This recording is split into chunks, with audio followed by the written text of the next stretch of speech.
All right, good morning, everyone, and welcome. Today is Tuesday, July 26, 2022, and this is a regular meeting of the Board of County Commissioners of Manatee County. Today is an absolutely beautiful day in Manatee County, and we're going to start the day the way we always do. We're going to start by honoring God, and then we're going to honor our great nation.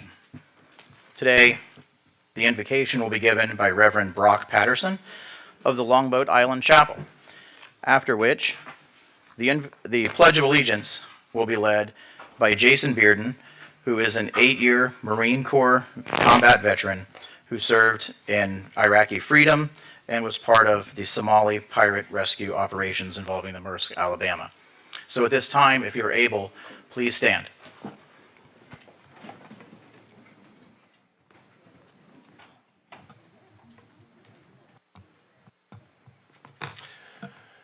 Gracious God, we give you thanks, Lord, for the beauty of this day that you have provided to us. Lord, we thank you for the very breath of life that you placed into our lungs, allowing us, Lord, to find ways to do the very best we can for each other, for our neighbors, for our community.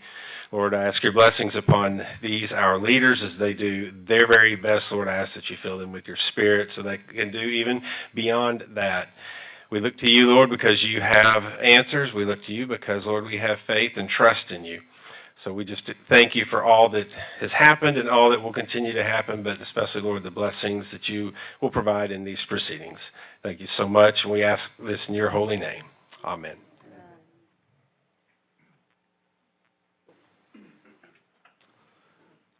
I pledge allegiance to the flag of the United States of America and to the republic for which it stands, one nation, under God, indivisible, with liberty and justice for all.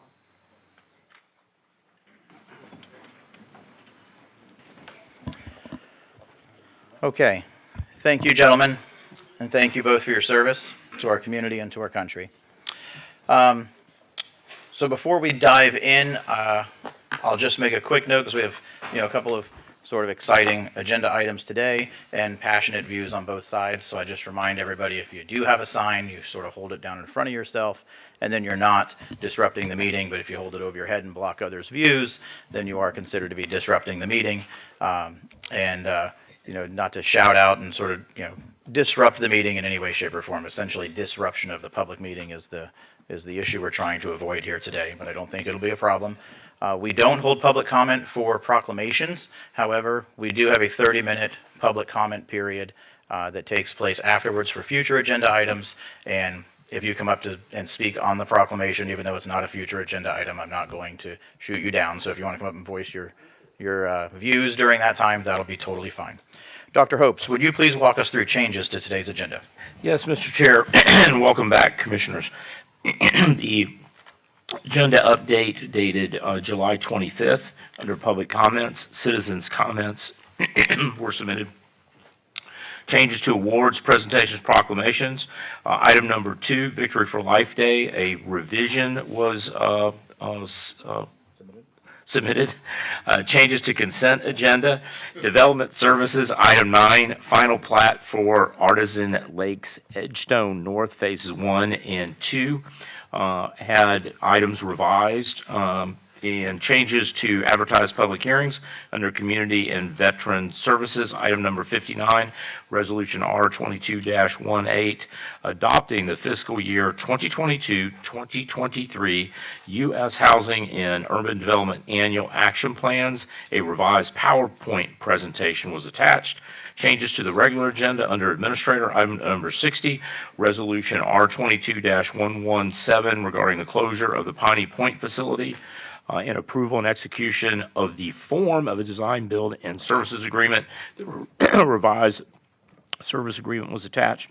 Under County Attorney, item number 61, concealed carry of firearms in the workplace. Public comments were attached. Under Public Works, item number 64, ordinance 22-79, confirming the new Washington area street lighting assessment role. A revised map was attached. And Mr. Chair, it looks like those are all of the amendments to the agenda. Oh, no, got one more in the back. Under changes to commissioner agenda, Item number 67, presentation by Thomas Mance, presentations attached. Item number 68, Woodlawn Lake subdivision, Woodlawn Circle South, public comments were attached. Item number 69, updates on meeting with the City of Bradenton Mayor for 17th Avenue West. Number 2, Pillsbury Mound. Number 3, Rye Preserve and Dream Oaks. Public comment was attached for the item number 2. That concludes the amendments to the agenda, Mr. Chair. Thank you, Dr. Hopes. So we're going to start with item number 1, which is the July Employee of the Month, Sherry Sweeney. And I believe Larry Liu from Public Safety is here, along with some other folks from Public Safety.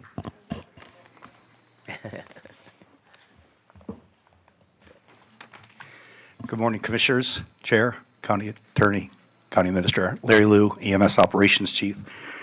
Have the pleasure of presenting Sherry Sweeney as our Employee of the Month for July. Her mother and father are in the audience as well, and we have plenty of family and friends that are in attendance today. I know I written up Sherry's employee, and I thank the committee for selecting her for July. I'm going to cover some of the things that I had written for those that don't know Sherry. Sherry's been employed by Manatee County since December of 2017. She holds the title of Administrative Specialist, and special she has become. She is the superglue of our division. Her day begins at 0600 Monday through Friday, sometimes earlier, getting the daily schedule out for the staff and any last-minute changes that are required. She does this early every day, but sometimes needs to be monitoring it daily as well. Her daily duties include managing our division's staffing schedule for 150-plus employees. This includes shift trades, requests for time off, verifications of those requests, an overview of the employees' timesheets to correspond with their schedules, changing of employee station assignments, and shifts if needed. Communication to staff, supervisor is where Sherry shines the most. She makes sure every little detail is covered when it relates to the schedule for accuracy and coverage. There are some cases when she has signed into our program while she was off duty to make sure the job got done. Notifications to all those if a problem occurs with any movements. She also fills in during our EOC activation, as all public safety team does, playing a role in disaster preparedness. She handles phone calls that may be a little difficult on conversations and reassuring the customers that we will follow up. Sherry is involved with outside vendor requests for off-duty ambulances as well. This includes Feld Entertainment, ING Academy, Premier Soccer Fields, including the USA soccer team for events within Manatee County. She has covered bull riding events and fairground activities, along with graduations for LEACOM and Ringling School for requesting our services. All of these are handled flawlessly, and every vendor has written back of her efficient handling of their request. As mentioned earlier, Sherry maintains all these tasks while completing her duties of scheduling, not skipping a beat. As listed above, Sherry has a full plate of job duties outlined within her job description. As most county employees, we all go beyond what those duties are. Sherry is no exception to this in her daily work. Any given week, she may be required to put in a little more time to accomplish a task. Most recently, we had started some new hires within our EMS division. These new hires were starting on a Tuesday, and Sherry was going away on a 2-week vacation. The next day, she did not go to lunch, thus staying in the office to add the staff to our scheduling system. You can see why Sherry is the superglue of EMS, and I thank you for selecting her Employee of the Month.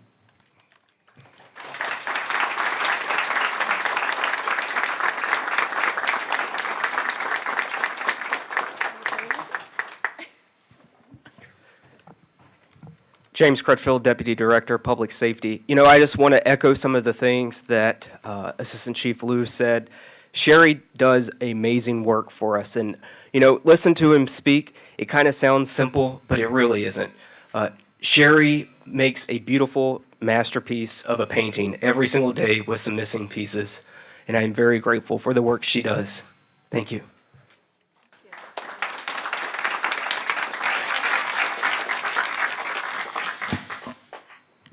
Thank you. Thank you very much. I thank Larry for taking the time to do so. Try not to get emotional. I was not going to do this.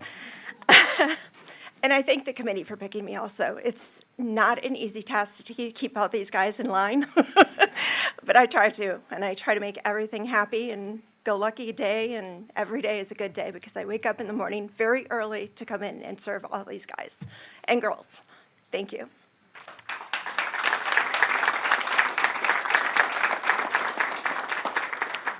So on behalf of Manatee County, I'm going to present Sherry with the Employee of the Month.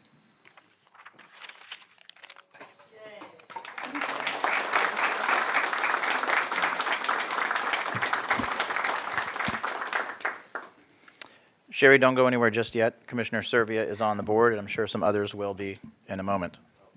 Congratulations, Sherry. Congratulations. We're all very proud of you. We thank you for the work that you do, and especially getting here at 6 a.m. in the morning. I mean, that's huge. Thank you for your professionalism. Thank you for your dedication. You keep together one of the most important departments in our county. So thank you for your work, and I want to say a hello to your mother and father for being here. Thank you guys for raising a great daughter. Thank you. Thank you, Commissioner Servia. Commissioner Baugh. I don't know if this works or not, Sherry, so please forgive me. Just wanted to say congratulations. You are so deserving. I was thrilled when I saw your name. So, you know I love you to death. I know you do a good job for the guys and the girls, and look forward to you always being here at Manatee County. Thank you for everything you do. Thank you. Thank you, Commissioner Baugh. And I would just wrap it up by saying, I would wrap it up by saying, 1,900 county employees, and the committee chose you. I mean, that's quite an honor, right? And I think Commissioner Servia is right that you serve in one of the absolute most important departments that the county has. And, when you look at government and the basic, functions of government, public safety and for local government is number one. And you're on the front lines of it. So thank you so much, Sherry. We appreciate all you do. Thank you.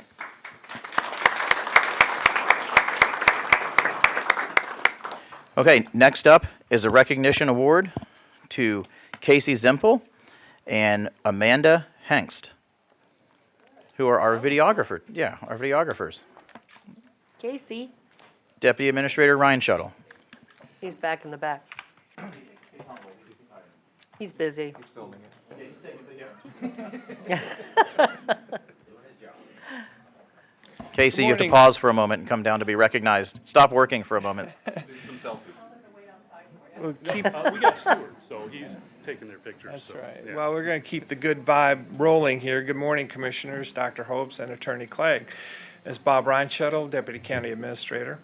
Now, we all know that Manatee County employees are top-notch. However, recently, two outstanding individuals in administration have shown that they are not only among the best in Florida, but a best in the country as well.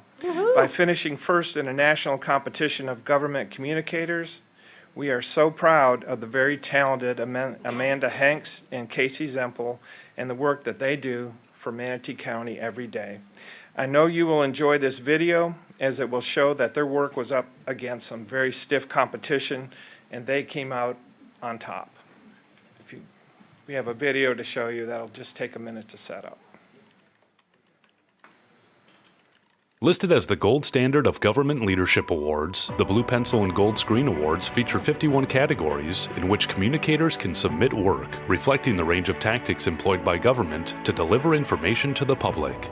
More than 90 local, county, state, tribal, and federal agencies were recognized for excellence in government communications during the ceremony that took place in Louisville. Of the recognition presented that night, Manatee County received 2 first-place awards. Previous winners of these awards include the National Park Service, the U.S. Patent and Trademark Office, the USDA, the U.S. Army, the Federal Bureau of Investigation, the United States Postal Service, and the Internal Revenue Service. We certainly hope we didn't make any enemies by winning these awards. Bringing home a first for her attention to detail and excellent artistic abilities was Amanda Hengst-Shanklepore. Amanda designed the 2022 Only in Manatee calendar that you probably have proudly hanging in your home or office. You might not see Amanda a lot, but her impact is visually represented every day in almost everything that we put out to the public. Her creativity, coupled with her keen eye and sharp wit, are welcomed assets to the information outreach team. Oh yeah, and she loves otters. Winning first place for his work on the 2021 Employee of the Year video was Casey Zimple. Casey had the honor of highlighting the important work and huge impact that transit operator Patricia Adams has on our county every day. Casey can often be seen flying the county drone, gathering footage for future productions, providing voiceovers for award recap videos, and brainstorming new ideas with his incredible colleagues. These 2 awards represent the best Manatee County has to offer and reinforces the information outreach team's goal to inform, sometimes entertain, and constantly remind citizens why they love where they live.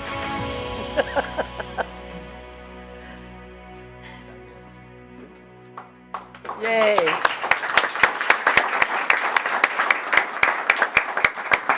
Thank you, and now I give you your 2 international award winners. All right, I think I'm going to be the only one talking. Okay. Behind every, Casey Zimple, Information Outreach, Manatee County.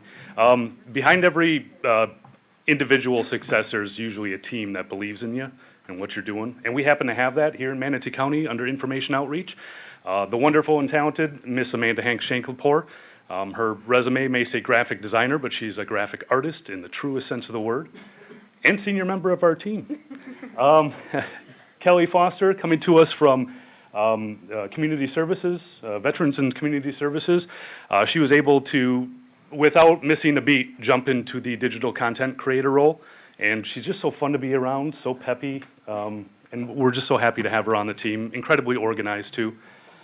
We've got a couple of new members, and I don't know if he's in here yet. Yeah, there he is. Okay. Well, we've got one here. Her name is Crystal Shear. She comes to us from Parks and Natural Resources. She is going to be working as our events outreach coordinator. So we're very excited to add events, special events to the information outreach umbrella, and she does a great job. Adds a very positive vibe to the team. We've got weather coming up after the break. Bill Logan, who is, anytime our paths cross, we always have such a great time, and the insight that he brings to our team is invaluable. And then taking pictures right now, this guy, hi, Stuart Shin. It's his first day today. Yeah. So Stuart is going to help us as a videographer and content creator so we can tell more of the great stories that are happening here in Manatee County. And then Deputy County Administrator Bob Reinshuttle and Records Manager Debbie Scacinoci. Thank you guys for giving us the tools that we need to win and helping us as we continue our goal to inform, occasionally entertain, and constantly remind people why they love where they live. And that's right here in Manatee County. Thank you guys.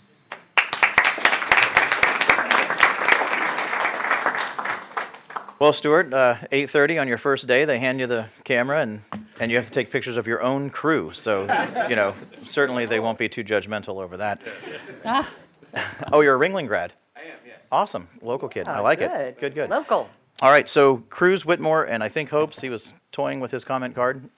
Commissioner Cruz. You almost became Dr. Cruz. I know, yeah. Yeah, you guys are amazing. I mean, there's not a weak link on your team.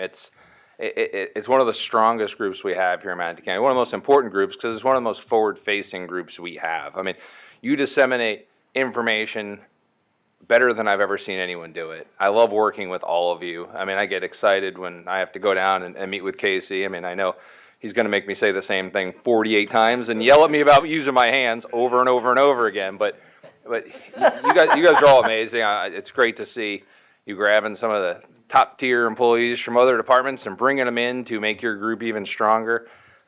Just thank you for everything you do. Thank you for doing what you can to make us look good to the extent that's possible.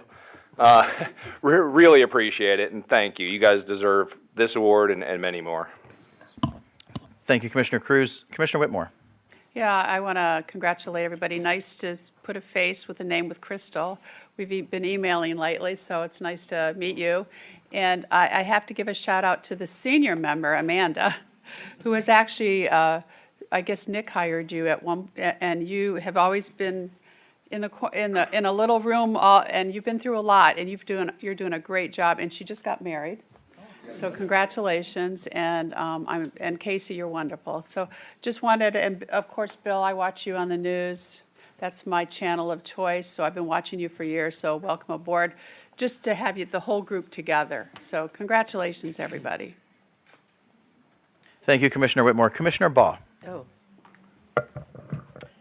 What can I say? You guys are the epitome of excellence. I mean, it's obvious. It shows every time. I don't know, maybe George likes going to, see you guys and getting the videos done. The rest of us probably are a little shaky about it. But you always manage to get it good. I thank you for that. But I think it's fair to say that I've been here a long time, and you guys are truly kicking butt. I mean, you guys have knocked it out of the park with your department and what you're doing and what you're accomplishing. I really just, an international award, that's fantastic for Manatee. Congratulations to both of you. Bill Logan, you're a great asset. I've worked with you directly, and it's always been a pleasure. I don't know who Debbie is. I'm kidding. Everybody knows who she is. But you know what? You've really got a great group, and I'm looking forward to what comes this year for all of you. And I just thank you for being at Manatee County and making the county look good, and in such a positive way, and that's important. So thank you, and congratulations. Thank you, Commissioner Bott. And Dr. Hopes. Yeah, best wishes, Amanda. Good to see you back. And really, and I think the public may not realize it now, with these two new additions with Crystal and Stuart, it rounds out a pretty impressive team. This is all done in-house. Everything that you see, the videos, the calendar, from the creativity and the innovation and the production, printing it. This is something that Manatee County government does. And many people don't realize when Casey first came, he was literally, I found out he was using his own equipment. And it was like, we can't, and it's expensive equipment, and the poor guy was lugging around all his own equipment. So we got you fixed up now, right? Yes, sir. And built out the studio. Was that open yet? Yeah, while I was gone. Yeah, we're gonna get the commissioners up here soon enough. Great. So this is all done in house, and I will tell you, could not be prouder of the work that they do every day. They also produce the administrator's newsletter to you. And the public should be very proud of this group and the way in which they communicate and engage the public and all the great things that we're doing here at Manatee County government. So thank you and congratulations to you both. We look forward to all the work that you're going to do this next year and the awards you're going to continue to earn. Thank you. Thank you, Dr. Hopes. Commissioner Satcher. Yeah, I just wanted to mention, I'm not surprised that you were the best in the nation or world. As someone said, international. I love it. International. Obviously, I always get requests for the calendars, but that Patricia Adams video as well, like even when I think about it, just now, what I remember from watching it, it's just touching, and so. Quality work, and that really matters to the community. And so I just want to say thank you, and we appreciate everyone's hard work and for what they do to help the people and to help the community. So thank you so much. Thank you, Commissioner. Commissioner Bellamy. Congratulations to the entire team.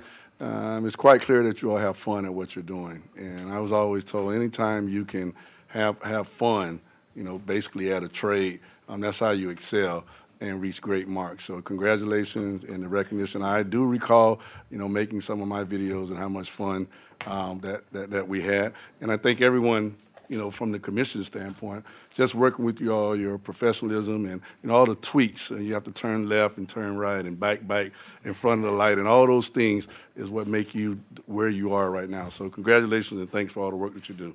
I mean, they made you look good at a bathing suit on a video. I remember that video. Yeah. I was not in a bathing They haven't got him down the water slide yet, though. Took They a have drone not to got do him it, down the but water slide they yet. did it. That wasn't Reggie, that was Scott. Exactly. Big difference. Yeah. Well, they made Reggie look good. That's the difference. Commissioner Servia. And I just want to echo all of the sentiments that we've heard here. You guys are fantastic, top-notch. It's a pleasure to work with all of you. Congratulations. Yeah, and I would be repeating my colleague said, but I think you guys are fantastic. You do an absolutely amazing job. You're great assets to this county. Thank you so much. Yay.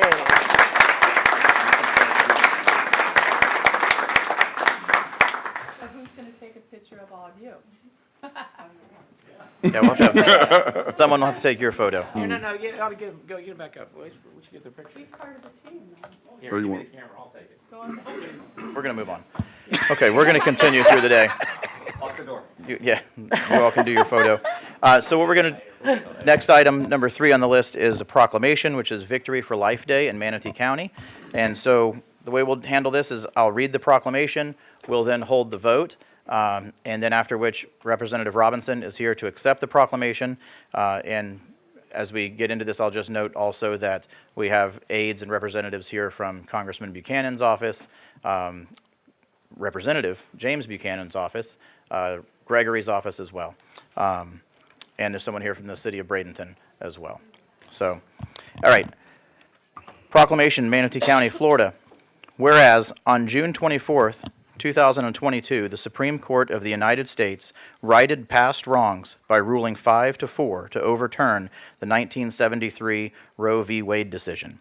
And whereas the following elected leaders played key roles in protecting the rights of the unborn by laying groundwork for overturning Roe v. Wade, and whereas Presidents George H.W. Bush and George W. Bush nominated Justices Clarence Thomas and Samuel Alito, respectively, and whereas President Donald J. Trump nominated Justices Neil Gorsuch, Brett Kavanaugh, Amy Coney Barrett, and whereas Florida's United States Senators Connie Mack, Mel Martinez, Marco Rubio, and Rick Scott, respective votes led to the approval of the before-mentioned Supreme Court justices. Whereas these 5 Supreme Court justices showed bravery by protecting the lives of the most vulnerable while facing harsh criticism. And whereas Congressman Vern Buchanan stood up to the pro-abortion agenda by consistently voting to defend the lives of the unborn in the United States House of Representatives. And whereas Florida State Representatives Will Robinson, Tommy Gregory, co-sponsored HB 5, reducing the fetal and infant mortality, which prohibits physicians from performing abortion if the gestational age of the fetus is determined to be more than 15 weeks.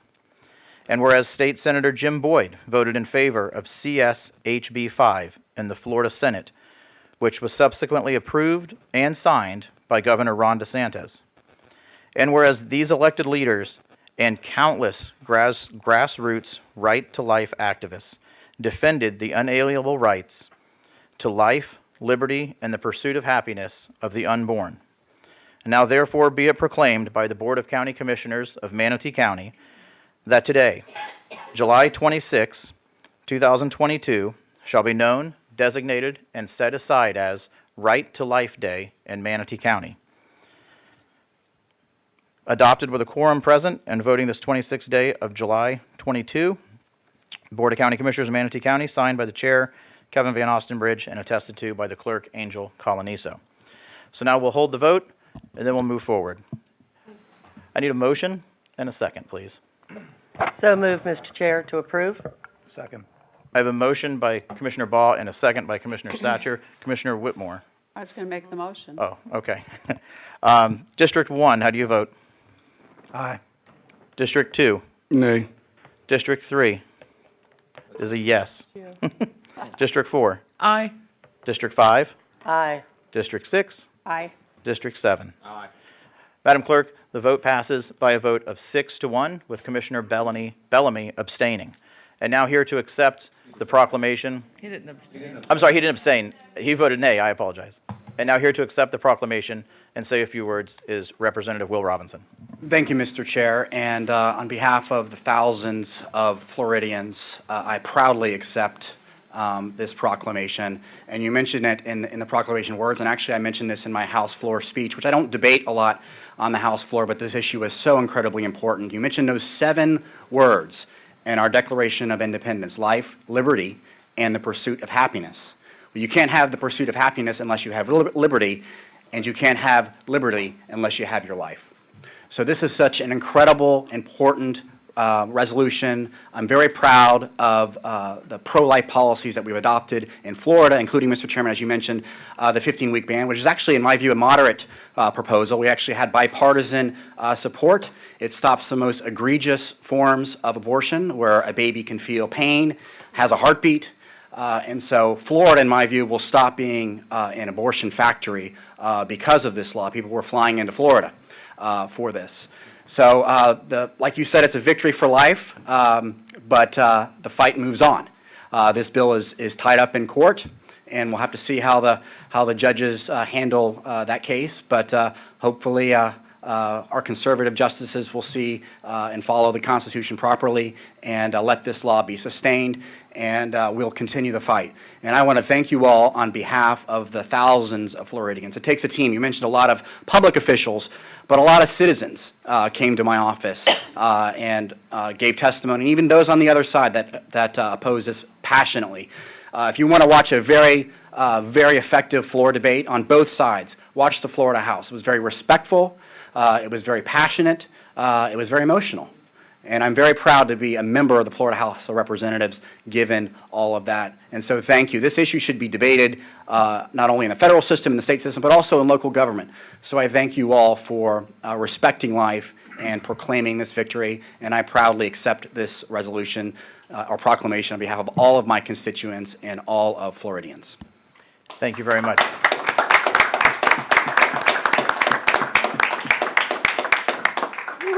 Thank you so much, Representative Robinson. Commissioner Satcher, you're on the board first, sir. Thank you, Mr. Chair. And I just want to echo the sentiments of the proclamation.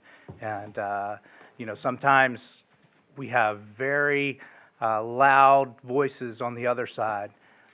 But to know that the people want to see babies' lives protected and to move forward in that, even if there may be, consequences or blowback or bad press, whatever, to stand up and say, you know what, there's no time that's better to do the right thing than right now. And so I appreciate you doing that, and the other representatives mentioned.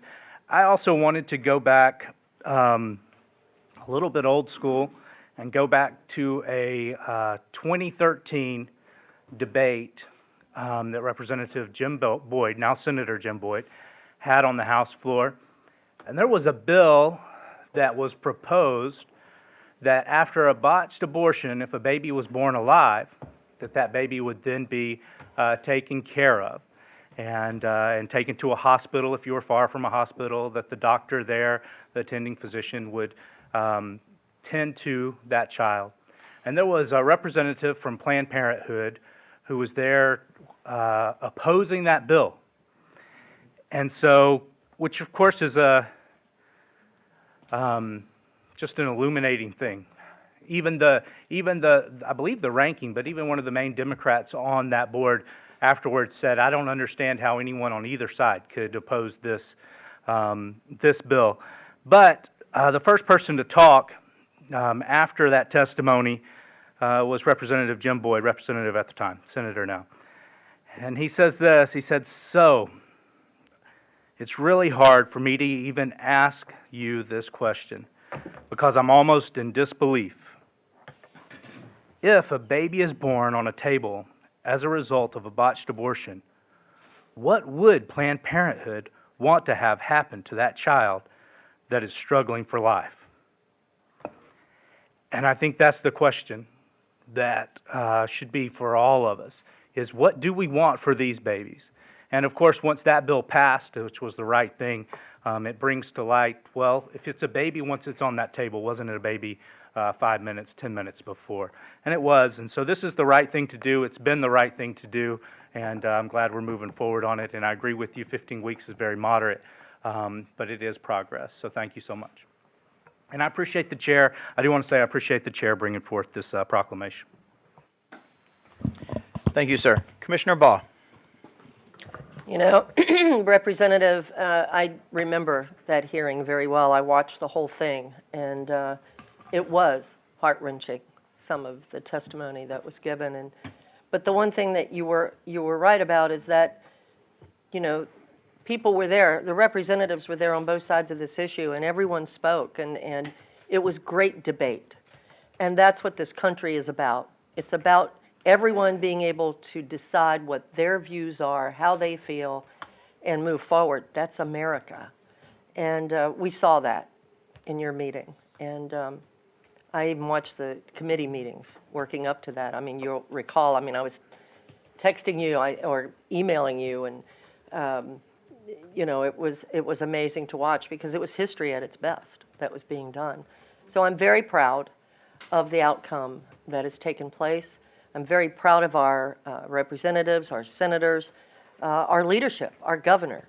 I'm very proud of Tallahassee and the way that everyone responded and handled this critical situation. And I do feel that the right thing was done because, I mean, any child, I mean, it's a life, and we need to preserve it and protect it. So thank you for everything you did. Thank you for all the legislators, their votes. No matter what side they're on, it was wonderful, and I appreciate you very much. Thank you, sir. Thank you, Commissioner Baugh. I guess maybe y'all weren't in the room at the very beginning of the meeting, but you have to hold your sign sort of in front of you so that you don't block the view of the person behind you, because that's considered disrupting the meeting. Except for the guy in the back, there's no one behind him, so he's okay. Well, yeah, just trying to be fair. Commissioner Bellamy, you're last on the board, sir.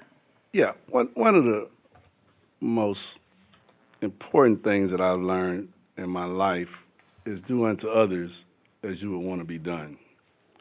And just seeing where we are in society with this, and then thinking about women's rights as far as, you know, the things that go on with women when they become pregnant and health care and all those issues.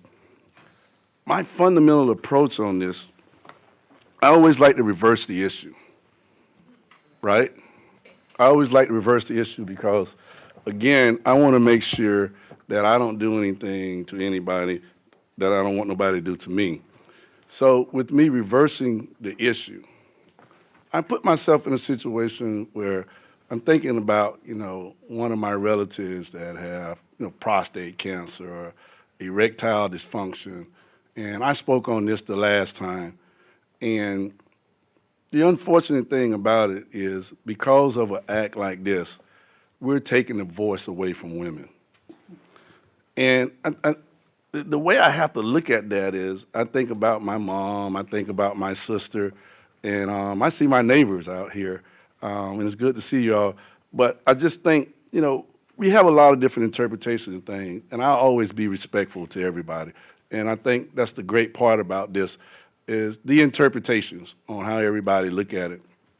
And when you're talking about liberty, right, and you're talking about our pledge and, you know, justice for all, that interpretation as far as when I'm reversing it, looking at it as what would I want? Would I want somebody to tell me what I can and cannot do with my body? I would not want that.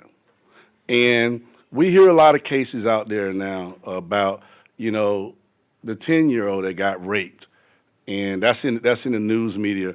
And there's a recent case here in Manatee County where a young lady came down with COVID and was pregnant and just had a baby, and all of these issues that come up. And right now where we are, individuals are making decisions for them, which is very, very unfortunate in my position. And I honestly think we're missing on this, but it's quite clear that the numbers are against us. But if you look at some of the data from the majority in the state of Florida, the majority in the state of Florida does not agree with this. All right, so I think we need to make sure that we keep that out there in front of us. We need to make sure we keep that out there in front of us. So, in my position, I do think, you know, we're in a very, very unfortunate time in society if we're in a situation where we're taking voice away from women.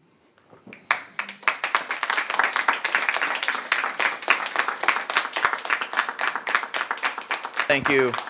Thank you, Commissioner. Commissioner Whitmore. Yeah, you know, a proclamation is a proclamation. In all my years here, except for once, has a commissioners not voted for a proclamation. A proclamation is to support whoever has written it on various different, very many different issues that come before us.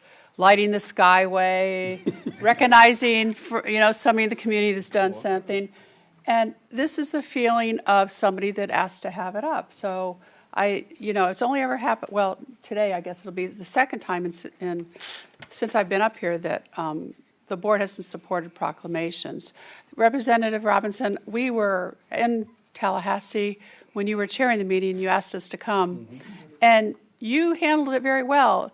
The other side, the side that supported this, went over and above, and you ejected them. You ran a very professional meeting, and I wanted to tell you that. And you did a good job. It's a very tough issue for everybody, but you know, the law that we have is the law that we follow now. Well, I guess it's being contested right now, but right now it's the law that we have now. So I wanted to thank you for coming, standing up for your constituents, and I just want to say that I just wish the whole board would have voted for the proclamations. I respect what you're saying, but it's a feeling of whoever it represents, and it's not up to us to, unless it's something, well, actually, it's nobody's ever not voted for a proclamation except Commissioner Ball once with Steve Johnson and Mr. Bellamy. So, I've never not voted for a proclamation, and I do appreciate you for coming today and accepting this proclamation. Thank you. Thank you, Commissioner. I don't see anyone else on the board, so we're going to move forward with citizen comment on future agenda items, and will be 30-minute time limit on that, so we're going to start it at, let's say, 9:12 is when we'll start. Madam Clerk, if you would set a 30-minute timer, I would appreciate it. And Kevin Wright has the first two, but one is for a different item. So Kevin Wright, if he's here, we'll start with him. Just so everyone knows who's coming up next, we have Faith Lipton and then Leah Tibernini, just so you can be prepared. Mr. Chairman, if I may, you have before 3 I minutes. start- Please, hold on. Before you have 3 minutes, please state your first and last name, your county of residence, and you'll have 3 minutes to speak I don't on a know which future one I'm agenda commenting item. on. I submitted two. So one of them is an agenda item, which was number 61. Okay. The other one is not technically is an agenda item, but we don't hold public comment. But I said that I would allow people to speak on the proclamation. So this is for the proclamation, I guess, sir. Okay, 3 minutes for that? 3 minutes. 3 sir. minutes later for the And- other one. But when we hold specific agenda items, we have public comment directly before the vote, but after discussion on the agenda item. So if you're here for another agenda item, we will call you for that specific item when that item is on the floor.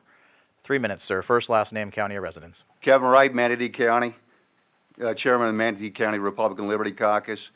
I had a prop I was going to put on here. I was going to say, guess what I am now? A proud, pregnant, pro-life person with a blank, and I'll let you fill in the blank with the appropriate P word. A sunshine boy walked her mouth out, said P words were funny. Now that was silly, but you know what is really silly? Being offended that Americans can celebrate the 3.66 million babies born last year, whatever the challenges they may face in their future. It's silly that anyone still argues that Roe v. Wade made abortion legal in the United States. It didn't. It interpreted it as a constitutional right. Therein lies the rub. The late Ruth Bader Ginsburg, 1 year prior to her death, stated that Roe v. Wade was decided on shaky constitutional grounds. Decades earlier, she had argued that the nation would be better served by having states work out laws governing abortions since they were well on their way to doing exactly that anyway.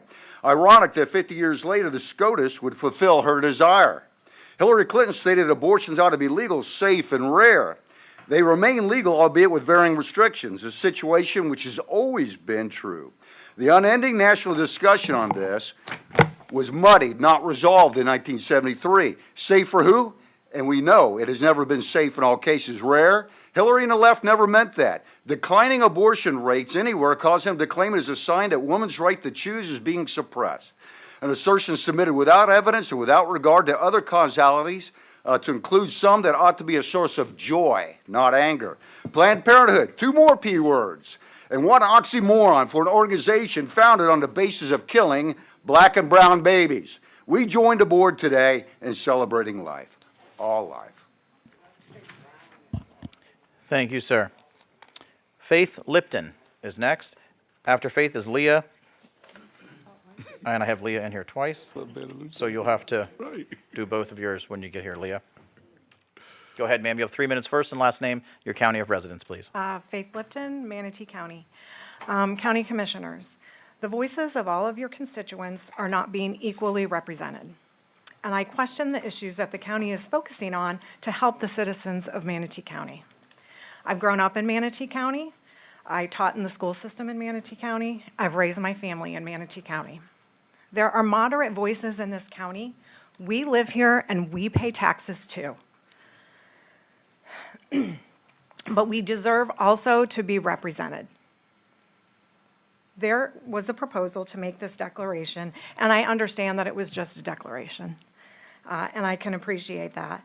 But just as strongly as some commissioners believe that that day was a victory, you have constituents that lost freedoms and autonomy that day to make medical decisions for their own bodies. My 3 daughters are now in their early 20s, and I feel a profound anger and sadness that they head into their young lives with less freedom than I had. They've been raised in a religious Jewish home, and my religion believes that life begins at first breath. I'm allowed to have those thoughts. So what is a victory for some is a huge loss for others. It's not appropriate for the commission to take sides on this issue. The court has decided, and they're working its way through the law. This has no place at the commission's job. If you're happy and you want to declare victory, fine. Do that on your own time. Sit around at your church, discuss it with your friends that all feel the exact same way. But please do not bring your personal religious beliefs here to this commission meeting to pander to only the people that feel like you.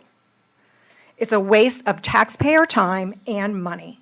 If this commission felt so compelled to find something to declare related to saving babies, maybe you could make a declaration highlighting the amazing work of foster families and what they're doing.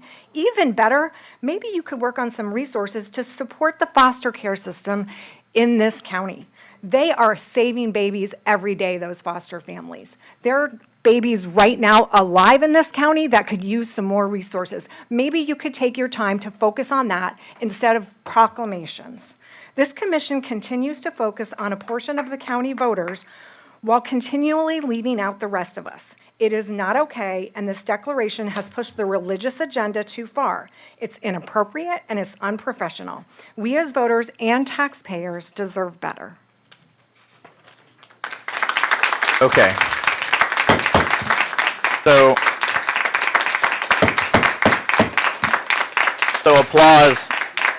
applause, ma'am, is disruption of a public meeting. So that's your warning for disrupting a public meeting.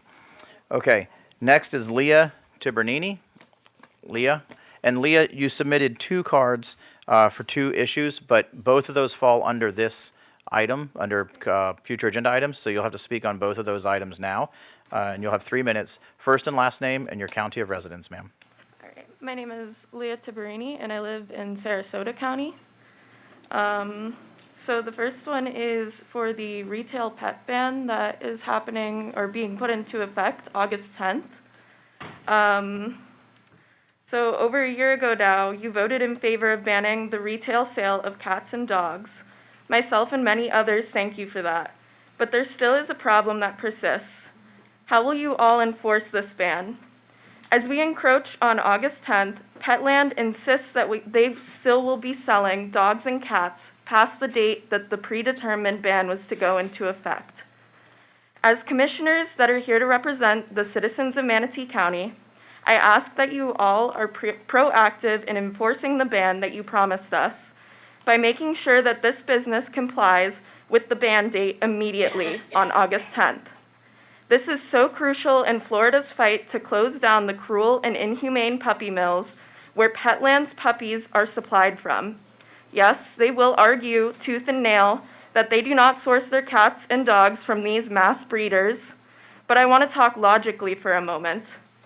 Would a reputable business purposely plan to break laws set by our commissioners? Would a reputable business purposely plan to break laws set by our commissioners, especially when there are other options available to them? Petland's competitors, Pet Supermarket, pairs with the local rescues for cat and dog adoptions, yet Petland refuses to even consider this option. Why? Because they can't profit from adoption. Our shelters in Manatee County are full, and the dogs and cats at Petland have already endured enough suffering waiting for this ban to go into effect.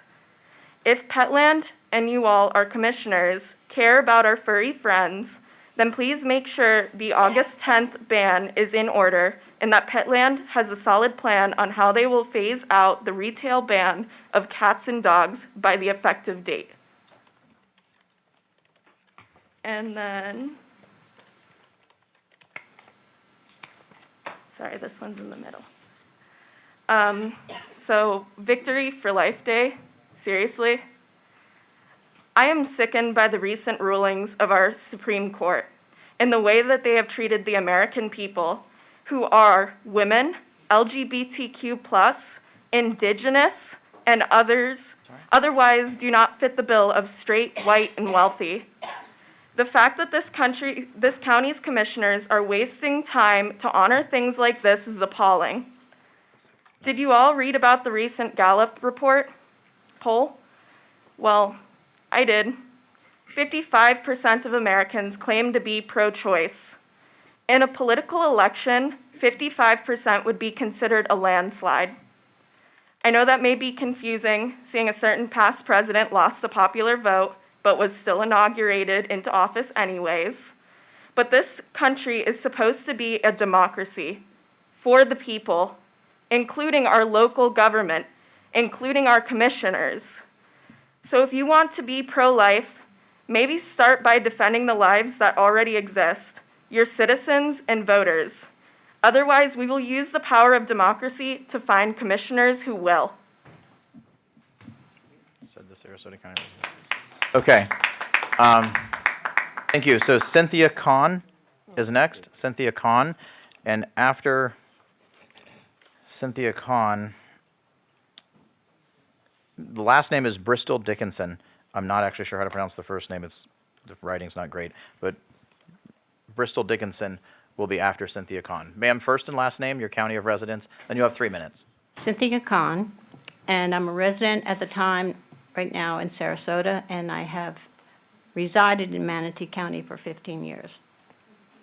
I'm here in anticipation of the implementation of the new animal ordinance passed 1 year ago. I have a short story to tell you and then a question at the end. I went into Petland on University 2 weeks ago, and I presented myself as someone who was very excited about buying a puppy, but I had to wait till October 1st when I moved into a new apartment. And I told a friend this, and they said Petland was not selling puppies in October. So the manager said, "That's ridiculous. We're selling puppies. We always sell puppies, and we're here to sell puppies." They have no intention of committing to the new ordinance. So my question to you is there a contingency plan? Does the commission have one? Does the Board of Codes have one? Does the legal department have one? Do you have a contingency plan on August 10th or whatever the day the staff tells you, the time and the hour and the day, to go in there?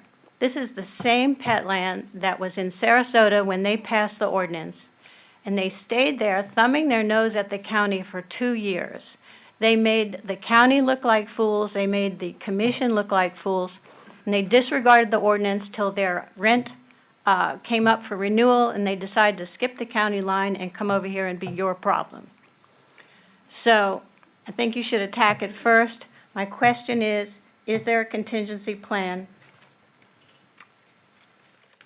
when they do not comply? You have my speaker card. You know how to reach me. I would like an answer to that question if you don't mind. Thank you so much for your time. Thank you. And last name, Bristol Dickinson.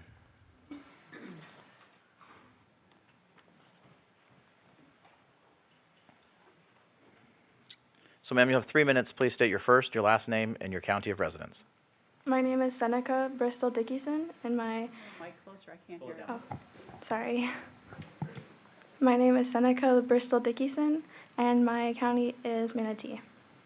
So I'll be discussing about Victory of Life. I'm here for all women. I'm 15 and scared. I could lose my best friend from this law. They have a disease that if they get pregnant and if they give birth, they will die. They are too poor for health care. they will not be able to financially take care of this child, nor be able to put it in adoption, for adoption. This law, I could lose my life all because of a mistake, rape, incest, and same for everyone else. This law scares me. Just walking into my local Publix, I have men constantly coming up to me, sexually assaulting me, sexually harassing me. I've been having to lie about my age since the age of 13 because of how scared I've been. This law puts more women in danger than in safeness. This takes away our rights. This takes away our word. This takes away everything from us. And it is part of our amendment that we do not put laws about our bodily autonomy into laws. It's in the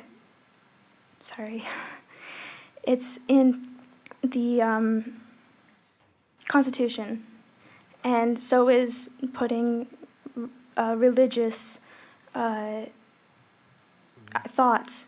That's also against everything. You are going against your Constitution. And I'm scared, my best friend's scared, people everywhere around the world are scared. People who are not even in America are scared for me, are scared for everybody. I'm 15. I can't even drive yet, and you are telling me that I can have a child? Even if I'm raped, even if it's incest, no matter what it is, you are telling me that I am forced to have that child. You are telling every woman that they are forced to have this child, and it is not okay. Thank you. Thank you. Very good job. Marion Yeager? That's a different perspective. Marion Yeager? Chris Johnson? Chris Johnson? Okay. Yeah, that's Sir, you've been here before. First and last name, county of residence, and you have 3 minutes on a future agenda item. Thank you very much. My name is Chris Johnson. I am the CEO at Sun Ghost Partnership to End Homelessness. We are the federally recognized lead agency for the continuum of care in both Sarasota and Manatee counties. I am here this morning to discuss an update on homelessness within the county of Manatee. So in looking, many of you saw our point in time survey from this last year, and I don't have a way to show you this right here, but you can see that for Manatee County, we did have an increase. Also for the city of Bradenton, there was an increase in homelessness. That was something that we did see across the country and across the COC. It was something that was, because of the housing market, because of a lot of factors, we did see those increases. So it's not something uncommon that we weren't expecting. But at the same time, when we look at what's the solution for that moving forward, that's a little bit more complex. So I wanted to bring some data points to you all to see. What we do is we look not only at the point in time, but we look at day in, day out numbers, month by month. And what we saw as of the end of May, which is our last solid data, I don't have June's data 100% firm yet, but we saw a 28% increase of those experiencing homelessness across the continuum of care. These are numbers we watch every single month. And that's the part that's more concerning for me. When we look at those that were new to entering homelessness, those that were households experiencing homelessness, we see that uptick from prior to the pandemic or even a year ago.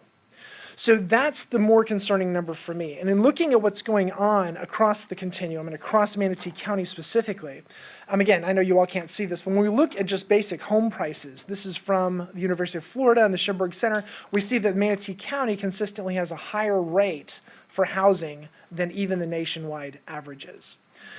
And in looking at specific numbers for Manatee County, and again, I'll forward these things to you as well. This is a great graph that allows us to see the gaps between what is existing per AMI ranges and what we need per AMI ranges.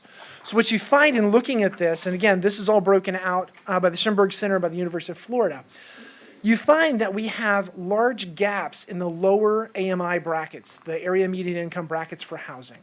Specifically, if you look at the number of units that we need to meet the need in each of those. So between 0 to 30% AMI, you have a need of 4,690 people. That's how many people within Manatee County live within that AMI range. We still have a lack of 32,002 units in that AMI range. And you see that going all the way up to the 60 to 80s. At 60 to 80, we end up with enough units within that range if those were occupied only by people in that range. So again, I will forward this information to you all to see, but I wanted to make sure that as you can discuss affordable housing, as you discuss housing, think about that 30%, that 0 to 30, that 30 to 40, and 40 to 50% AMI range when you are considering new projects. Those are the areas that we need them the most. Okay, thank you, Mr. Johnson. Thank you. Sir, could you please provide those documents to the clerk? Yes. I certainly will. Can you, yeah, thank you. Amanda Longworthy? Amanda Longworthy?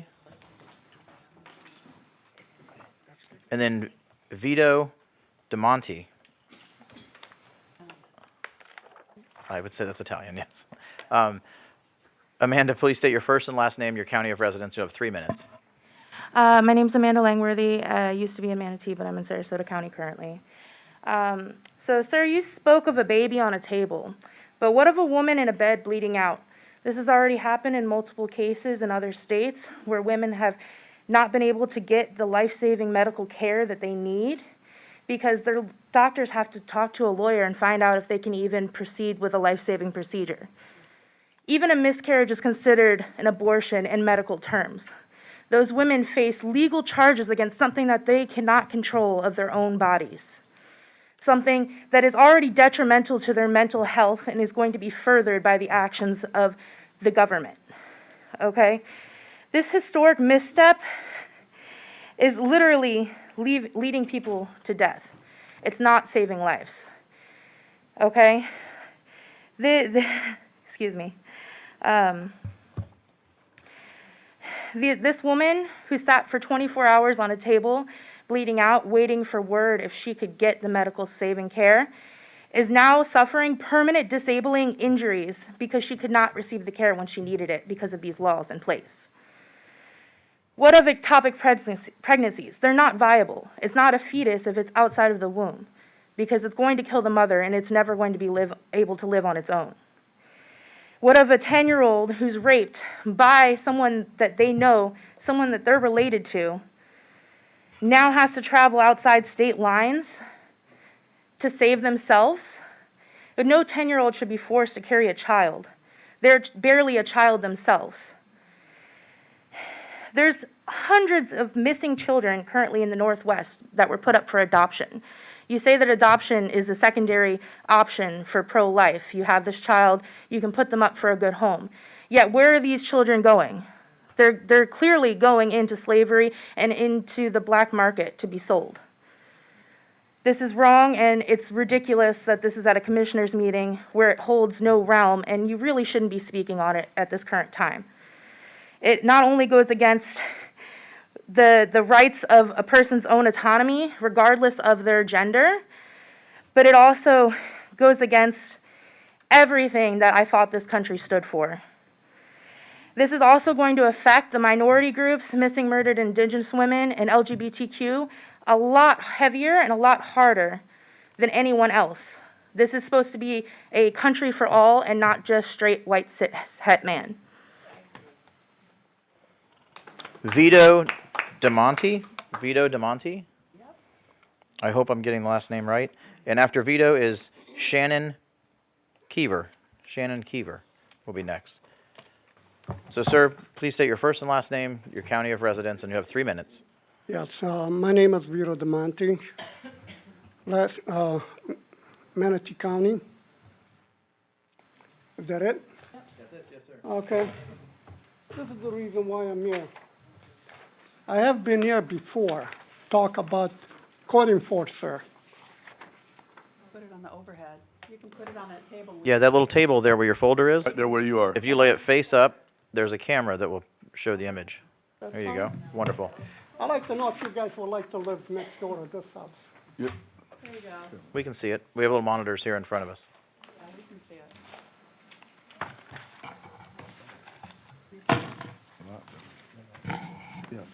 How many of you guys want? That's okay, sir. We get the idea. Trust me, we can see. Got the idea? We get the hint. Yeah. Why should I live like that? Well, we don't answer questions during. You just present to us, sir. All right. but I gotta pay my taxes, right? And I gotta pay this. I don't think it's right. I don't think it's fair. After all, I pay for the code enforcement. This is another thing I dealt with. Year and a half. Never got anywhere until I talked to the commissioner. Year and a half. You don't have any answer for that either. What do I do? Move out? You guys want to buy my house? I'll move. I'll move out of the state. Oh, that's my district. We went out and met with him. Yeah, we went out and met with him. Excuse me? Sir, I can tell you what we'll do is we'll have a staff member come down and speak with you before you leave. And your district commissioner has heard you, and all of the commissioners up here have heard you, and the county administrator has also heard you. And the photo is worth 1,000 words. Okay. But you still have a minute left if you'd like to continue No, there's speaking. nothing else I got to say. I think I Okay. said plenty. Would you mind handing those papers to the clerk, this young lady right here? Sure. Thank you. You're welcome. And we will do what we can to get you taken care of. You get somebody down here? We get somebody down here? Okay. Don't leave.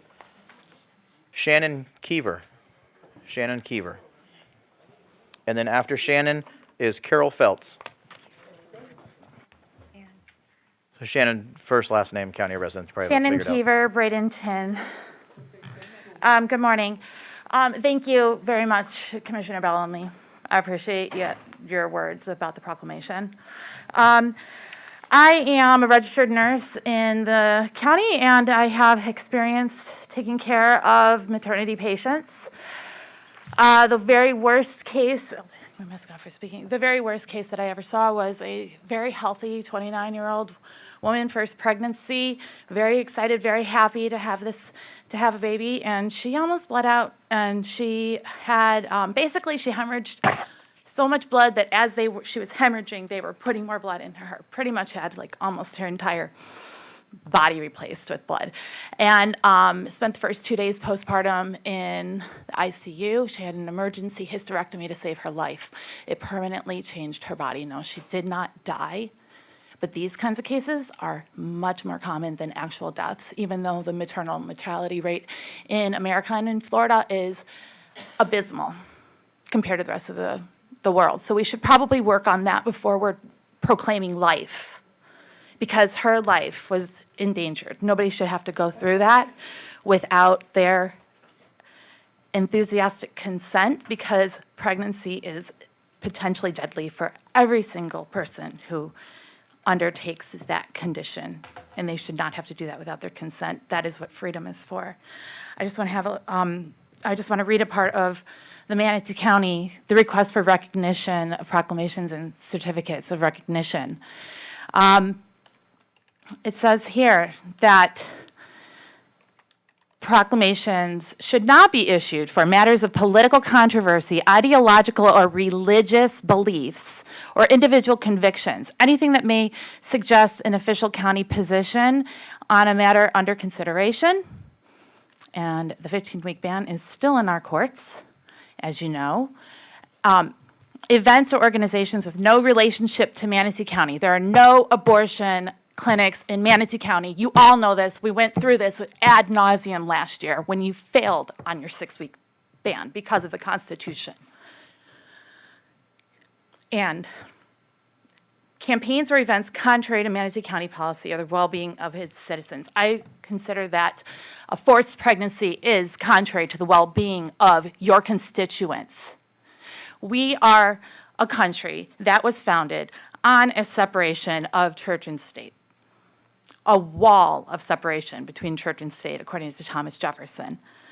This was written by an author friend of mine. If you think it is right that a 10-year-old child who isn't allowed to sit in the front seat of the car because she's a child must give birth to the baby, a grown man raped her to produce, you're openly admitting that you are a pedophile enabler, pedophile supporter, pedophile apologist, rape enabler, rape supporter. Okay, thank you, ma'am. I think you get the picture. Thank you. Carol Feltz. Carol Feltz. Yeah, clapping is considered a disruption, folks. Carol Feltz, you'll have first and last name, county of residence. You'll have 3 minutes, please. Hi, Carol M. Feltz, Manatee County. I should have worn heels today. Whoa. Okay. First off, I appreciate the privilege that we have of coming up here and to speak about items that we'd like to see on the future agenda. However, I think I've mentioned this before. This is really tough. We don't seem to be keeping track of that because we're getting off track on things that obviously are not within the realm of the county commissioner. And we don't expect you to save the world, though it's a noble cause. We just like the opportunity to work with you far after the elections are over, and there's a job to do right here in our own backyards, starting from the ground up, so we could be known in this county for more than dramas, DUIs, and who does or doesn't make the list. So, to recap, we've asked the county to provide a list of the issues that have been brought up in this format to be addressed on future agendas. That hasn't been forthcoming, Mr. Satcher, and we have not kind of set up a mechanism. So if we come up here and we say we'd like to discuss this, we'd like to see it on the agenda. That's what we're up here for, to ask you to put something on the agenda, Mr. Satcher. So we'd like to have that. We've asked the county to provide the agendas for the Planning Commission and the Board of County Commissioners in a more timely manner. As I remember it, the agenda for this particular meeting was not released until, I believe, either late Tuesday night, but nonetheless, the agenda for this meeting wasn't even released until 6 days before the meeting. Your public can't deal with that. We could do a better job with that. We requested better signage for our public hearings for land development code changes. And what we got was basically a lot of bells and whistles that a bigger piece of plywood about the same size as a campaign sign would have sufficed. Okay? Now, I'll give some credit where credit is due. In the Planning Task Force, we are changing the verbiage to requiring, Dr. Hopes, those public hearing meetings. There's also some other requirements about them being near or on the site, but yet all of the meetings that so far have been planned have been Zoom meetings that are completely controlled, and you don't even have a summary of what happens at the meetings to note the public input. We've requested the formation of a Rural Lands and Citizens Advisory Committee to protect our environment, the culture of a community, and the agricultural lands that provide the sustenance and sustainability we need to keep America first. We've asked our county to review our land code and our land development process, as despite some notable efforts, our infrastructure will never catch up or keep up if we cannot recognize that the era of making growth so is over, and the era of managing that growth is the challenge to provide affordable housing, schools, clean water, waste management, and other essential services. We'd like to see these items addressed by the board Thank you, ma'am. on future agendas. Thank you, ma'am. Okay. So that concludes future agenda items, public comment, and we will now go to the consent real quick and just ask, are there any commissioners? Oh, we do have two commissioners on the board. I apologize. Commissioner Whitmore and Cruz. Mr. Chair, and if that didn't, if we used our half hour, does it go to the end of the meeting, or is this one? It does. So if anybody else had comments, they have to wait till the end of the day? Correct. Okay. I wanted to address the retail sale. I don't know if the people are still here. You're right about August, but we were given a lawsuit about this by Petland, and so we're in the process of that, and Mr. Clegg can inform our commissioners. So that may not happen because we're in the middle of a lawsuit. We have to wait for a determination. So anybody that heard about lawsuit in August, that may be delayed. The governor did veto a bill that would have gotten rid of that, so he vetoed it, thank goodness. So there is a law that what we did is still lawful. Also, thank you for Mr. Johnson for coming about the homelessness and the percentage in Manatee County. Maybe we should put something there for overhead so people know that they can put that. I know today's our first day in our new chambers, but I would like to see that. I'm sure he's going to pass it on, and we're going to be talking about that at future work sessions, and that's it. But I just wanted to address the retail sale of dogs and cats. That may be delayed because there is a pending lawsuit. I don't even know what the lawsuit's about, but it is from Petland, so we'll have to wait. Thank you, Commissioner Whitmore. Commissioner Cruz. Yeah, I would have pressed my button if we had buttons. I was going to say the same thing. We passed an ordinance. It was coming up on its 1-year grandfather period or window for them to switch grace period, but they have filed a lawsuit there's different branches of government. We set policy on a legislative basis, there's a judicial basis, and they're using their rights. So at this point in time, we're stuck waiting to see what the courts say about that. Thank you, sir. Mr. Chair, could I? County Attorney, would you like to weigh in on that? Yes, sir. So I think no one should be surprised that there's litigation. That's been the pattern throughout the state on these ordinances. It's happened in virtually every locality that's adopted one, is my understanding. There was a hearing last week where Petland basically asked the court to stay the enforcement of the ordinance. The court has not ruled on that. Absent a ruling from the court that says the ordinances can't be enforced during the litigation, we will be able to enforce it.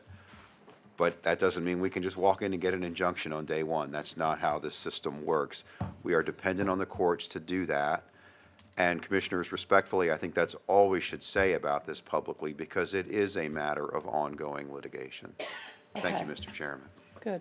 Thank you, sir. And lastly, Commissioner Bellamy. Yeah, we worked it out.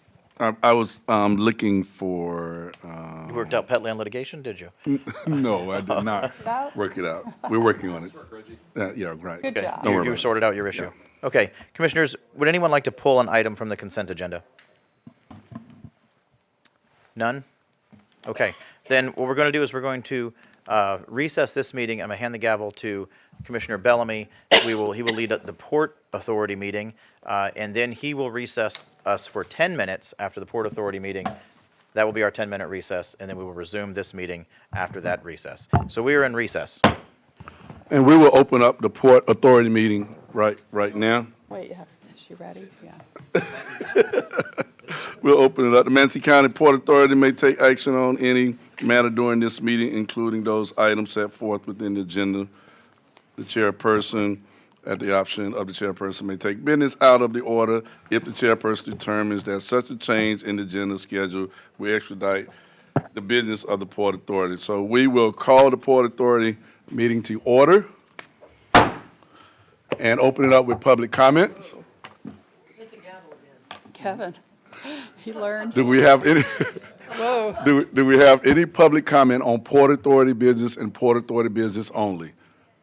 Going once, going twice. We do not have anyone that have any public comment for Port Authority, so we will turn it over to Mr. Bucharest.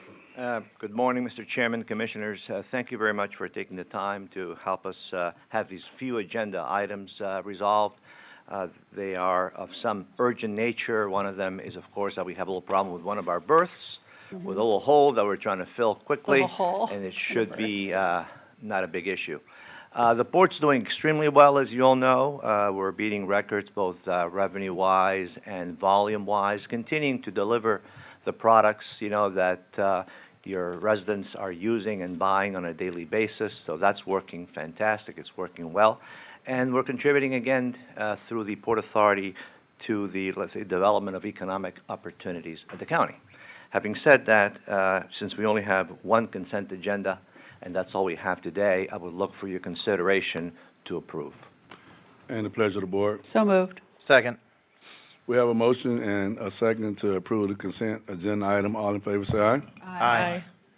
It approves unanimously. Keep going. Thank you very much. I don't have any comments today, Mr. Chairman, Commissioners. Do we have any commissioner comments? Keep up the good work. I will just say we had a great meeting last week with New College as far as exploring some opportunities for some trades that's coming from New College, as connecting with some of the entities out at the port. We're excited about that exploration because that is exactly what it is. It is an exploration. This is nothing that we will vote on. I also spoke with Commissioner Van Ossenbridge about starting those tours for those high schoolers so they can actually see what's going on out there at the port, so we can kind of plant seeds for trade, so individuals in our communities that's not going, to college or the military, if there's something out there at the port where they can possibly seek employment, we want to introduce that to them because the port continues to thrive and do great things. We want to make sure our community is connected to it as much as possible. Are there any comments for Commissioner comments? If not, this officially closes the Port Authority meeting. Thank you. We will go on recess for 10 minutes, and we will come back at 10 o'clock.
Okay, welcome back, everyone.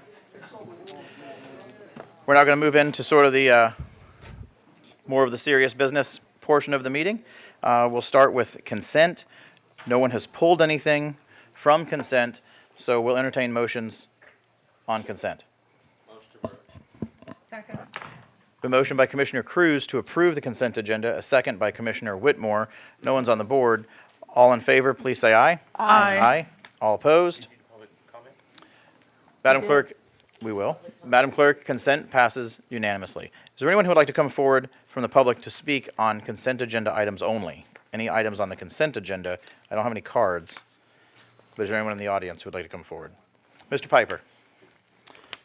So please state your first, your last name, your county of residence, and you'll have 3 minutes to speak on consent agenda items. Ken Piper from Manatee County. The agenda item I'd like to speak about is item 5, and specifically within that item, that's the authority given to the county administrator.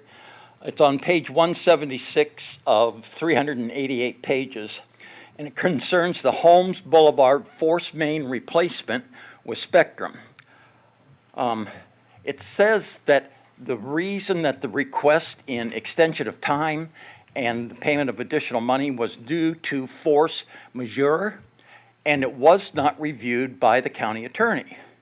Now, that is most certainly a legal term, and throughout item 5, we see those items. I mean, there's millions of dollars of items that were approved that way. So I guess we really don't need you guys up there. Just give the county administrator all the authority to do whatever he wants to do, and that's all right.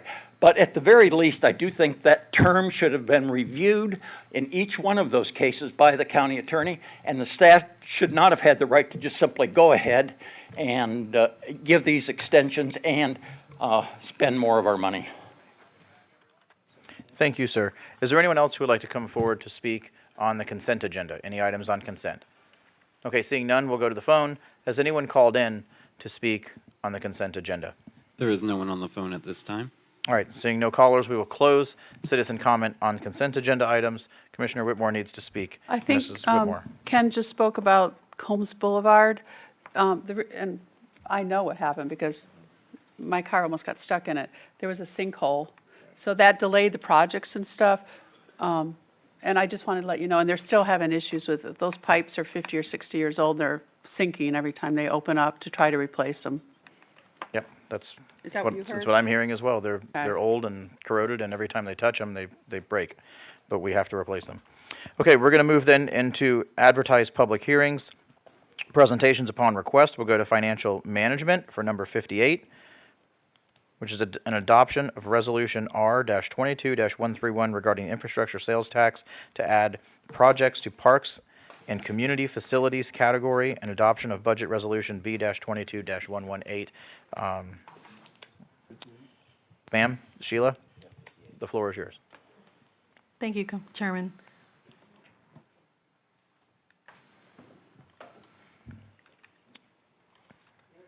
I would like a presentation. Let's start.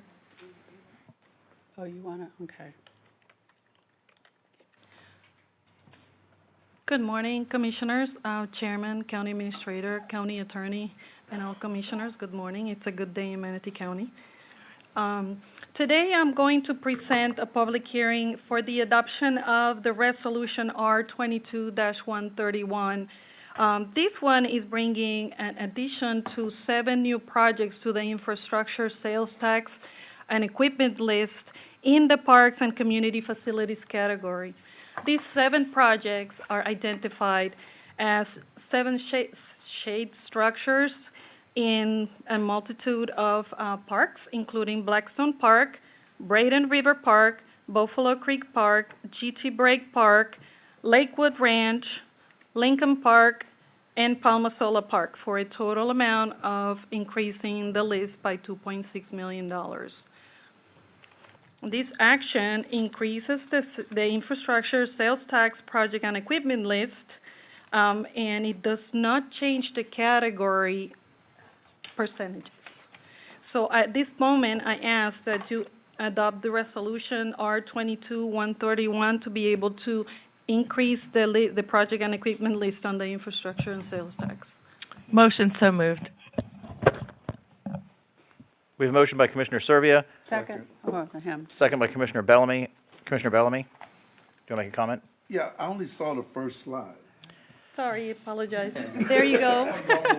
That's all there is. Yeah. I just looked. That was an abbreviated It was in our- presentation. It was, I'm sorry, I went really fast, but these are the 7 parks that are being added to the project and equipment list. Commissioner Satcher. Your time is coming. Seems that when for our agenda, this doesn't open up, it just reopens the agenda, so, so we'll trust what's on the screen there. It is. I read it. I trust her. She has an honest face.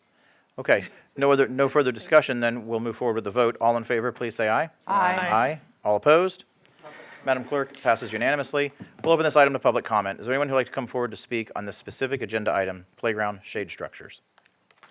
Oh, Okay, seeing none. Chairman, Wait, I need is you there to anyone, approve. has anyone, hold on, has anyone called in? There are no callers at this time. Okay, thank you. We'll close public comment. Sheila. There's a second item that adopts the budget resolution as well, B-22-118. Do I need to open up the second item to public comment, or is it was both? You should, just in case, since you just introduced it and people weren't aware. Okay, we'll open up the second item to public comment. Is there anyone like to come forward to speak on the second item? Seeing none, we'll go to the phone. Is anyone calling in to speak on the second item, B-22-118? There are no callers at this time. Okay, no callers. We will entertain motions for resolution B-22-118. So moved. Second. We have a motion by Commissioner Servia and a second by Commissioner Whitmore. All in favor, please say aye. Aye. Aye. All opposed? Madam Clerk, the item passes unanimously. Mr. Chair. And Commissioner Whitmore, you have the floor. On that, I'm having trouble too, but if you double click, it eventually opens to the right. It's slower, just so you know, Commissioner Satcher. And also, shouldn't we be doing public comment before we do the motions, only because we may change our motion? We should. I'm just a little rusty. I've had 6 weeks off. Oh, okay, all right. Okay. Thank you. Okay. Advertised hearings, presentations scheduled. Community and Veterans Affairs, Lee Washington. This is item number 59. Thank you, Sheila. Thank you. Good morning, Mr. Chair, Commissioners, Dr. Hopes, Mr. Clegg. Lee Washington, the Director for Community and Veteran Services. Brought with me this morning Ms. Jennifer Yost, the Community Development Project Manager. And we're here this morning to get your approval for the items that we brought to you on June 7th of our HUD annual plan of our 3 grant programs. With that, I'd like to bring Jennifer up to give you a brief presentation, and we can go forward from there. Jennifer? Good morning.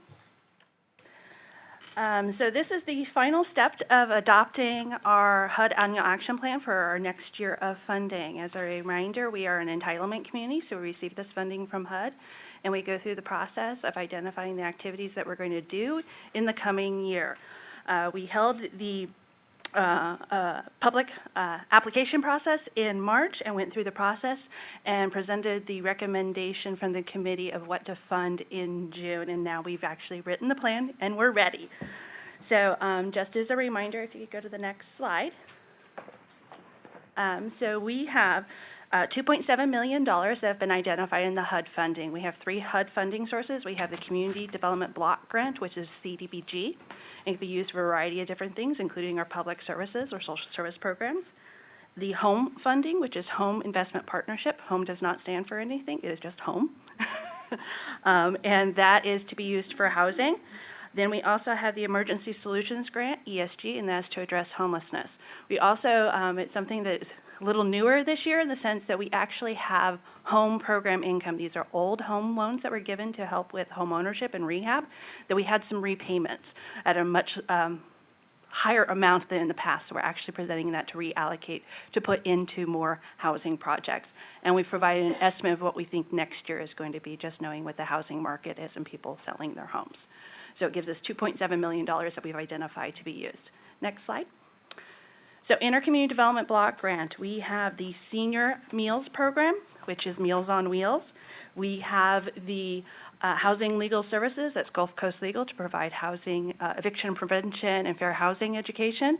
We have the Denture and Prosthetics for Homelessness, that is with Turning Points.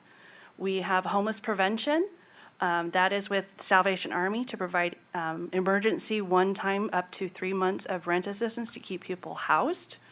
Then we have the Senior Companion and Homemaker Services, that's with AM and FM Enterprises, that's A-Leans.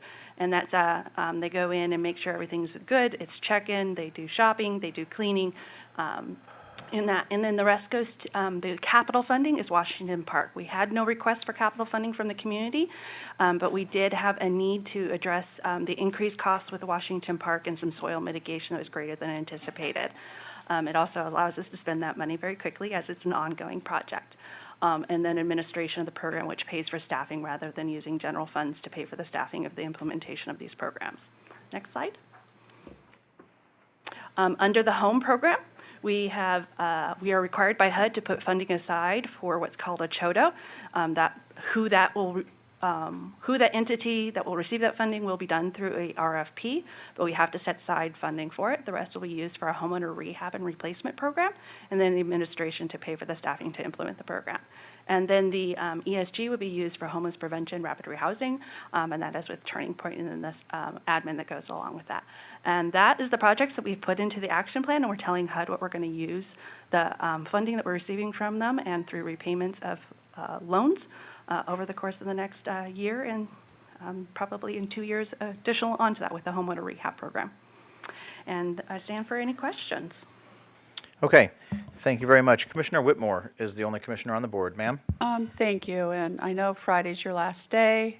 It's a great loss to the county, and I wish you the best. Thank you. Question, the gentleman that just came up, this is where I'm always lost.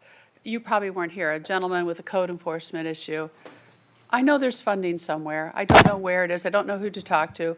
It looks like his roof was besides his house, but there's major issues. And then I saw with his CHODA monies, would this gentleman be able to qualify for some things in your area to help repair his house? I know there's funding. I remember there was an older lady I turned into you guys years ago. I met her at the hospital, and I gave her your guys' information, and whatever her condition her house was, your monies built her a new house. I don't even know who she was, but So is there something we can help with somebody like that? This was his neighbor's house that was complaining that he had to look at the neighbor's Oh, house. see, It I was didn't know, unsightly. but anyway, okay, but anyway, to offer the neighbor help, it looks like the poor guy needs help. But is there funding in your area, or where do we turn to? So that is not CHODO, that's a specific type of organization that would Okay. receive that. But under the homeowner rehab and That's what I saw, replacement program, yeah. so we put out an application periodically through the year. So my recommendation is that he contact Deborah Ash or Debbie Ash in our office and be put on the list for notification of when the next application cycle will be out. So that would be my recommendation. We always have more requests than we have money, so it's not an open application, it is on an application cycle. So you do use it pretty, and I know we Yes. have weathering. The weatherization is not through us, it is this Somebody funding else. only. We use the state funding, which is called CHIP for Right. homeowner rehab and repair. We use the home, and we also have currently some old CDBG that we're still using for Hopefully that. code enforcement can So help the neighbor. it is the homeowner repair and rehab, and we put them out through an application process, so that is where I'd say. Thank you. And if they call, they'll get on the list and be notified at the next opening. Thanks, and thanks for your service to the county. Thank you, appreciate it. Okay, thank you, Commissioner Whitmore. Servia and Bellamy is the order of the board. Commissioner Servia. Thank you. And I also want to thank you for your service to Manatee County. We're very sorry that we're going to be saying goodbye to you, but we wish you lots of success Thank you, in the appreciate it. future. I have a question about also the use of these funds. I had a meeting yesterday with Harbor 58, and they are a group that helps teenagers who are aging out of the foster care program with no place to live. Is there an opportunity for them to use any of these funds for that? So potentially, they would have to wait for the next application cycle, would be in February, March of 2013. We put out the funding for organizations to apply, and if they meet the qualifications, they could apply. If they're talking about they're experiencing homelessness and such, I would connect them with Turning Points, St. Vincent de Paul, the Salvation Army, to see if they would potentially access any of the funds that they have. And that's not just our funds, it's any type of funding. Also, as well as having them talk to Chris Johnson with the Suncoast Partnership to End Homelessness to make sure that they're incorporated into that system and connecting those youth exiting into potential homelessness to get the assistance that they may be qualified for. Okay, and so now that you're leaving, who is the best contact at Manatee County? So right now, Barbara Ferreira is going to be stepping in to help, but they are working on getting a replacement for me, so. Okay, thank you. Thank you, Commissioner. No one else is on the board for discussion. Commissioner Bellamy. Yes. Thank you for everything, and good luck with what's next. I'd like to make the motion to adopt the resolution, Mr. Chair. Is that okay? Absolutely. I'd like to make the motion to adopt Resolution R 22-118, adopting the FY 2022-23 Housing and Urban Development Annual Action Plans to allocate Community Development Block Grant, Home Investment Partnership, and Emergency Solutions Grant and funds. Second. So we have a motion by Commissioner Bellamy, a second by Commissioner Baugh. I'm going to go to public comment unless the county attorney has something to add. Well, no, I was going to suggest you do that and take comment on the entire agenda item. There are a few things in there, that there's a number of things that have to be approved, but if we could take public comment now before we start voting, it'll. Okay, so we'll take public comment on all of agenda item 59, all of the required motions. Is there anyone from the public who would like to come forward to speak on item number 59? All right, seeing no one, we'll go to the phone. Has anyone called in on item 59? There are no callers at this time. All right, then we're going to close public comment, and we will go ahead with the vote on, now you say there's multiple things to vote on here. The only resolution I see is 118. Well, if you look in the agenda item, Mr. Chair, there's the adoption of the resolution, and there's an authorization for the chairman to sign HUD documents, and an authorization for the chairman to execute the HUD agreement. You could move them in a single motion. So moved. Yeah, they're all incorporated in the resolution. So Okay, moved. wonderful. So just to be clear, the motion is for R-22-118, including authorizing the chair to sign all documents pertaining to the motion. All in favor, please say aye. Aye. Aye. All opposed? Madam Clerk, 59 in its entirety passes unanimously. Okay, we're going to move into the regular agenda.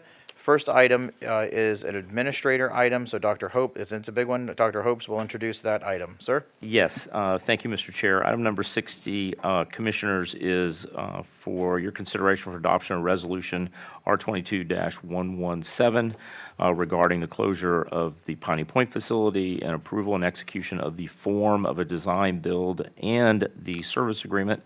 You have each been briefed, I believe, extensively by the county attorney. Mr. Clegg, would you like to summarize? Well, I can briefly summarize. All of you did receive briefings, and Ms. DePaul also participated in those briefings, and she did, and we gave you all as much information as we could. A lot of due diligence has gone into this. And basically what the resolution will do is approve a service agreement with the receiver that assures that the county receives the funding from the state through the receiver sufficient to cover the costs for the commitments that we're making. We're still working out some of the details of that with the receiver. So this is what I think both the administrator and Dr. Hopes, you can of course speak for yourself, and my office are comfortable recommending to the board based on your past direction on how you want to participate in resolving Piney Point. But it is a matter of contractual discretion for the board. I mean, we take our direction from you all as the elected officials. And so that's really all I have to add, Dr. Hopes. I'm certainly prepared to answer specific questions about the details of the agenda item. Yeah, and I'll just add, Commissioners, with the county attorney and his staff, with other attorneys and many individuals within my administration, we have had extensive meetings over months and months and months around getting the agreement to this point. As Mr. Clegg has mentioned, the receiver still has some issues, principally when it goes out beyond the 10 years. But I'm very comfortable with where we are with this agreement. with regards to the commitments, and am comfortable, as I believe the county attorney is, and Ms. DePaul, based on all the engineering evidence and reports, both from DEP, the receiver, and our engineers, that what we have proposed to the receiver and DEP protects the county and gives us the best assurance that our cost will be covered during the period of the design build to complete the infrastructure for the well, as well as the cost of receiving the processed water from Piney Point and adequately pre-treating it before it goes into the well. It's possible that we may have to come back to you with small changes based on the receiver, but I believe this is the best strategy.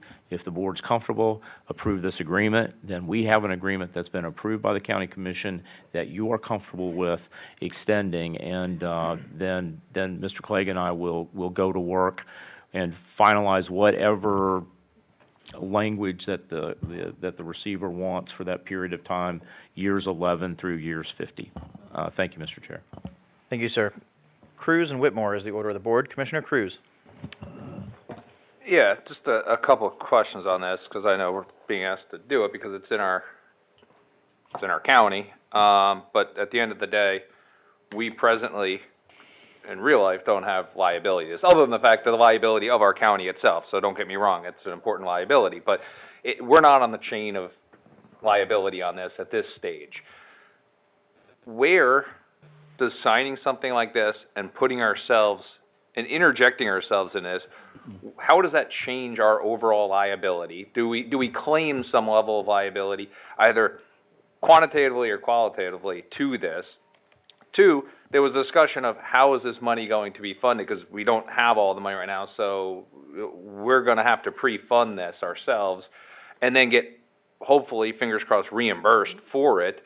In the interim, there was a discussion I had during my briefings of who's covering the finance cost to that. I understand the line of credit's very inexpensive, so it's not dramatic, but there's a finite amount of line of credit. So if we burn through that line of credit for this, does that mean we have to go get separate financing for something else we otherwise would use the line of credit for? So you can't just say the line of credit's only 25 basis points. Well, if I have to go finance right-of-way acquisition for 2%, then that's real cost. So the third question I had, and I'm not sure if it was resolved since our conversations, was my understanding was there's a certain amount of money that's going towards this, but we all see inflation going up 8%.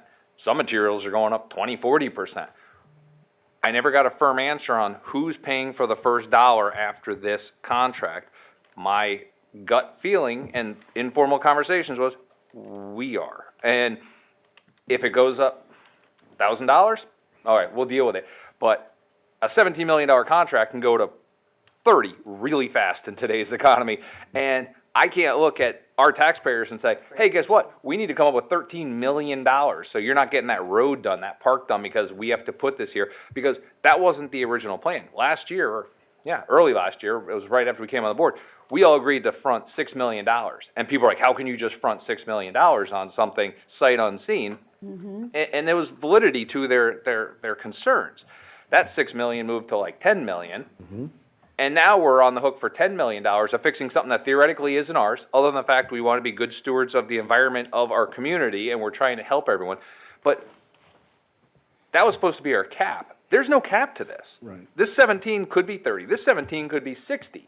And right now, I haven't gotten an answer on who's covering that shortfall other than our taxpayers. And once the money starts going in, and you start throwing good money after bad, that could snowball very quickly. And the way this is structured with us financing it, there's no incentive for the state or anyone, other than, honestly, that it does sound like they have a good faith effort.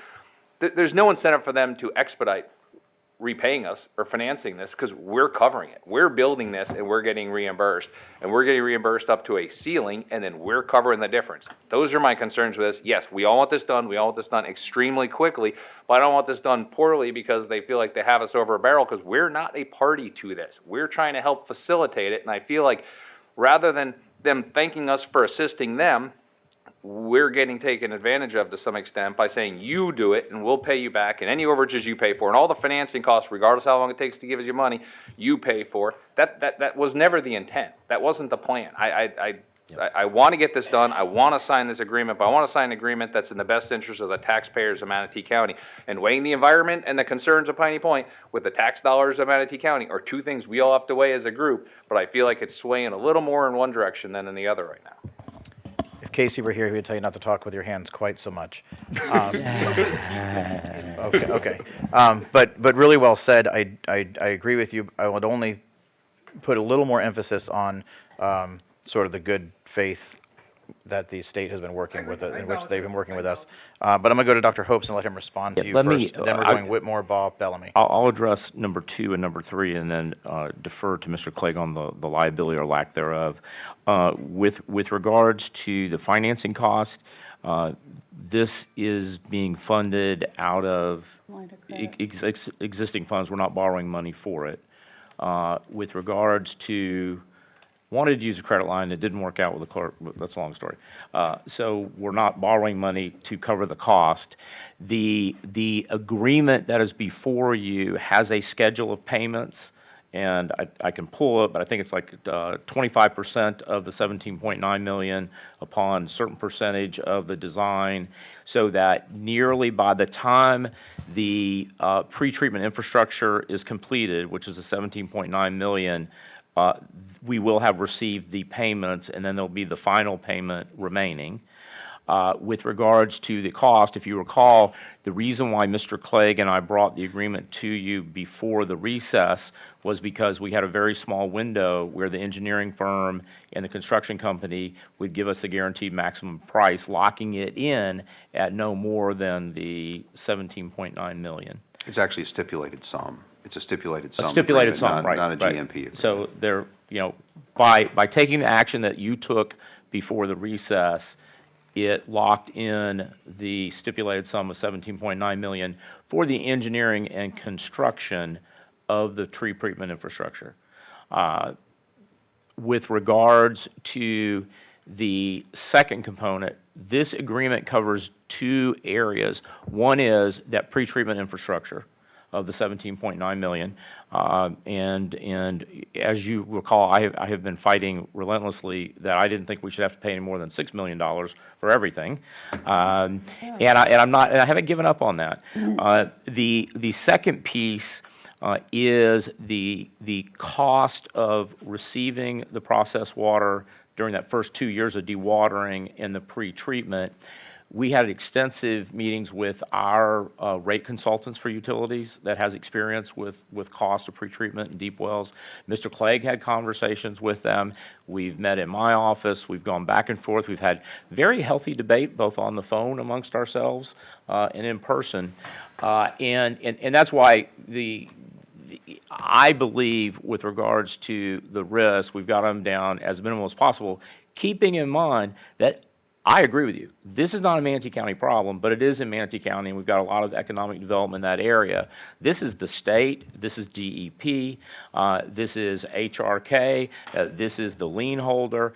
It's their problem, and I assure you, as I had that discussion on Easter Sunday morning with the governor, that I felt this was going to cost at least $200 million to get this completed. I still believe it's going to cost at least $200 million. The legislature did not move to fund the additional $100 million this year because they didn't feel that the first $100 million was spent. With this agreement, it pretty much will spend a majority of the first $100 million or $90 million. And I have every expectation of recommending to this board as part of our legislative agenda next year to ensure that the state allocates additional funds moving forward. By the time the legislature meets again, we should already be in operation of the well. And so we'll have a much better understanding of what's confronting us. But this is not an easy decision, but I believe we have put a pretty good thought into it and a lot of debate and a lot of meetings over months and months to get to this point where I'm comfortable. I mean, I would prefer to have not started my first day on this job dealing with this issue, but I do believe this gets us to the point where we actually see the final chapter and closure before us with Manatee County actually, leading that charge. So who pays for the overage? Thank you. Who pays? There- You said don't tell me it's a guaranteed maximum price contract, because unless you're promising me there's no change orders ever to show up on this dais, then there's no Let such me thing as a address that. guaranteed price contract. Let me let address Mr. Mr. Clegg Clegg? address it. Mr. Clegg? Commissioner Cruz, you're right. I mean, it's a career-ending move for a lawyer to say there's no possible way the price could go up. It could, but there are tools in the agreement with the contractor that place most of the risk of that on the contractor. But it's not a guarantee in the pure sense of the word, because there are ways that you can go around that, different circumstances that can occur in the course of construction. I'm speaking a little bit for staff here, but I think they have a comfort level that this is a manageable risk because it's a tight construction period. It's a short-term construction period. The intention is to be done by spring of next year. But I don't want to represent to you something I shouldn't. You're right, the risk is there, and I talked about that with each of you in your briefings because it's my job. I can't give you a better answer than that, sir. That's the best I can do. I would like to talk about the liability, if I could. So, and I've had to answer a lot of questions over the years about liability in Piney Point. This is not a new experience for me. You are absolutely right. At present, today, Manatee County has neither fiscal nor legal responsibility for the problems of the Piney Point site. It is private property that is in the ownership of a company called HRK, not a very solid company right now, and it's under the jurisdiction of a court-appointed receiver who is acting under the direction of DEP. That's happened multiple times before, unfortunately, in the past 18 years. If we do this, we have worked very hard to make sure that the way it's structured, that doesn't change in terms of what happens on the site. We have built language in here. We have pushed back on requested changes numerous times, as recently as yesterday, that would have the county take responsibility for conditions of the site. But I can't say to you that that means that it's free of any and all liability, because if you own a deep injection well and you operate it, whether you operate it to take water out of Piney Point or out of our own sewer system or out of some other use, that asset carries with it some inherent liability if it doesn't work the way it's supposed to. So once that water comes from the site and we accept it into our system, at that point it is on us because we own that infrastructure. And so if we have a problem there, the county bears the risk and cost of that. That's specific to the well, not to Yes, sir, not to the site. And that's the intent here, and we have insisted on that, both Dr. Hopes and myself, through some pretty heated discussions, quite honestly, and we're still not quite there yet, but I think we're going to get there. But absolutely, again, I have to be honest and upfront with you, if there were a problem with the well, that would be on us. But we are making it very clear in these agreements, we are not taking responsibility for the situation on that site. The county's building a well and providing a service, and that's it. And I might add, that's one of the reasons why, we moved to put the well not on Piney Point property, to put it on our property to control the pretreatment, control the pretreatment infrastructure. That's where we are today. Commissioner Whitmore. So we put it on our property, so now we do have liability. So we can look at it that way, too. Okay, we started this, I'm 100% on board with what George said, Commissioner Cruz. We're 6 million, we're 17.9, which is $18 million in the hole. When I had a tour of utilities, Courtney DePaul attended with me last week, and from what I understand, some of that money will be out of the utilities, and that'll be a separate line item for Piney Point. Okay, well then, maybe you need to meet with all of us individually and tell us what your plans are, because that's kind of what I heard. Maybe I misunderstood. And I remember something over 50 years versus what we want is 10, right? In the Piney Point, Dr. Hopes. The duration of the They want 50 requirements, to pay back. the duration of the requirements of the owner, HRK, and now the receiver from the EPA is a 50-year monitoring period. The majority of the processed water, including all the seepage, once the stacks are closed, by the end of the 10th year, that's pretty much gone and dissipated.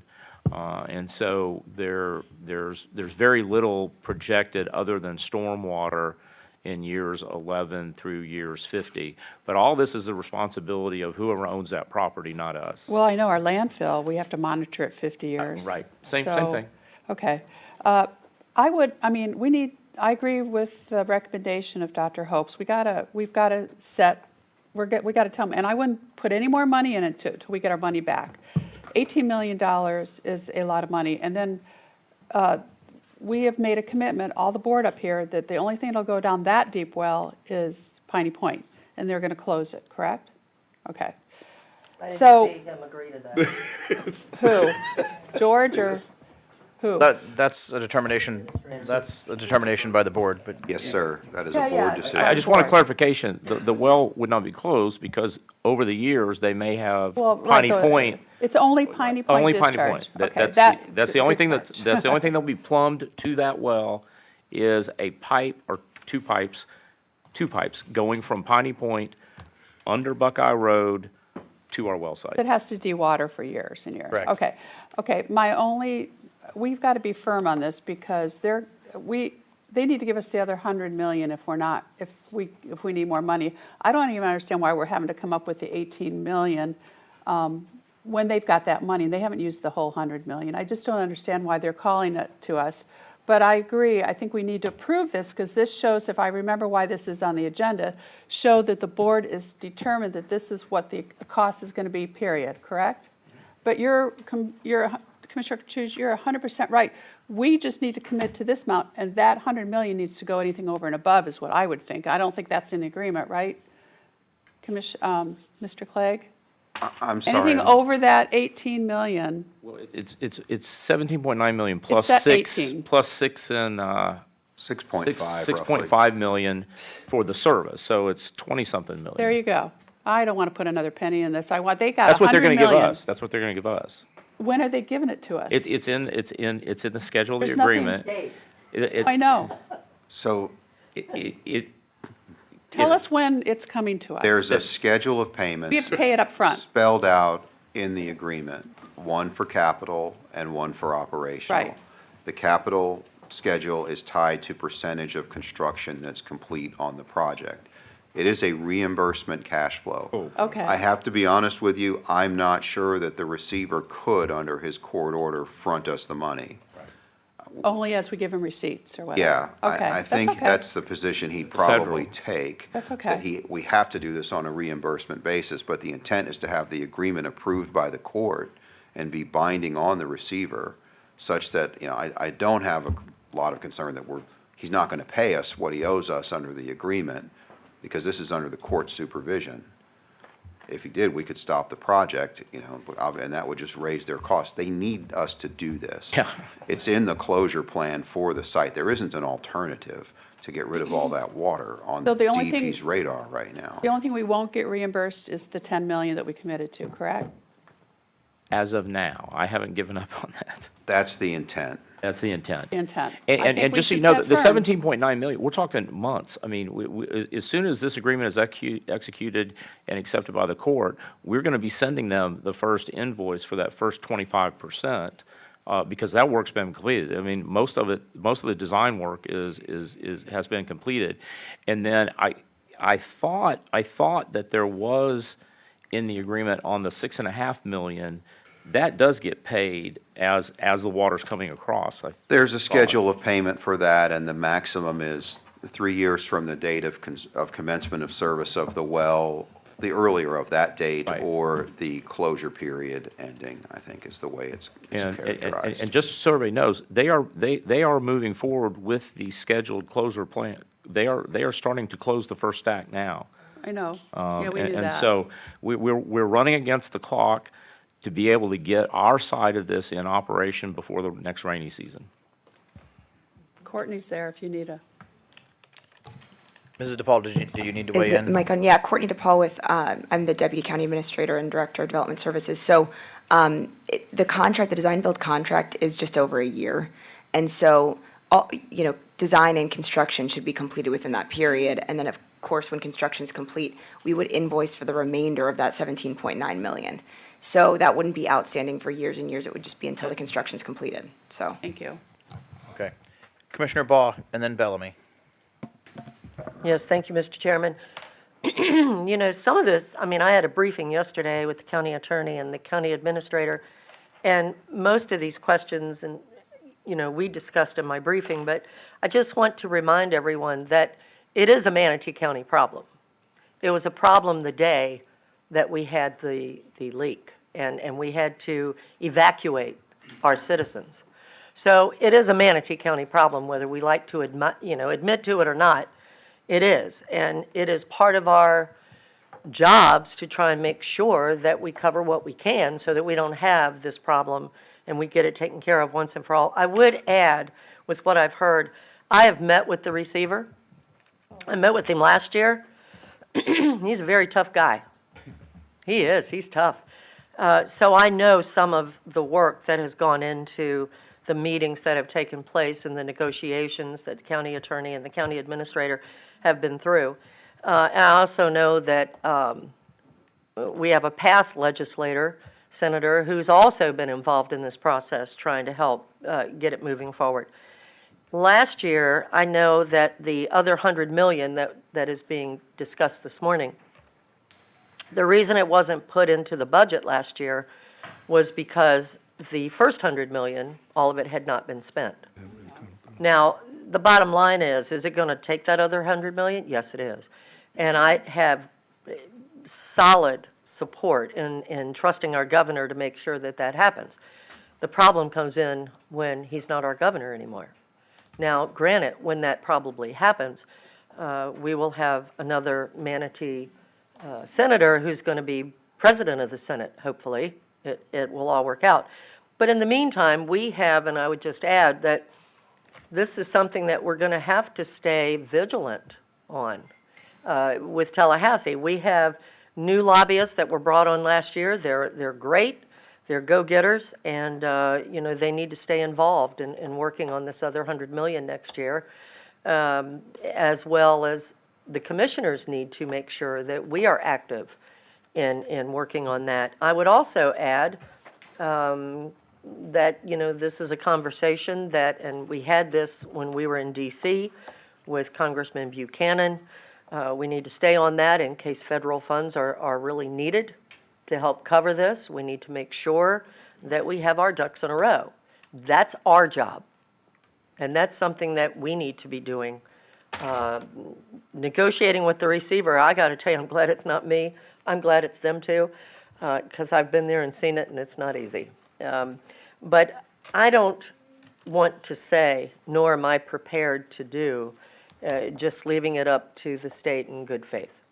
Even though I know our legislators will come through, I know that beyond a doubt. And I'm having lunch today with Representative Robinson, and that's one of the items we're going to discuss. But, we've got to be more vigilant than that. And it's just a shame, I think, that, I'm not going to say it. Never mind. Let it go. We need to be dealing with this now and trying to get it settled. I am concerned, as Commissioner Cruz mentioned, and I had a major discussion yesterday in my briefing on the last few years, how this is going to be handled, because none of us, hopefully, that are here today on this dais will be here that many years down the road. If we are, then, we definitely need some term limits. I mean, it's out of control. So we're going to need to make sure that we have our ducks in a row and, it's taken care of for the next board that comes on. And I'm sure some of these guys up here that I'm looking at today will be in Tallahassee then, or who knows, maybe even D.C. Crazier things have happened. But we need to stay on top of it. So that's all I would add. I just think that, we're put in this position now because we didn't work on this sooner when we probably should have.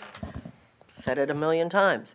But here it is. And so we've got to get this thing closed. And that's the best I know that we have at this point is the receiver And I think the county attorney and the county administrator have worked very hard. I don't like all of it, but I can't do anything about it. So we need to stay vigilant with our legislators. Thank you. Thank you, Commissioner. Dr. Hopes is going to chime in real quick, and then it's Bellamy Servia. Yeah, and two things I want to note is, as Mr. Clegg mentioned, this will go to the court. So a federal court is going to approve this, and it will, the state court, the state court, not federal. you know, the state court will approve this. So that's an additional branch that's sort of codifying it.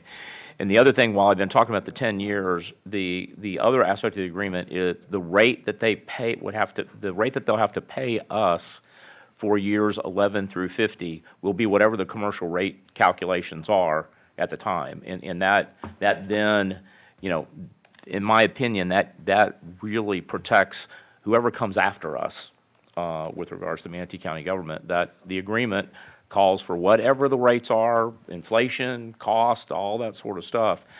That's the rate that will have to be paid throughout the duration of the monitoring period. Thank you, Mr. Chair.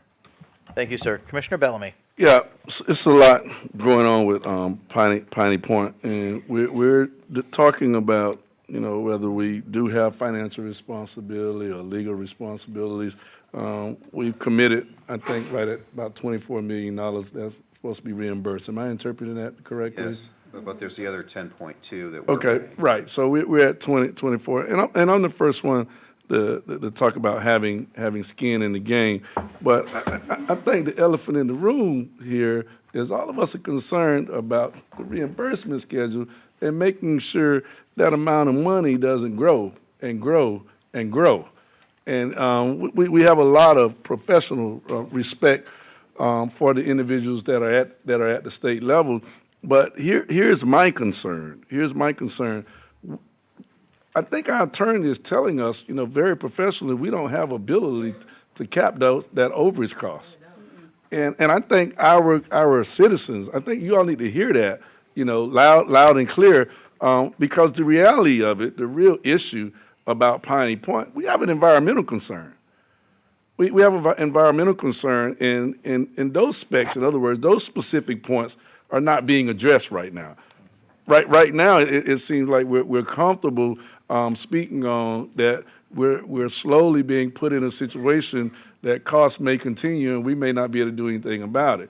But what are we doing to address the environmental concerns? Because again, it is Manatee County.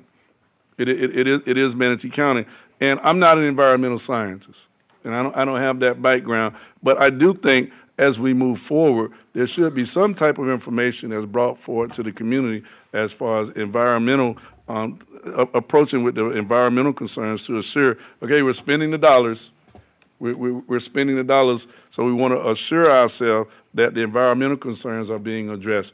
Right now, with the dollars that's being spent, I'm sure that the concern is out there, but specifically, you know, how are we addressing the environmental concerns? And the next thing I wanted to speak on was the construction timeline with 400 days, as well as the inflation rising. I'm sure Mama going to say something about that. The inflation rising within the 400 days, and even currently, some of the projects that we have right now, we cannot get supplies on. And we are struggling with that, which goes back to the financial part, where we're going to eventually bring more, going to end up costing us more money. Here's my question. Those were comments. Here's my question. Dr. Hope said that we're not borrowing the money, and I just want to meet, for my understanding, where is the money coming from? I'm getting everybody up here. Okay. That's an all call. That's great. Yes, Dr. Hopes. Yes. Apparently, you asked the question because And that's here comes look, the cavalry. we've been living with this for a long time. First of all, and Courtney can weigh in on the construction, but the expectation is that this will be completed by spring, or we're talking about 8 months, 7 months, even though the contract calls for 400 days. I can assure you, these folks have been working on this. The engineer and the contractor have been working on this since April of 20. I mean, they've been involved. Jeff, you want to chime in on the timetable? Yes, sir, that's a true statement. The 400 days was because some of the lead times on equipment and materials are unknowns, but ever since we've got the NTP, they've been out there buying equipment, getting orders in so they can get ahead of those lead times to make sure that we're up and running by wet weather season next year. So we're confident that they're doing all they can to make sure we're there. And as far as the overages, we don't expect overages on this project. We've done a lot of due diligence up front in that regard. Yep, thank you. It's also important to note, I think there's about $800,000 in contingency still in the contract, and so that would help support if there were some overages at first, but it's about 4% contingency, which, I think the level of comfort usually is 10. But again, it's, this is a heavy project with electronics. This type of thing is something that this type of contractor does every day, that we're not really expecting a lot of overruns, so. Right. And then Sheila, CFO, if you'll let them know where we landed on use of funds? Yes, good morning again, Commissioner Sheila McLean, interim CFO. The funding for the Piney Point, because at the time during the recess agenda, we were in need to award to the McKeeman Creed the contract for the full amount. We had to first take the funds out of the general fund. However, during the July 26th board meeting, which is today, you reverse this action to take the use of the line of credit for the governmental, not utilities, line of credit as well. So the impact of the debt service, as Commissioner Cruz has highlighted, is on the general fund. However, with the low interest rate that we have, which is like around 0.27% right now, on the line of credit, the interest will be very low. And I'm approximating it'll be like around $9,000 a month until we can get it into the bond issuance, which will happen August 18. And then, I mean, I have to tell you, I mean, I owe it to Jeff and the Utilities Department and Courtney DePaul and Sheila and everybody that has come together throughout this process. The well has been on schedule. It's been on budget. I mean, everybody has worked, including Jake Erickson in purchasing, staying on top of these contracts. And I can just tell you from experience that as crazy as this project has been and very unusual, it has stayed on budget and on schedule. And this is a complicated project. A very complicated project, and we have relied on numerous experts, engineers, financial consultants, rate consultants, to work with us to get it to this point. But Jake, do you have any concerns on the contract with regards to the predictability of the flat costs? No, sir. At this point, again, Attorney Clegg made the mention that it is a stipulated sum, so that is a fixed fee contract, which means that we are only obligated to that $17.9 million. If there are any changes, it's got to come back through the county for approval, and then at that point, we'll determine whether or not they have to do it. But it's fixed at 17.9 right now. Georgia say no? Anything else, Commissioner Bellamy? Yeah, as a matter of fact, I do have something else. And this is not against staff. This is not against staff. When you just made that statement, Jake, you're my man. I appreciate everything you do. The reality hit us. It's coming back. There'll be some type of change order, and it's going to come back. And this is the concern that I'm surprised that a lot of you Don't open that door. Don't let the contractor know that you're expecting something like that. This is a fixed contract. Oh, I don't think there's nothing fixed about this. I'll bow down. Where's Mr. Gore? Yeah. Is he feeling better? Mr. Gore, last time I spoke, okay. You didn't ask him. Better. He's feeling better, yeah. Okay. So one clarification, and maybe I can have Jake come up here too if I need, but with the $800,000 contingency on a stipulated sum, and this is just on a little research I did, typically that's what they negotiate with first. So if there's a change order, they use that $800,000 and then they'll negotiate based on what we know we have. The contractor also has a benefit that if he doesn't do any change orders, he gets to keep that $800,000 as profit. And so there's also a benefit there because it is a stipulated sum contract. And so just you know, I think we have to think about that also, is that there's a little bit of a benefit if there aren't change orders, that he gets to keep that in profit, he or she. So I just wanted to add that. And that's true, That's right? correct. Yes, ma'am. Done. Thank you, Commissioner Bellamy. Commissioner Servia, and then Commissioner Baugh, and then Commissioner Whitmore. Yes, thank you. Just a few comments. First, thank you to staff. Excellent job. You guys have been a really tight, cohesive team. I appreciate it. It's a difficult situation. We've got to address this situation. I wish that it would have been addressed in 2013, but we have no choice but to address it now. It's going to continue to get more expensive and more risk associated with the environment. So cost overruns, as Commissioner Cruz said, have been my biggest concern as well, and how we're banking this job. But I like what I've seen in the agenda packet, that there are some assurances for when we're going to get that money back. And I think it was Bill Clegg in our briefing who said to me, you know, there's this unlimited capacity for unknowns and problems that could occur. There just is. And we all know that. And so it's very likely that there are going to be additional problems that we can't think of right now. But I want to congratulate our attorney, who's done a really good job of limiting our risk to as much as possible. I mean, that contract is very, very tight and in our favor. So I think we have to go forward today. I have faith that the state of Florida is going to continue to work with us, and I think that's the right decision for today. Thank you. Commissioner Baugh. Thank you, Mr. Chair.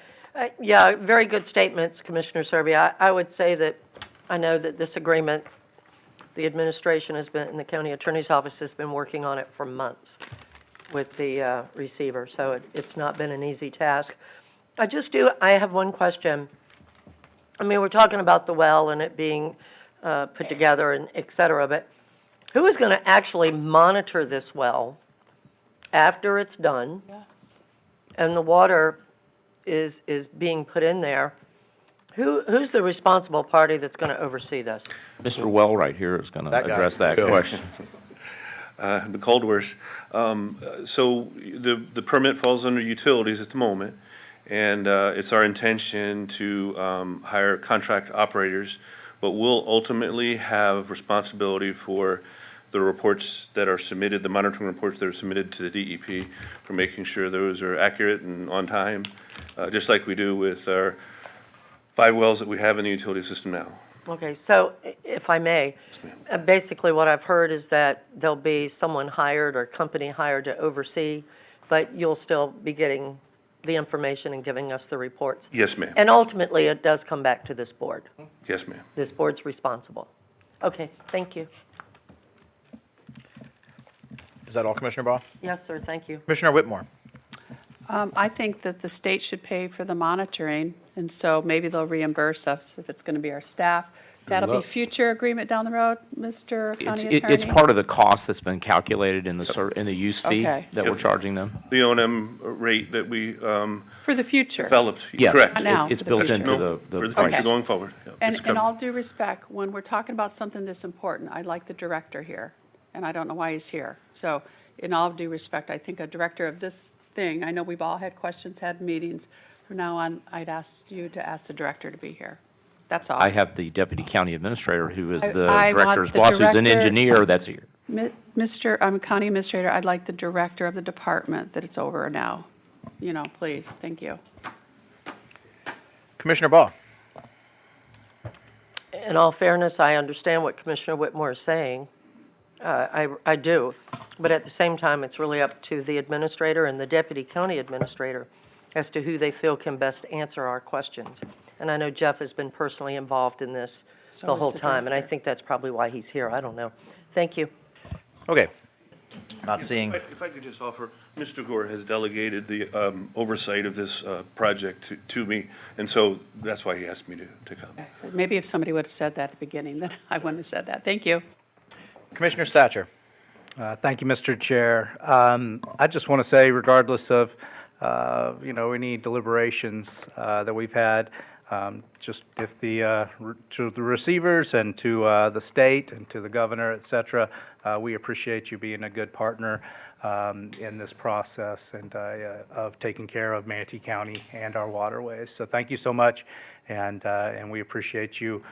We've seen you come through and keep your word each part of the way, and so us going through an agreement and wanting to be diligent has nothing to do with any disparaging on you. Thank you so much. Okay, I'll sort of close this out here. I agree with a lot of what Commissioner Cruz said regarding sort of open-ended commitments to certain aspects of this, not to the construction project, but to other aspects of this deal. However, there is even a ceiling to those commitments and potential liabilities, and we don't have any liability right now. I understand that. However, it is a Manatee County problem. My district specifically tends to be, even though his site is in Commissioner Satcher's district and it was, your constituents who were evacuated, ultimately this Piney Point site has disproportionately affected District 3 due to the environmental aspects and the environmental fallout that took place after the discharge. And any future discharges will also disproportionately affect the coastal community and the coastal districts. So while we do want to limit our financial liability, there is also an environmental liability and a quality of life liability that comes with this as well. And it's equally as more important, in my opinion, to limit that liability. There could be financial liabilities there too. Sorry, I'm using the word liability over and over, but that's true.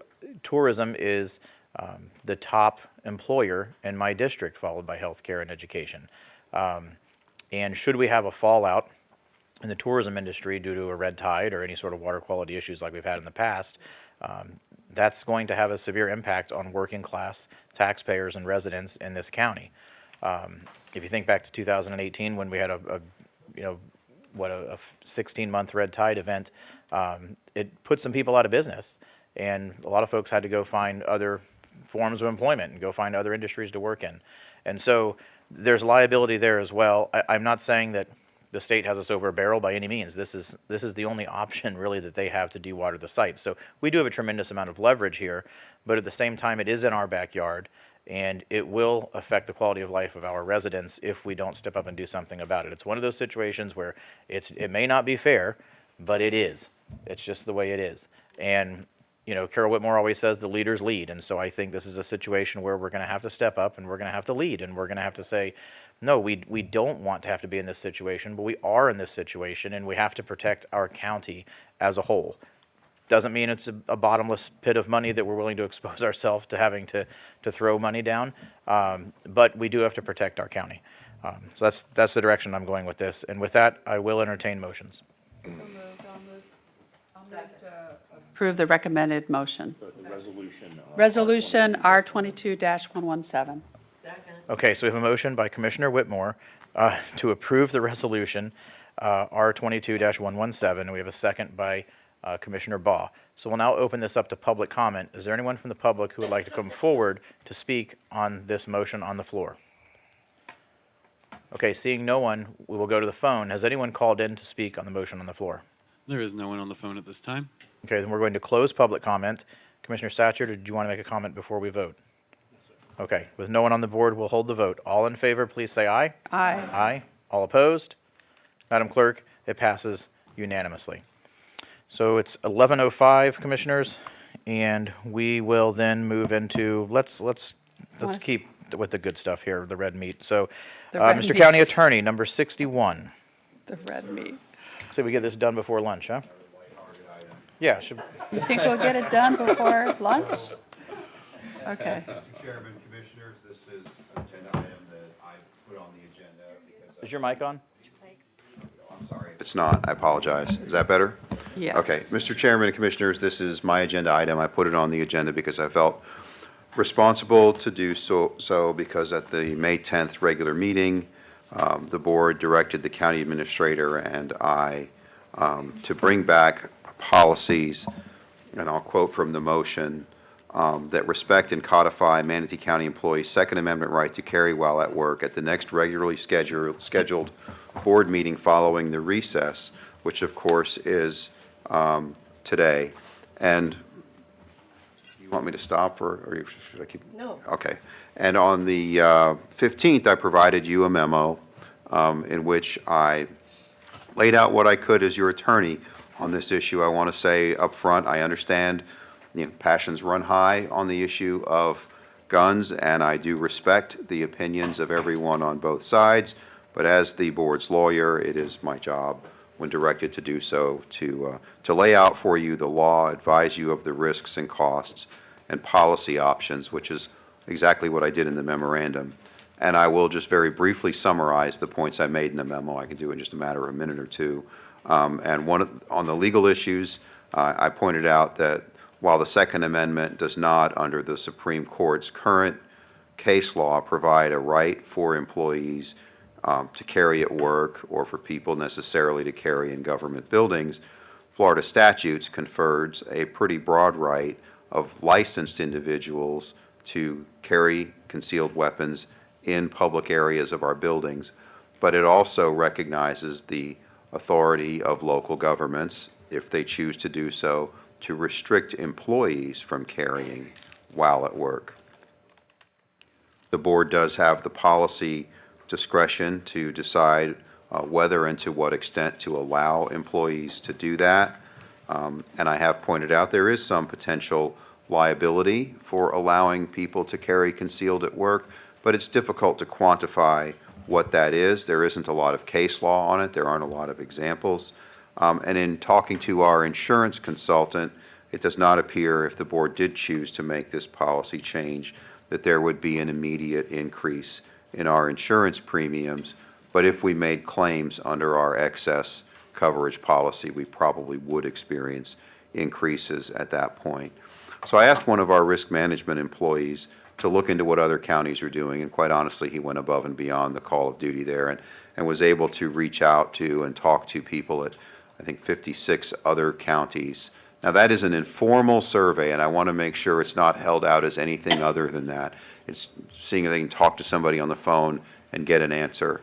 But that's really all we had the time and resources to do within the time you gave us. But it does appear that 14 other counties that we talked to allow concealed carry in some form, and the remainder do not. And I did provide you some policy examples from a few counties that do allow that, in case the board wants to look at those, if you want to move forward with this. But obviously there's a range of policy options, quite honestly, here as the governing board of the organization. Quite candidly, this is as far as I can take this as your lawyer. At some point, the spotlight shifts from me to Dr. Hopes, because I don't manage 1,900 employees. I manage about 20.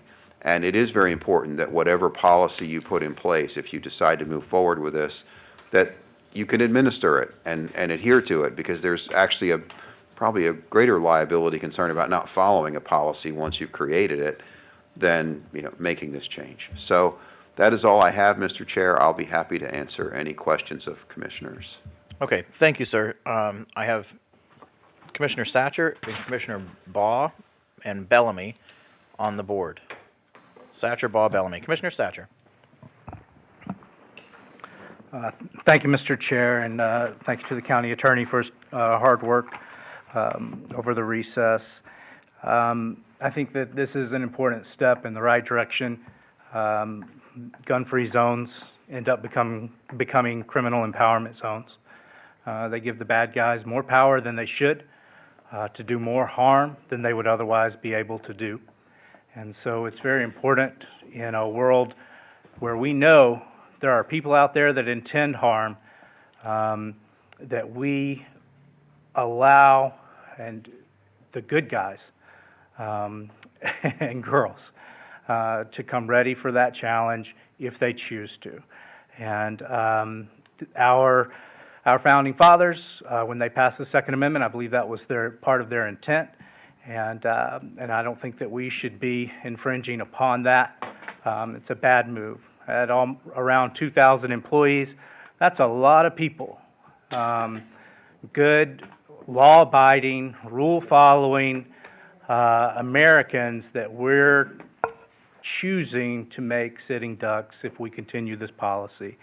So I don't believe in having our employees be soft targets or second-class citizens. And I don't believe that any type of commissioners, that we should have any type of additional security that goes above and beyond something that we are able to allow people to have themselves. And so if we're going to have locked doors to get to the top floor of our building, and we're going to have sheriffs at the opening of our proceedings here, then it's only right that we at least allow our employees to have the option of protecting themselves if otherwise allowed to under state law. I don't think we should be second-guessing the Bill of Rights. That's not our job. I don't think that we should make risk management our guiding star.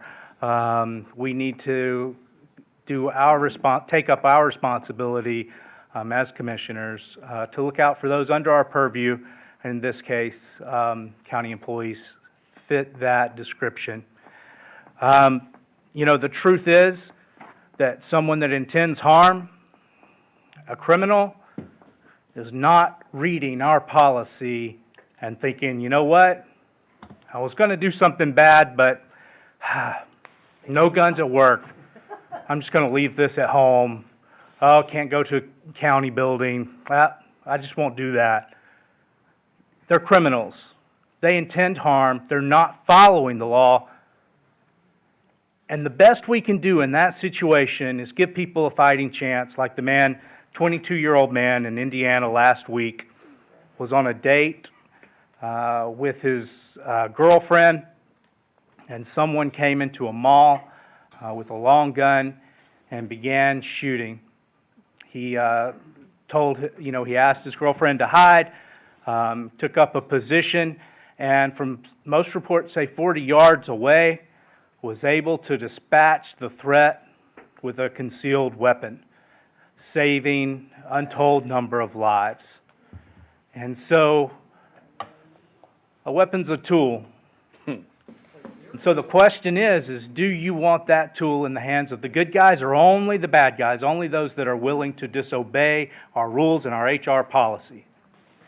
I want to give the good guys the right to defend themselves and for the employees of Manatee County, I think that's the right thing to do. And with that, I make a motion to direct the county administrator to prepare and submit to the board an amendment to the personnel policies to allow licensed county employees to carry concealed weapons at work in accordance with and to the extent authorized by Florida statutes. Thank you, Mr. Chair. I will second it for discussion. Okay, so we have a motion on the floor by Commissioner Satcher and a second by Commissioner Baugh. Commissioner Baugh, you are next on the board, followed by Bellamy and Whitmore. Commissioner Baugh? I don't know that I could put it any better than my fellow Commissioner Satcher did, but I just wanted to tell the board that I did have a conversation with our sheriff yesterday about this because this is a big decision. This is not something to be taken lightly. And we had a great conversation, and he was very helpful to me. And it is true. I mean, we have citizens today that I'll guarantee you, if you went into the parking garage, they would have guns, knives, whatever, in their cars already. If anybody was unhappy, and we hear that a lot from some commissioners, if anybody was that unhappy, all they'd have to do right now is go to their car and come back in this building. I mean, it's very easy, simple to do. We're not stopping anything today because we don't allow guns in our building. That's not going to stop a criminal. We see that every day elsewhere. Part of the conversation that I thought was great with the sheriff was that, most people that go to the trouble to get a concealed weapons permit is a good guy because you're investigated before that permit is generally issued. At least I know you are in Florida. I can't speak for other states. I know you are in Florida. And so, you've already got that background check on that person. The other thing is that if we had a situation in this building, it would be great to know that we also had others in this building that were there that could help defend the staff members and citizens that are in this building at the time. And that came from the sheriff, by the way, and I totally agreed with him. It's absolutely correct.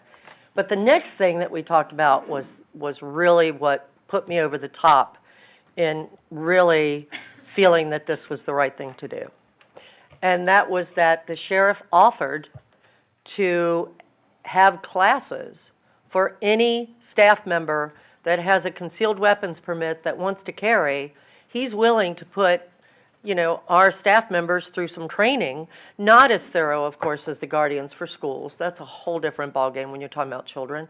But, he would give some sort of program together to help educate and train. Now, what that would encompass, we don't know yet. I mean, we're not at that point, for him to even say, but he did say that that was something that he would absolutely be happy to do. So I support the motion. I think it's the right step, given some of the problems that we're seeing in this country today. I know that there's some in this room that would hate for me to bring up the governor, but I'm going to do it. I mean, he's made it very clear. We are where we are today because of the policies of our governor. And the bottom line is that we want to keep Florida safe. We want to keep it free. And we want to protect not just our children, but children number one. I think we showed that this morning. And the other thing is that we want to protect our citizens as best as we can. So I just wanted to add, I don't know the process that we're looking at. I guess we'd have to have a workshop according to your policy. I don't know to get it together. I don't know how Commissioner Satcher, I support your motion, but I know that there'll be some conversation with the sheriff and so forth as well. So I just wanted to mention my conversation with the sheriff because I thought it was really above board and good. Thank you. Thank you, Commissioner Bach. Commissioner Bellamy and Whitmore. Wow. I understand. I know a young man who's 100 years old, Young. and he always say, if it's not broke, don't fix it. And I'm wondering, is that contribute to him living to be the age that he is to today? What we have versus what we don't have. Some of the concerns that come before me. It's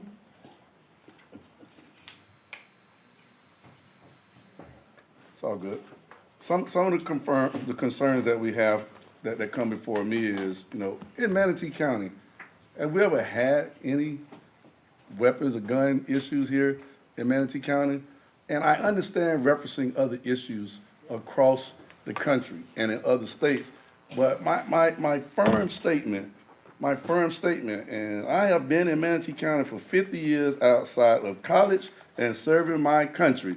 Do not bring gun violence to our communities. We have enough of it going on now. We need security protocols, we need screenings, and we need reform. We do not need to put ourselves in a situation where we open our citizens and we open our staff up to the Wild Wild West. And here's the reality of that.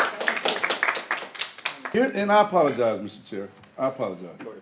Here's the reality of that, all right? What does our community want?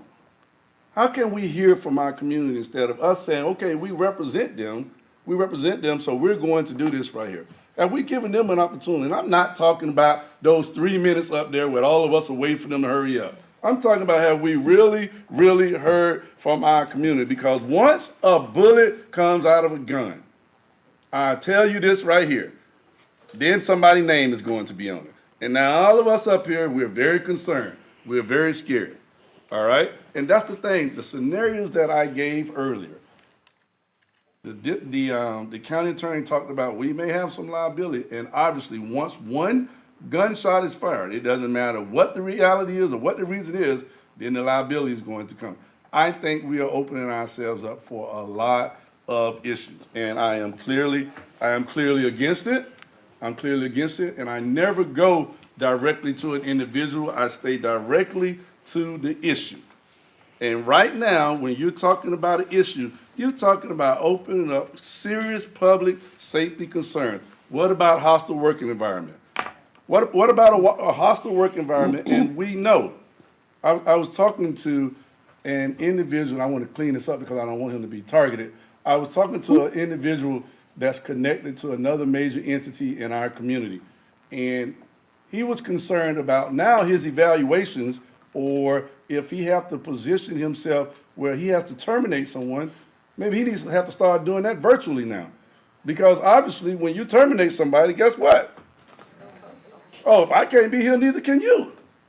And we're opening those options right there up. I honestly think, due to the fact that we have never had an issue like this in Manatee County. Never had an issue like this in Manatee County. Yes, we can reference. We can reference what's taking place in other states and everything like that. We know we have gun problems. We had a 15 or 16-year-old kid got killed last week in our community. Shot in the face. But that's because of access to guns. That's because of access to guns. We had gunshots fired at a community party over the weekend. That's because of access to guns. That's not because we want to take and give access to guns, give adults the opportunity to bring guns to work, and next thing you know, they're having a bad work day, and now we're trying to explain what happened. Right. I just don't think this is going in a good direction. And the reason why my passion, and I'm not going to say it. I'm done, Mr. Chair. Thank you, Commissioner. I would throw in there that murder, assault, and illegally discharging a firearm, all those things are already regulated by the government, and they are illegal. Commissioner Whitmore. I can't go by his passion. First of all, right now, and I need the attorney to weigh in, and I know the answer, but I want the public to hear it also. Right now, the state law is that nobody can carry a gun into a publicly advertised meeting in a building, correct? No, ma'am, that's not correct. Tell me what the law is. The law right now prohibits even a licensed individual from carrying a firearm into a meeting of the governing board of That's a what I local meant. government. I'm sorry. But That's that doesn't apply to a whole range of other public hearings, whether it's planning commission or value adjustment board, or it's just the Board of County Commissioners. And a work session? Any meeting of the Board of Okay. County Commissioners, Okay, well, but no other meeting. and I've heard throughout the years that commissioners up here do carry guns. So we have a metal detector there. And I think that everybody should be going through that because it's against the law for us to come into this meeting and carry a gun. And it's been said publicly by commissioners. It's not like people, it's been said publicly in the past. So that has to be changed. Since we're going to be going to, I was a certified healthcare risk manager, so I do understand looking at liabilities. It was for healthcare, it was for a hospital, but still, I always look at liabilities. If we do this, we have code enforcement, animal control service officers, lifeguards that police. We have development services in Courtney's department that have officers. When we do a policy, are we going to look at them? Are we allowing them to carry guns? Because usually they come in contact with people that are very angry at them, especially code enforcement. I just want us to talk about this in a work session when we do talk about this. I think it's a good, we need to have dialogue. Recently, the incident at the mall, yes, that person did save many lives. And we can't take that away from that person for being a legally, lawfully carried gun owner that actually saved many lives. I know when this first came about, Scott Hopes and I had talked, and we had an employee that had been drinking that they found passed out in their car. What if they would have had a gun? And we terminated the employee, but that's something we have to look at as a liability. And we had an employee and Mr. Hopes had told me that replaced Joy Liggett Murphy, that we hired her. She was very qualified.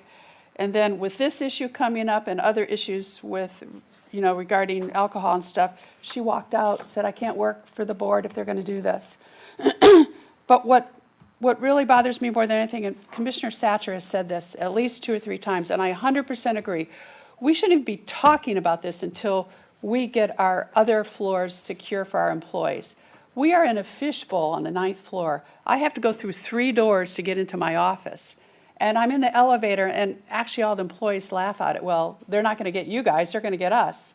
And he's brought this up a couple times since we had that security thing with the county. We need to do something regarding that, because what if we do terminate somebody and they do come back? And, you know, if we terminate somebody, they get all their stuff taken away immediately. They don't have access to the building. And we see when we have disgruntled employees, when they come in and out all throughout the country, and then they come and shoot up everybody they work with. So I think that needs to be looked at. That's what we're trying to prevent, Commissioner. Huh? That's what we're trying to prevent. No. We need to, no. What we're trying to do is make we need to, like Commissioner Satcher has said, is also to make our floors for our employees secure. Because I've heard from quite a few, it's usually in the elevator, that they felt like left out, we're in a fishbowl. And you know, what about them? So, you know, I'm willing to go forward with this and look at this at a work session, but we do have employees that are like enforcement employees that go into very tough situations. Also, what about our people that are doing juvenile, I mean, they have to go visit people in their homes? They do have weapons? Oh, okay. Just things like that. If we're going to do a policy, we need to make sure if it's going to be tight. Maybe Brevard County mentioned that in their policies. I don't appreciate commissioners shaking their heads. I'm allowed to make comments and whatever. So anyway, that's what I want addressed if we do talk about this in a policy. And I know our attorney heard me.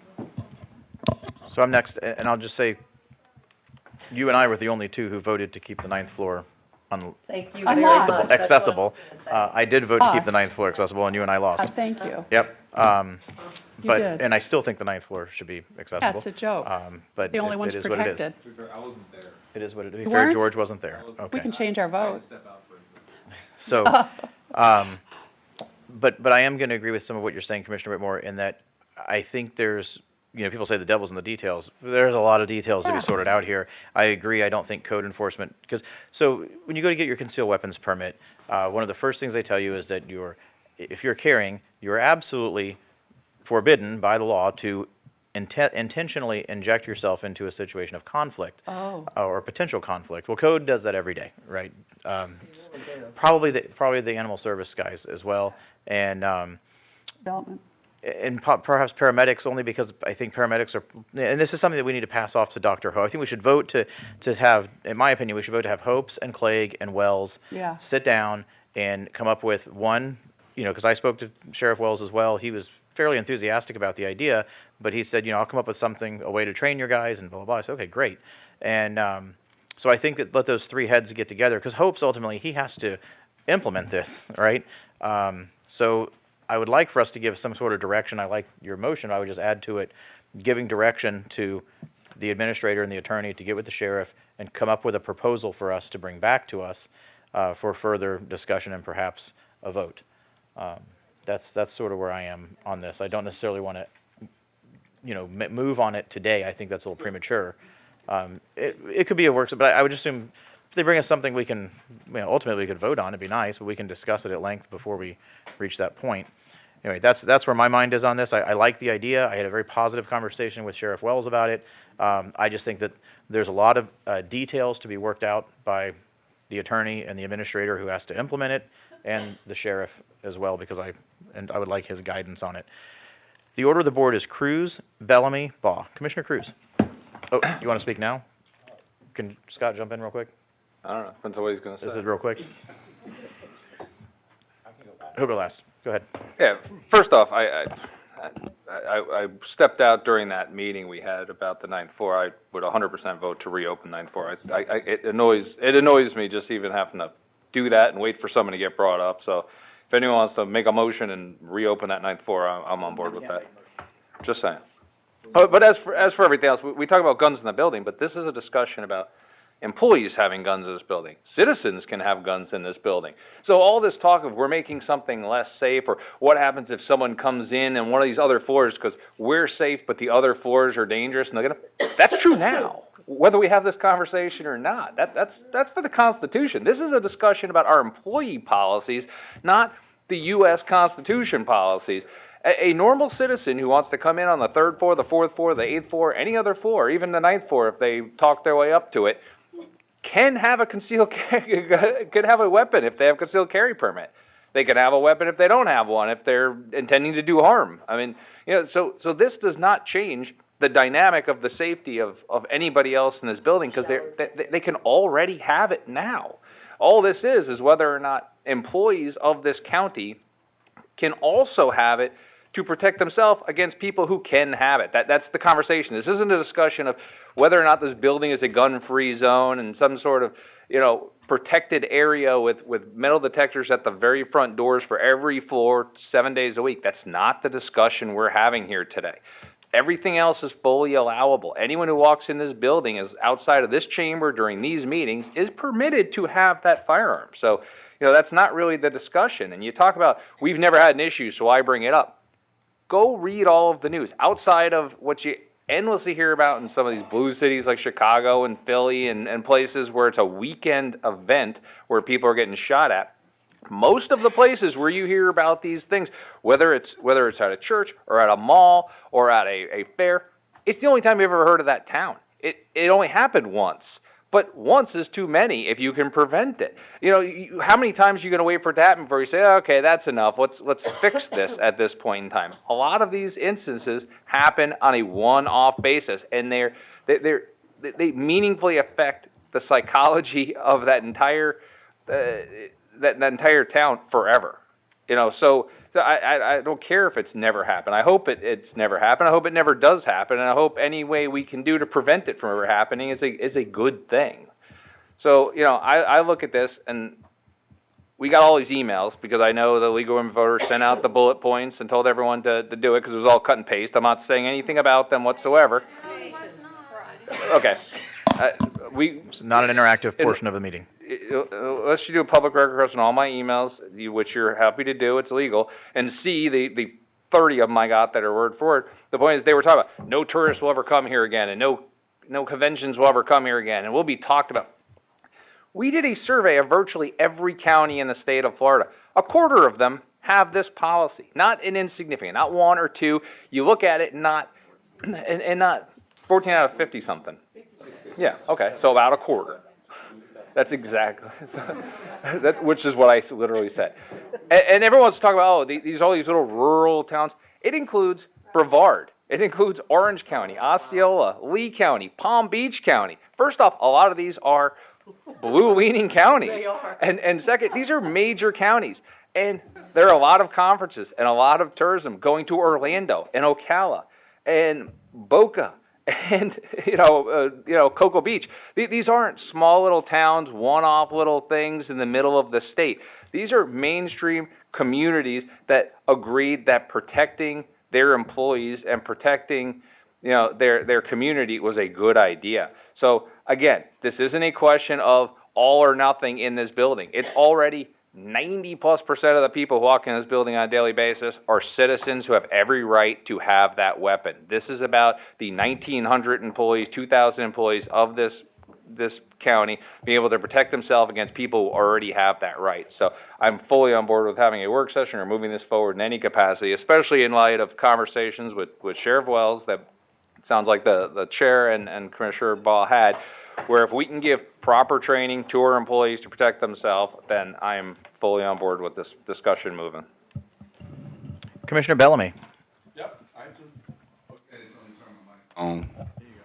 So, like we say on the other side, mic check, mic check. So I too have had a conversation with the sheriff about this, and one of the things that I gather from the sheriff is that he doesn't want this to he does not want us to make this about him. He does not want us to be up here discussing where the sheriff said this, the sheriff said that. He wants us to discuss it because this is something about, county policy. It has nothing to do with the sheriff department, which is why I was reluctant to say that I spoke to the sheriff, but everybody else is throwing it out there, so I throw mine out there. My concern, all right, is if we're going to workshop and things like that, I want to hear from the community, and I want to hear from staff. I don't know. I've always, a lot of times I'm pretty strong on where I am and things like that, and I don't see me, changing my position. But the reality of this, the community should have a voice on this as well as the staff, because where we are, it's not the proactiveness that's the concern. It's the reaction where the problem's going to come in at. And what I mean, that where we're trying to go right now, we're being proactive, all right? And the attempt and everything, and I'm not saying you're being proactive, all right? But the real issue will be the reaction. And what I mean by the reaction, when you have conflict. And one of the things when we were coming up, they always taught us with conflict, then they came up with conflict resolution, and then we wanted to make sure, we don't start fighting. And people have turned away from fist to fist fight nowadays, and people are going to weapons, right, and everything like that. And it's very, very, very unfortunate. So I would say, can we make sure? I don't even know. I don't think I'll ever support this, but I think the staff should have some input on this. And I know there are some that are very concerned about it. I had a staff member that communicated with me as, I may not work here no more if you all pull this off. And I had a citizen, well, I may not come down here anymore if you all are talking about bringing guns and things like that. And those are the type voices that we need to hear. We do not just need to hear us deliberating and going back and forth. I think our community needs to be involved with this. And here's the other thing. If an individual is carrying a weapon, what trainings have the individual had, all right? And when you're talking about screenings, and, we some of us have mental health issues up here, right? And I said us, so that included me. We all have that, and the heat of the moment, right? I just don't think, having access. You see how I laid that out? You see how I laid that out there? But If you're not sure if it's you, I just, it's probably you. this is the statement that I made with the sheriff, and I will say this right here. I do not want our employees shooting at each other. I do not want people in the public vulnerable to our employees shooting at each other or responding back and forth when code enforcement is on the issue. I'm very concerned about that from a public safety. And I'm not necessarily sure what you all have seen in your life, but have you seen what bullets do to the flesh? I have. Right. And have you been in a conversation that has been very, very, very positive for a minute, and then at 1 minute and 5 seconds, someone is dead? And that's why, a lot of times when I speak, I always say reverse the issue. And I understand what you all are saying, right? But, I think there's an opportunity for us to look at it from a different focus lens and go down the road of gun reform.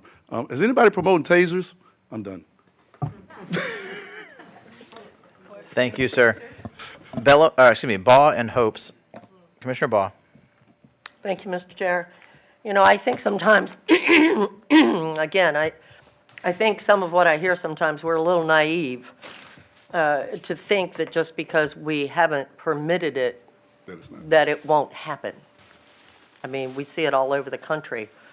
Another item is, I don't want to wait until it happens here and then go, oh boy, we got to get weapons in the building. It just happened. You need to be proactive, not reactive. As far as the sheriff goes, one thing he did say to me, and I totally agreed with him, this is not a decision for the sheriff to make. Mm-hmm. This is a policy decision. And when he said that right off the bat, Me too. I totally agreed with him. It's not his decision. And that's not why I brought him up or why I said what I did.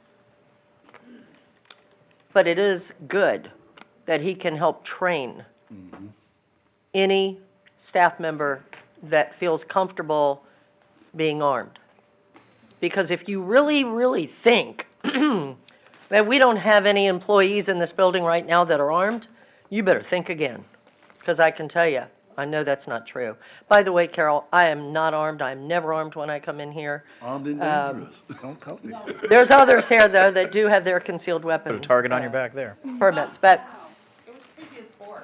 the bottom line is, they're illegal in our meetings, and I don't break the law, amazingly enough. So that is not something that I've done. I do like the thought of having a workshop on this, because I think when we really vote to move forward, which I think this board has shown that the support to do that is here, we need to make sure we've got a good path on how to move it forward. And I think, to my friend and colleague, Reggie Bellamy, who I have the utmost respect for, and we've had many conversations, again, it's one of those philosophy things. He knows what I mean right. when I say that. You're right. It's a philosophy on how we look at things. And so I want to make sure, the last thing I want to say, and the only reason I spoke again was because, and the chairman said it, the meeting, we were in a shade meeting up on the 9th floor, and this discussion came up, not about concealed weapon permits, but about locking down some of our floors. And I was in favor of it. I still am. You voted, you were the reason it was such a problem, because you were very vocal about not wanting to do that. And so was the chair. So, and that's why at first in that meeting, that shade meeting, we didn't do anything because of the two of you. It was the next day or the day after when up on the 9th floor, we had a massive problem.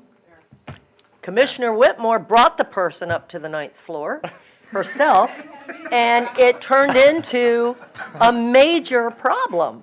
And at that point, well, you can call it whatever you want, but as I heard it, it was very, in fact, the sheriff's office was called, and it was a problem. And at that point, the county administrator made the call to lock the 9th floor. And I got to tell you, you talk about staff members. The staff members were concerned because we had 1 or 2 staff members that this person attacked, essentially, verbally, and they didn't know what was going to happen. So from that standpoint, that is how the 9th floor ended up getting locked down.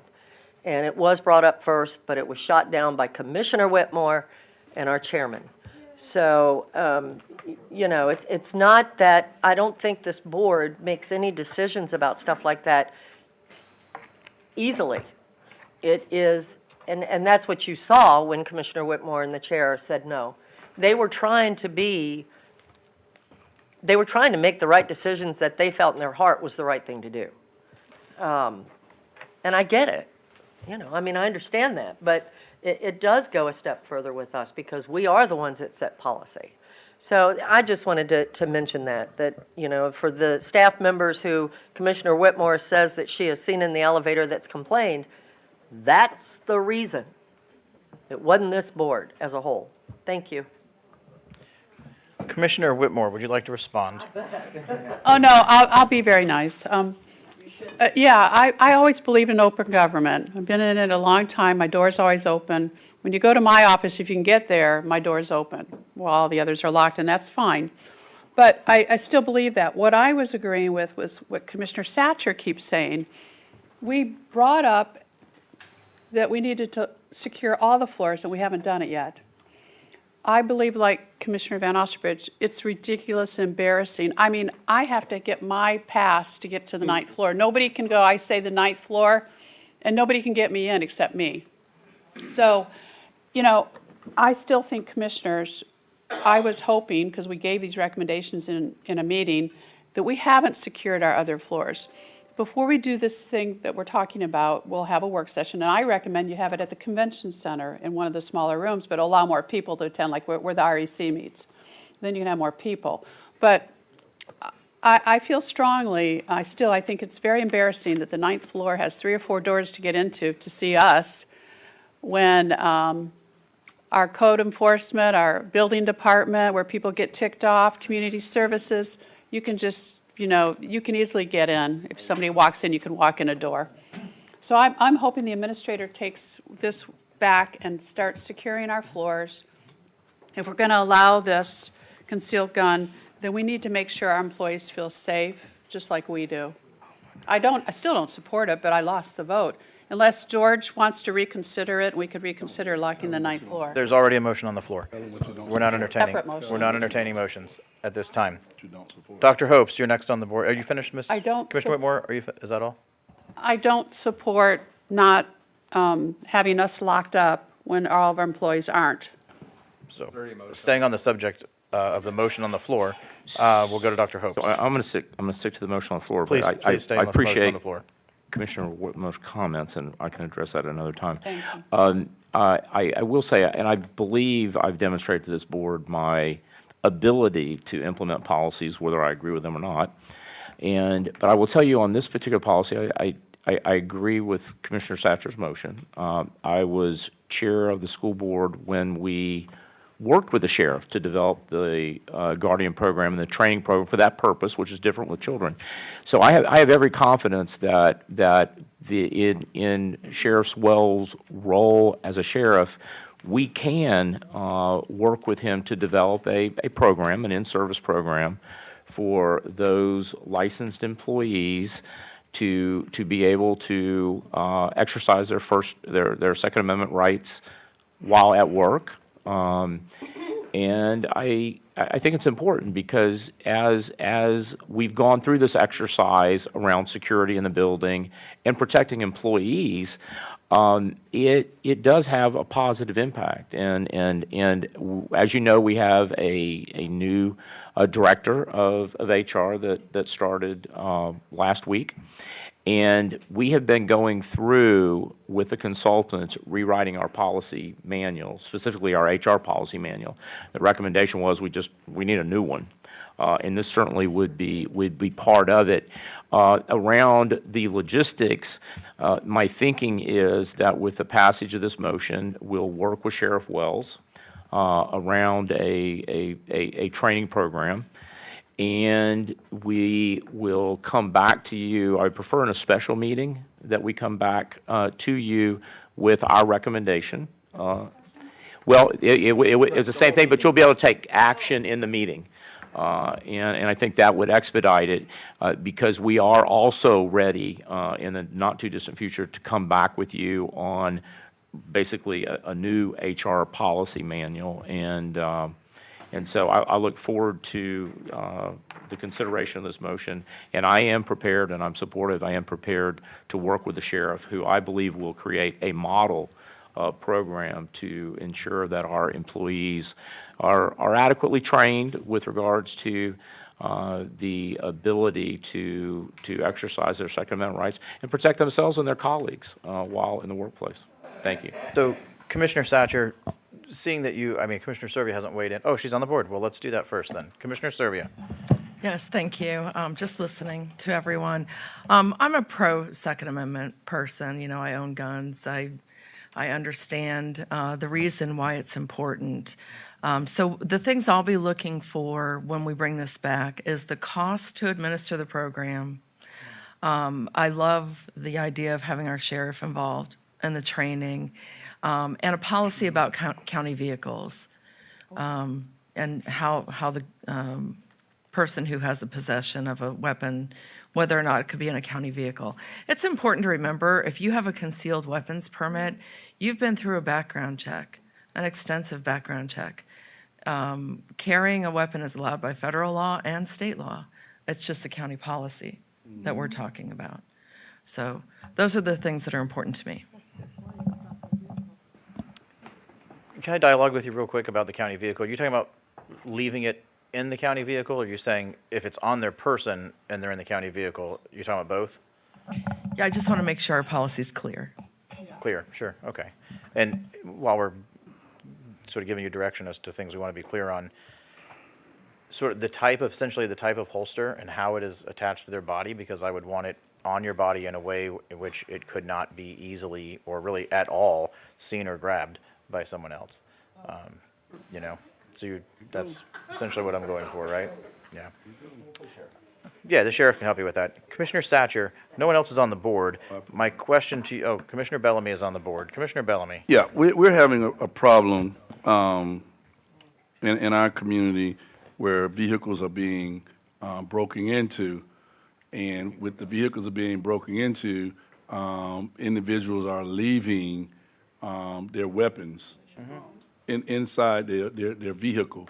And because the vehicle is left open, the weapon is left inside the vehicle, that obviously leading to one crime, breaking in the vehicle, stealing the weapon, as well as to other crimes with using weapons.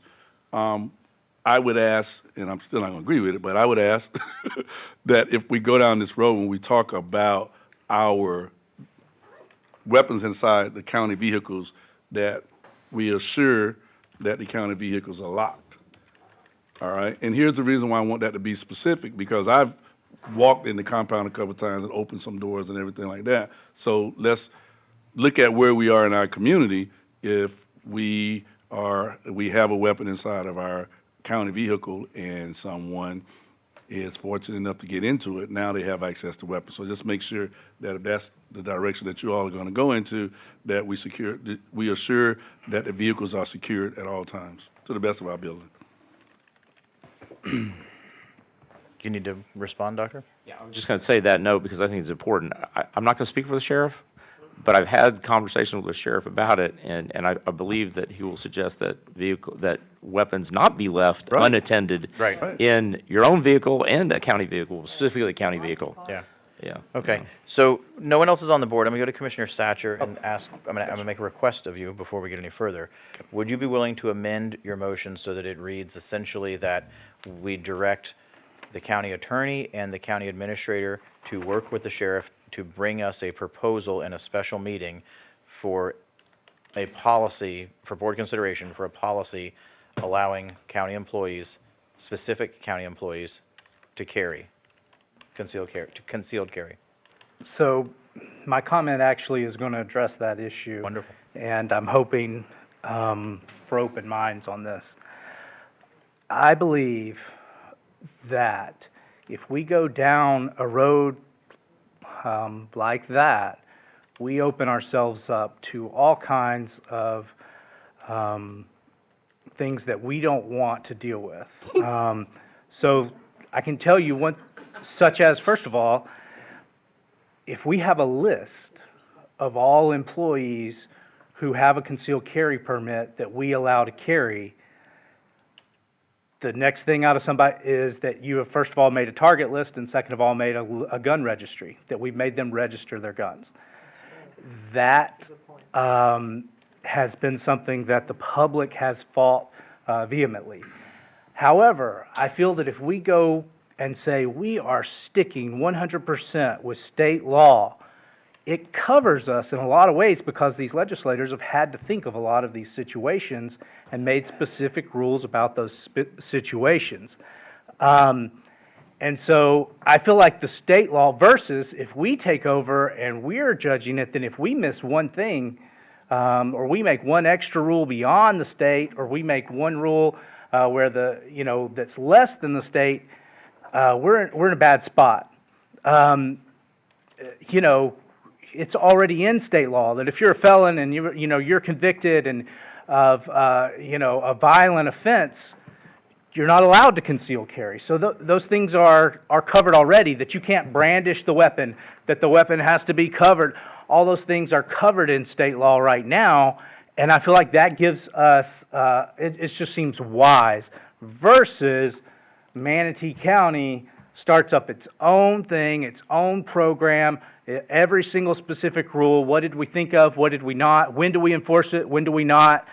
It puts us in a much worse situation. And then we just make the policy to where if you're breaking the state law, then that's an offense that we would deal with, and we wouldn't need to write out, is that, fireable on the first time or whatever beyond that. But we just take some refuge in the state law. Now, as far as something optional and in addition that the sheriff would like to offer to employees that want to enroll, or as far as a list in our handbook to remind concealed carriers These are these are things that are in state law that you may encounter while a county employee, so you need to be sure. So say someone that, it's their first day on the job and they're coming to this meeting and they don't realize or they don't think about the fact that, there's no weapons in this proceeding. Well, we would have that statute outlined so that it would be something that they could take a look at and know, but we're putting responsibility on people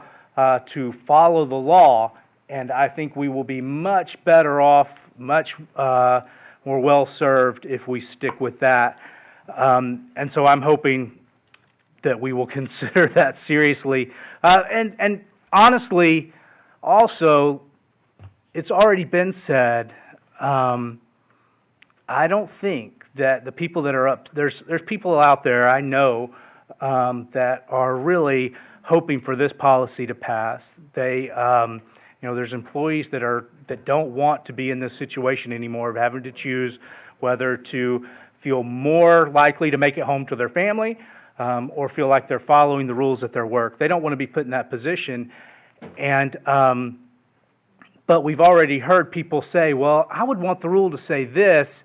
I'm not going to vote for it or support it anyway. Definitely not. So how far, how many work sessions are we going to give to that? How many hours are we going to spend on that? How many, invitations to, to activists around the state from wherever do we want to give? I think it'd be really smart to keep this motion to draw up the policy in accordance with Florida statutes. Anything beyond that would not actually limit someone's ability to carry beyond that, is what I would hope. And so if we wanted to add something as far as like the optional training and, HR policy with the do's and don'ts, I'd be okay with that. But otherwise, I like my motion the way it is because I started going down all these what ifs. What if this? What if that? What if this person did? And then you think, all those situations exist right now. Anyone walking off the street, the state legislature has decided that to give people the right to carry in government buildings. So all those potential situations exist already for them. Why not give the good guys, the people and girls that want to make it home, why not give them the ability to lawfully carry in accordance with Florida statutes? So that's where I'm at. I don't want to change my motion at this time. Thank you, Mr. Okay. Chair. Respectfully. Well, thank you, and respectfully, clearly, it's a well-thought-out motion, and you make a very strong argument. I would say that I didn't request any workshops. It was just a special meeting, which would Special meeting, which would which be we need to do actionable. anyway. Right. So on the board, we have Baugh and Cruz. Mr. Clegg, though, before the board proceeds with discussion, would you please weigh in on the state law issue and whether or not that clears us of liability or not? Because liability is my main concern here. Well, there's no such thing as a law that clears us of liability in any area, Well, whether it's operating a motor vehicles or any What are we county paying you for? business. To tell you that. Yeah. And to handle a couple hundred cases at any given time, which is what we typically have going in the county attorney's office. We get sued all the time for people tripping on sidewalks. I'm not exaggerating. It's very common. That is the nature of modern life. In terms of whether state law by itself, resolves the concerns of the board, I have to be very front with you. That's a policy decision. Some counties have taken that approach. Others have gone to the extra step of making specific policies about who can carry when and what credentials they have to have and what steps they have to take. So, as I said at the outset, the board has a number of available policy options if you want to proceed with this. And I know enough as a firearms owner what the law allows you to do and not to do, but I'm not an expert in every point of state law in terms of how that works in practice. That's a law enforcement question, really. Okay, thank you, sir. Commissioner Baugh. Yes, Mr. Chair, it's obvious that we're not going to finish this up before lunch because we still have public comment, which I'm sure it's going to be quite a bit. 6 cards. Yes, so the only thing that I would add, and I'm going to have to leave, but I want to be here for the vote, and so I'm sure public comment will be after lunch. But, you know, Commissioner Satcher does have, he does have a point in that anyone that has a concealed weapons permit has gone through training, including written and shooting, and a background search or, you know, check to get it done or to be able to be issued one. So there is that, and I had not really taken that into consideration, so I do understand what he's saying. I do want the sheriff involved, and no matter what we do, the bottom line is we do not have a policy today. We're going to have a written policy no matter what. And so that is something that, you know, will have to come back to us in a special meeting so that we can go ahead and vote today to get it done, but then have to look at it when it comes back before us to make sure it's what we want. So what if it's noon, I understand, it's 12:01, but what if we voted today to, and we can do it, we can come back from lunch if you like. Cruz is the only one on the board, and Whitmore now.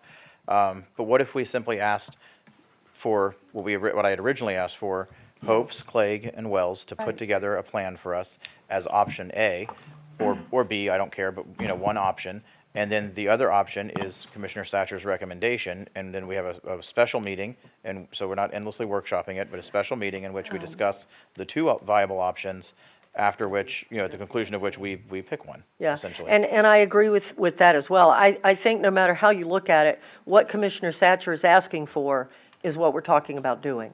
Well, And so you know, I get it. just do a hostile I'm good with amendment. it. And to be completely honest, I was expecting to come in and, you know, end up pushing this to a special meeting, and they would put together some plan, but Commissioner Satcher makes a valid argument. Now I'm does. conflicted, and I'm He not does. sure which way to go here. Yeah. I was just saying, you know, Commissioner Satcher's, you know, motion is fine. I mean, obviously, I have already said I'm going to consult with the sheriff. And I just want to remind you, look, I mean, we have training courses for employees how to use computers. We have licensed drivers who we have training courses how to use a county vehicle. I mean, so I'm confident that with Commissioner Satcher's motion, we'll bring back you know, options in a special meeting for your discussion. We'll have the sheriff there, and then take it up. Commissioner Cruz. Yeah, I'm 100% on board with Commissioner Satcher on this. I don't see why we're trying to reinvent a wheel. I think it opens up more problems than it solves by trying to finesse what's already in state law. I mean, I think the easy thing to do is it's an all or nothing. Do we allow basically this building and the employees within it to be governed by state law or not? That's really the discussion we're having here. You add 1, 2 things in there. Now all of a sudden we're responsible for those 1, 2 things. If it's just state law, it's state law. That's the law of the land. That's the sheriff, and in the case of the rest of this building, the city of Bradenton's police force to support that. I think that's the easy way of doing it. I don't see why we need an entire special meeting. We always seem to want a special meeting for everything. You know, this has been a long discussion. We're perfectly fine to have a long discussion on a normal agenda. At the end of the day, all it's going to be is this same discussion a second time. And the same public comments a second time. Valid. I mean, you know, this is have somebody put together what we're asking for, which we ask them to do all the time, put it on an agenda, have this discussion, everyone can show up and give their public comment to it. This isn't like we're trying to finesse little, you know, incentives for affordable housing or things of an all-day discussion with multiple tiers. This is a pretty straightforward black or white, yes or no, do we want to do this or not, based upon the framework of the state. If the sheriff wants to hold classes and so forth, that's almost outside the scope of this. That can be incorporated into, hey, that's nice to know, but that doesn't change my mind at all. I'm 100% on board with Commissioner Satcher's motion. It's the clean thing to do, and all we're doing is kicking this down the road. If we wait until September, October to have a special meeting, and then have a discussion at the special meeting, and then vote on directing somebody to write something up, and then it doesn't come back till January before we actually vote on, all we're doing is just delaying the inevitable. Okay, let's go to the last commissioner on the board is Whitmore. We'll have her comment, and then we'll go to lunch. We'll come back and do public comment. In all due respect, we spent 5 or 6 hours or maybe 10 years on dogs and cats retail. So this is very important. It's not like we've been talking about an hour for this.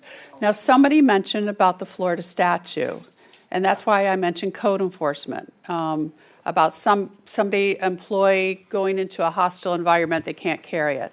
Was it you, Bill? Is it in our Florida statute? No, I mentioned it because You it's- mentioned it, okay. That's really important. You know how often they get threatened, they have to go to a door and tell somebody they got to be evicted or something?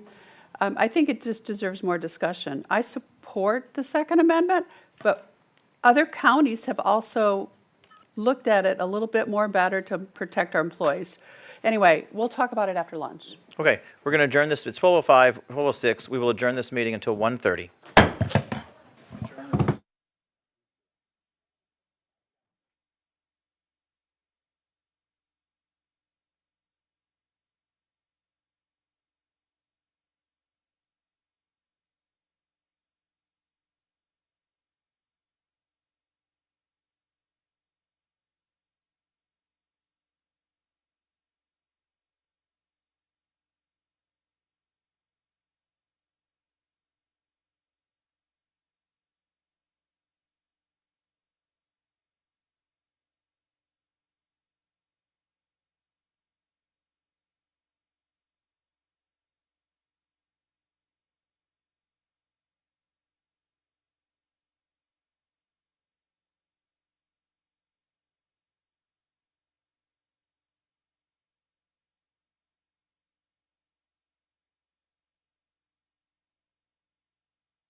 Good morning. Welcome to our Hurricane Preparedness Media Day event.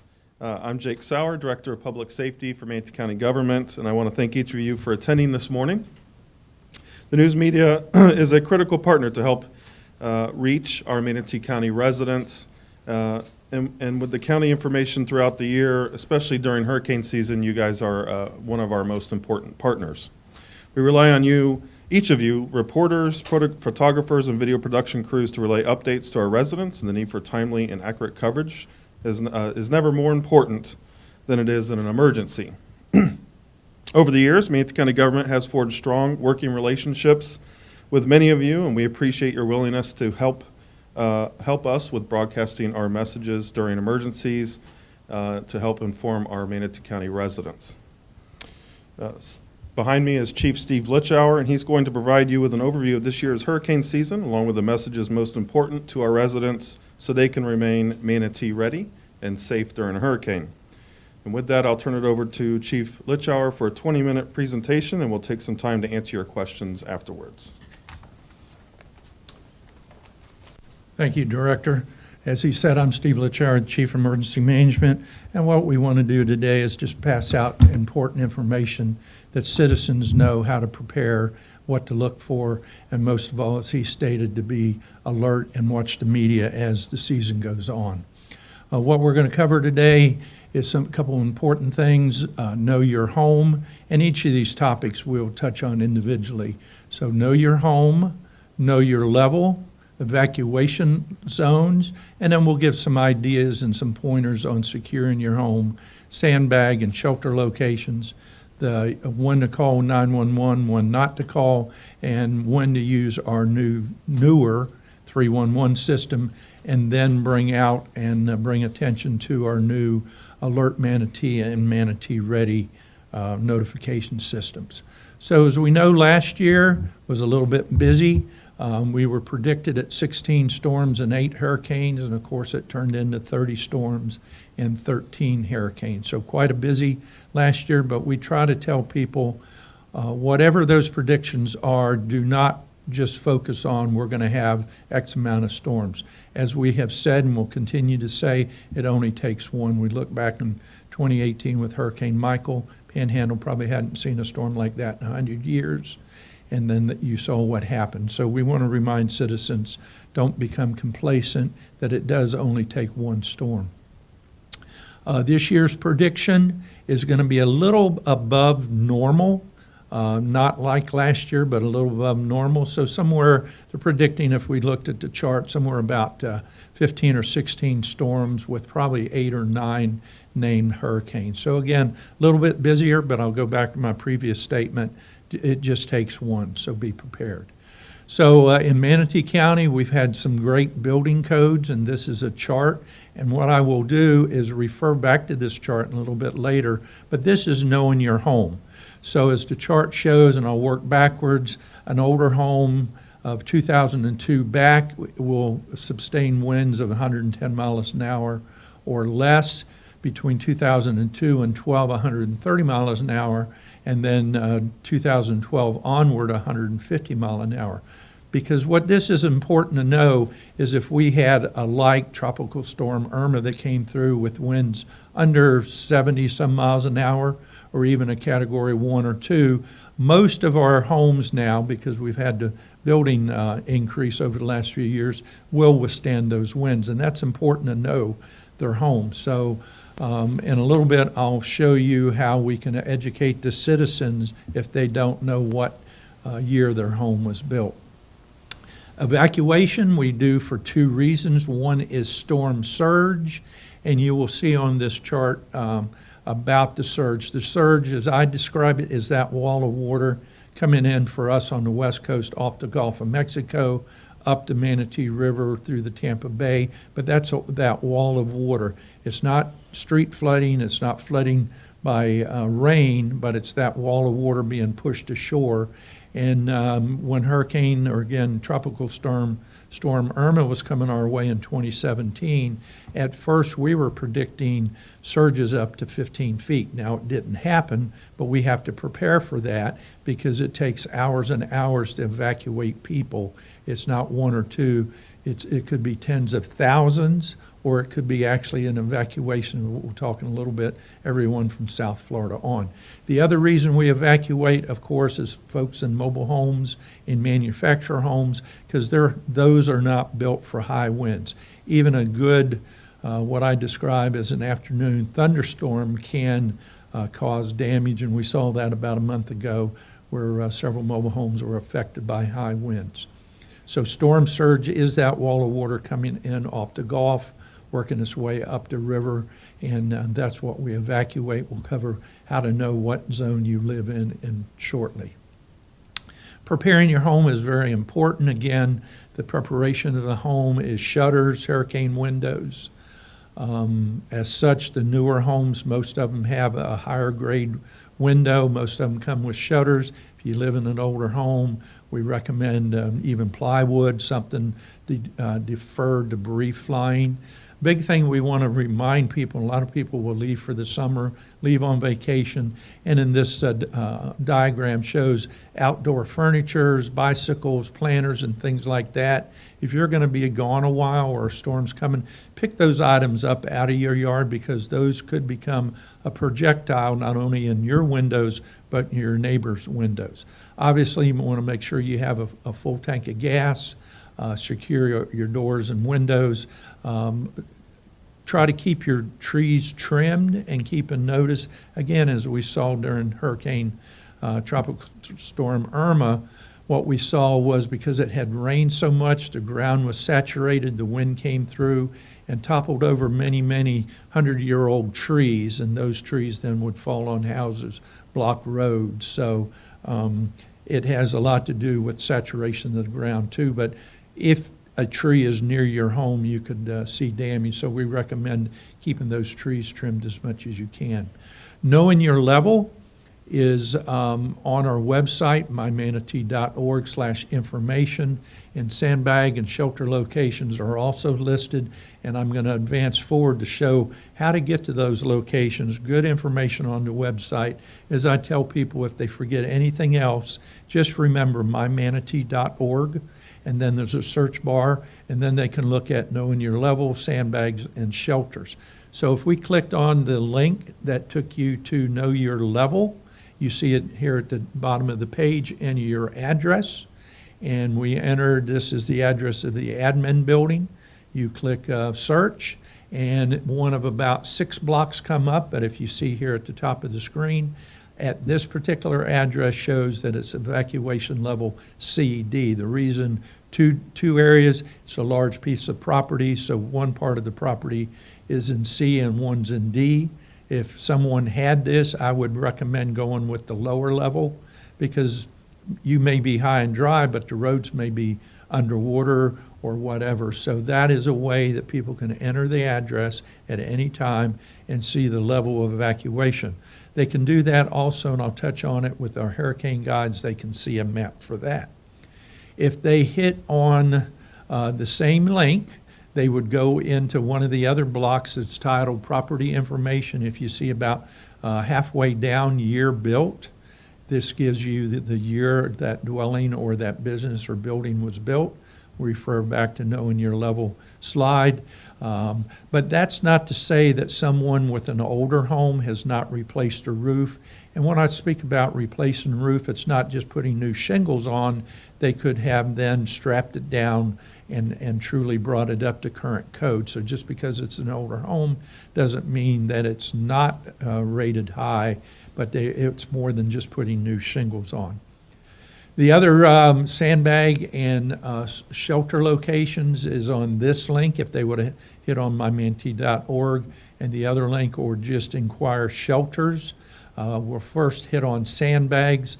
The black bags, I kiddingly say they look like pineapples, but they're sandbags. Obviously, those locations are closed. If those locations would be open, they would be red. But what I want to say too is the various cities, City of Palmetto, City of Braden, all the island cities, many times set up additional locations for their residents.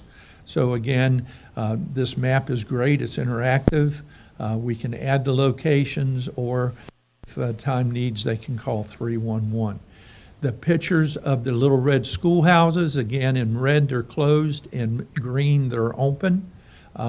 We have, and I'll say this, that every shelter is a school, but not every school is a shelter. If that makes sense. So every shelter is a school, but not every school is a shelter. Also, what I remind folks is we do not open all of them at one time. We open them up in phases, and those phases would be determined on direction of the storm, type of storm, whether it's high wind or a lot of surge. So again, this is a good interactive way. You can get it on your app, the 311 app. You can go to the website, or you can again call 311.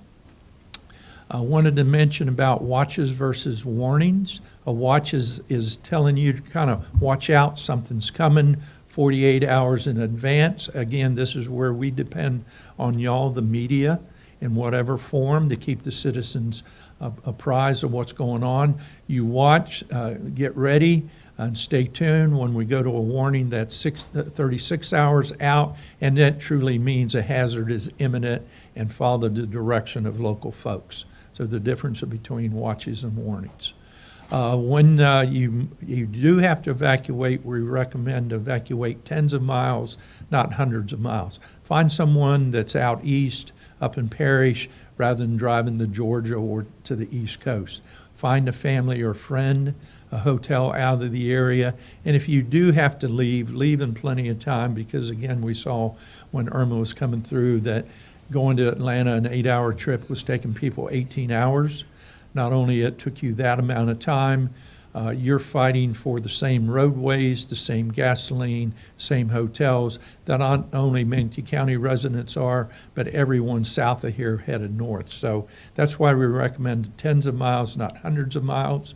Find a friend. If you do have to evacuate, make that your decision to know in your home and know in your level, because what we saw during Hurricane Irma was people that did not need to evacuate did. So only evacuate if you do need to. So shelters, we want to say about shelters, we refer to them now as refuge of last resort. It's not the Holiday Inn, it's not the Hilton, refuge of last resort. As I said, they're at public schools. Not always that school is open. That closest is not the one you're going to go to. We say it's a lifeboat, more like a single-person kayak than a cruise ship.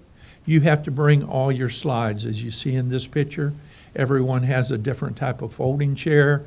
They bring sleeping bags, they bring mattresses, but you have to bring everything that you need, including all your supplies. A shelter, though, is a safe environment, and you are fed.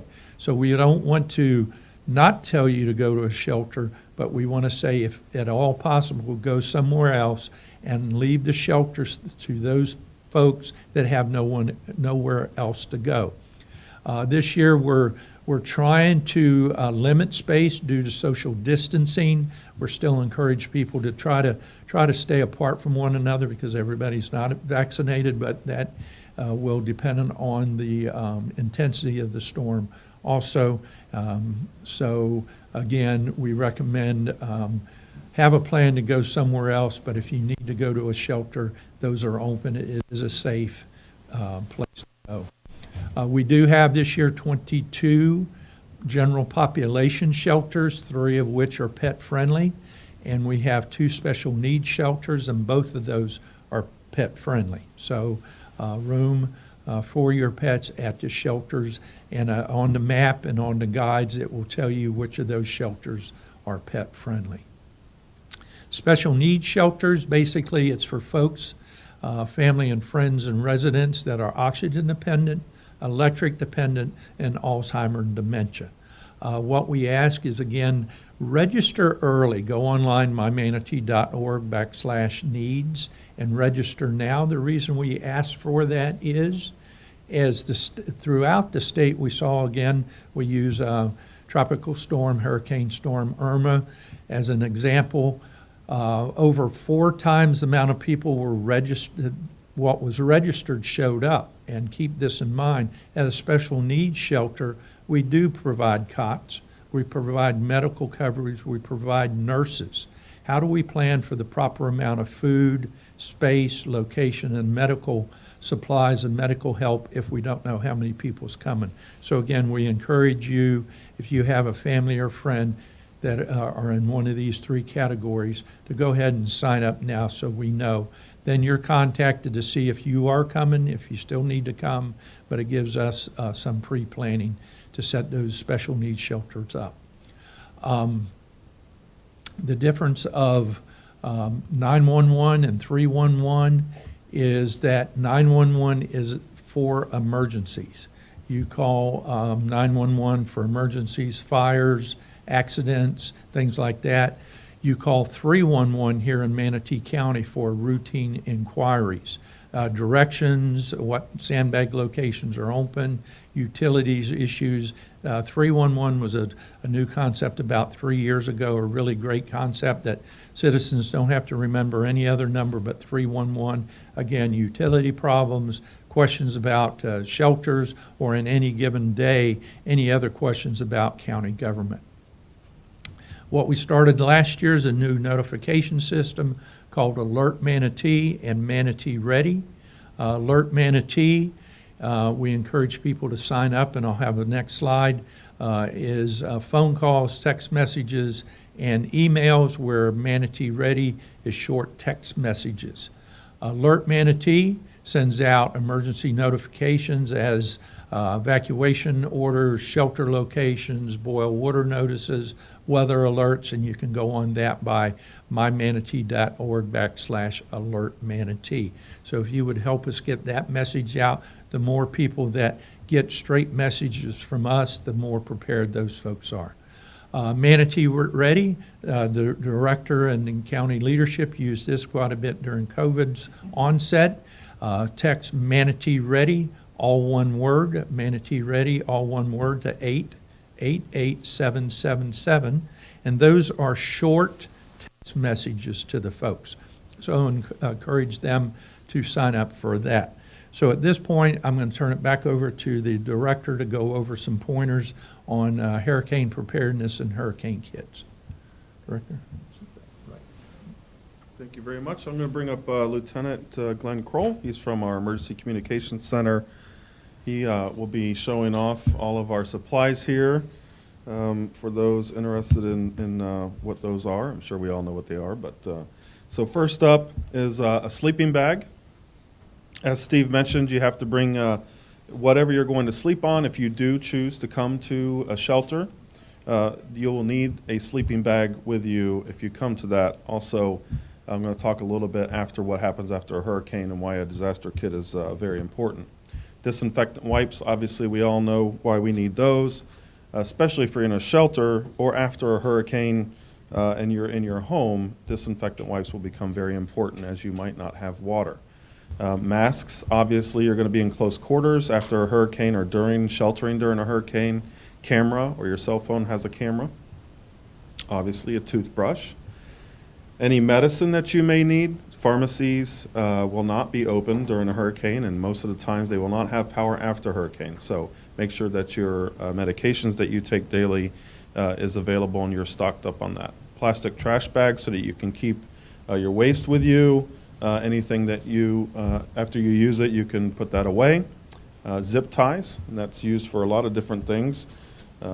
After a hurricane, there's damage to the areas that you are in, and you can use that to secure things. Obviously, a first aid kit.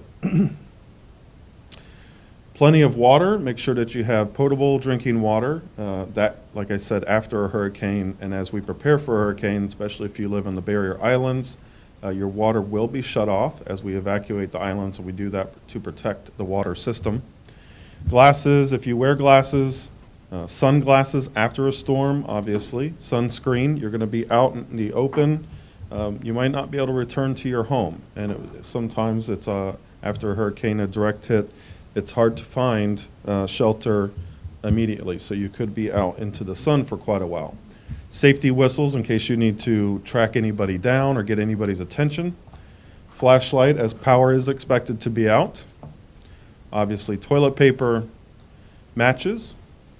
Can opener, as Steve mentioned, we always ask those that are preparing for a hurricane If you're without power and you're without water, you will need a can opener to get to whatever ready-made food that you have to get you through until services can get back up.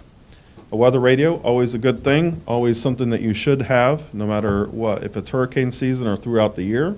For inclement weather, we're getting into Florida's inclement weather time of the year right now, tornadoes, tropical storms. That weather radio will save your life in the middle of the night as you're sleeping and you don't expect a tornado to pop up. That will alert you to that. Gloves, for obvious reasons. Bug spray. I can't stress bug spray enough. Plastic tarp for sheltering or to keep the weather or anything else out. And then a thumb drive. In the thumb drive, you're going to put all your important information, anything that is important to you, self-identifying things as well on the thumb drive and your data. So that is a storm kit there. Doesn't take up much room, but we always encourage those that have not to make a storm kit now. I cannot stress that we always do a preparation before a hurricane comes. If we were to get a direct landfall of a hurricane, you should expect that services that everyone is generally well used to using, such as cell phones, power, water, life's everyday things, will not be available. It takes a while for all of that to come back online. That's a part of our recovery process, and we work very hard to get that back online, but it will take a while, especially things that you take for granted every day. So with that, here's some ways to stay connected. I think you guys all know how to stay connected with us. We work very closely with you guys.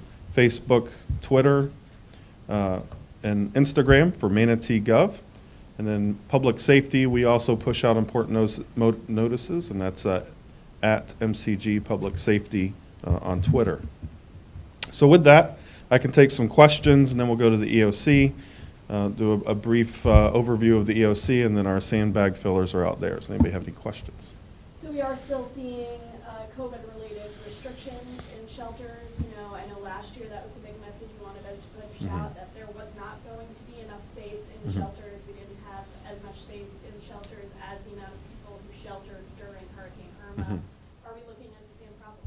Well, we're always, COVID is not gone. However, the numbers are getting better and better as we move through the weeks and the months. So we try and reserve space safe enough, but it just depends on demand for a shelter. We're certainly not going to turn anybody away during an evacuation, and that's why we're encouraging those to make a plan now to go with neighbors, friends, and family outside of the evacuation zone. Shelter should always be your last resort. And a lot of times on mobile homes, their mobile home is in a zone that's not being evacuated, so they feel that they don't have to evacuate. Right. I mean, that seems to be a problem. What should they do? Yeah, so when we make the call to start evacuating because we're under watches and warnings for a hurricane, if you live in a mobile home or manufactured home, you are part of the first evacuation to move to a different area. Mobile homes and manufactured homes are not designed for strong hurricanes, and they will not survive direct landfall of a hurricane. We've seen it plenty times. And regardless of what zone it's in? Regardless, Yeah, absolutely. It means you gotta go. Yes. Any others? Just some housekeeping tips. Our Animal Services Division within Public Safety has been working with our commissioners to bring pop-up animal vaccine clinics to the community. We've had our first one with Commissioner Van Ostenbridge out in West Bradenton at GT Bray Park. We're scheduling another one this month over in Trailer Estates, and we'll be doing those throughout the county. That is a great initiative for those who need to get their animals vaccinated in case they have to go to a shelter. We do require that your animals are fully vaccinated, and you bring those licenses and their records with them. So it is all free. Look at our web pages for the upcoming dates, but we'll be scheduling those through June and July, free to the community. Bring your pets out, get them vaccinated and ready for hurricane season as well. So what would you say is the most important message for us to get across this year? Make a plan now. This is the 7th year in a row that a named storm has popped up prior to hurricane season. It's not going to be any different this year than it is for many others. We were a little grateful last year, but we do expect it to be an active hurricane season. And if you make a plan now, when we do call for evacuations and we get prepared for a storm coming, you'll be in a much better place. All right, so we'll go over to the EOC, and then our sandbag machine, filling machine is out front as well.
So we're about to get started. If everyone would grab a seat. Working in the film industry there. And he's a real estate appraiser. That's his trade in Manhattan, well, in the city. And he makes good money out of it. They burn him out, he quits, and they call him and say, do you need my chair? Like every 6 months he quits. Is that over there? It's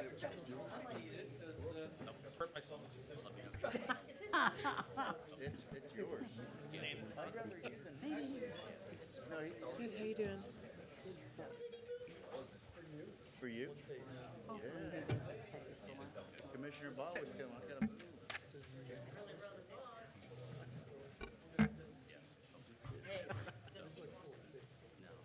So I'd like to welcome everyone to the May 3rd Manatee County Council of Governments meeting. I'm Ken Schneier, I'm the mayor of Longboat Key. I'll be your host here today in the Longboat Key room, of all places. And if you would join me in the Pledge of Allegiance.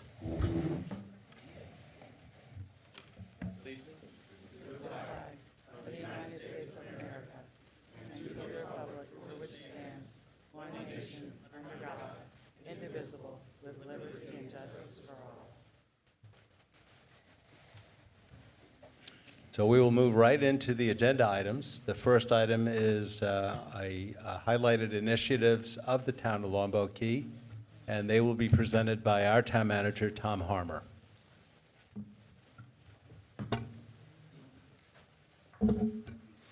Good afternoon, Tom Harmer, the town manager. Thank you for having us today, the opportunity to host. We have 5 initiatives that I'm going to go through pretty quickly, just to kind of give you a snapshot of some of the things that are going on Longboat Key. And so we'll jump right in. The first is our undergrounding project, and many of you may have heard about that. It's almost a $50 million project. It takes all of the aerial utilities on the island and places them underground. So it's power, cable, any aerial devices will all be placed underground. It's about a 3.5-year project. We've been working on it now for coming up almost on 3 years. We're supposed to be substantially complete by December. We still believe we're on schedule to do that. I wanted to share with you a couple of images just to show kind of the significant changes that occur when you do that. There's a lot of reasons we're doing it, for resiliency, for safety, for aesthetics. And you can see on the left, the picture with the existing power lines and the new streetlight poles that are replacing those older incandescent light poles. And then the picture on the right, this is in our southern portion of the island in the Country Club Shores neighborhood where we're complete. That phase is completely done. And you can see that picture on the right now where all that aerial utility wires, poles, lights have now been completely removed, and the difference that occurs with that. As part of this, our commission also said we have, and if you travel Lombok Key, you know this, we have service level issues with cell phones, mobile phones on the northern end of the island. And so one of the initiatives for the staff over the past couple of years was to find a way to have the AT&Ts and the Verizons and the other providers address that deficiency in service. We reached out to all of those providers. Verizon was the first one that responded. And so the commission recently approved them installing 9 new small cell devices on the island. So they're ordering the equipment. All that should be hopefully installed and operational by the end of this year. And we're working now with AT&T on a plan for them to do similar work. This is Gulf of Mexico Drive, State Road 789. And again, you can kind of see the aerial devices and then post removal by FP&L and how that looks without all of those above ground utilities. This was paid for and is being paid for by an assessment to all of the owners of property on the island.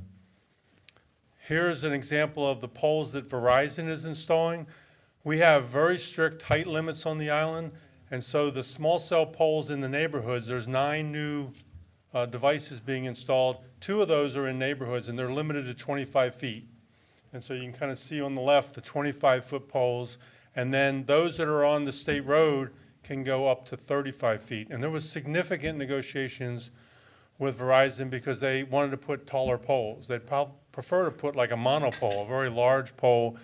In our negotiations, they said they could do a 45-foot pole. We kept pushing them back to our code, and they ultimately agreed. So 7 of the poles will be 35 feet. 2 of them will be the 25 feet. So that's one of the projects that we have going on. Another one that's really important to the town is the creation of a town center. We have almost 5 acres that we've acquired over time next to the Publix. And we've been working on 3 different phases. Phase 1 was to really activate the site. There was an old restaurant there, the Amore Restaurant. That's been cleared out. And the site has been kind of opened up, seeded, so that we'd have grass growing and we could use it temporarily until we further refine it. Phase 2, which we're out to bid right now, is to put walkways, trees, lighting, restrooms, and a stage on the property.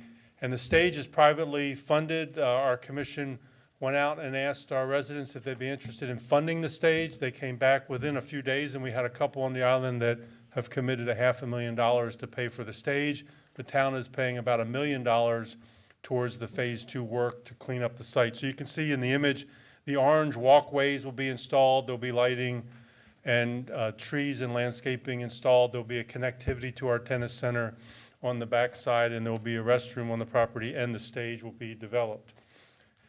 During this transition between phase 1 and phase 2, this season, we had 9 different events on site, and so these are just some images from the various events. We had 3 different concerts. We had an arts festival. We had a market. The actual Coquina Market came out once a month for 3 months. We had the Hermitage in Sarasota County came out with an Artists and Thinkers series. And so we had a number of events with tremendous response. Thousands and thousands of people showed up. We had one event that Kiwanis hosted called the Annual Lawn Party, where we had approximately 800 people for that event, and they raised thousands and thousands of dollars for a local charity. And this is just an architect's 3D model rendering of what the outdoor venue will look like with the stage in place and the number of events and whatnot that can be hosted there in even a bigger fashion than this transitional year. And then there are 2 parcels on the site that are what we call Phase 3, which would be for community center type construction for potentially a library function, educational space for classrooms, and a large multi-purpose space. And so we're now working to try and advance that on the property as Phase 3. Third project I'll mention is our fire stations. We went out to the public 4 or 5 years ago now and asked if they would support building a new fire station to replace one of our older stations and to renovate the other station. We have 2 fire stations on the island. So this image is of our brand new station that's up and operational now, which is on the south end, and on the north end we spent about $1 million or so to renovate that station. The total cost for that was just under $6 million. St. Regis is in the Sarasota County portion of the island, but it's going to have a significant impact to us. We're generally a built-out island. It's really hard to get additional density on the island, redevelopment, because if you want additional residential units, you have to go to the public first, and then you go to the commission. So it requires a referendum even to add 1 additional unit, and we have pretty significant height restrictions. The St. Regis was the old colony site, so if you think back where President Bush was staying during 9/11, historic site, historic resort. It was demolished a couple of years ago because of unsafe conditions. There were legal disputes between the 230-some owners of the various units on the property. All that's been resolved.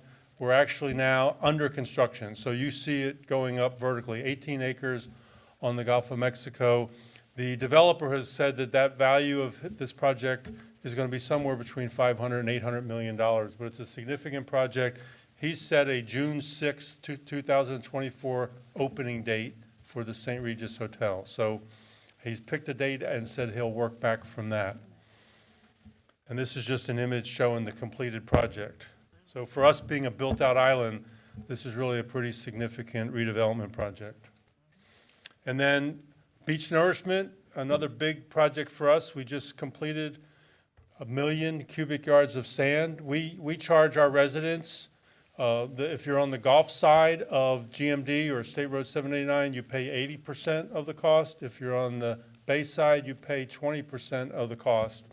And so we put out the 1 million cubic yards, but we also built 5 groins on the very north end, starting at Greer Island and working around to kind of preserve that northern end of the island, because that's where a lot of the pressure is as the currents go south. And so you can see in this image where the rock groins were installed, they were not fully backfilled yet by sand. Our sand sources were both passes on the north end of the island, the south end of the island, and also out off of Passage Key. Now you can see here that once the groins were installed and then they were backfilled with the sand, what that final product looks like. So it really significantly enhanced the recreational activity around Greer Island and on the north end of the island. We have a follow-up that we're working on, which we call our spit management plan, because a lot of that sand historically that we placed on the northern end of the island would pull into the pass and would grow this spit that was curving around and almost shutting off the lagoon that backs up to Greer Island. And it also starts to impact the Land's End dock there that's owned by the Michael Saunders family. And so we are through permitting, now have signed permits from FDEP and the Army Corps to have an ongoing plan that we can remove that sand and bring it back around to the beaches on a recurring basis. So we call it our spit management plan. We also have, and you can see some of the smaller images, a lot of recreational activity that occurs right there near that dock and on that kind of eastern side of Greer Island. We get noise complaints, we get dog on the beach complaints, we get complaints about no place for the kayaks and the paddleboarders to land, and that sometimes the boats block access to the lagoon where there's private owners with docks. And so we're actually working with the FWC and have been coordinating with Manatee County about establishing some type of exclusion zone, swim area there, that'll hopefully find a balance to allow everything that's occurring now, but to occur in a little bit more organized fashion. So with that said, 5 quick items, just want to provide a highlight so you knew what we were working on when we were bored here on Longboat Key. So So thank you. All right, thanks, Tom.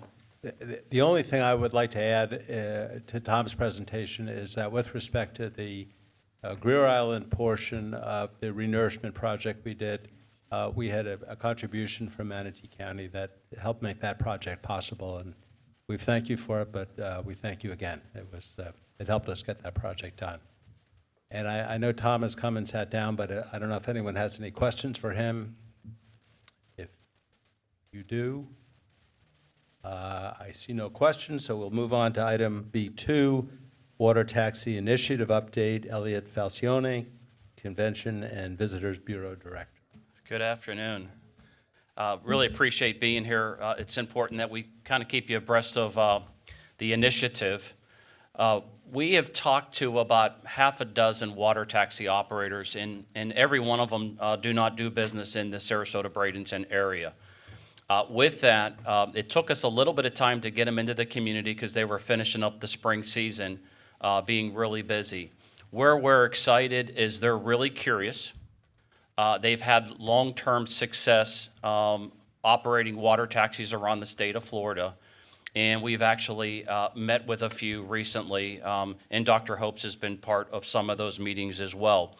So where we're at is we have couple water taxi companies coming into the community. Some have just recently come in. Some are coming in very soon to survey the waterways. You all know it, the landing spots that make sense, the accessibility channels, the depth, parking. Some locations may need parking. Some locations may not need as much parking. Where people may want to get onto a boat or get off of a boat based on the amenities that are available to them. And also, we've given them a lot of tourism information, data that is invaluable to them, and they're cross-checking it with their ridership demographics.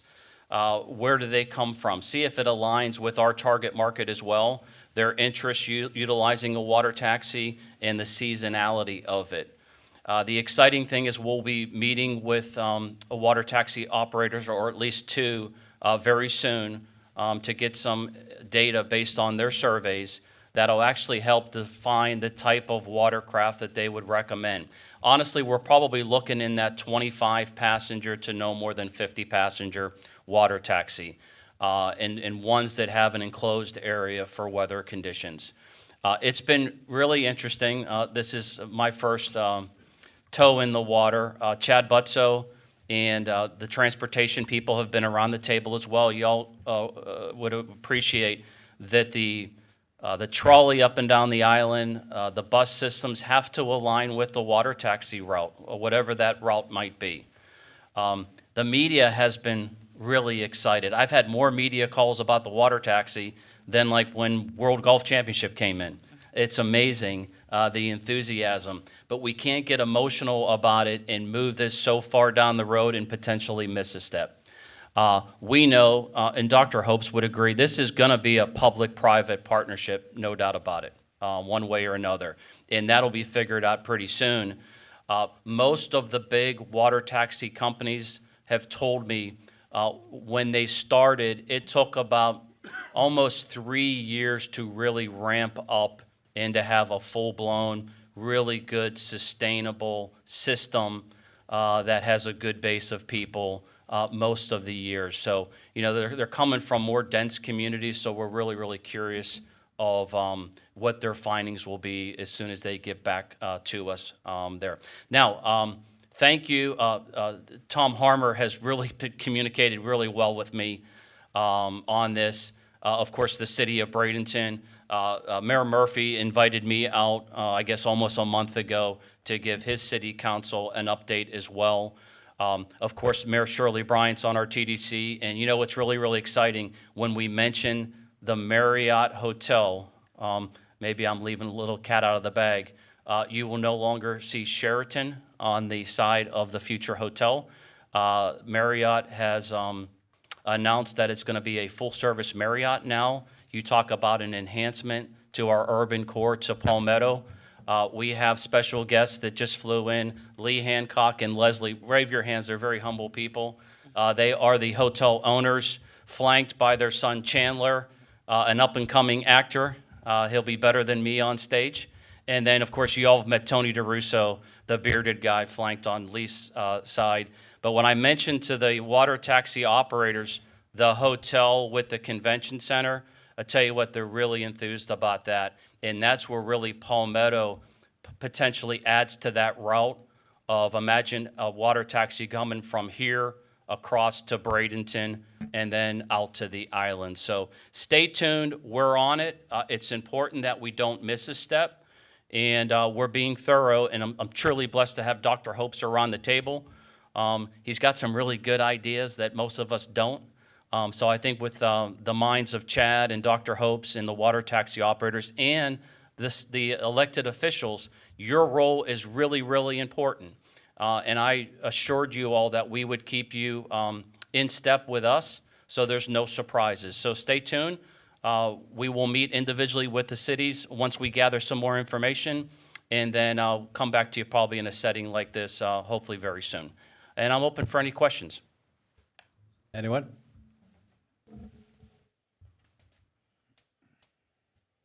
All right, thanks very much, Elliot. Thank you. Have a great afternoon. Next item on our agenda is affordable housing. This is a discussion topic. So who would like to lead it off? Does this thing work? Yeah. I don't know if there's anything from a council of government, this is George Cruz, Manatee County. I don't know if there's anything meaningful. I think what we've been seeing recently is a lot of different organizations working within themselves and trying to individually work with groups. Manatee County, we just did a work session with City of Bradenton. We had a conversation about how do we work on our zoning together and our heights and densities together to facilitate affordable workforce housing and growth in general relative to our urban core. I know the school board, I believe you're working on your impact fee study right now. So I think that's kind of holding up that aspect because, I mean, one of the easiest ways, or maybe not easiest, but one of the best ways we could facilitate this is with waiving of impact fees and working with the developers to keep costs down. But until some of these impact fee studies are done, it's kind of a devil's in the details. It's harder to waive your current $6,000 plus than it is if you had it in a more tiered structure and it's a more nominal amount. So I think there's a lot of movement in Manatee County in terms of affordable housing. I think the consensus, both from everybody around this table and in all of our tables, as well as the public, is this is a critical component of the future of our community and something that needs to be dealt with today. But I think where we stand right now is everyone's kind of doing their own piece. I would say some of us from the county, I know everyone was invited, but some of us from the county are going to the Florida Housing Coalition annual conference the end of August. If anyone within your municipalities are interested, you should take a look. By all means, reach out to me. I'll send you the link and the information. I've been to it a few times. It's a great conference with a lot of information, a lot of elected officials talking about what they're doing in their communities. So it could be beneficial to everybody. But I think that's about the extent of the affordable housing update I have.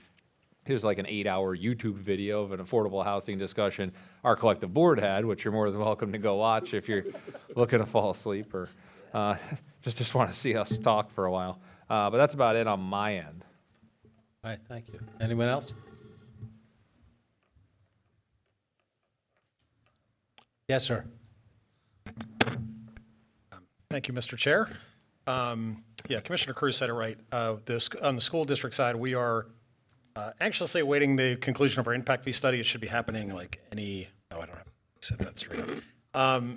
It should be, our draft of our impact fee study should be available very soon. And as Commissioner Cruz said, that alignment of the county's structure and the school board structure for the purpose of reduction or elimination of on our end school impact fees for either a price point or a square footage or whatever the case may be.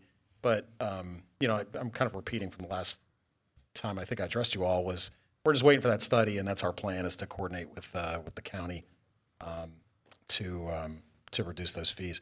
There was one other topic on the school district side, which was the possibility of utilizing vacant school board properties to partner with a builder to build affordable housing for our employees. There, at this point, doesn't seem to be the will to do that on the school board just yet. because we haven't really moved forward on any of those ideas. But as always, we are continuing to listen to public comment, and we're open to whatever, in whatever way we can help. But like George said, we're just, until we get that impact fee study, that's the most immediate and impactful piece that the school board, I believe, has to offer. So, but I do want to express my appreciation to the county commission and the city of Bradenton. I did watch most of those 8 hours, and I did stay awake. But I thought, having been following this issue for a long time, that was the most in-depth and longest list of concrete ideas that I've seen come out of this conversation, probably ever. So kudos to the city and to the county commission for taking this head on. Thanks. Thank you. Anyone else? Yeah, I just want to ask Yes. a question. Are you saying that the school district possibly has property that we can look at for affordable housing project? I mean, because if you're going to say that, and that's what we're here to meet for, let's talk about it. Matt? Yes, go ahead. Sure. Thank you. Commissioner Bellamy, the school board does have vacant property, but there are a few factors that go into those properties. One, some of those properties are so far away from anything that they don't really make sense for affordable housing. Others of those properties are, there are size concerns. And then the third concern is we may need some of that property for future school sites. And so there's really, and this is just me speaking, this is not the superintendent, this is not the other board members.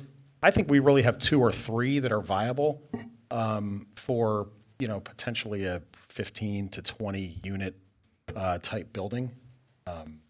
But the conversation's ongoing, but it's just kind of humming along right now. So we're not close to a decision point yet.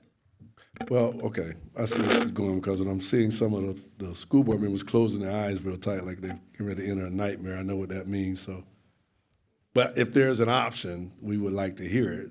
What we've been talking about, not just from the county perspective, but holistically, we need to identify if there is some land, whether it's 15 to 20 units or 1,500, 2,000 units. I mean, we need to look at whatever our options are so we can show the community as collective leaders we're concerned about the housing crisis, and we're going to take some steps forward, collaborate, and identify what we can do to address some of the concerns that are out there within this crisis.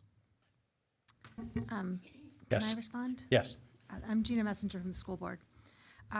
We have had thoughtful conversations about it, but I believe one of the pieces of information that we did receive was from our attorney, which stated that land that we own really couldn't be used for a purpose not for schools. So that would mean that we'd either have to sell it or work out some sort of deal in order to make anything like that happen. I think that was where our conversations, I don't even know the right word to describe, but I think that was what hindered some of our conversations, is what would be the best approach if there were a piece of land. We really couldn't become the landowner, the landlord, because it would not be a school use any longer. Yes, sir.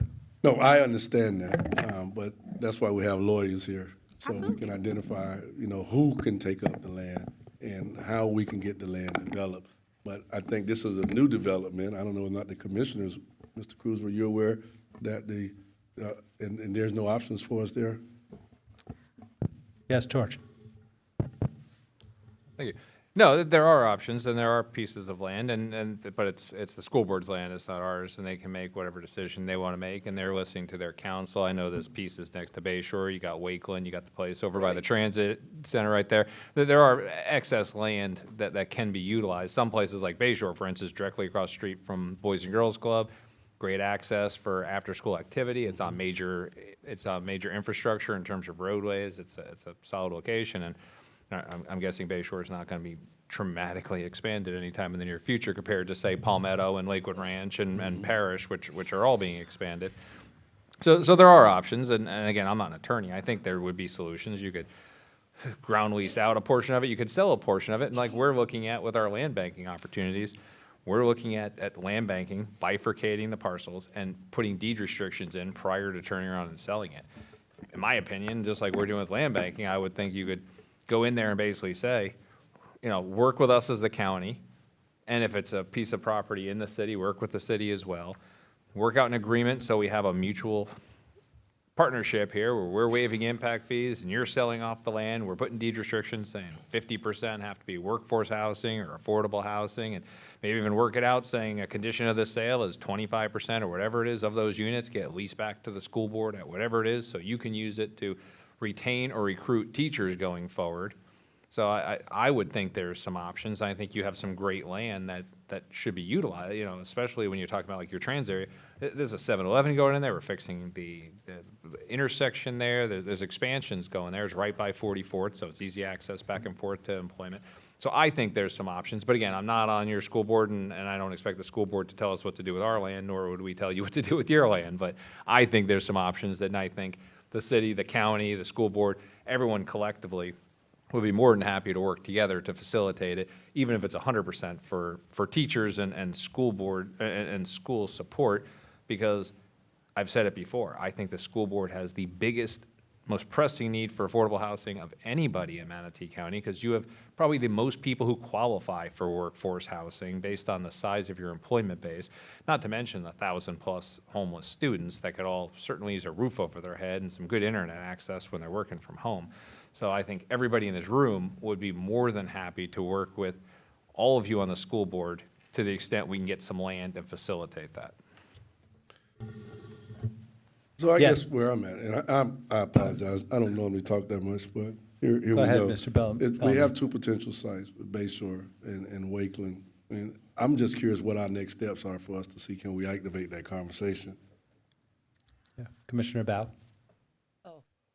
Thank you, Mr. Chair. I think Commissioner Cruz made some very good points, so did Commissioner Bellamy. I think we're at the point, the county is, and I think the city of Bradenton, where we are ready to take the next steps. Yeah, what's the next step? So I think what Commissioner Bellamy is really hoping for is that the school board will come along and get beside us and work together. Because as Commissioner Cruz said, the majority of people that we are looking at that need affordable housing, most of them, a lot of them work for the school system. So we're trying to find a solution. We're looking at all the land that we own to see how we can put it into a land trust and move it forward. And we would hope that maybe we could have let's say, a joint meeting with the school board to discuss this situation to try and move us forward. Because we're at the point where we need to move and move rather quickly. We've lost a lot of time. Thank you, Mr. Chair. Yes. Anyone else on this subject? Right here. Yes, sir. Thank you, Mr. Mayor. Obviously, we had a joint meeting not too long ago with the city and the county, and some of this was discussed. But I think the important part that we've got to realize is we got to think outside the box. And, we know that our monies in the city and the CRA can't be mixed with the county money, but some of the things we can do is maybe overlay districts, different ways to create more density when we're building some of the affordable workforce housing. Right now, we've got 3 projects that are, 2 of them are under construction. One of them will start probably by June. One of them, 199 units of affordable housing on 14th Street. One of them is actually going to hopefully see a building getting torn down pretty quick, which is 137 workforce housing, and then the other one is 80. But what we're doing in that 80 units is it's going up 5 stories because that's what the tax credits and the different things you can do. But we've got to work with our legislators to figure out how we can, go to 8 stories and get more units. And I know the cost, and they got to figure all that out. But if we can actually give them opportunity to build more units with some more density and height, it would help. Because, we're talking about a couple of 100 units that we're building. That's great that we're going to have them, but we need tens of thousands of units in this community. So we've got to figure a way to start, really thinking outside the box and working together. And I do know on these units that we're building in the city, there is already some impact fee credits, obviously from the city. The CRA is giving monies. The school board is doing some impact fee credits already because of the size of the units. So I think it's out there, but how do we get it going quicker? In today's paper, you've been reading about the Nashville model and all of that. So we can talk and we can talk and we can wait till August to talk again, but then we're that much farther behind. So we really need to start getting some of these studies done and working forward and getting some opportunity. I don't know exactly how to do it all, but there's a lot of smart minds in this room and a lot of smart minds in this community. And I think there's a lot of developers that will do things, that if we just task them to do it, but we got to get them land. So, appreciate it. And I know our council has talked about this a lot and trying and working together, but we got some deep things to do ahead of us, but we appreciate the effort, and I think there's a lot of great people working towards it. So thank you. Right, thanks. Anyone else on this subject? I don't see any more hands, so that concludes our formal agenda. Next item is public comment. Is anyone in the public who would like to speak? I think you would come up to the speaking post in the public section and identify yourself.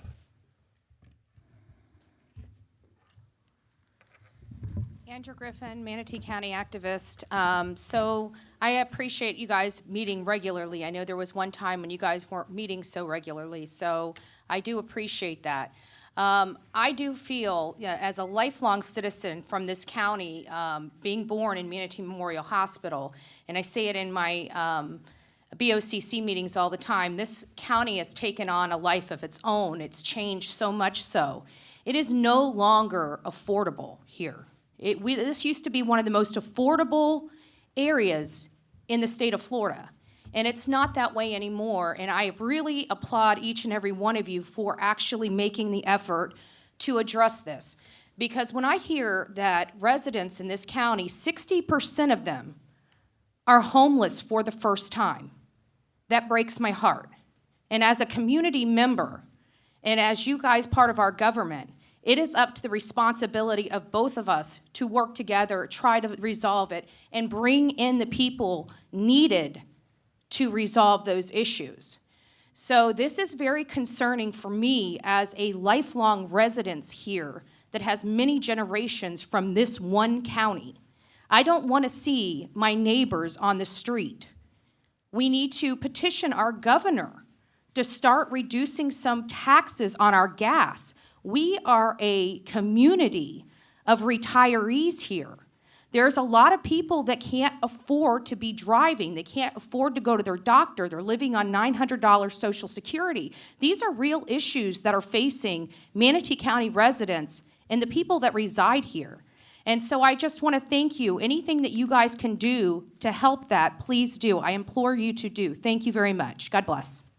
Thank you. Is there anyone else from the public who would like to speak? Seeing no one, we'll move on to the topic of other comments by officials. Is there anyone here who would like to speak on an item not on the agenda?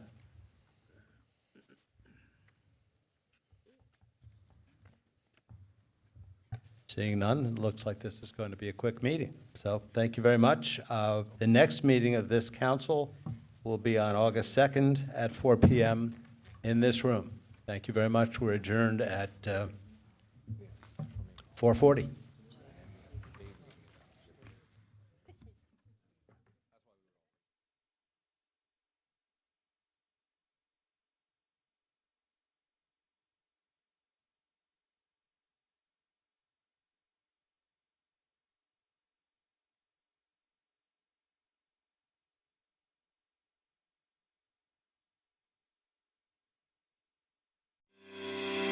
Hi, I'm County Administrator Scott Hopes with an easy way to get around and get out and see Manatee County. Come on, let's go. From enjoying the boundless beauty of nature with a quick ride to Robinson Preserve to cooling off at the Lincoln Aquatic Center, our MCAT buses will get you there safely and efficiently. From world-class pickleball at GT Bray and fishing from the Palmasola Causeway to checking out some light summer reading at the library, the bus will get you there. From free trolleys on the island that will get you to our world-famous beaches to regular routes serving the world's fastest-growing airport. Manatee County Area Transit is a great way to get around and get out and see Manatee County this summer. Thanks, Pat. Same time next week.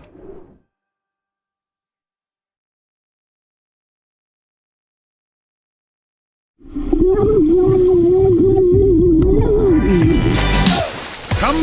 postcard from Manatee County at GT Bay, Lincoln Park, John Marble, Coach Clemens. Here's how you do it.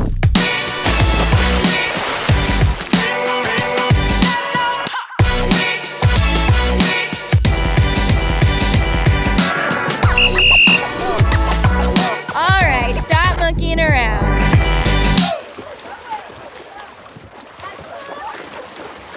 Being the helping hands of Manatee County is a big responsibility. A responsibility that requires compassion through understanding. And with that understanding comes an opportunity for Manatee County Community and Veteran Services to improve the lives of the young at heart, and everyone in between. This impact starts where helping hands are typically needed, at childhood. The Human Services Division not only works to transform young lives into well-educated, economically secure, productive, and healthy adults, but also enables seniors to remain in their homes, and more importantly, remain engaged and active in their community. Extending a hand to those who have sacrificed so much is where the Veteran Services Division reaches out to offer guidance, while offering transitional housing solutions to those who need it. From our Library Systems Division that offers expanded, lifelong enrichment opportunities, to empowering citizens through engagement in the Neighborhood Connections, Community Development, and Probation Divisions, Manatee County Community and Veteran Services is poised to handle this most important responsibility: to be the helping hands that guide us all to a more engaging, understanding, and compassionate future.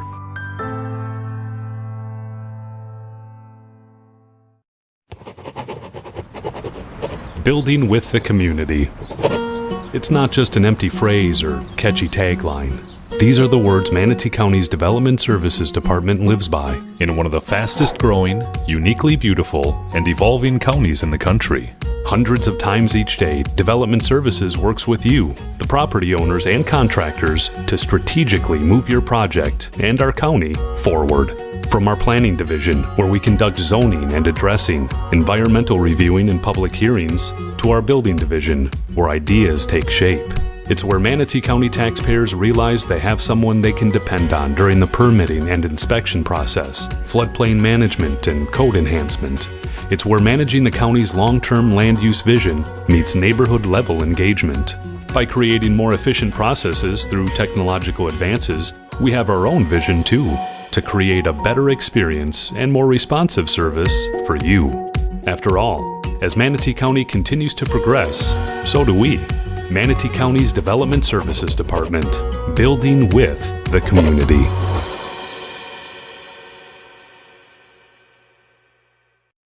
Manatee County Animal Services has always done a great job of promoting responsible pet ownership within our family of facilities. And now that family is growing. On this paw-inspiring edition of Manatee on the Move.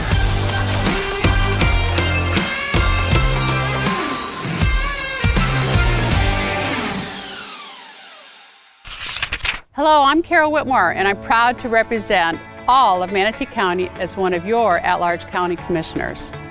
On December 14th of last year, Manatee County Commissioners unanimously approved an agreement with the Bishop Parker Foundation to donate this $18 million Bishop Animal Shelter. This gift includes the old shelter, building that was built in 1958, the new 25,000 square foot state-of-the-art facility that was built just 2 years ago, and nearly 15 acres of land. To say that we're excited is an understatement. Manatee County plans on honoring this gift by incorporating it into our current facilities, initially as an animal intake site. This will assure that incoming pets are medically cleared before joining our adoptable companion animals. This change will see our surgical operations move to the Bishop's state-of-the-art treatment center that will serve as our primary location for things like x-rays, surgical procedures, and as a place for injured animals to be assessed, diagnosed, and healed. The addition of the Bishop gift will also give both facilities room to breathe for some upcoming and much-needed improvements. For now, pet adoptions will take place at the Palmetto facility as we determine what areas of the Bishop can be utilized for that need in the future. The Bishops have long recognized Manatee County Animal Services as a champion of animal welfare with a high save rate, and this gift is a testament to that. We welcome the Bishop Parker Foundation's donation of this facility and see it as a turning point in Manatee County's ability to continue to provide every healthy and treatable animal the chance to find a loving and deserving home. We have already impacted the North River community by adding sidewalks and safety lights to the underserved areas. We're in the process of transforming Washington Park into a community stomping ground. And now, we're reaching new heights at Lincoln Park. Let's dive into the deep end on this episode of Manatee on the Move!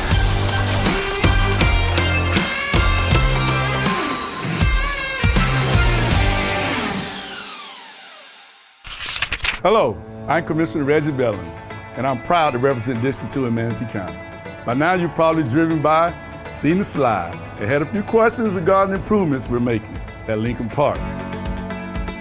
It all starts with the brand new competitive swimming pool, perfect for fitness, swimming meets, and cooling off during the heat of the summer.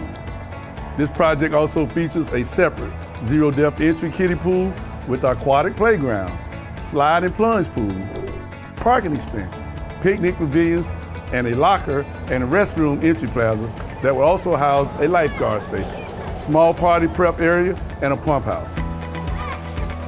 And we're just scratching the surface.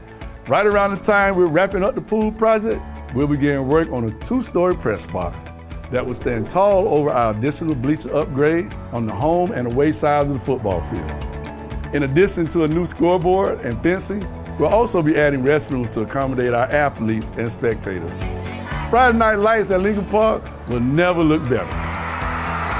To make way for the Aquatic Center, we'll be constructing 2 brand new basketball courts near the football field.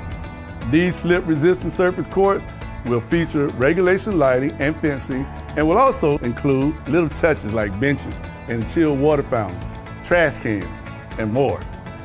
With all the enhancements we're making at Lincoln Park, accessibility is paramount. That's why we're building a pedestrian bridge to connect Sylvan Oaks with Lincoln Park. And that's what this project is about, building bridges so future generations can enjoy the safety, accessibility, and recreation that this facility will bring to all Manatee County. I'm ready to go. Are you? Hi, I'm Manatee County Commissioner Kevin Van Ostenbridge, and I represent District 3, which is located in West Bradenton. Welcome to GT Bray Park. As you may have noticed, GT Bray Park has been undergoing extensive renovations. We started at the Little League complex, and we moved over to softball, and then the football stadium, lastly soccer, and now we're at the Walden Racquet Center. So how is Manatee County keeping up with the demands of the fastest growing sport in America? Let's find out on this episode of Manatee on the Move.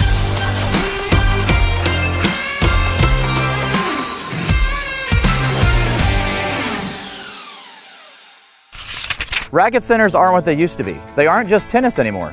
Pickleball is one of the fastest growing sports in America, and here in Manatee County is no exception. That's why we're adding 8 additional pickleball courts to GT Bray Park for a total of 20.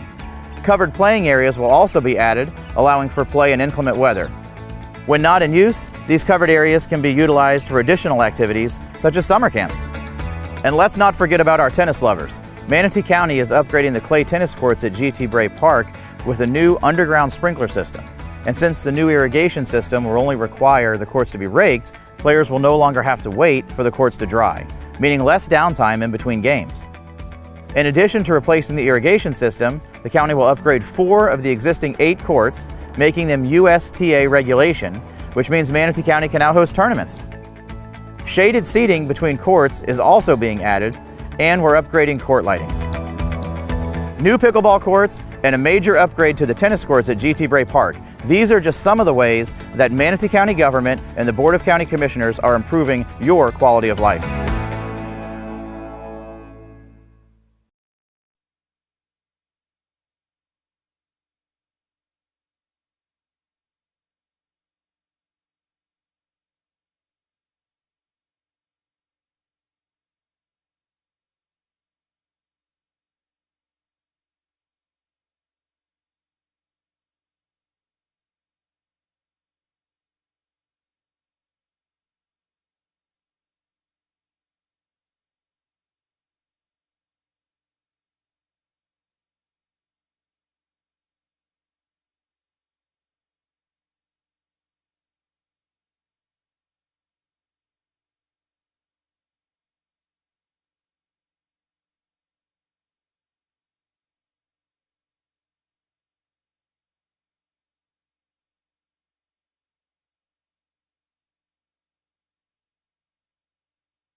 Okay, welcome back, everyone. We're returning after lunch to our regular meeting, and we are still debating item number 61, which is concealed carry of firearms in a county workplace. And we've, I think, exhausted commissioner deliberation, so we're now going to go to public comment. And I have 36 cards for public comment. Kevin Wright was very punctual this morning and got his in first. We're going to have Kevin Wright. After Kevin will be Betty Lou Sales. Betty Sales Rhodes, I apologize. Betty Sales Rhodes. I'm sorry? Okay, well, you're second. And then after Betty will be Virginia McCullum.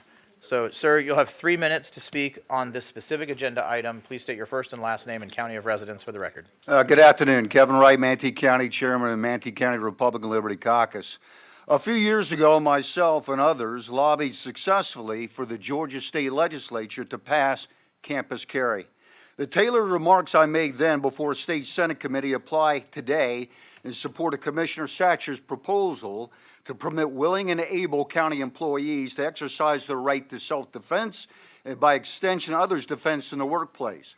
I spent 2006 in close quarters training Iraqis along with my coalition servicemen. Most Iraqis were patriots, but we learned to identify those who may have been on the wrong side. Every one of us carried a sidearm or rifle. We never thought about it. We didn't live in fear. We simply focused on our job. Imagine what my tour would have been like if none of us had been armed. We would have been unable to do our work for fear that a bad guy would be armed. I served from 1995 to 1996 as a liaison to the Israeli Defense Forces. My wife and 3 young children accompanied me. We traveled the length and breadth of Israel, and we experienced less fear of violence than I do in most any American city today. Israel does not have a gun culture. It has citizenry, many in and out of uniform who are armed, who focus on the joy of living day to day because they possess the freedom of self-defense and not relying on government, unable to respond as they can to deter violence and save lives. That's why this adjunct professor, high school instructor, and kindergarten through 12th grade substitute teacher was licensed to open carry in Georgia and conceal carry in Florida. I am more concerned that one day I will be unable to save the lives of those around me than I am the possibility that someone else or myself will have an accident. I carry because I'm both willing and able. All citizens in any workplace who both choose and are able to carry ought to exercise what is all too often treated as a second-class civil liberty. Fight fear with facts. Armed, willing, and able citizens have and will continue to save, not endanger lives, both through deterrence and action. Thank you. Thank you, sir. Betty? So, commissioners, Betty missed her opportunity earlier to speak on street lighting. She'll be speaking on guns on this issue. Which I understand. No, this is in her neighborhood. It's separate than from the agenda item. And she is unable to stay after this, so it is up to the board.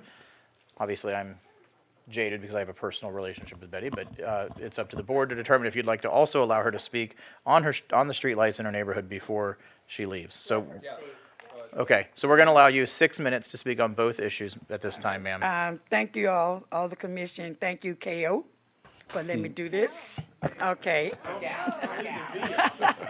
Okay, the reason why I want to speak about lights, it really do need lights over in Ernst Grove Estates, just like Reggie say. I was one of those people sitting out in the yard, dusk dark, because we had like 18th birthday party for my nephew, Quan. He would turn 18 years senior at Palmetto High School. We sitting in the yard talking everything like the sales do, because my brother say continue what we always do when we have birthday parties for our family members. I'm sitting in the yard, all us talking and laughing, and the next thing we heard something say, tick, tick. I thought it was a firecracker. Then I heard all them rounds, all us hit well, I ate dirt, because I hit, like I was diving in the pool, hit the sand and everything. But what I'm trying to say is no lights there. We do have cameras out there, but with no lights, they couldn't even see who it was coming from the roadway coming down in North Orange State. And I really think you all do need to go out, because there is the Bliss area over there, and put some lights there, because it is terrible. Because somebody did get shot. The bullet did ricochet and hit her leg, and guess what? It traveled. And she had to have emergency surgery, and it tore up some bones up there in her leg. It did. So, like, we didn't know. And another thing I need to tell you all, too. I'm not getting that 911 because I'm on the ground calling 911. And I don't think if I say North Orange Estates, that's going to come up on your thing to come on 24th Street. They're asking me the address. I say, later, I was screaming because you're hearing all those bullets around with about 33 shells. You can ask the guys who came out there with 33 empty shooting from that roadway stop sign coming in. And they was walking, but they couldn't see them because it was dark out there. And at one time, I must have been dreaming because I asked my sister, I said, I thought lights was out here. She said, you've never been lights out there.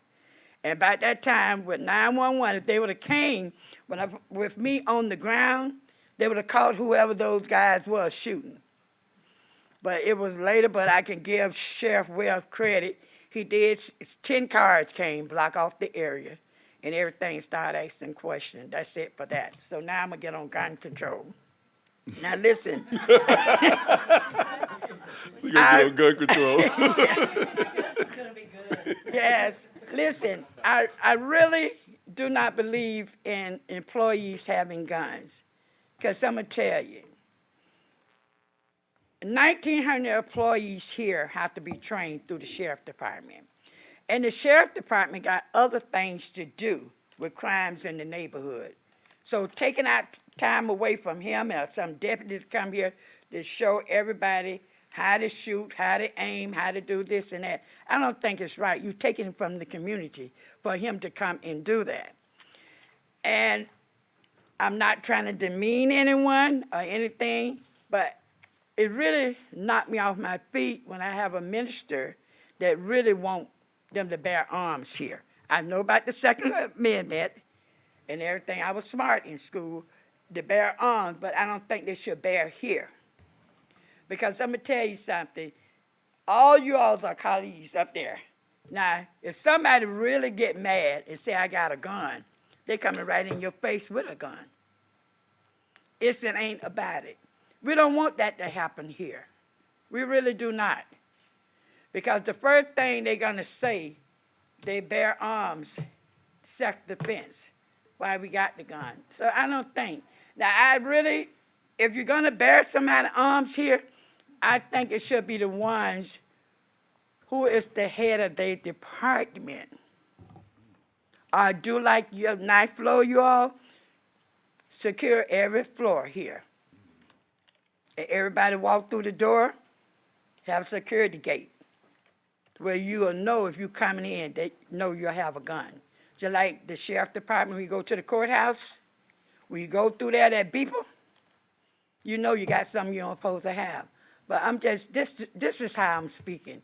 I know a lot of you all up here want the guns, but I don't think we need it here. We really do not. It's not gonna help you all at all. It's not. Only thing you're gonna do is, I got a gun, what you gonna do about it? And you don't want that kind of atmosphere here. You really do not. Not here in Manatee County. We got enough trouble going in now with the young kids out here with these guns. And yes, if you leave your car unlocked or anything, and they pull on the door, you got something there? Yes.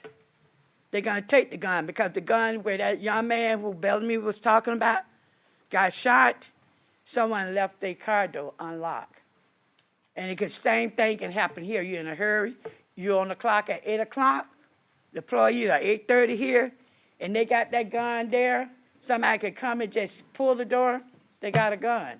So I really do not believe in it, but like I say, I hope you all take into consideration have a meeting, let the people come and speak, and then everything will be all right. I don't go for it. Because, see, I know my attitude. If I get hot and you say I have a gun. But thank you all for letting me talk, but I don't go along with it. Thank you. Have a nice day. Thank you, ma'am. So we don't do that. So Virginia McClellan, followed by Carolyn Sheets and Larry Grossman. That'll be the order to start off. So everyone, first, if I forget, first and last name, state your county of residence, and then you'll have 3 minutes to speak on this specific agenda item. Okay. Hi, I'm Virginia McCallum. I live in Manatee County, District 5. Today, I'm speaking as a volunteer with the Minnesota group of Moms Demand Action for Gun Sense in America. With over 300 local volunteers, thousands in Florida, and 8 million nationally, we support responsible gun ownership and work against gun violence in our communities. Guns do not belong in the workplace or any other public establishment. Allowing county employees to carry guns at work is a dangerous idea that will irreparably harm Manatee County. If adopted, this policy would create a hostile workplace fraught with the threat of accidental or intentional injury or death from gun violence. And I heard you all speak this morning, and I heard your concerns about active shooters. And I think active shooters are better deterred by security measures that you also discussed for the rest of the building besides your 9th floor. Key cards for doors, metal detectors, et cetera. I urge you to consider that.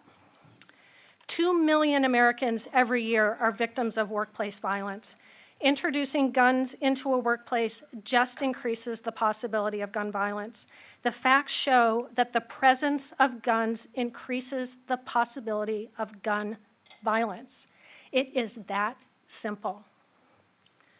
If community safety does not sway you, then the financial impact of lawsuits, workers' comp claims stemming from anxiety, PTSD, and other emotional and psychological responses to gun violence should.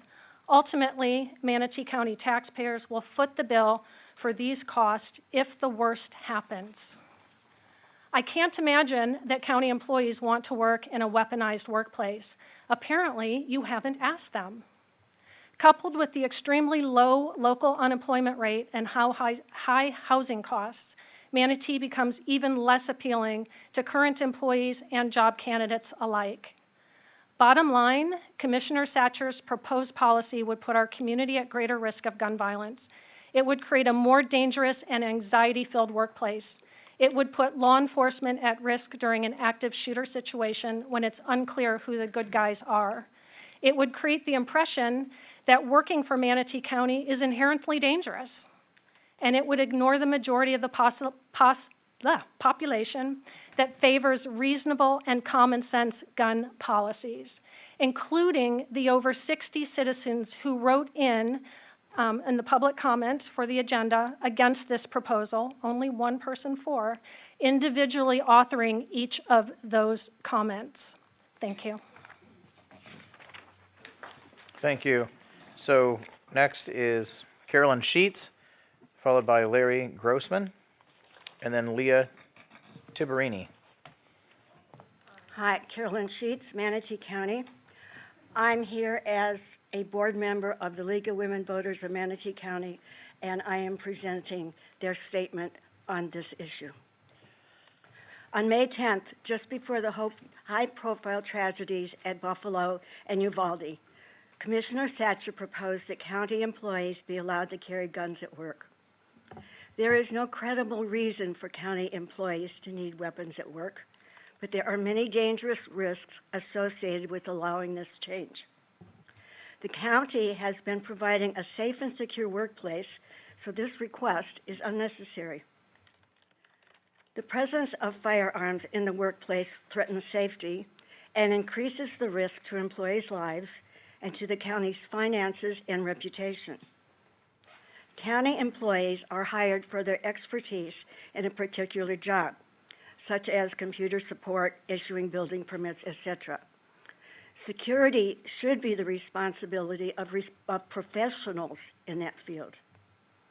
From a practical standpoint, There are many reasons not to allow employees to bring firearms into the workplace, from increased risk of legal liability, consideration of maintaining insurance coverage, the question of whether the effect will be to stop an active shooter incident or simply prolong it, and the possibility that those very workplace guns would create an incident that would otherwise not happen.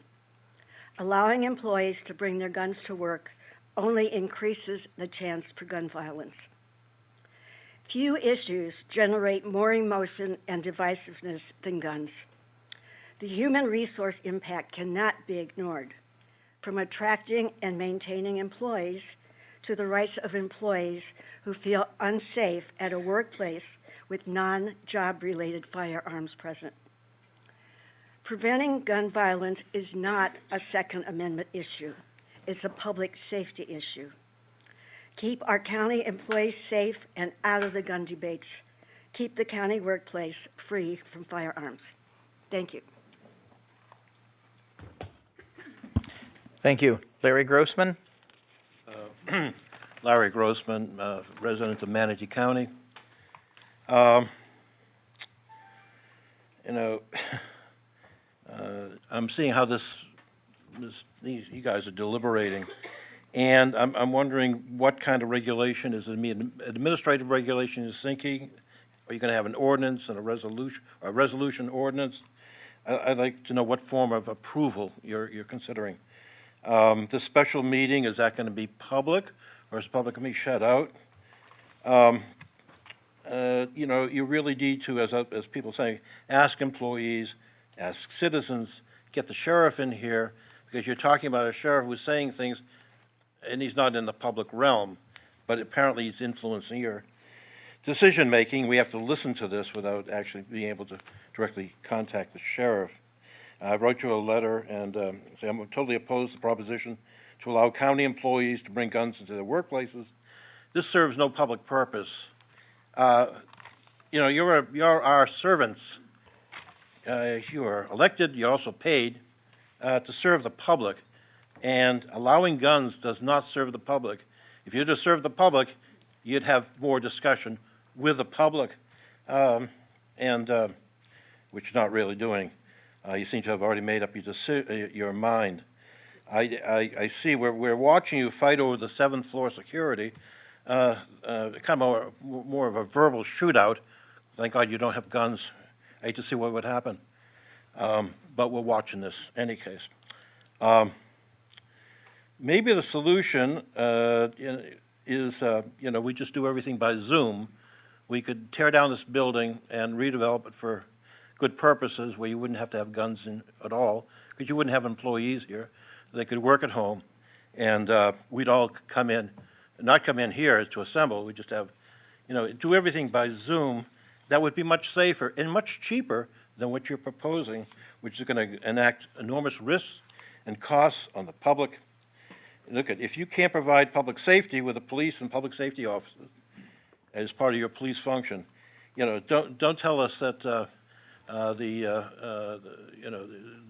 well-trained folks are going to just do dandy with a shooter. Go to Uvalde and see how 276 Texas Rangers or officers couldn't handle. I got 20 seconds. Okay. You just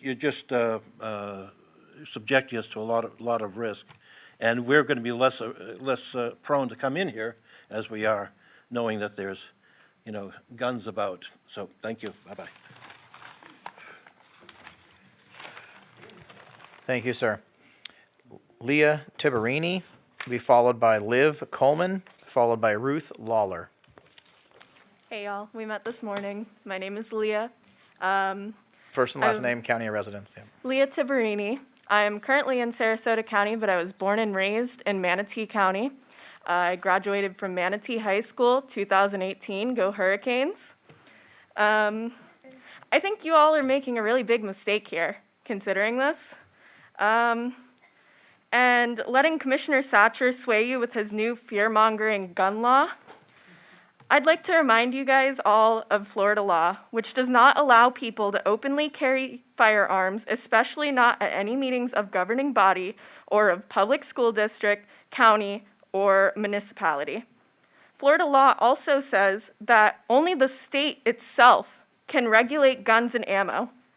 If that law is violated, there can be severe financial penalties for cities or counties who enact their own regulations, which means the taxpayers pay.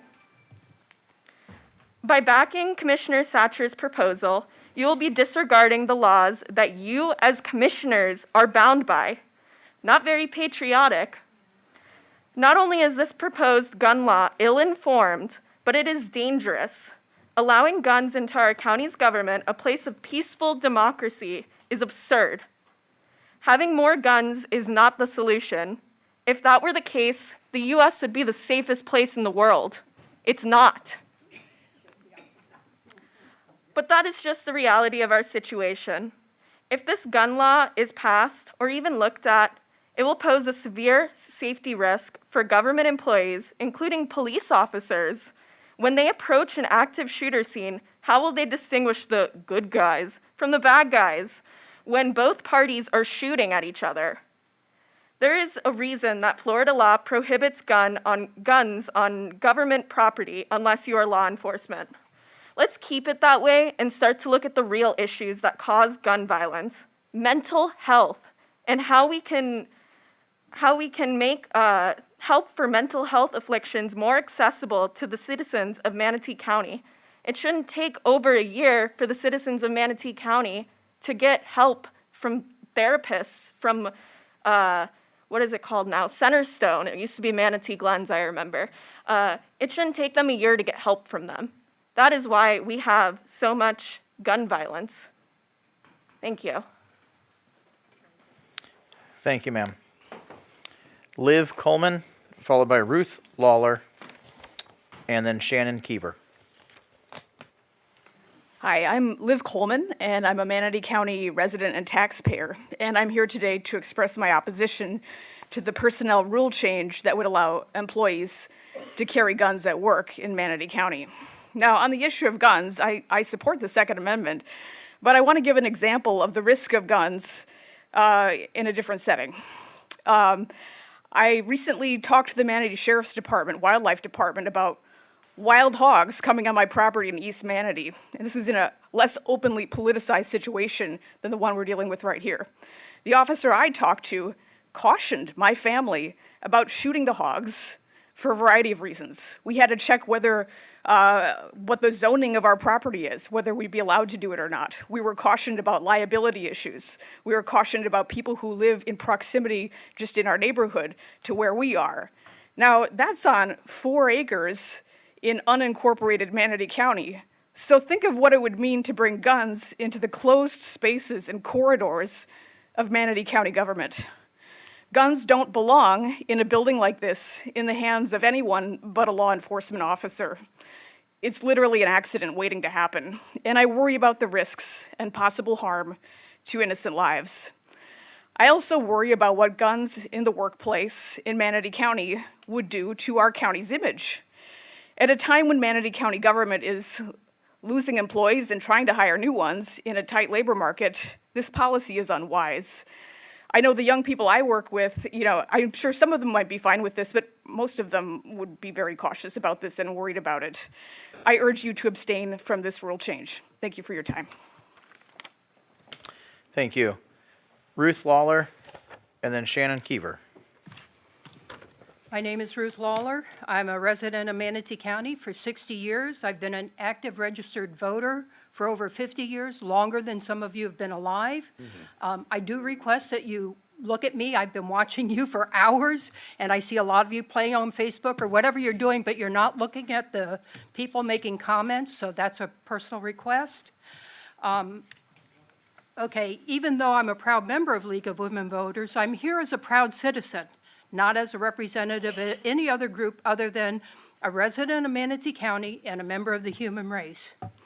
After I read through the online posted memo prepared by the county attorney and dozens of public comments by Manatee County citizens, there was not one positive reason or statement to support the idea of county employees to be able to carry weapons at work. When I was at lunch, I checked next door real quick. There was a kind of a unofficial survey of asking residents, should the county commission pass having employees have guns? 30 of the 101 people, 31 said it was a good idea. 35% said it was a good idea. 61% said it was a bad idea, and 4 were undecided. Very unofficial, but that was like right now what's happening in our citizens here in the community. Why in the world would this idea even be given consideration? I personally find it impossible to see any logic in this proposal. Yet there are scores of reasons to reject this gut-wrenching and absurd proposal. In the United States today, more children die from gun violence than any other single cause, more than car accidents, more than illness and disease.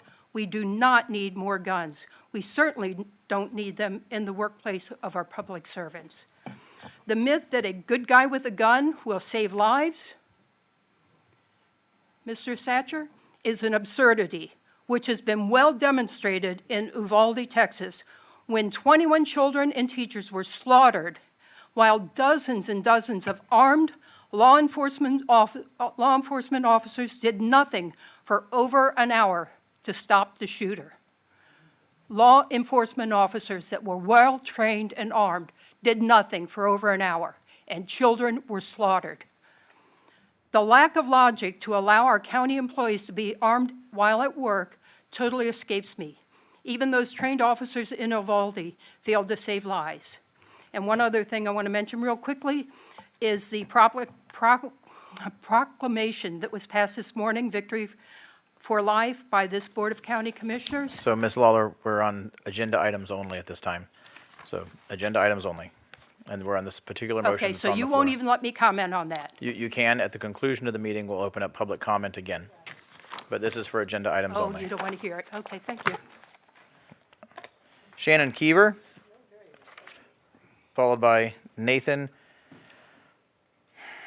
I'm not sure what the last name is there, Nathan, but you're the only Nathan.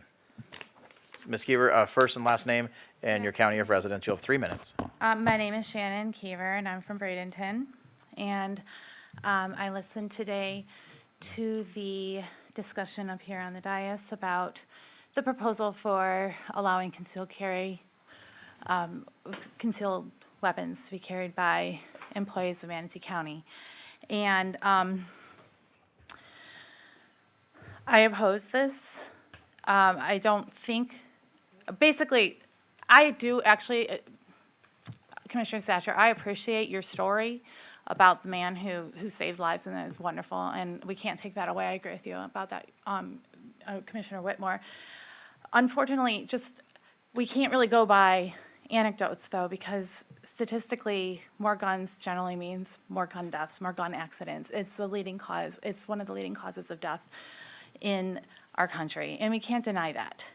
And it's really hard to know exactly who's going to be the good guy with the gun, who's going to be the bad guy with the gun when 2 people get into an argument over work. And in this county where we have, I think it's over 100 positions open, I think that bringing this kind of a proposal is not going to be beneficial to creating a positive culture, a positive work environment that's going to entice quality employees and people who I think we want these employees to be high quality, and we want them to make it working in Manatee County their career. And we want people who are coming thinking long term, and I don't see how this is beneficial. I don't understand how this is beneficial. I've talked to some county employees. They are concerned about getting comprehensive parental leave plan, daycare costs, or on-site childcare would even be better, advancement opportunities that would retain staff and knowledge. I think that we need to be focusing on how we're going to be proceeding in Manatee County in a positive culture, and I listen to all of you, I respect your opinions, but I just don't see how this is going to lead to anything positive for Manatee County right now when we have these other concerns. Thank you for your time. Thank you, ma'am. Nathan, followed by Belinda Ritchie and Jeremiah. Good afternoon, everyone. My name is Nathan Igosa, and I'm a retired deputy sheriff, a retired veteran, and a Manatee County employee. On this issue, I strongly support the policy of allowing our employees to conceal carry at the workplace. Being a retired law enforcement officer, I will always support my family in blue. But as we all have learned in the Uvalde shooting, we cannot always rely on law enforcement to be the sole protectors of our families and our communities, and that includes our workplace. Realize that law enforcement can always be there whenever we want them to be. That's just impossible. Our LEOs are also humans that has limitations and makes mistakes. Additionally, their abilities to perform their duties are sometimes impeded by their own organization's internal bureaucracies, flawed policies, inadequate trainings, and occasionally led by incompetent leaders. We need more than just law enforcement to ensure that our communities are protected and lives are preserved whenever the evildoers, the terrorists, the lunatics, and criminals attempts to annihilate the lives of the innocents. That is where we need those good, well-armed, law-abiding citizens to act immediately and to take out the threat on its onset. We cannot afford to wait 10 to 15 minutes of police response time to save and protect us, especially when lives are in imminent danger and every second counts. We need armed defenders ready on site and prepared to protect lives. We cannot afford to allow any incident to occur unprepared. For one incident is one incident too late. Honorable Commissioners, let's give our employees the ability to defend themselves. Let us give them the right to protect themselves and their coworkers when such critical incidents arise.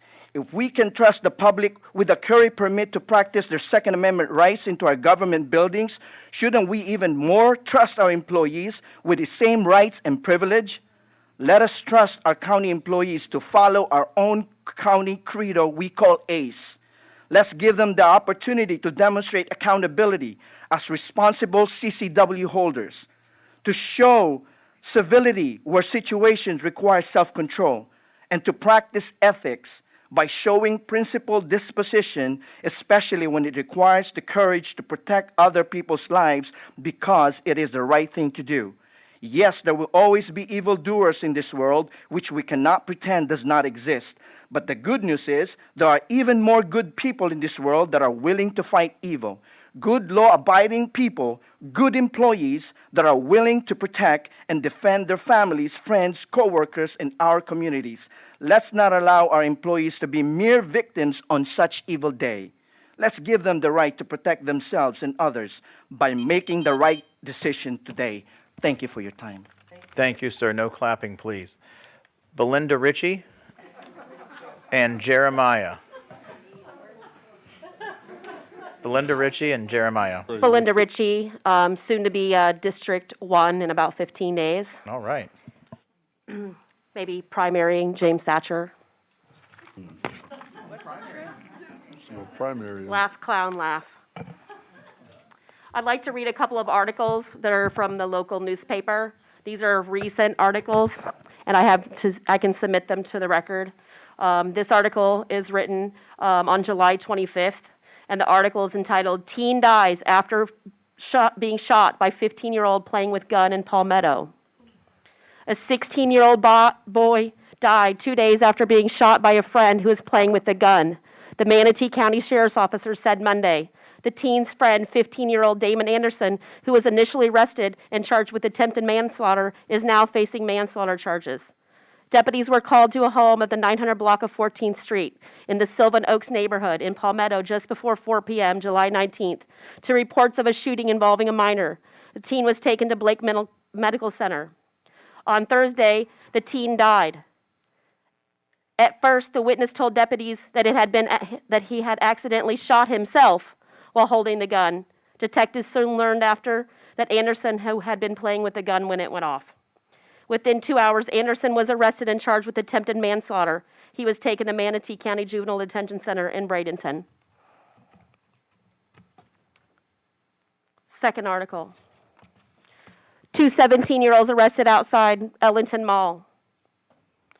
3 suspects in the shooting outside the Ellington Premium Mall outlets now faces charges after 2 17-year-olds were arrested Monday and Tuesday. I won't mention their names. The 17-year-old was arrested Monday night during a traffic stop near his home in the 300 block of West Street, Palmetto, the Manatee County Sheriff's Office announced Tuesday morning.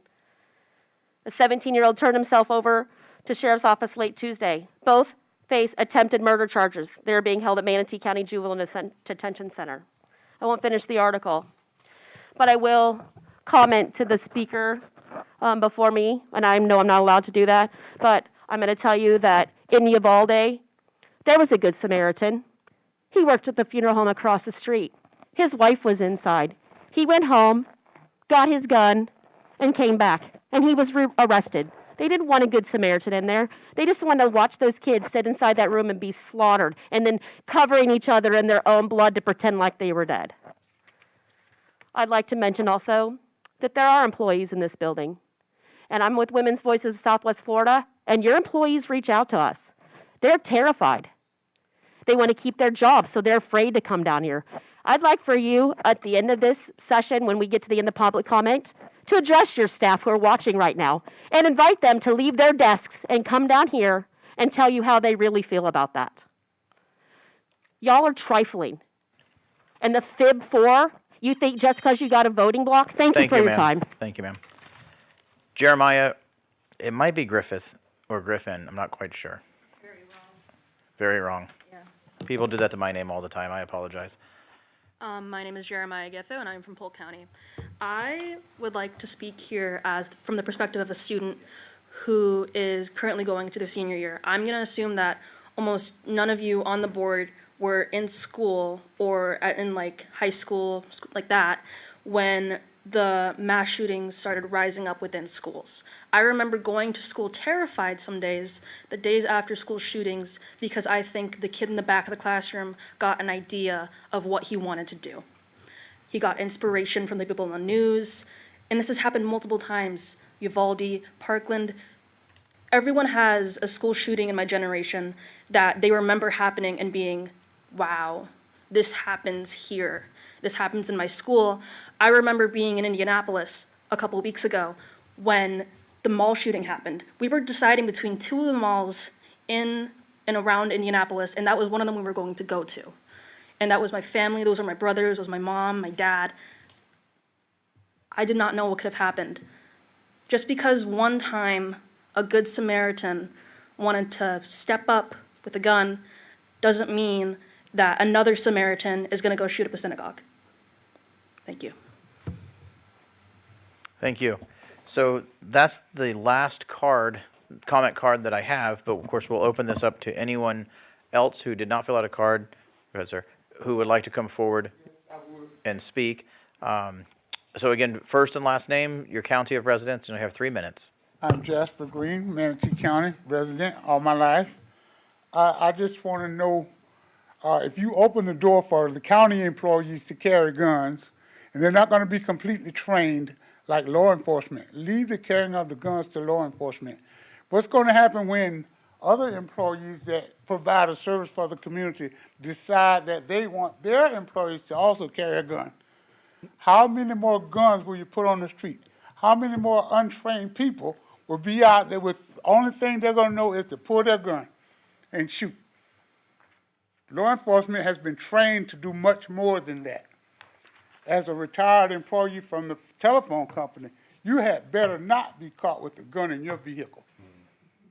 These people are not going to be completely trained, and we're going to be back to the Wild Wild West. So please reconsider. Thank you, sir. Ma'am?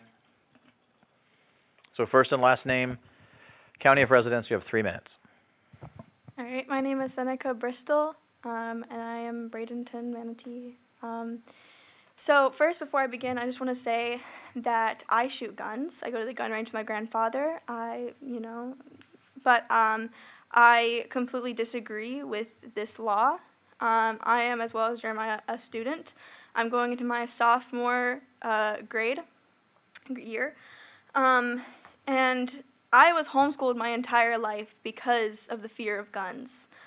And now I'm going into public school because I have to, because of some reasons. But my mother is terrified for me because of guns. She's terrified for me because, you know, people get killed every day. Just my best friend and my cousins, they always tell me how shooting almost happened daily.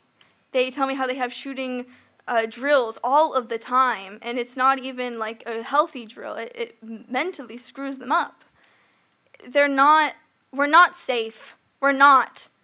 You might tell yourself, oh, if we have guns, we'll become safe. They'll save the children. But it doesn't work like that.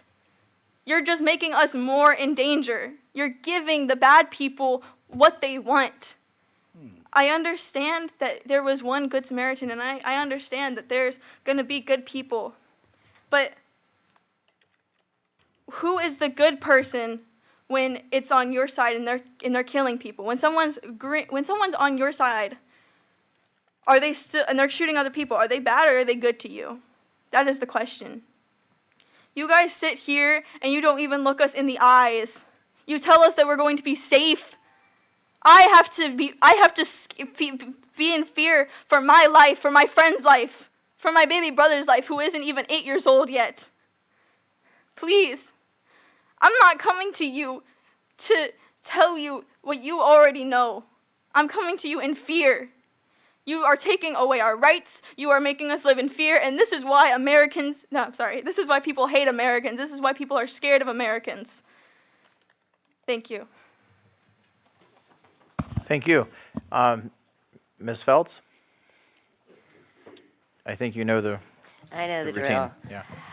A few things that I wanted to point out that were said up on the dais here. And I think that we really need to stop doing that because it's very much disrespectful to the people who have been here.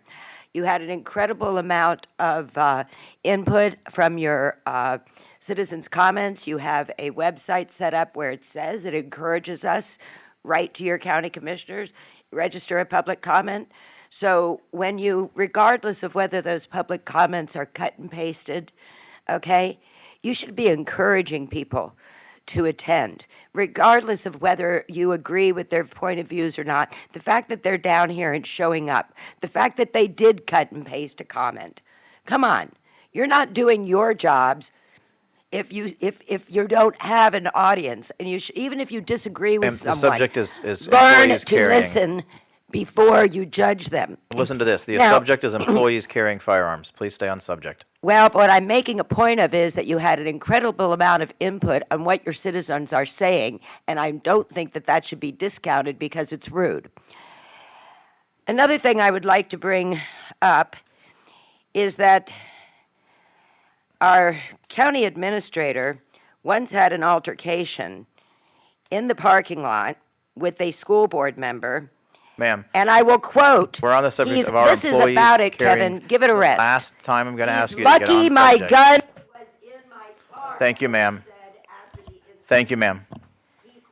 Thank you, ma'am. Ma'am, you've been warned like 4 times. Thank you.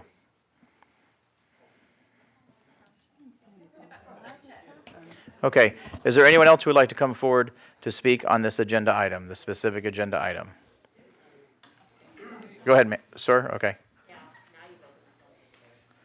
So first and last name, your county of residence, and you have 3 I'm minutes. from Manatee County. Say that again. I may not have turned this back on. Say it again. Doyle, I'm from Manatee County. It's working now, right? Okay? Okay. I was a school superintendent for 30 years. And in this process, you have been requested on this issue to talk to your employees. I guarantee you, if you don't get your employees' input, you are only asking for everything to go down a deep well. You have chosen not to listen to anyone. Someone on your council decided that they thought this was a good idea. Do you have meetings? Have you had meetings? I just want to know. This is an important issue. You are bringing a weapon of mass destruction into your workplace, and you haven't asked your employees. I saw the one gentleman come here and read his litany, and you didn't even know what his last name was, and he works for you. And he was just espousing how this good idea of having a good person with a gun be the savior. It doesn't work.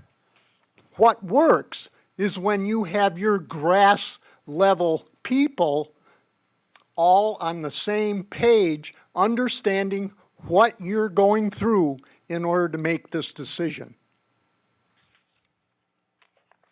So I just ask you, please, doctor, instruct them, help them. Use your power and your knowledge and your expertise to get these people from ramrodding something through when you haven't even found out if your employees support it.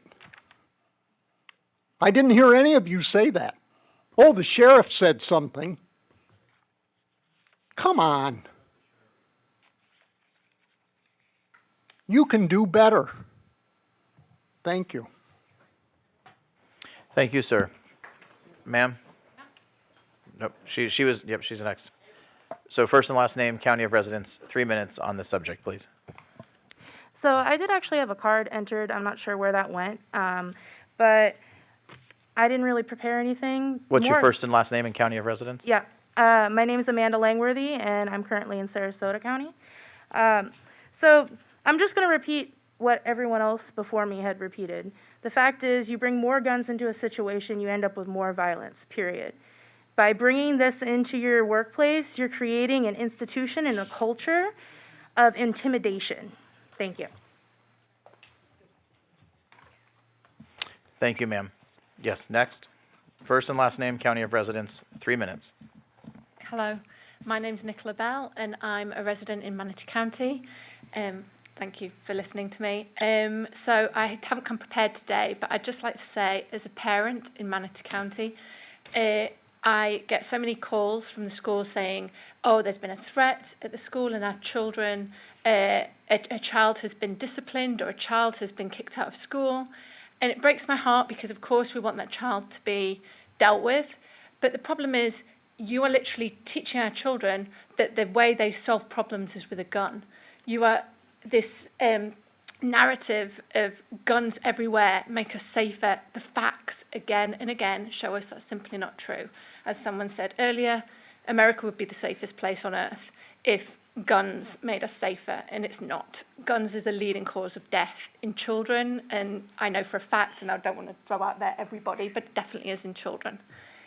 And I just think, can you not start leading by example? Can you not start telling our children, when we're in the workplace, we resolve our issues and just stop this notion, this pretense, this fantasy that some of you seem to have, that you're going to be this hero on the day rather than cowering in the corner, like we see time and time again, of even trained people with a gun, even law enforcement. And yes, they're being slaughtered in the press for being scared, but who wouldn't be? I mean, it's not normal. We're not in a war zone. I mean, why are we asking our sheriffs and our police officers to deal with this? And we shouldn't be asking our employees to deal with it either. Thank you. Thank you. Amanda, you did submit a card. I apologize. It said 3 and 61, and it got put in the 3 pile. Spinning a lot of plates here. Is there anyone else who would like to come forward to speak on this specific agenda item? Okay, seeing no one, then we're going to go to the telephone and see if anyone has called in to speak on this item. Yes, we have several callers. Would caller ending in 287, please press *6 to unmute. Okay, so caller ending in 287, please press *6 to unmute. And when you start speaking, state your first, your last name, your county of residence, and you'll have 3 minutes to speak on this specific agenda item. All right, can you guys hear me? Yes, ma'am. Perfect. There's been some issues with the audio here on the watching end. My name is Kate Danahy Stamets, founder, vice president, Women's Voices of Southwest Florida. I hope you all had a lovely summer recess. Before we begin, I'd like to say that it's really obvious that Carol was getting to a point and that you cut her off because you guys didn't like what she had to say. But employee arguments escalating and resulting in violence is a very valid reason and concern, an example of why this is a terrible idea. A few months ago, a 5-year-old was raped by a Manatee County utilities worker, and law enforcement found him on a job site specifically to ensure that they could minimize risk of police and bystanders being shot because he couldn't carry while on the job. You've lost 5 managers in the last 2 months because of the insufferability of this board, and you should be focused on attracting and retaining new talent, since turnover costs are equal to about half of the role's annual salary, for instance, and recruitment costs and efficiency gaps. Staff members are already afraid and have been reaching out to us, like my other members have said. They're afraid of disgruntled past employees coming back to do harm.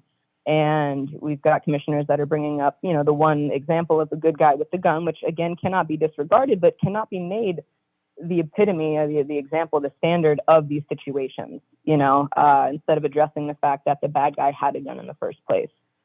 And also, for those who are unaware, you can take an online class to get your concealed carry permit. And I already had mine. It cost me about $60, about 3 hours of my day. But I did the course while y'all were at lunch just to prove a point. I was offered a 15-minute training video and answered 8 of 10 questions correctly. I didn't really read them, but I did earn my valid Florida concealed weapons permit in 112 seconds. And this permit is valid in 85% of the United States. So how exactly do you plan to ensure that your qualified employees are actually trained and qualified to handle these guns safely? The work environment that is cultivated by this board of county commissioners is hostile. It's demeaning. It functions on discord and grandstanding and retribution. Your employees don't want this, but their voices, like a lot of your constituents, fall on deaf ears. Didn't you send out an HR benefits survey for your employees that, as Shannon mentioned, don't have comprehensive parental leave or daycare cost subsidies, on-site childcare? I mean, that in itself would be a victory for life, in my opinion. Presenting these new families with resources that will allow them to live in the county that they work for. And on that note, actually, do you have any plans for initiatives or proclamations to ensure that pregnant employees have advancement opportunities or protections from discrimination that keep them from said advancement opportunities? Because that would be super pro-life. And founding fathers. I'm going through my notes. I appreciate y'all. Founding fathers. Founding fathers. Your 3 minutes. Your 3 minutes are up, though, Kate. Thank you very much for calling in. I appreciate it. Next caller, please. Would caller ending in 239, please press *6 to unmute. So caller 239, as you're pressing *6, I want to let you know to please start off by stating your first and your last name, your county of residence, and you'll have 3 minutes to speak on this agenda item. Hello, my name is Craig Fisher. I'm a resident of Manatee County. So I'm going to speak upon a couple of things that Kate already talked about. Getting a concealed carry weapon in the state of Florida is completely a joke.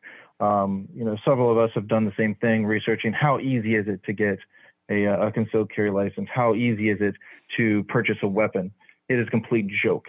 If you're going to have your employees carrying weapons on any site or in their trucks, I implore you to do background checks. And I mean severe background checks. I don't know what you guys do already for your employees, but severe background checks, making sure that there is no domestic violence, making sure that there is no, troubled past, because unfortunately, just like most people, we don't know when somebody's going to break. We don't know when somebody's going to have a bad day. And when they do have a bad day and you let your employees have guns on site, that's going to be a worse day for you guys. We are going to be emboldened to fight you guys tooth and nail. You guys are going above and beyond your reach as a council here. I'm going to tell you right now. I watched a lot of YouTube videos where you have First Amendment auditors. People are going to inundate you guys with tempting these employees. They're going to go out of their way to get lawsuits out of you. We are opening ourselves up to lawsuits, and that is my money that you guys are basically giving away. I mean, look at it already. How many lawsuits have you guys already settled in our county, wasting our money that could go to helping the homeless, helping children in need? And you guys are just wanting more lawsuits. That's all we're doing here. You want employees to be armed? I want you guys to train them, just like law enforcement. Law enforcement has to be well trained. That means they go to a gun range on a regular basis to get their shooting accurate, get the proper training. And are you guys going to be paying them to get that training? I sure hope not, because that is not something that we hire an IT guy to carry a weapon and to go to gun training. That is unreasonable. You guys are opening yourselves up to lawsuits. I am very frustrated. You guys are a complete joke. Thank you, caller. Next caller, please. Would caller ending in 445, 445, please press star 6 to unmute. I think 445 knows the routine. Glenn Gibolina, for the record, Manatee County. I'm going to play the devil's advocate for a while. So first of all, let me tell you. Glenn, speak up just a little bit, please. All right, so let me tell you where they're not allowed.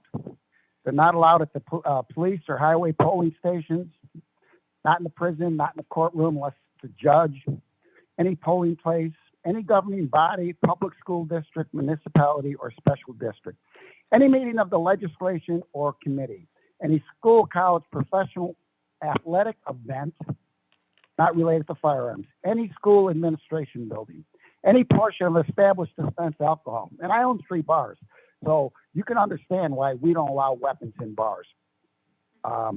Any elementary or secondary school facility, any career center, any college or university, inside passenger term limits, any place where carrying firearms is prohibited by federal law.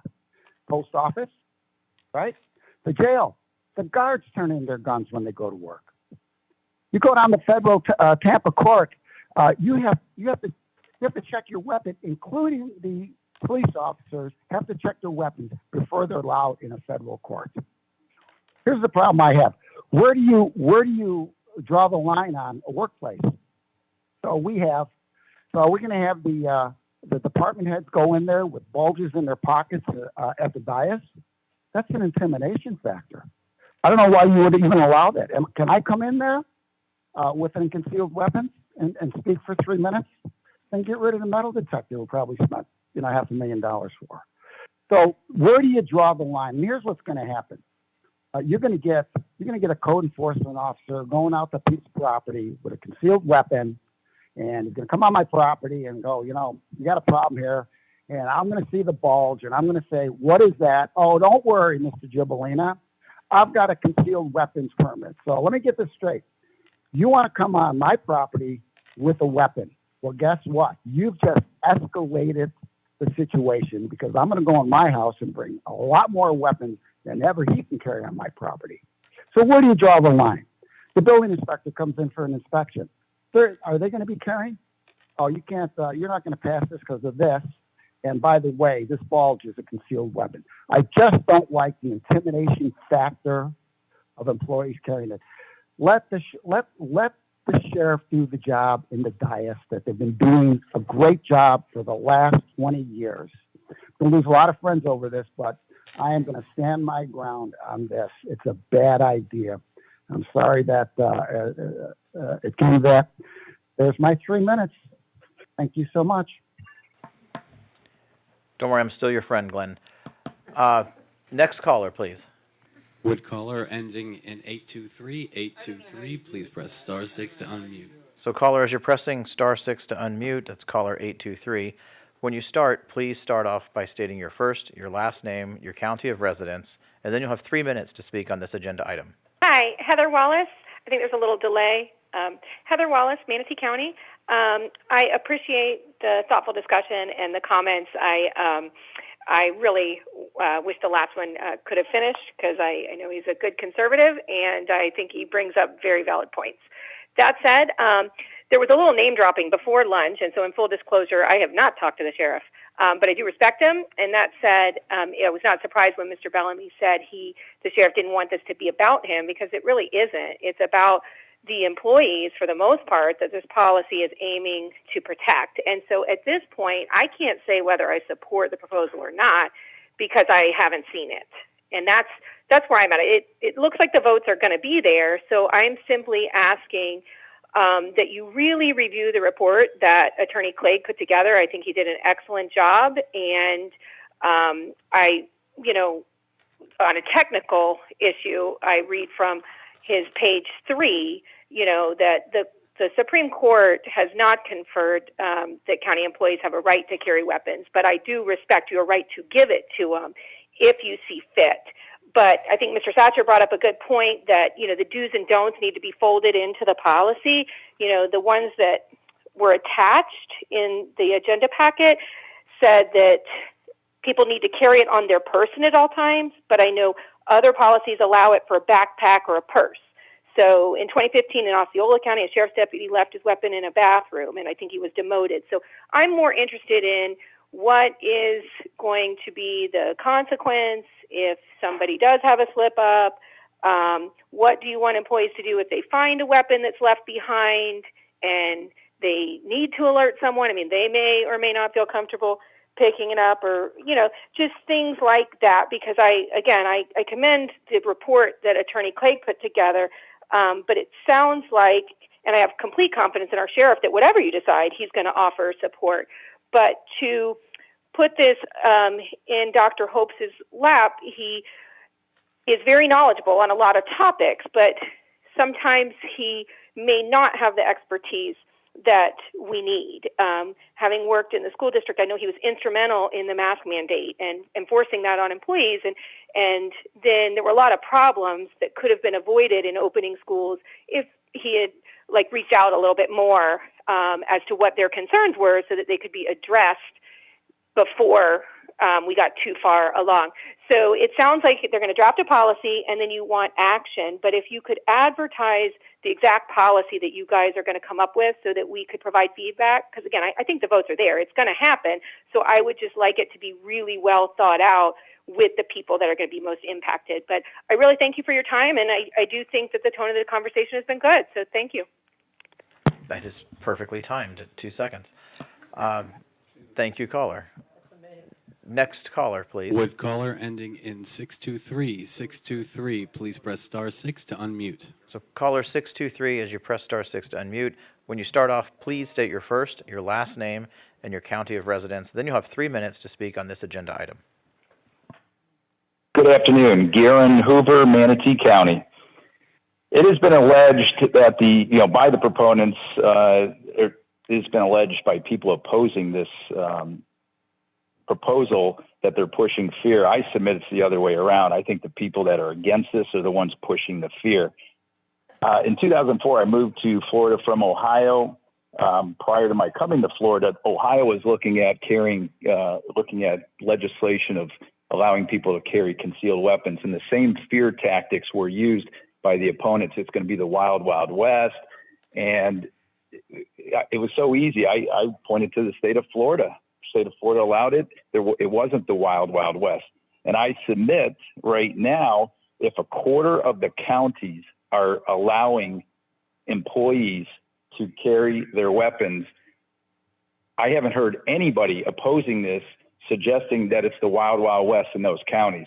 So the fear is on that side, and we have an example to look at with these other counties. And could you find an isolated incident? Maybe, but we don't have the wild, wild west in these other counties. So I would ask this county commission, please adopt this ordinance. Thank you. Thank you, caller. Do we have any additional callers? Yes, we do. Would caller ending in 580, 580, please press star 6 to unmute. Caller 580, as you're pressing star 6 to unmute, I'll remind you to start off by stating your first and last name, your county of residence, and you have 3 minutes to speak on this topic. Okay. Can you hear me? Yes, ma'am. Please state your first, your last name, your county of residence. Okay, I'm sorry. My name is Kimberly Cox. I'm from Pasco County. Okay, you have 3 minutes to I'm speak on the incredibly- topic. Okay, thank you. I'm incredibly sorry I'm not there today to say this to all of your faces. A year ago, I joined what I thought might be a protest or two in Manatee County, and it changed my life. I think it should be noted that it was at this very building, at this very type of meeting, that your officers unlawfully arrested me. That day, your officers and all of you that voted for the ban that Thatcher and Mark Lee conjured up, I'll tell you this. You brought together some of the most amazing, fierce humans I've ever known. Shout out to the women's voices, by the way. So I'm weirdly thankful and I'm honestly mortified because the amount of corruption and ridiculousness that goes on between all of you, both on and off that diocese, is honestly shameful.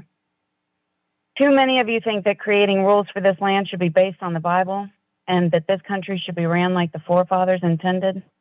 But considering they were slave owners who didn't allow women to vote or to own land, or really much of anything else, and the whole religious of freedom thing, that's just plain unacceptable. So the right to make any and all medical choices about my body and when and where to procreate should not be made by you or the Nazi sympathizer DeSantis. Ma'am, I need you to stay on the topic of the motion that's on the floor, which is allowing employees to conceal carry. Okay, I'll move on to that, absolutely. Thank you. I find it concerning that there's a discussion of allowing employees of this county to be allowed to bring guns to work is beyond wild. I think you should concern yourselves with ways to prevent gun violence in your community. Providing basic needs for people and access to mental health care are a great way to help your community. Arming people at work is not a great way. Sensible gun reform is needed now. You have a lot of work to do, but instead you're celebrating stripping our rights away from us and allowing guns in the workplace, and I just say shame on all of you for this being your legacy. I think you should do better. Until next time, thanks. Thank you. Are there any other callers? Yes, would caller ending in 582. 582, please press star 6 to unmute. Hey, how many other callers? So I stop asking, are there any other callers? That is the last one, but people have been calling in during. Okay, that's fine. So caller, please press star 6 to unmute. When you start speaking, state your first, your last name, and your county of residence. And then you have 3 minutes to speak specifically on this agenda item. My name is Sarah Parker, and I'm the president of Women's Voices of Southwest Florida. Unfortunately, I'm a county resident of Sarasota. Unfortunately, I'm not there today because, as you probably already know, me and Kate have COVID. So we weren't able to say any of this to your faces, but we've been watching it diligently from home. And instead of actually yelling at you guys about two-way rights and trying to argue with the Bill of Rights and the Constitution or any of those things, I just want to remind you of some things that I heard in your own chambers and your own, while you sat on the dais. A woman came up a couple of months ago who was sexually assaulted or claimed she was sexually assaulted by a code enforcer. Are we giving those people guns? We talk about good guys with guns, but we look at the Uvalde shooting. That didn't help anything. Florida also has had a lot of mass shootings, including Parkland, which I know Dr. Hope likes to bring up. But me and Kate had the honor of actually going and meeting a few of the parents from Parkland, and also listening to David Hogg and any other student that has been a part of a mass shooting. And I'm pretty sure that they wouldn't agree with any of you guys at all. You're not listening to the people that are actually victimized or would be victimized. You, like you guys said, you are safe on the 9th floor. And regardless of who voted for it, it got passed by your board. So it shows your whole board. You guys decided to keep yourself safe over the people that you govern, which to me is giving me some Marie Antoinette vibes. I don't know about y'all, but it really is. So cheers to that. I'm going to let you guys continue to debate this nonsense instead of working on affordable housing and continue to politically pander and step on your constituents by not actually helping them. We have actual environmental problems and affordable housing and red tide and the fact that our foster system's falling apart. You don't give a damn about children, so please stop bringing them up. Thank you. Thank you, caller, and hope you feel better. Are there any other callers? Yes, we do have one more caller. Would caller ending in 704, please press star 6 to unmute. So caller ending in 704, as you press star 6 to unmute, I'll remind you to start off by stating your first and your last name and your county of residence, and then you'll have 3 minutes to speak on this specific agenda item, and we can hear you. We could. Well, we did hear you, caller. It looks like they dropped off. Okay. Is there anyone else on the line? We could. Looks like they tried one more time. We'll try caller. Yeah, try 704 again. 704. 704, please press *6 to unmute. It doesn't look like they're responsive.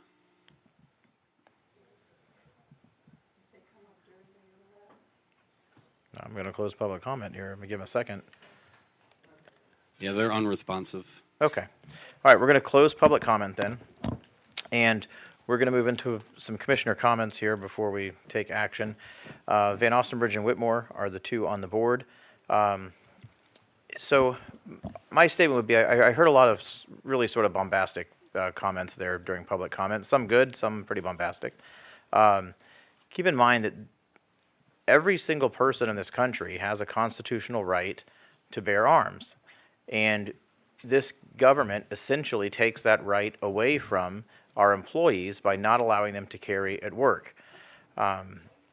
The point of being able to bear arms is to defend yourself and to protect yourself, not just yourself, but your family and your home, your person and property.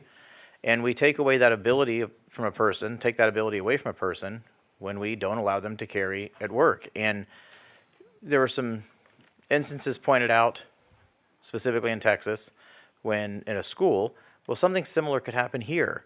And if it did, the thought is that at least our employees would have an opportunity to defend themselves if they were put in that situation. And we started to talk about liability, and that is a concern. However, what is our liability if we strip someone's rights to defend themselves away from them and leave them essentially a sitting duck? I mean, what does our liability become then? We put them in that situation where they couldn't protect themselves. And that's a concern. That's a concern to me. So anyway, I'm going to support this. I'm going to support what I would like to see is I would like to see us send Clegg and Hopes to bring us two options. One being Satcher's idea of simply going with state law only, and the other being whatever reasonable idea they come up with, because they're going to have to make some adjustments and changes, right? We know that code enforcement, is probably going to have to be exempt, and the animal, the animal control officers are going to have to be exempt. So anyway, once we start getting into that, they'll dig into that further, and they'll determine which employees should be permitted to carry, which ones are legally not able to carry, and they'll bring that back to us. And if they come up with an idea with the sheriff for training, whether the board determines by policy for that training to be voluntary or mandatory, is to be decided later, but I hope they'll come up with something with the sheriff for training. And anyway, bring us two options back. I don't think we need a full special meeting. I think we could just make it an agenda item on a meeting. I think that we have discussed and debated this, extensively today. So I don't think a whole special meeting is necessary. But that's where I am. I would like for them to bring us back a couple of options for the board to discuss and vote on. That's what I would like to see happen. Commissioner Whitmore and Servia are on the board. Commissioner Whitmore. So the board knows our lights work now. Your button works now. One thing we hadn't heard until today, I'll push it for him, it's aggravating me. One thing I haven't heard, and it's true, during the summer break, I know our administrator just got back after 2 weeks, and others have been off, and I don't know if our employees were asked, even considered when we're making a decision. So somebody in the audience brought that up, and I've talked to two people that do support it. I've talked to them, and then more not than do, but I still think, I don't really know how the employees feel. And that's your job. Your job is to let us know how will our employees feel safer? I mean, I support the Second Amendment, but do our employees feel safer? In my 16 years, this is the first time this has ever come up here. But the culture of the world is changing. Violence is changing. Instead of like a fist fight, people are shooting each other. I understand that. I'm the only one up here that's actually taking care of hundreds of gunshot wounds. Gunshot wounds to the face, seeing people paralyzed, taking care of them for months and months, no place to live, no insurance, paralyzed from the neck down, no half a face, a feeding tube. I've actually seen the ramifications of a gun. So I don't think anybody else up here can say they have. Oh, I don't know if you have. Oh, yeah. I've had, But are you a doctor? Oh, yeah, but you didn't take care of them. I took care of them. I was a licensed provider. Are you a doctor? He's a doctor. No, you're not a I was a blood gas tech. I Oh, went to the well. trauma Well, center. yeah, but you didn't take care of them. I'm sorry.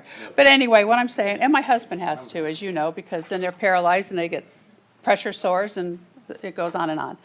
So, but somebody did bring up something very important here. Did we even ask our employees? This was brought up by a commissioner, which is fine. This is a right. But did we even ask our employees who don't have secured floors right now?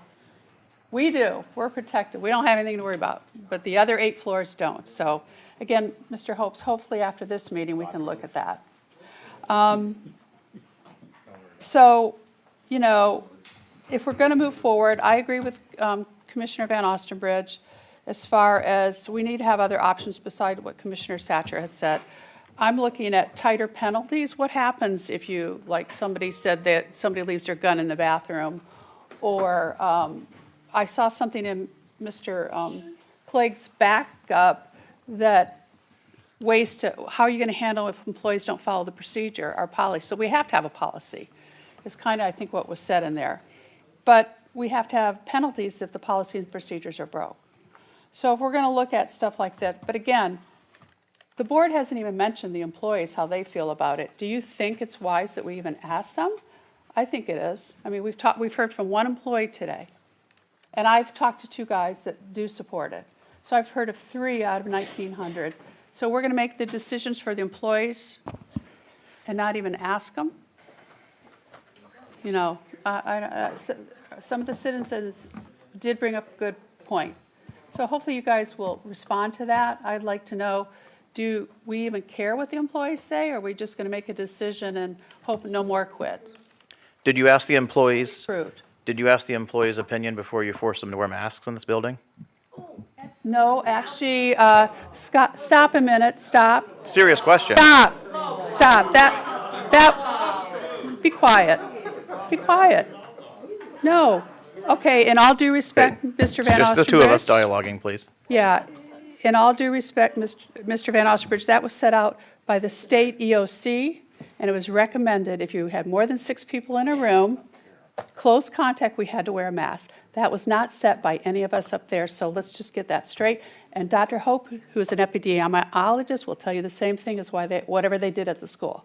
That's not even on topic. You shouldn't even brought it up. Thank you, Commissioner Whitmore. Commissioner Serbia.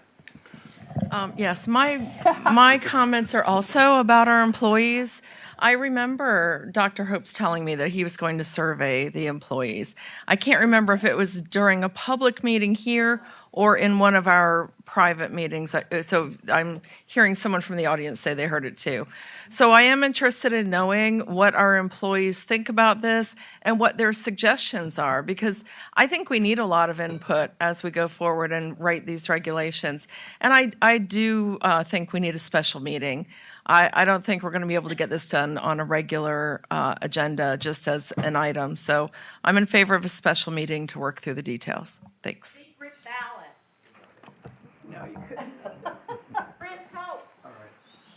Chairman, we do need to keep order in the audience. Yeah, I understand people have strong feelings about this issue, like many issues that come before the board. But we have a process and we have a clerk that has to keep a record of what we're doing. So I would ask that everybody try to behave as they would if they were in any other formal government setting.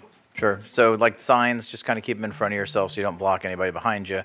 And then, you know, limit the outbursts and the applause, please, so that we can just continue to do the business of the people up here. Commissioner Serbia, is that all? Okay, so then Satcher and Bellamy are on the board next. Commissioner Satcher. Thank you, Mr. Chair. Yeah, I don't think that, you know, we're at risk of, I think that it's a good idea to stick with our Constitution and our Bill of Rights. And while as an individual organization, we may not be required, and we can have an HR policy, if there is one place where someone should be able to exercise their Second Amendment right, what better place than a Manatee County employee? The other thing that I'd just like to say is that we all, if you go to the state fair, there's concealed carry permit holders there. If you're going out to the store and out and about, you are surrounded by people. Do you know exactly how many, or do you know exactly who they are? No, that's the point. And so let me just say this, that if this passes today or the next time it comes up in a meeting, the next day at work in Manatee County will look exactly the same as the day before. The difference is we're not making people make a decision whether or not to go by their rules or whether or not to feel like they're going to make it home safe to their family. We're no longer putting them in that position. All of the what ifs and the crazy scenarios, they're covered under Florida law. There's statutes against brandishing weapons. You're not allowed to, you have to be in fear for your life, for someone else's life. So these are all made up scenarios that have no bearing on the actual issue at hand, which is, should someone who has gone through the trouble, expense, and time to get their concealed carry permit, pass the background checks involved, you've got fingerprints, and it's not a 14-minute online deal.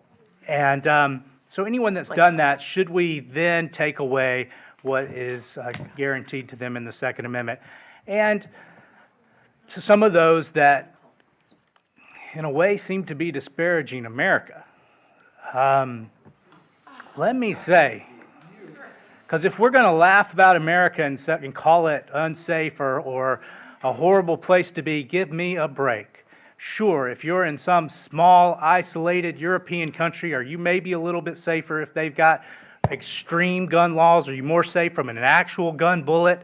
Sure, but the United States of America has been providing their security for decades now, because we are the people that show up when the rest of the world means harm, when powerful forces mobilize to do evil. The United States of America rises to the occasion and comes through for those that are in need and in help and need help. And so that's and I know that makes some of the crowd and some of the people really upset to hear great things about the United States of America. George Washington, what a man. Stood up and had power. He was the first man that had complete power over a government, one of the most powerful governments in the world at the time, and he voluntarily gave it up. You can't find a history or an example of somebody else doing that until George Washington did it. And now president after president has followed that example and stayed in for no more than 8 years. So, I'm proud to be an American. I'm glad that they were here. And I am not worried that if we pass an HR policy in Manatee County to respect the Bill of Rights, suddenly, the sky will fall and we'll all be upset, and it's not going to happen. This is a great place to be, and they thought ahead and made some great determinations when they passed our Constitution and the Bill of Rights that came along shortly thereafter. So thank you very much, Mr. Chair. Mr. Chairman, I call the question.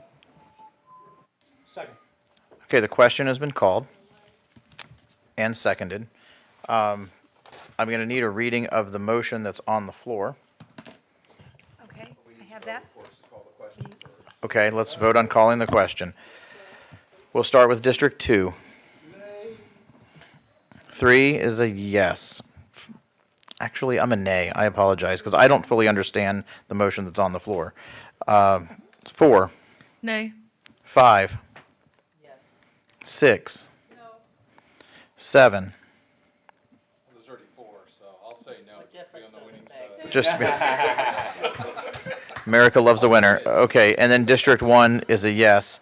So the question fails, but I'll just say Satcher and Baugh, I just want clarification on exactly what we're voting on, and then I'm ready. Bellamy is on the board next. Commissioner Bellamy. I like George Washington. Wow. felt inspired there, and I also thought about Abraham Lincoln that said, "Of the people, by the people, and for the people."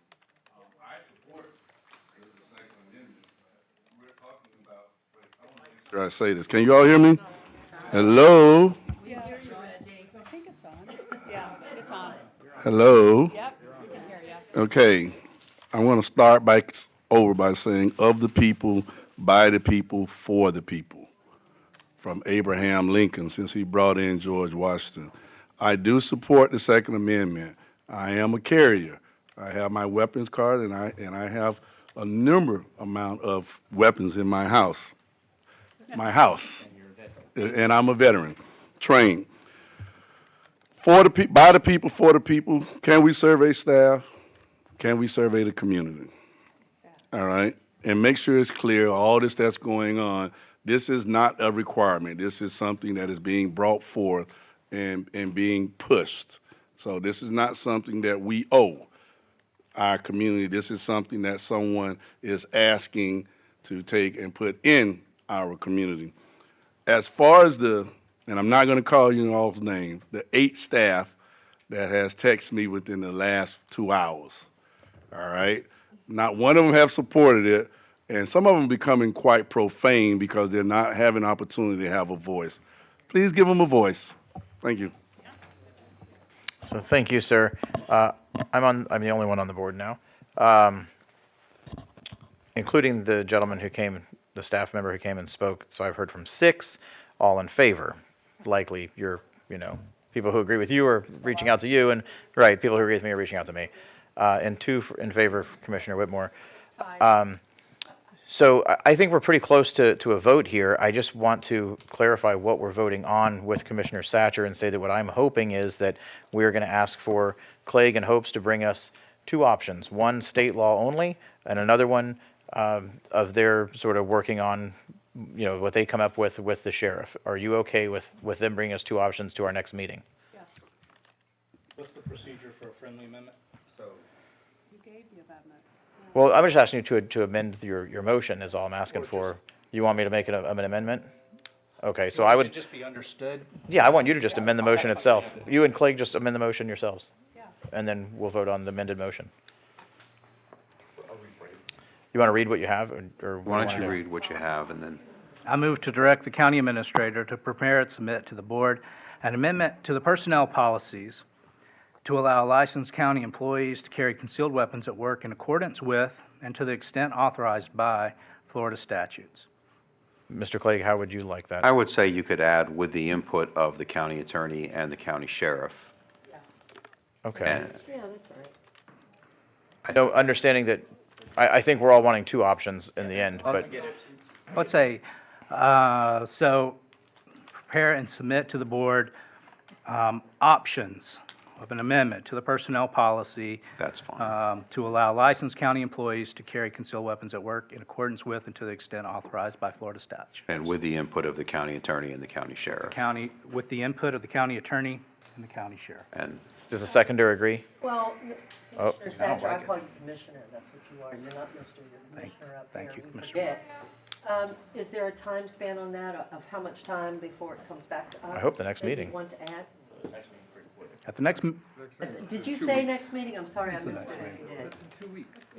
That's not what you said. we I have don't to have be the- careful not to try to commit the sheriff to a time frame when he's not present.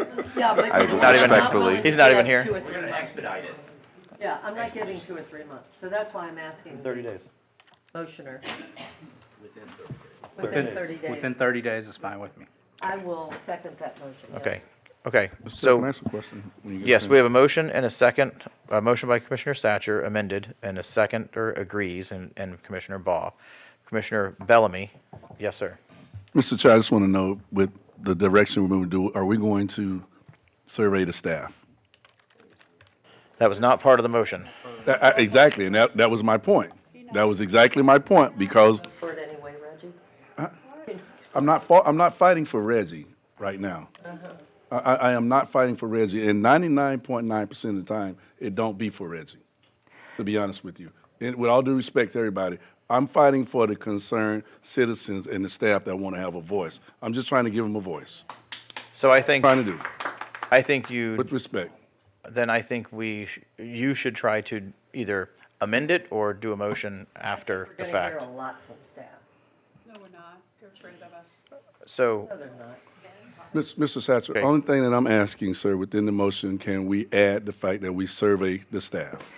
That's all, or in the community, that's all I'm asking. So we Regardless had- of what the results are, we already know what the votes are, right? But we still need to hear from them. So, to me, this is the Constitution, and this is our Bill of Rights. And we already had one person come up here and say that they wanted to be able to conceal carry. Now, I've had a conversation with someone who said that when they were talking to, and they found out that they weren't allowed to conceal carry, that all the other workers said, but wait till after the 26th, they're going to pass it. So I promise you, as much as you can identify with everyone that's going to be upset about this, I promise you, there's a lot of people out there that are going to be very relieved that they feel better about coming to work and more sure that they'll be able to come home. In every situation, no, but in more situations, yes. And it's the Constitution. So I don't need 51% of people to want. We need one person. We respect people's rights and what's in the Constitution. That should be our job, is to protect liberty and to protect the Constitution, not to take a poll with whether or not we're okay with the Constitution the way it's written. Well, the way I am is our job is to represent all and allow all to have a voice. And that's the only thing that I'm advocating. That's the only thing that I'm advocating for. And we were elected by votes. We were elected by votes, and the community had a voice to get you here, and the community had a voice to get me here. And the only thing that I'm asking is not to neglect them in this particular process as well. So their voice is going to be heard when you vote against this. No. And when they come and speak, they're welcome to come speak. I mean, this is a representative democracy. We'll learn it in government class. So their voice is heard, first of all, 3 minutes apiece, and we didn't cut anyone off that stayed on topic. And then we'll have this will come up again. There'll be 3 minute, there'll be commentation or comments at that point. And then the people that elected you, their elected representative, I imagine, is going to vote no. The people that elected me, okay, I told them I was pro-Second Amendment. I didn't pretend to be something I'm not. So I imagine that a majority of them are going to be glad that when I cast my vote in favor of this. However, if I have made a grave miscalculation, we'll see in 2 years. I just want to bring something to your. Oh, I'm sorry. It's your floor, sir. It's your floor still. I just want to bring something to your attention about the emails that are coming in about this. When I was voted in in 2018, I won in a primary where all Democrats supported me. And then I also won in the general when the Republicans were allowed to vote and support me. My emails are not just coming from Democrats. The people that have concerns are not just coming from people from your perspective that I represent, because we all represent Manatee County. And only thing that I'm doing is just asking to give them an opportunity for their voice to be heard. That's all I'm asking. Mr. Chair? I have Whitmore, Serbia, and Baugh. Get Scott. Okay. Commissioner Whitmore. This is going to pass. It's just a different form of it. I'm going to wait till everybody's done talking. Commissioner Whitmore, I can get up and do what I need to do. Thank you. Oh, no kidding, but it's disrespectful. No, ma'am, it's not. It's Okay. Okay, let me Commissioner go Whitmore, you have back the on floor. topic. You have the Yeah. floor. Please continue. Yeah. And folks Oh in my the God, I have audience, to deal with this. I'm going to warn you one more time. Please stop. All right, so we know this is going to pass. It's just a different form of maybe what originally Commissioner Satcher said. I still believe there are certain departments that shouldn't be carrying, such as code enforcement and others, when they're coming upon a hostile situation anyway. From somebody that's actually been a mayor of a city and ran a code enforcement department, I actually know what I'm talking about. So I could kind of concur with the area, the direction that Commissioner Van Ostenbridge is going in. But I also, as an administrator of a boss of a city, I would ask my employees before I passed before I went to my commission. And I think our county administrator can do that without us and do an anonymous poll or have it only go to you and then just give us the results. It would be nice to know. I mean, most of our employees, maybe they do want to. It would be nice to at least ask them for their input to show that they're part of the solution and that we're looking at ways to protect them. And if they support this, it's great, because you may be surprised. Maybe the majority of the employees want this. I only talked to 2 and then another one today so far, but I haven't talked to any employees. I've talked to a few that said they're scared of it, but it would be nice for the administrator, who is their boss, to see where employees come from. And they're all watching this. So, and as like you said, a leader leads. Why can't our administrator do that on his own and then come back when we have our meeting to tell us what the results were? We don't have to direct them. It's a personnel issue. Yeah, it's a personnel issue. We have a new, I can't remember her name, but we have a new person. What's her name? Jennifer. Yeah, Jennifer what? Hamey? No, I know Jennifer Hamey. That's not What is her. it, Jennifer what? Is it Brown? Jennifer Brown? What was it? Oh, there you go. Her name's Jennifer anyway. Could you please do this ASAP? Jennifer Harmon. Harmon, it's close. If you could do this. I know. Let's at least ask our employees to be respectful to them, whether we vote for how they want or not. Commissioner Servia.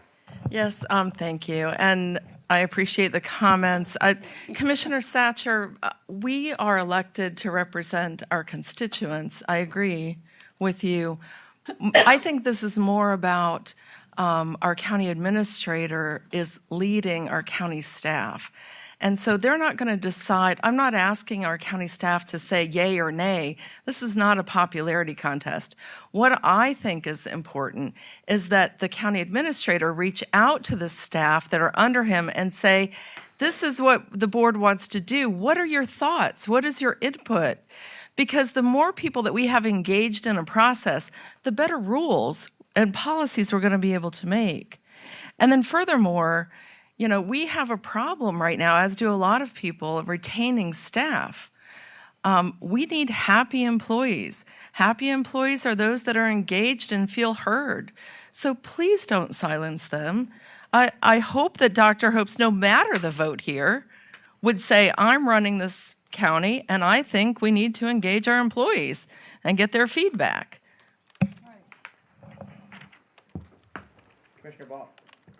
Commissioner Baugh. Yes, thank you, Mr. Chairman. I don't think anyone has asked, I don't think the county commissioner has said anything about trying to silence employees. I mean, that's not what's happening here. So, I think to say something like that is just really wrong.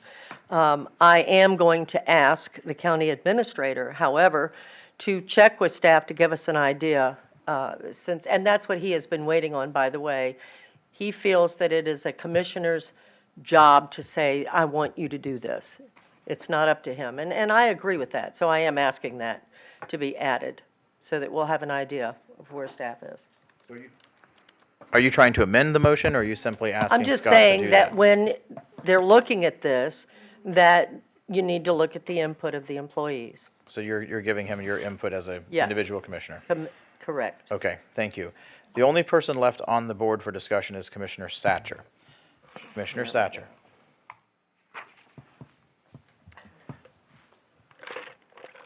Thank you, Mr. Chair. As you see the motion now, I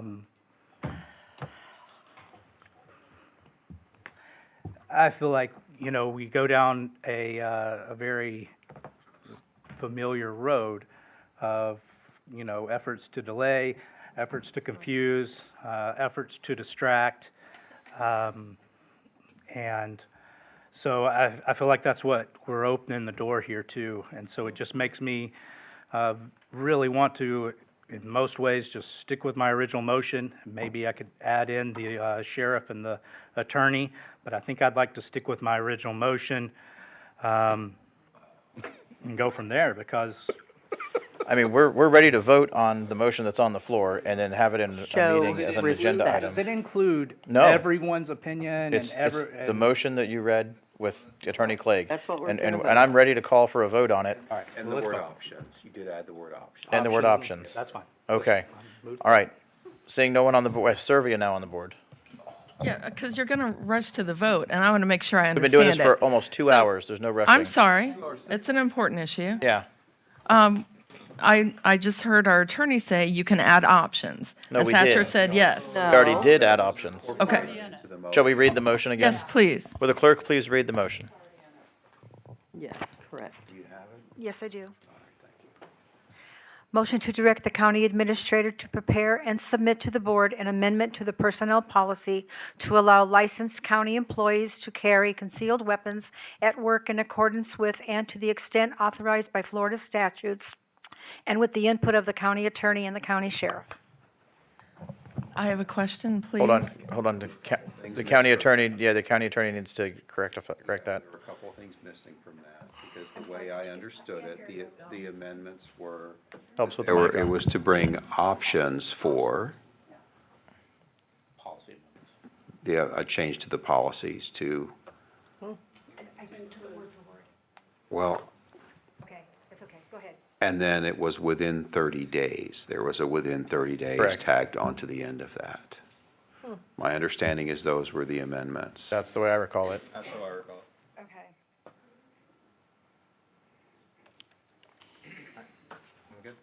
Well, we're just going to give her an opportunity to. So it's a motion to direct the county administrator to bring back a policy change for options for county employees to carry. Just need to put that term options in there, because you wanted more than one option. Yeah, and then tagging on to the, yes, ma'am. 30 days. Can you That's read the correct. whole thing back for the board so they have it? Thank you. Motion to direct the county administrator to prepare a policy change for options and submit to the board an amendment to the personnel policy to allow licensed county employees to carry concealed weapons at work in accordance with and to the extent authorized by Florida statutes, and with the input of the county attorney and the county sheriff within 30 days. That was in there. We like that. Yeah. I'm sure he'll be included. Wow. Commissioner Serbia, it's I still still your have the floor, right? Okay. So I hope that our county administrator who believes he has the authority to do what's needed to run the county, and that is to engage his employees in getting input. And I don't think that precludes it, but I think a good leader is going to do that. So my vote for yes is based on that. Thank you. Okay, having no one else on the board, we'll move forward with the vote. District 3 is a yes. District 4? Yes. 5? Yes. 6? 7? 1? Yes. 2? No. Madam Clerk, it passes by a vote of 6-1 with Commissioner Bellamy in dissent. Okay, we're going to recess this meeting for 10 minutes. We will resume at 3:22.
not realizing we're going to have 2 more hours of conversation. I never knew that. Yeah.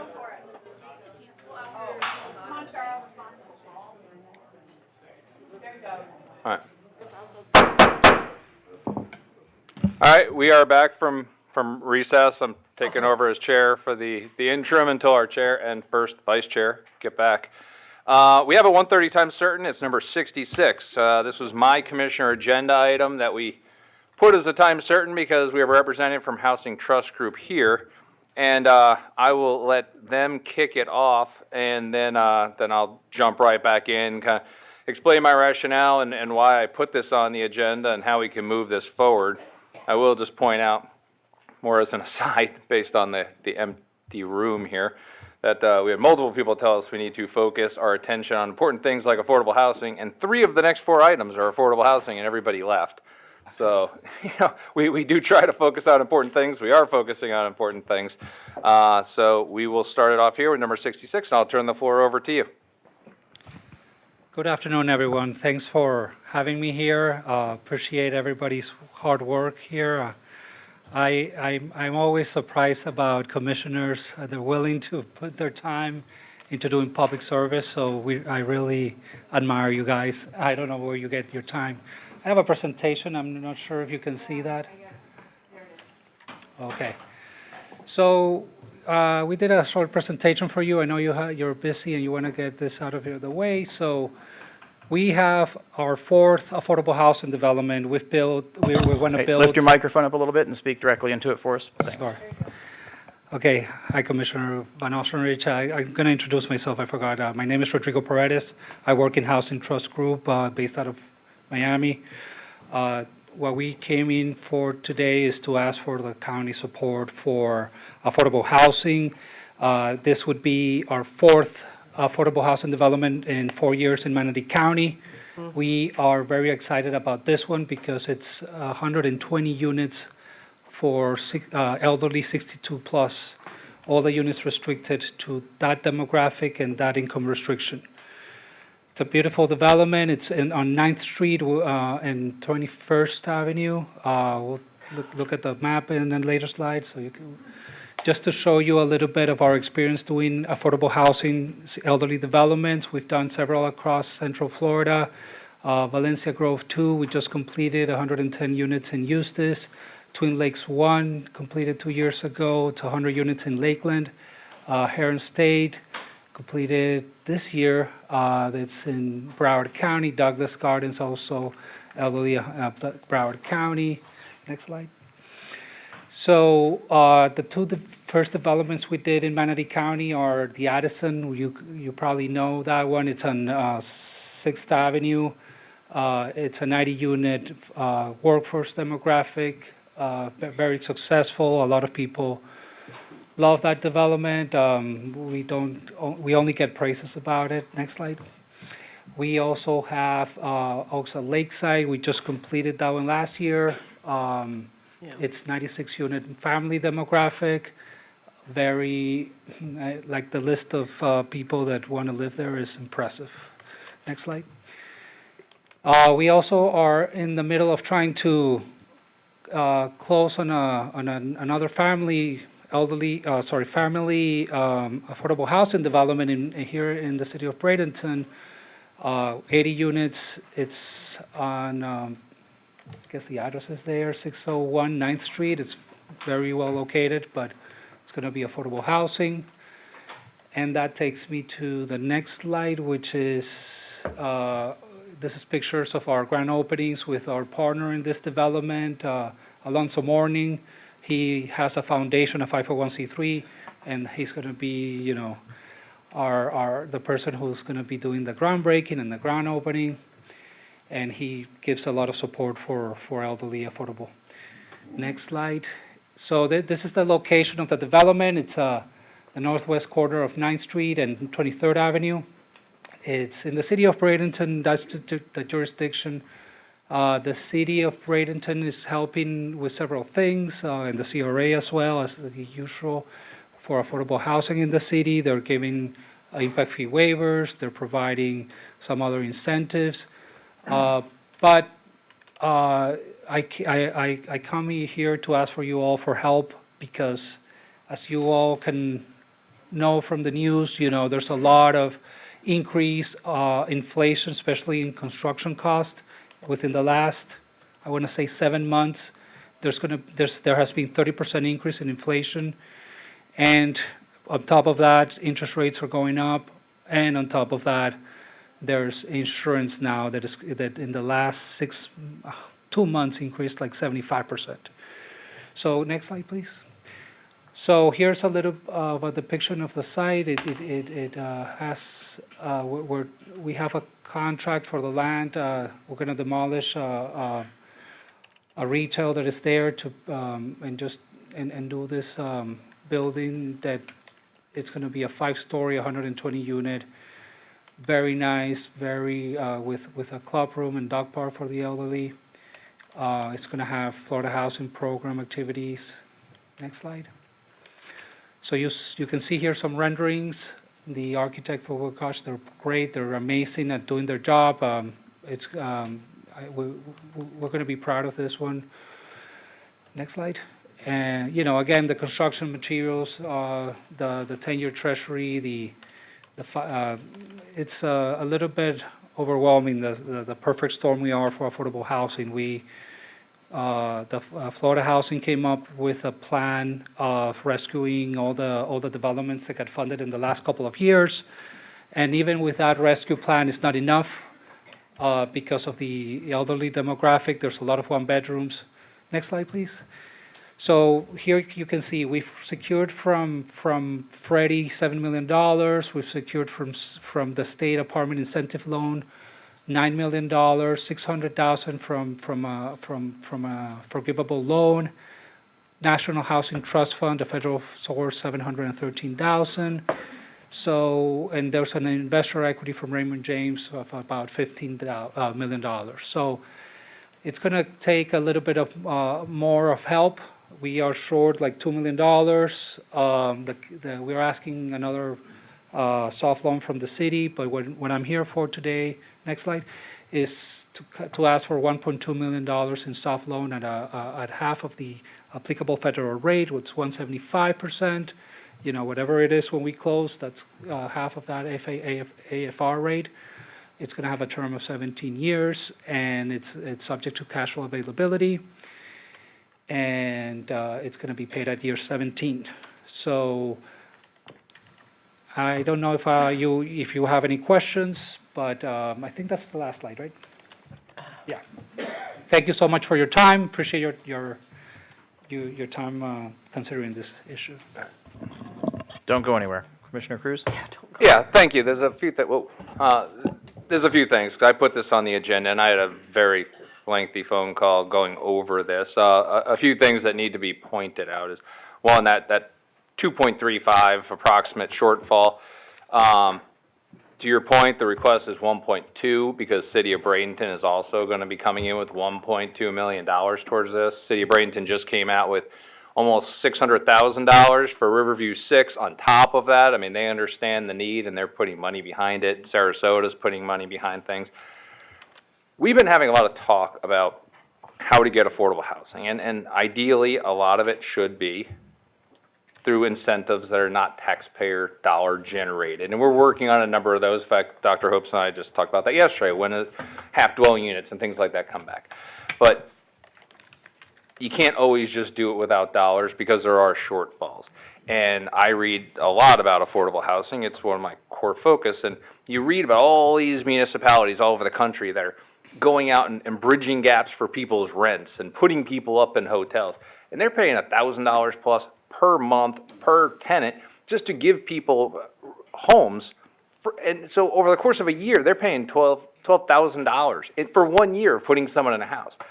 This is an opportunity for us to help facilitate a home for $10,000 a unit. But what you failed to mention, because we always hear about our LORAs and sometimes they're a little short, the credits you're getting commit you to 50 years. Because I don't believe you had that in your presentation, unless I just wasn't paying attention. No, I forgot. No, 50 years worth of affordability.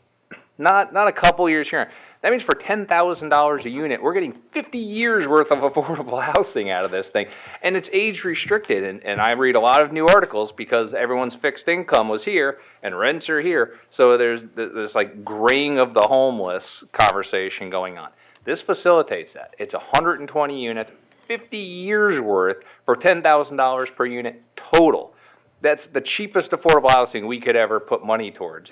And I think what people need to realize is, one, we're not just giving somebody money. Yes, we're like a third or fourth line in terms of subordination. There's a chance we're not getting that money back, but we're getting interest in the interim. In fact, we're getting interest higher than what we get for our investments by a lot. This is something we should actively be looking at, with some excess, like, I mean, you're saying 175 because it's half of the Fed rate, but the Fed rate's going to be like 4.25 and probably any minute now when the Fed meets tomorrow. So, that 175 could even be higher by the time this thing gets around to closing. So this is an opportunity to get some money back for taxpayers, get incredibly affordable contribution towards affordable housing on a unit basis long term, and once it's 50 years, just the age of it's going to make it affordable essentially into perpetuity. So we need to be focusing on this, and I'll remind everyone, one of the things I've talked about is to get people to start doing in lieu payments instead when they want density bonuses. We always hear, I can't build affordable, I want the bonus, but I don't want to build you affordable housing. I made a proposal for that. You realize that if we just had a $25,000 per unit in lieu payment, 48 units of somebody's density bonus out east someplace would have been sufficient to cover this entire $1.2 million. These are the kind of projects we could be working with and providing gap financing for at an interest rate with that in lieu payment. That's why this was interesting to me. That's why we had a conversation during recess about this. I said, I want to get you on the very next agenda because they need some comfort that we're going to be here with the money because City of Bradenton is going to be here with the money. That's going to allow them to finalize things and come out of the ground. I think this is a great project with Housing Trust Group, who has shown that they have a serious focus on Manatee County. This isn't someone coming and doing one project. This is their fourth project in Manatee County. We should be encouraging HTG to come in here and Blue Sky to come in here and Dominion to come in here and letting all these other developers who aren't private sector market rate developers know that Manatee County and City of Bradenton are open for business to help facilitate their developments for the good of our community. So, I wanted to get them in here and make a motion and a request to find $1.2 million. Ideally, I think from ARP funds, that's the best way of doing it. We already talked about freeing up some of that for affordable housing, if not from some other source. But I want to make a motion to fund this $1.2 million pending, obviously, finalization of documentation and so forth. Second. Okay. Okay, so we have a motion by Commissioner Cruz and a second by Commissioner Bellamy. Commissioner Whitmore is next on the board. Well, my first question I'd written down is where are we going to get the money from? I don't think we should limit ourselves to ARP. I said wherever. I just Yeah. think that's the easy one. But Yeah, wherever. it was just before your motion. I think we need to see, but the return on investment makes sense, so I agree. Also, normally Denise Thomas would have handled this. Who's doing this kind of stuff now? Scott, do we know? With this affordable housing? Oh, okay. Okay, so we have somebody that's going to take, I'm sorry, what's your name? Let's not call her out. No, she Come works on. in our department. I just want to know. She's new. No, I guess she is. I never. It's been there for years. Calm down, everybody. I'm just asking. So Rowena Elliott, I have been very excited that she's joined the development services team with affordable housing, but she was formerly working under Denise, under Lee Washington's group in Community and Veteran Services. So now she's doing I didn't a know that. lot of the affordable housing. She did affordable housing before, she's still doing it now. Okay. But she's more taking a case manager, more active role in the projects as they go So through the process. it's under your department now, right, Correct. Courtney? Okay, I didn't know that. Thank you. Construction Okay, projects. so I know. Good luck. He's done 4, so good luck. Just to say a few, Rowena Elliott, again, Development Services, Affordable Housing Development Coordinator. We're very excited to have more affordable housing period in Manatee County over the nation. And HTG has done very well. I've seen their project, been there, work with the program. So we're looking forward to much more. We do have a lot of projects in the pipeline for affordable housing, very many of them that will be seeking and need gap help as well, so. Good, thank you. Good luck. Was that all, Commissioner? Okay, Dr. Hopes? Yeah, so I just wanted to mention that when Commissioner Cruz, spoke with me about this when I was, on my business trips, we have seen, and according to Paul and others, have been in a number of different meetings where groups have come to us for gap funding and things like that. This absolutely was the best proposal to expeditiously use dollars using debt. They weren't asking for us to hand them, ARP dollars or whatever. And from my 20-plus years in Miami and South Florida, I mean, I know, I know of their work, and they're a known entity doing this work in Manatee County. I can assure you that I'll bring to you, with Sheila's assistance, a budget amendment to find the money. This is an incredible value. When you see some of these other asks, some of them were so ludicrous we're not going to bring them to you. But this is a formidable group who can truly execute on the plan. They're ready to go. As I mentioned to you before, we have moved affordable housing into development services because these are development and construction projects. And we found that where we were finding the bottleneck is that we didn't have the right people early on executing it. So you're going to see, as you see in the agenda today, we're serious. We have a great team. On the other side, in my comments, I'll bring up what we've got, the resources we have coming in this week from New Orleans to help accelerate all this stuff. So with that, I'm excited about continuing the work with Commissioner Cruz around this area, and he will be bringing forth many, many more projects that are ready to go. Thank you, Mr. Chair. Commissioner Whitmore. Is there this other companies you're bringing, is there administrative fee for all that? No? Any of this, do we have to have somebody administrate all this? I mean, are we paying an outside, or are we doing it in-house? Well, with regards to these projects, it's all through House. development services Okay, in-house. thank you. Okay, Commissioner Serbia. Yes, thank you. Very exciting presentation. Thank you for being here today. I think this is really exactly something we've been looking for, are these opportunities for gap loans to help you guys do what you always do and bring it to Manatee County. I have a couple of questions, please. So the demographic you focus on is only 62 plus, is that correct? Only in this development. The Only others on this development. were families. Okay. So we're not restricted, age restricted, we're not. This is the first one is going to be, of the four, that's going to be age restricted. Okay, and 100% of your units are affordable? 100%. For 50 years? So for 50 years, there's Yeah. going to be a LURA or a covenant running with the land Wow. that is recorded with Florida Housing Finance Corporation. And there's another LURA that's going to be with the NHDF. So there's going to be a lot of protections Florida Housing has, their compliance procedures. They're going to check that we're complying with not only income affordability, but everything else.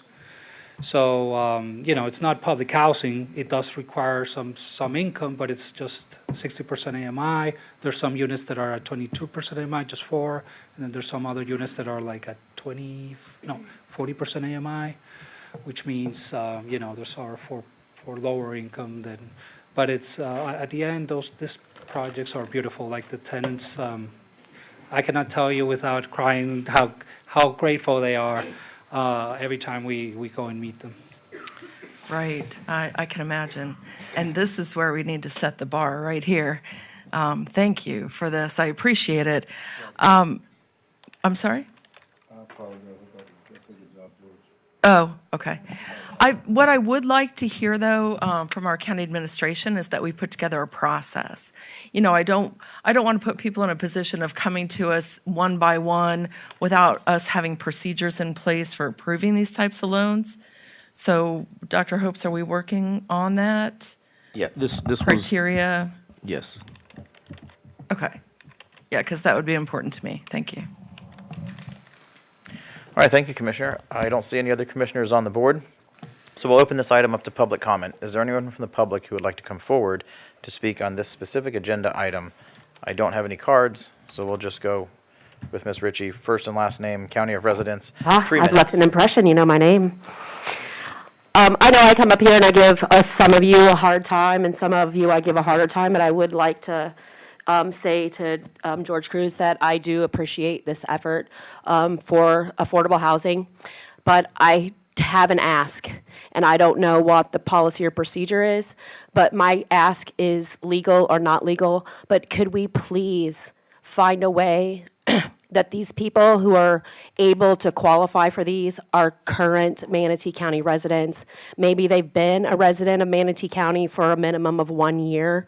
I don't think we need to attract more older people on a fixed income. I think we need to help the people who are here currently. In the market for families, I know that for a lot of rental properties, they limit the amount of humans per room.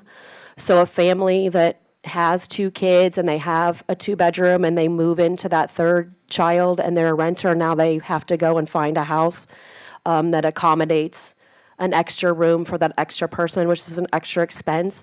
And if we could please, just the ask is, if it's legally possible, let's limit these affordable housings that we're building. If the county people are the ones paying for it, let's try to limit it legally to the people who are already here. Thank you. Okay, so prepare to gasp and clutch your pearls. I agree with Belinda Ritchie. Commissioner Cruz, you're on the board, sir. Oh, wait, I'm sorry, we have additional public comment. Is there any additional public comment? Sir?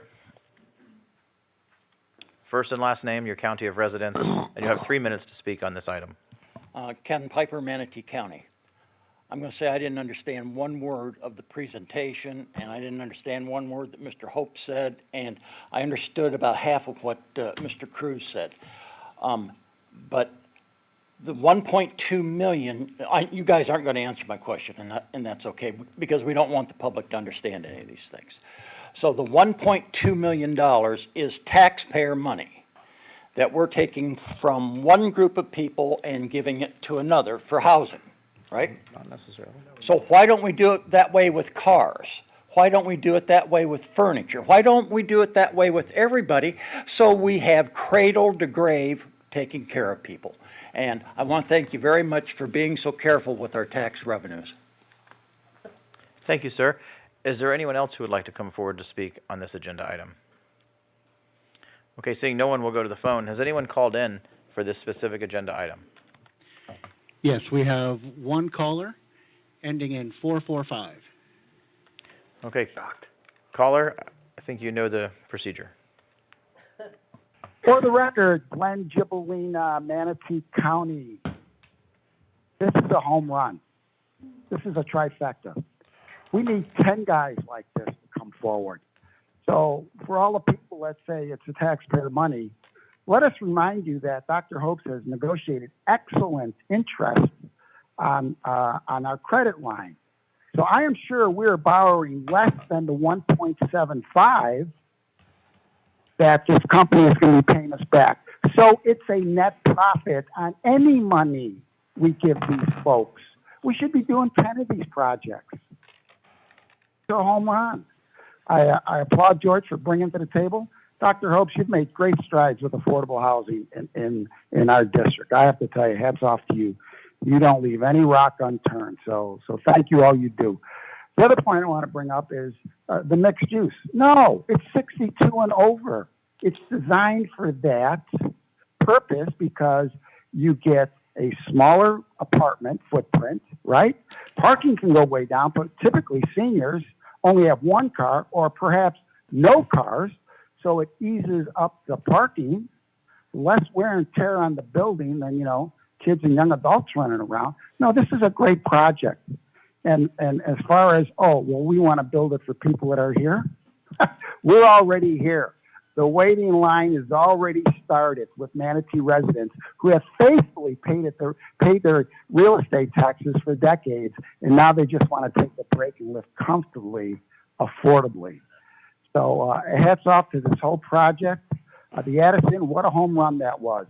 They were guest speakers at the Affordable Housing Conference, which I hope each and every one of you get to go. And they brought in all the financing hats and how that project got done with the tax credits, These are the big leagues, you know? I'm not saying that we can't explore infill housing in some other directions to leave all the stones unturned, but this is a home run. These guys are professionals, and it's money in the bank.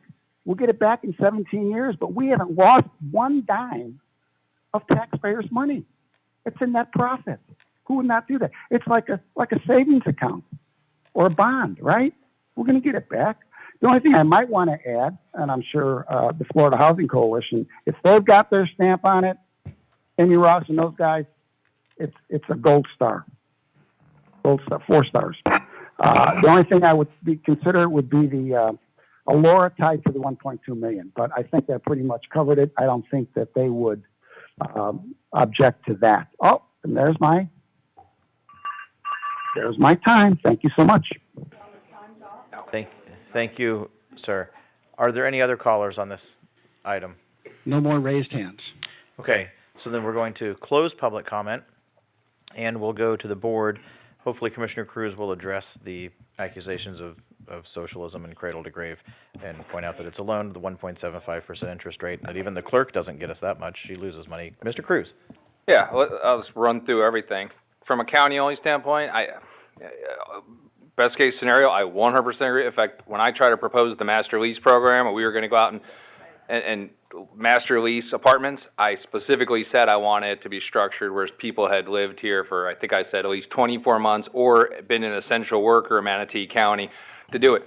I don't believe we can do it because they're using a substantial amount of federal funds for this. We're a small dollar amount in here. We don't get to steer the Fed in terms of the $15 million worth of credits they're getting from Raymond James. So that will probably preclude us from structuring it that way.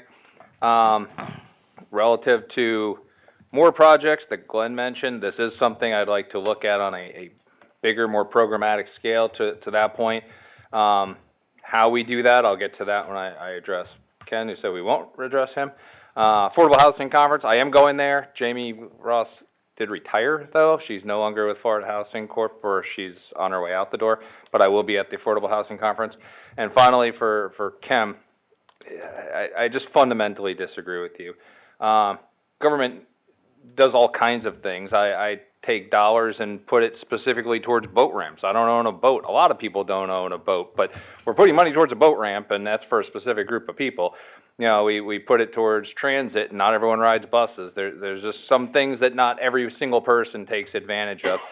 You know, affordable housing, and you know how I feel about it, is important. It's good for the overall community. It's where our teachers and our police and our firemen live. It's where young professionals live to help work in our businesses in Manatee County to help grow our workforce. There's a lot of people that need this housing, and I truly believe that we get more than $1 worth of economic benefit and community benefit out of every dollar we put into affordable housing. So it's not exactly just handing out money, but this isn't even just handing out money. This is a loan that we're making for probably about plus or minus 2%, depending on where the Fed rate is, which is double what we get from our other investments. This is an investment opportunity, a diversification of investment of the dollars we're holding as a county.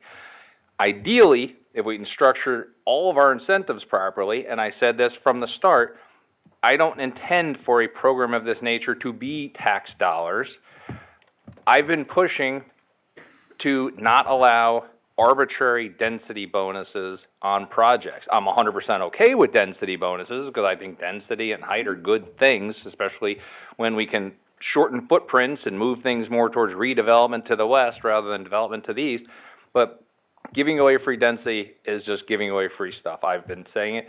Either build me the affordable housing, get your density bonus, or we'll structure an in lieu payment fee. And if we can structure an in lieu payment, which most counties and cities around here have, but we just don't.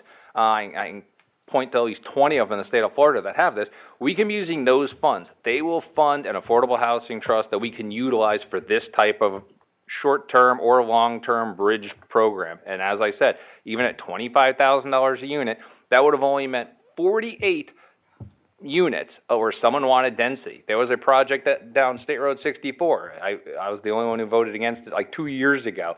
And the bump was about 50 units in density. We gave that away for free. If the in lieu payment would have been in place at that point in time, that one project that was approved would have been sufficient to fund this entire project of 120 affordable housing units without a single penny of taxpayer dollars. It would have been developer dollars. They would have got density where they want to build density. We would have got affordable housing where we want affordable housing to be. It was win-win for the entire community. That's the long-term plan. We have a near-term opportunity. We don't want to miss this great opportunity to wait out a government putting together a program 6 months down the road and lose an opportunity for 120 units. This is a proof of concept that hopefully will be structured in a different manner going forward once we finish everything else. Thank you, sir. Baugh, Whitmore, Servia. Commissioner Baugh. I'll make it quick. Mr. Piper, I too totally disagree with you. You know, we have a real problem here in Manatee County with people being able to afford to live here, whether it be renting or owning. We have a major problem, and we need people such as teachers, firefighters, law enforcement officers. I mean, we have to have a place where these people can live so that we can continue to give the quality of life that our citizens expect and want in Manatee County and the surrounding areas in Florida. This is the only way to do it. So I think it's a wonderful thing. I thank Commissioner Cruz for bringing this forward. I totally support it. Thank you. Thank you, ma'am. So it does sound like we're all on board here. I'll keep going through the board as everyone sort of sings its praises, but we are entertaining motions at any time. Commissioner I Whitmore. already made a motion. Oh, you have a motion? Yeah, you're not tired. We already made a motion. Well, so we have a motion and public comment, so I'll have people on the board. I'll keep going through. Can we call the question after this? I just have a question. Is this the first one we've ever done? I think it is, isn't it?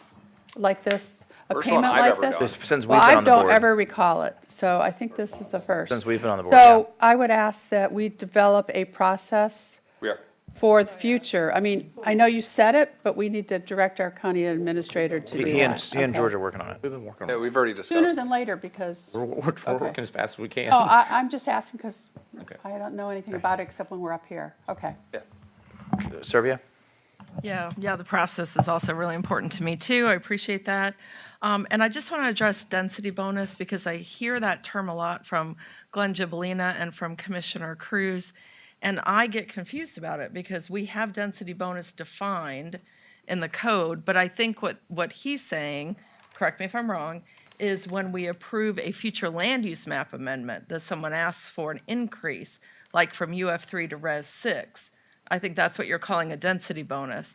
And then, I don't want to open up all of that right now, but I think there are a lot of legal issues and concerns about charging developers for per unit if they get a future land use map amendment when our comp plan doesn't have that as a criteria, nor does the state. So I'm just a little confused about the terminology. Sure. I'll tell you there's different ways, obviously, as you know better than I do. There are different ways of getting additional density on a site. Let's call it that. You can do it through mixed use. You can do it just based on certain locations and major corridors. One of which is affordable housing. You build 25% affordable housing, which for us we define as workforce, which is 120% AMI or less. Then you get a 25% bump on your zoning. So if you're allowed to build 100 units. You want to get your density bonus, and you build up to 200, and you build 50 of them affordable housing or workforce housing. That would have been 50 units you had to build at 120 AMI or less. Now you have to monitor it, you have to assess it. You get a lot of private sector developers saying, I can't afford to build it and charge those rates, or I don't want it to affect the rest of my community. So they just say, give me the 200 anyway, and sometimes we do just because we say it's conforming or it fits. But we're losing those 50 affordable housing units right there. We are allowed to require them to do it. In fact, in the state of Florida, one of the misconceptions, I don't support it, but you can actually have mandatory inclusionary zoning. In theory, you just have to compensate developers for the cost of that. As long as you make them whole, you're allowed to do that. So we're allowed to say, we'll give you a density bonus, but a portion of it has to be affordable because the assumption is those first extra 50 units cover the cost of the second 50 units. We've made them whole. My argument was, let them build the whole 200 all market rate if they want to get the units over there, but we're going to charge them for that 50 so we can go find 50 affordable housing units someplace else with their money. So we still get the 50 units that we want. They get the units to the additional density they want. That's what I'm referring to. And at $25,000 a unit, and we'll assess what that number should be. Some places like City of Jupiter, it's like over 100,000, but that's a little ridiculous. That 25,000 a unit would have been sufficient to cover 120 units right near the city center, right near employment bases, near transit, in a perfect location for affordable housing. It was win-win. So that's all I was saying about that. I know there's some nuances to the language. I know it doesn't exist today. That was one of the proposals I made back in April, was to create that in our plan going forward. And that's one of the things we're waiting to hear back from staff. Commissioner Satcher.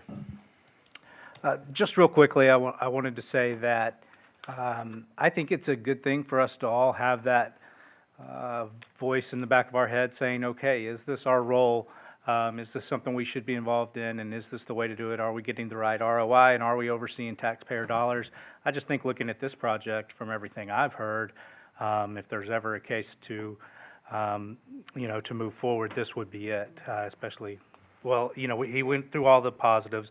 But I just want to say that I don't mind somebody bringing that up, that we should, keep an eye on whether or not something is under our purview or whether that's our role.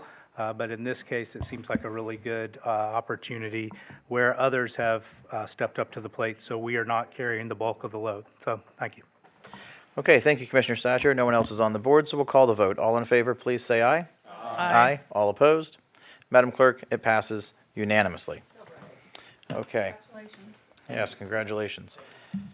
All right, so that takes care of, we're going to go to 64.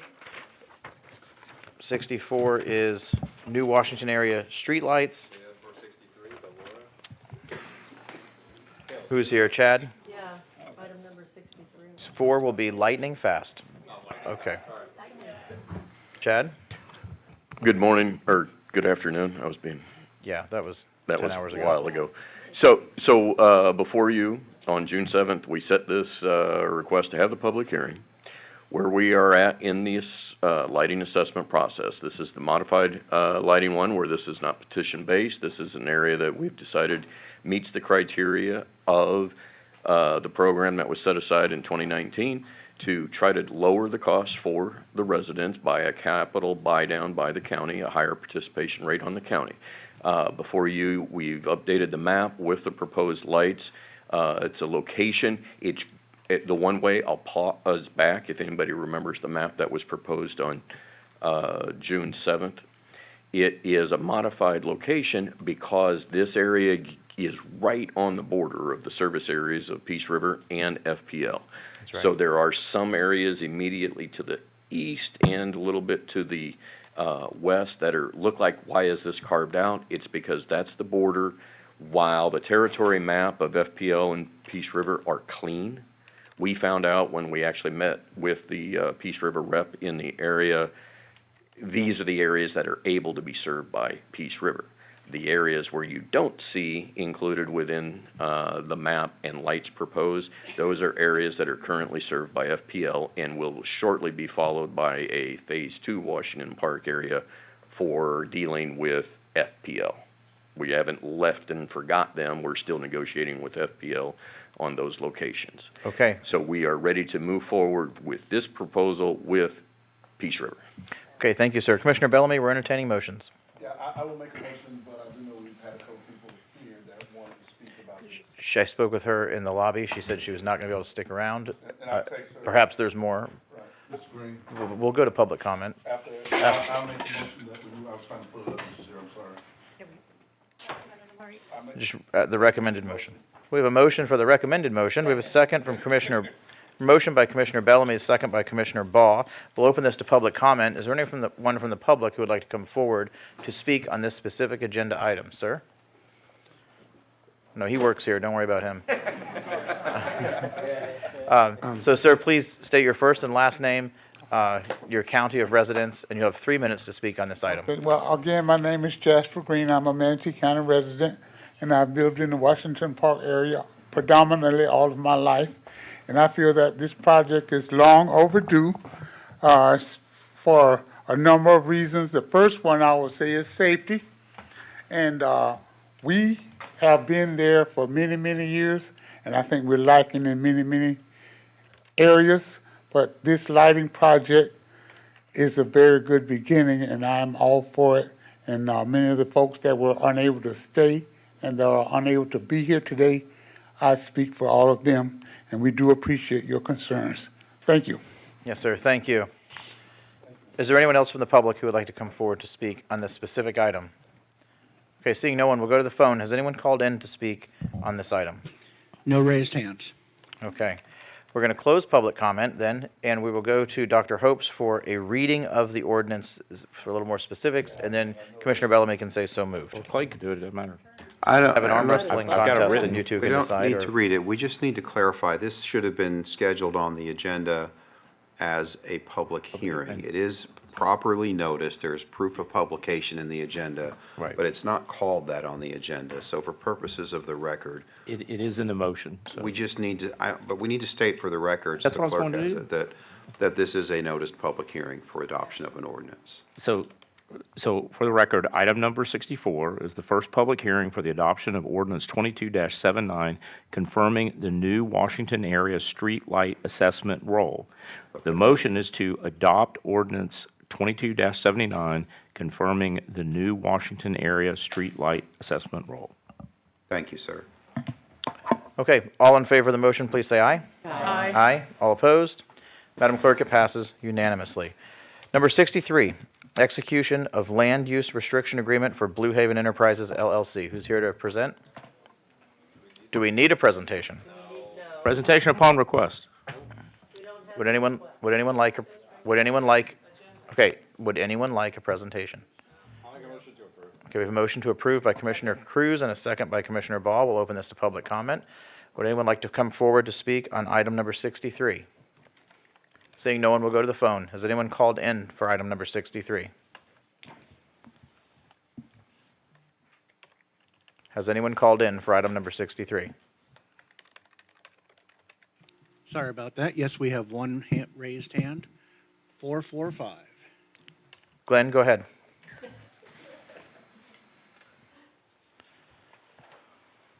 Glenn? Commissioner Ball will open it. Would anyone like to come forward and speak on item number 63?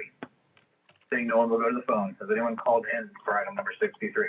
Okay, so we have no callers for item 63. We're going to close public comment. No commissioners are on the board, so we'll move forward with the vote. All in favor, please say aye. Aye. All opposed? Madam Clerk, item number 63 passes unanimously.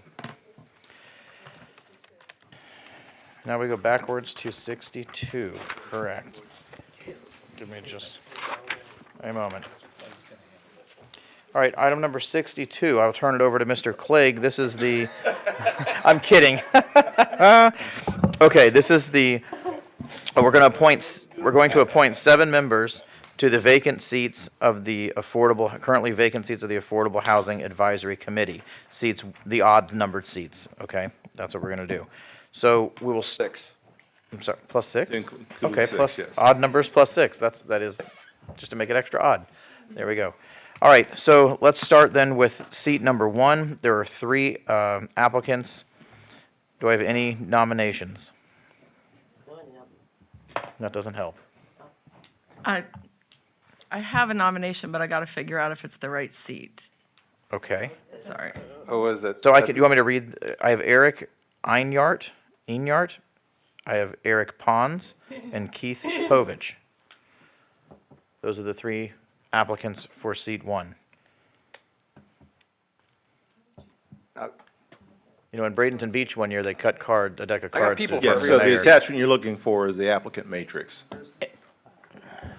I'll This is nominate Eric item number Pons. six- This is item number 62. Eric Pons.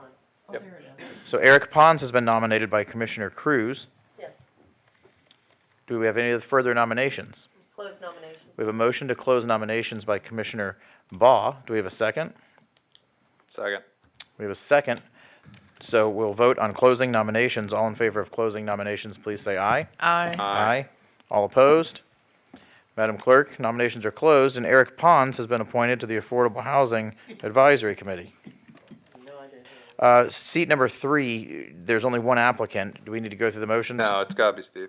It's Steve. I move to put Steve on the board. Okay, Steve Reinhardt is nominated by Commissioner Cruz. I'll entertain motions to close nominations. Motion by Commissioner Ball and second by Bellamy to close nominations. All in favor of closing nominations, please say aye. Aye. Aye. All opposed? Congratulations, Steve Reinhardt. You are now on the Affordable Housing Committee. Seat number 5 is between Megan Connor Gibellina. and Glenn Gibellina. Commissioner Serbia and Bellamy are both on the board. Commissioner We doing boards? Commissioner Serbia? Yeah, I was kind of looking for the procedure, how we were going to do this. Just shout out nominations? That's how we did it with chair. Are we I mean, going it's by the fine. lights? Yeah, just, Yeah, so, okay, Glenn Gibellina. okay. Let's go. Glenn Gibellina has been nominated. And it was quite successful, in my opinion. It really was. Excellent procedure. Very orchestrated. Yes. So, Orchestrated. Glenn Gibellina has been nominated. Motion to close. Okay. Motion by Commissioner Cruz to close and a second by Commissioner Bellamy. All in favor of closing nominations, please say aye. Aye. Aye. All opposed? Madam Clerk, that passes unanimously, and seat 5 now belongs to Glenn Gibellina. We are now on seat 6. Tony Barrett, Valerie Gilroy, Latoya, oh my. I nominate Valerie Gilroy. Gilroy. Yeah. Okay, Gilroy has been nominated. Who nominated Gilroy? Cruz. Everyone, it was unanimous. Okay. Would anyone like to nominate anyone else or close nominations? Close nomination. Second. Okay, so with only Gilroy nominated, Baugh closes nominations, Cruz seconds that. All in favor, please say aye. Aye. Aye. Aye. All opposed? Okay, Valerie Gilroy is in seat 6.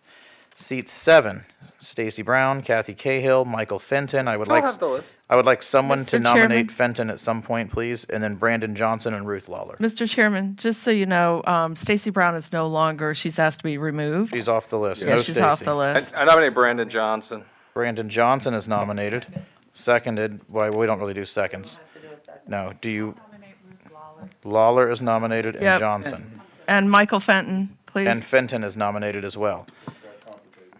Well, no, Fenton is on here for several of them, so as long as he gets one of them, I'm happy. Lawler's on here for several. So we're motion to close. Anyone? Motion closed. Motion to close. Okay, so a motion by Commissioner Satcher to close nominations is seconded by Commissioner Baugh.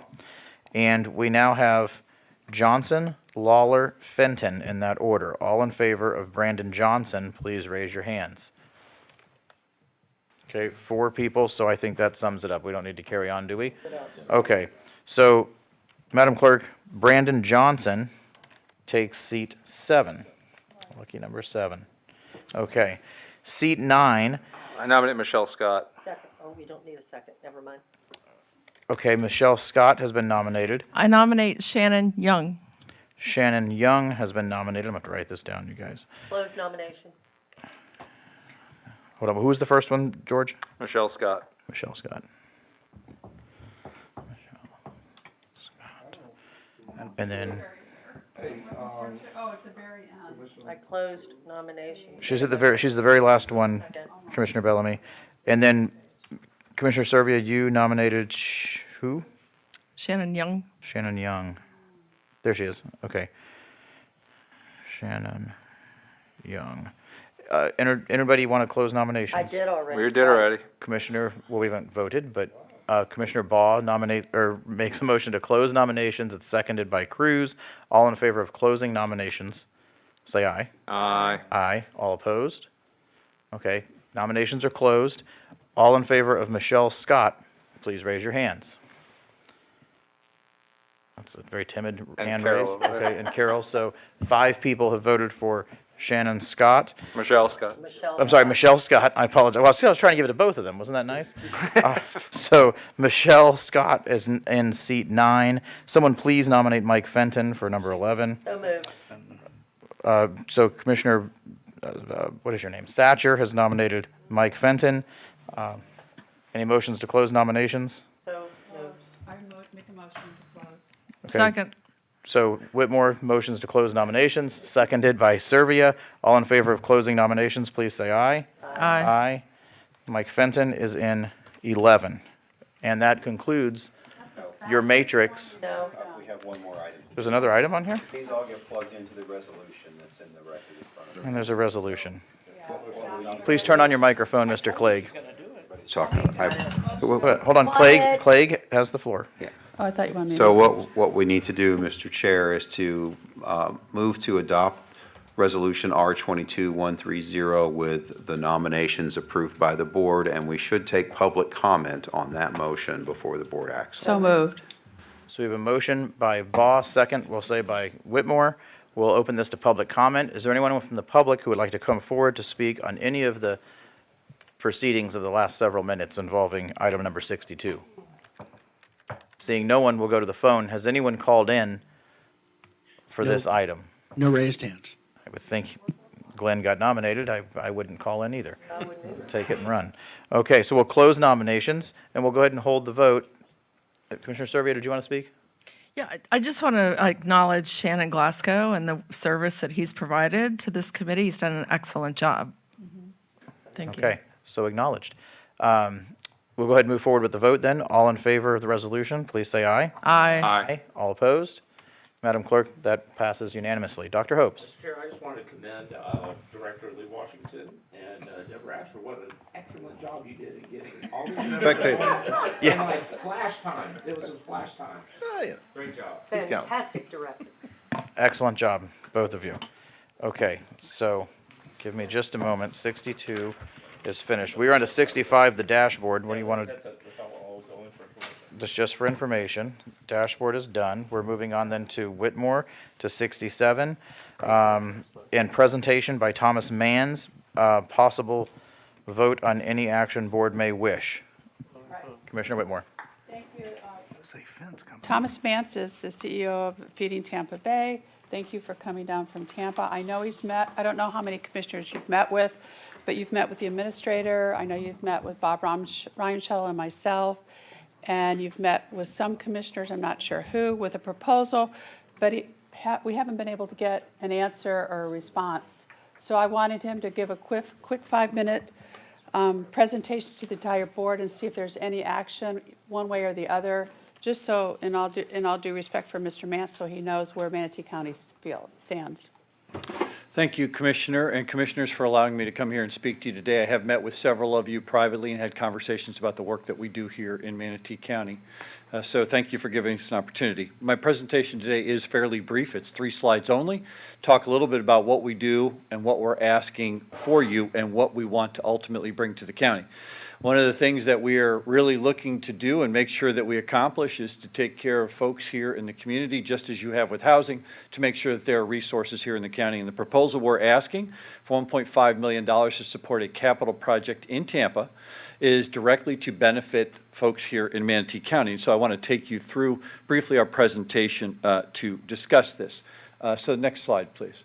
So I think you all know these numbers, but I want to just cite them for you, the number of folks in Manatee County and the number of folks, importantly, who are food insecure, or more importantly, who are economically insecure.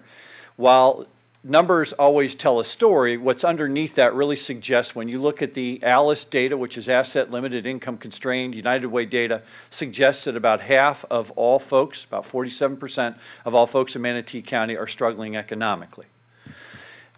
Understanding that, part of our responsibility as an organization is to figure out how to provide more resources for those folks. And so our plan today and the request today is directly in lieu of figuring out how to do that. So we'll go to the next slide. I think you all know this, but on average over the last 4 years, we've provided a little over 6.5 million meals per year here in Manatee County. Right now, the gap between the need of about 12 million a year is another 6 million. Our request today, again, is to help us close that gap completely.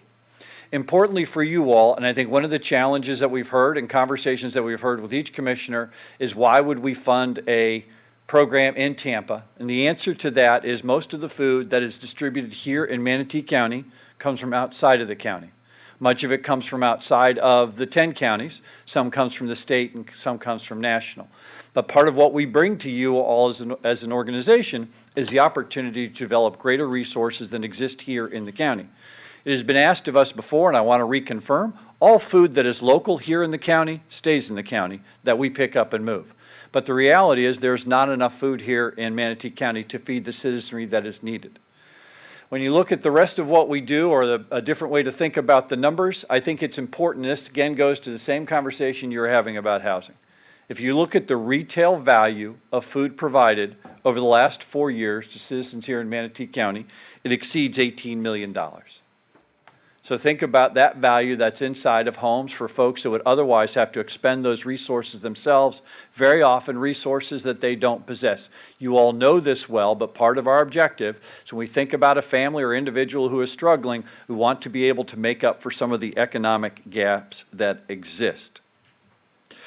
How we work in the county, again, you're familiar with this. About 2/3 of the food that is distributed, we do through partner agencies. We also distribute some food ourselves.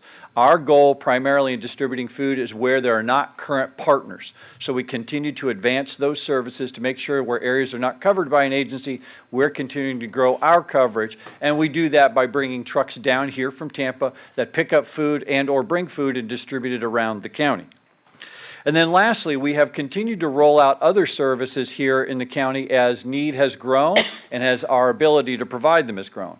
If you don't know, we're now signing folks up for SNAP, which is a terrific way to create long-term household stability. So we've started to provide more and more of those resources ourselves or through our partners. We also have moved to directly impact children by providing school pantries. So these are pantries inside of schools where families can go get groceries on their way home.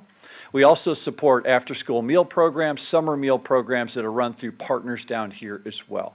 Again, we all can agree that children are a particular concern to make sure that we're feeding. So the last slide, please. So again, I think if I think about the objection and concern that you all have is how does a regional food bank benefit Manatee County and why is supporting a program like ours matter? Well, first, let me tell you that the facility we're in, we outgrew about 4 years ago. We have maximized its capacity, and in order to provide more meals to Manatee County, we need a new facility. Most of that facility will be privately funded. We've raised close to $33 million already and are continuing to do so. And like all programs of the nature of ours, we generally ask the community goodwill to support a project like this. But because our work directly impacts all the citizens that you're elected to serve and all the citizens across our other 10 counties, we've asked the counties to come in and support us as well. And in one instance, we asked the city of Tampa to support us as well. Because ultimately, building a building like this, creating a facility like this will provide services to all of our counties, which we think is important to you. So what does it do for you? First and foremost, it closes the hunger gap here in Tampa, in Manatee County, by building a facility in Tampa. Again, directly to you, your return on investment, if you think about it, we're asking for $1.5 million. It ultimately creates about $18 million worth of food value every single year, year over year here in Manatee County. As you all know, we do not ask y'all for annual support. Most of the work that we do here in Manatee County is typically funded by folks in Hillsborough County. We're happy to have it that way. We don't ask you all to support us. We have some support from folks here in Manatee County, but by and large, we address the ongoing annual support in other ways. But we do hope that you can see your way clear to support this. We are happy to negotiate and sign an agreement that puts in writing that what we ask you to invest will be returned to your community. I think anybody would ask that of us, and we're happy to provide that as a guarantee as to what we're going to do. And I would also note that it allows us to expand far beyond food. So as we look to the future, when you think about someone that comes into our care, a meal is just a symptom, it's not the underlying problem. Our long-term objective is to provide other solutions and support, so we're doing job training, we're building out other mechanisms to create partnerships and programs so that folks have access to other services.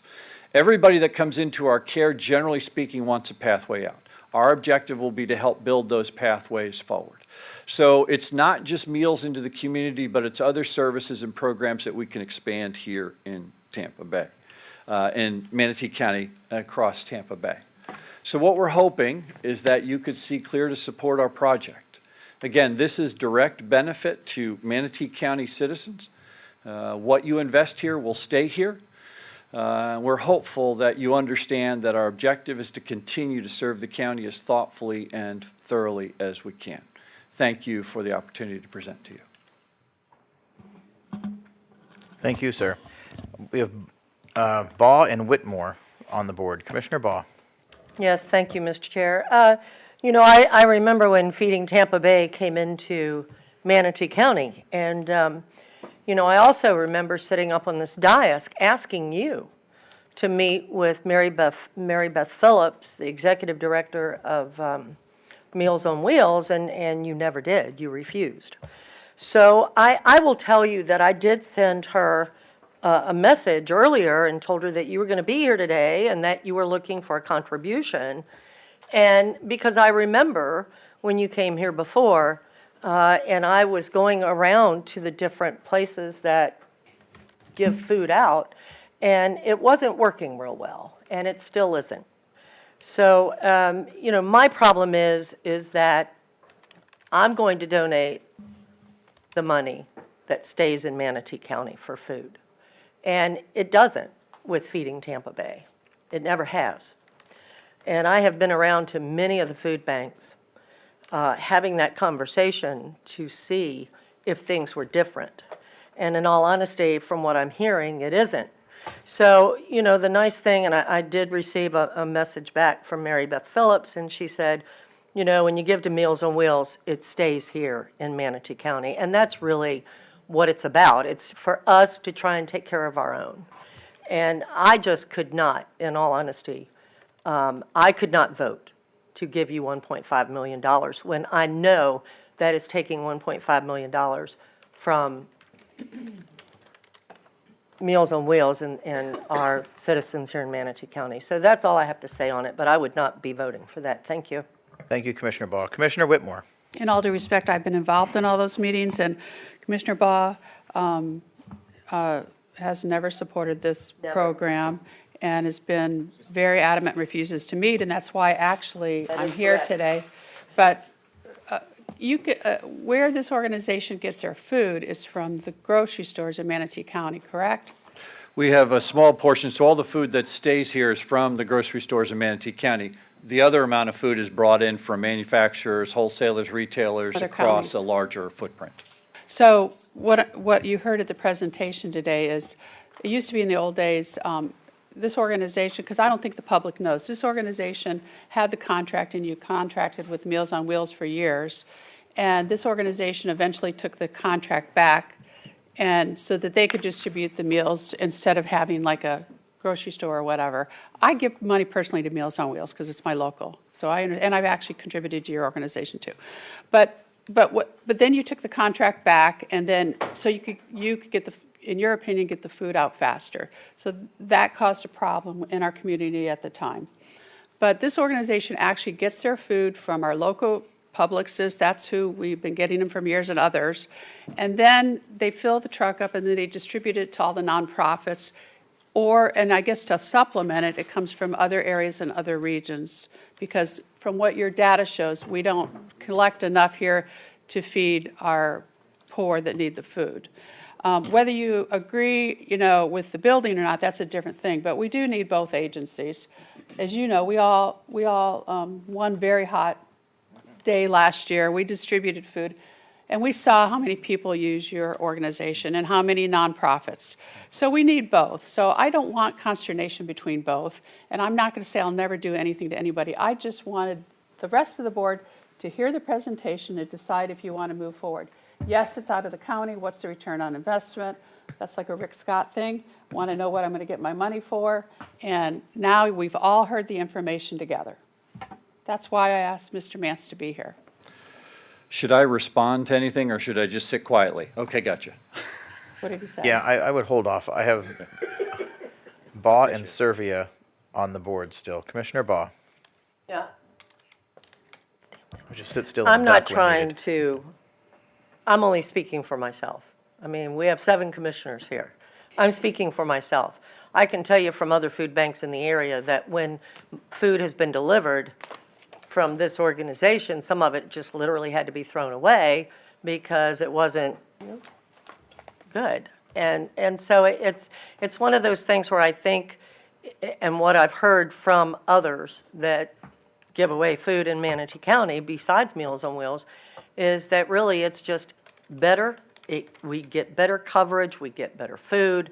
It just works better all the way around when we keep it local. Nothing against feeding Tampa Bay. Perhaps maybe you could have come into Manatee in a different way than what you did, but that's neither here nor there. That's just me. But I feel very strongly about this, and I feel that, whatever money we have that we can donate needs to stay in Manatee County. That's it for me. Thank you, ma'am. That's it. Commissioner Servia. Right. So I think there's a little more to the story that's not been being explained. And again, this may not be the time or the place to do it, but correct me if I'm wrong, because I don't remember all the details, but the USDA contract is what you're managing on behalf of Manatee County, is what I remember. Is that correct? That's a small part of the food that's distributed there here in Manatee County. And yes, we do have responsibility for distributing that food, but that's probably about 8 or 9% of the food distributed here in Manatee County. Where is the majority of the food that's distributed in Manatee County coming from? Generally speaking, it comes from a few different sources. So we do source produce from across the state, so that is a good example. Plus, we go on up into Georgia, so produce is significant. We also have a lot of national manufacturers that have warehouses here in our 10 counties.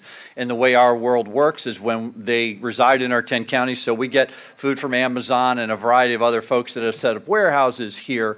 And then we also work with national partners who want to bring food down into particular areas. So we really locate across all three. Overall, retail only accounts for about 46% of the food, of all the food we distributed across our footprint. So most all of it comes from larger sources. Right. So I support Meals on Wheels, and I support what you're doing, because I think without both agencies, we have a food shortage for the people who need it in Manatee County. So, but I mean, that's my understanding of the different programs that are managed here. Thank you.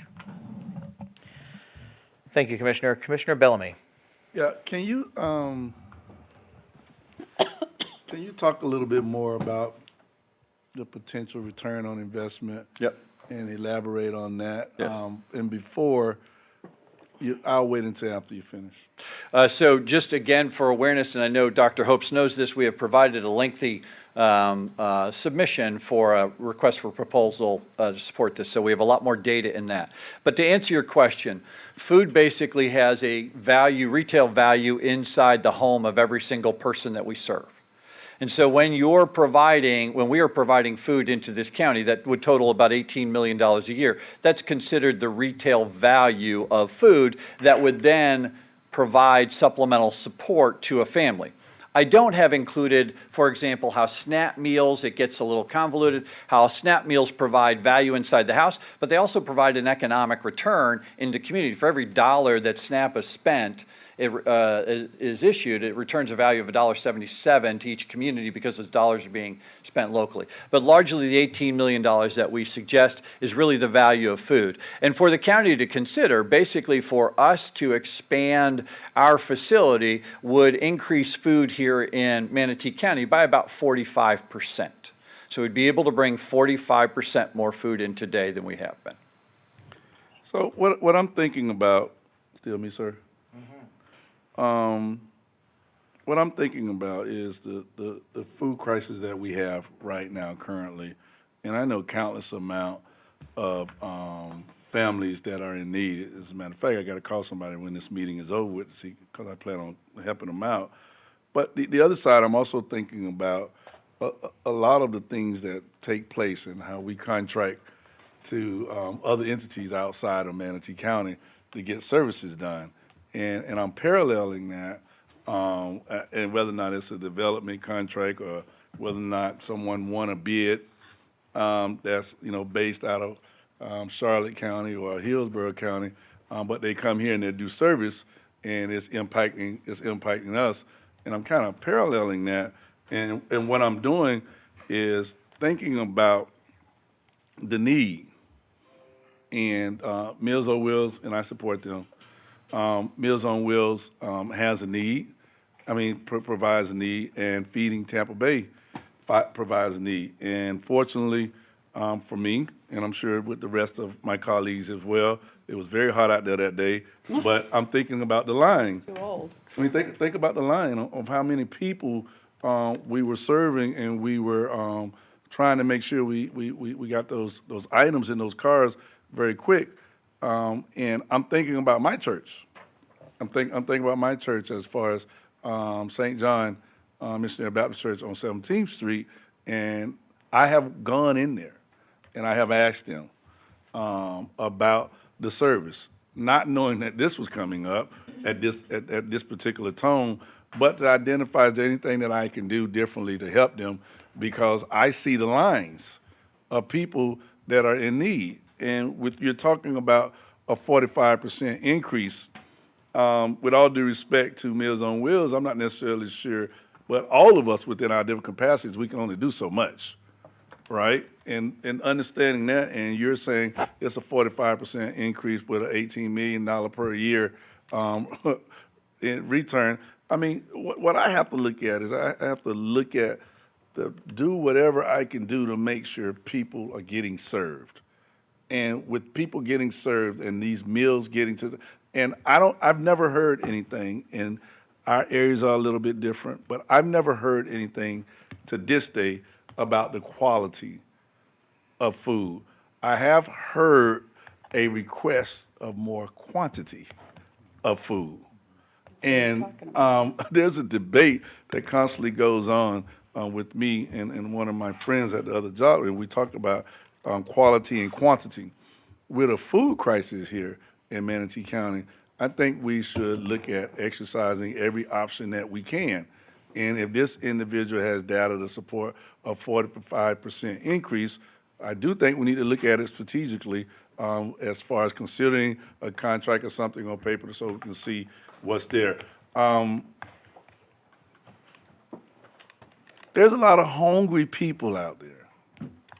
There's a lot of hungry people out there. And if your data supports 45% increase to support those people, I'm leaning toward making sure we get people fed and supporting it.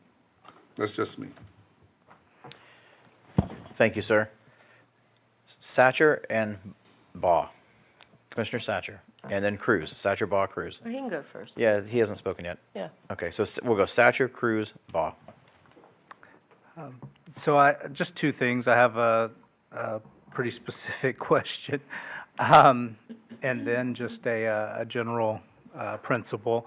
So the specific question, if there's an organization that is, say, in an area and is one of the main providers of food for families in an area, and say they're using a refrigeration or freezer truck, like a trailer. Mm-hmm. If that truck or trailer were to break down, do y'all have any program to help that organization? Anything like that? Yeah, Commissioner, I have in my presentation that we have invested about $100,000 in agency support here. Mostly that's been frozen and cooled space. So I don't know how specific you want me to get with the answer, but I would say in general, the future of food relief will largely all be perishable. And so one of the reasons why we have a mobile solution is because our objective is to make sure that we are providing that as quickly and safely as possible. Specifically, fixing a particular unit, or can we fix a particular unit? Is that your question, sir? Just wondering if there was anything that existed like that. The number one group in my area of the county, or the middle of my area of the county, just had their freezer truck breakdown 2 weeks ago. Yeah. And so I just, well, without it standing feeling right in front of me, I was like, you know what, I should just ask. Yes, sir. Without it feeling like pandering in the moment, we're happy to try and help. We have a lot of contracts with truck manufacturers. I'm not sure what we could do, but if you separately want to reach out to us, we'll hook them up with our facilities and transportation department. Okay. And then just definitely not any. I was just wondering if something like that existed. Yeah. And then, but just in general, I would say maybe it's a comment for the board, regardless of where we're at on this. I think we should appreciate and do appreciate organizations that are doing their best to feed people, even if they have a different business model than what we're accustomed to or than is our favorite. So I think it might be smart to keep doors open in the future and not completely shut them down. I would, whenever you're doing something important, it's good to at least keep your options open and try not to make it to where you can't do business with somebody in the future, even if you're not currently ready to do business with them right now. Thank you. Commissioner Cruz. Yeah, I'm neither for nor against this, because honestly, I don't know if we have information for that. I mean, it's 3 pages of presentation, and we've met a number of times in my office and discussed this conceptually, and I think last time you were in my office, we discussed this thing, but again, it was more of a concept before, now you're here for something specific, but nothing specifics in here. I think part of it is, yes, all of us want to feed people in Manatee County. Nobody's against that. Nobody's saying tough starve, and we put money towards it as we should. But right now it just seems like we just scatter money around to anybody and everyone who says they can feed somebody. Exactly. And there's no verification of what's the most efficient use of that money, what maximizes feeding people in Manatee County, because we have Meals on Wheels here. We have Feeding Tampa Bay here. We got independent nonprofits like Feeding Empty Little Tummies and others. And people just show up and say, give me money because I feed people. Say, okay, here, take it. And then the next person shows up, give me money, I feed people. But is this the best use of our money? Is this maximizing it? I mean, I think this is a bigger discussion, because just like we have these big conversations and all-day work sessions about housing, well, food is equally important. Why? Session. What? Let's have a work session. That's fine, but, and okay, let's do that. Even if it's incorporating something else, I don't know if it requires a whole day work session, but I'd like to have people from Children's Services come in and say, here's the different organizations we provide funds for that feed people from children all the way up to the elderly. And have people from Meals on Wheels come in, and have Tom come back and say, okay, have staff look at it and say, dollar for dollar, this dollar feeds X number of people, and here's the most efficient way, and there's the capacity for here, capacity for. There's got to be a more efficient way of doing this than just handing out money to everybody, because we're all scared to say we don't want to feed kids, because we do.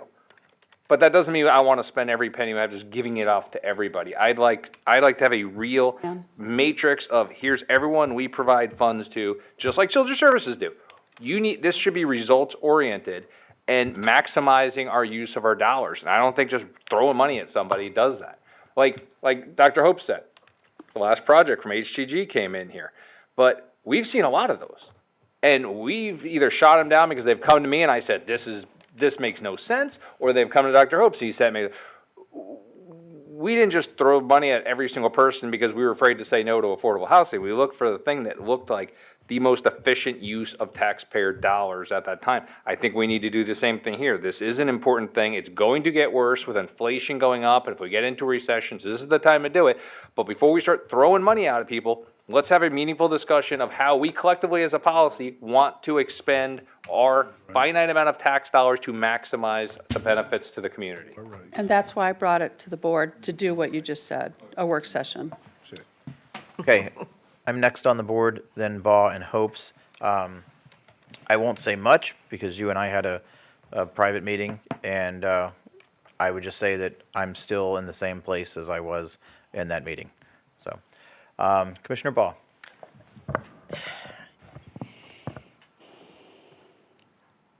I agree totally with everything Commissioner Cruz said.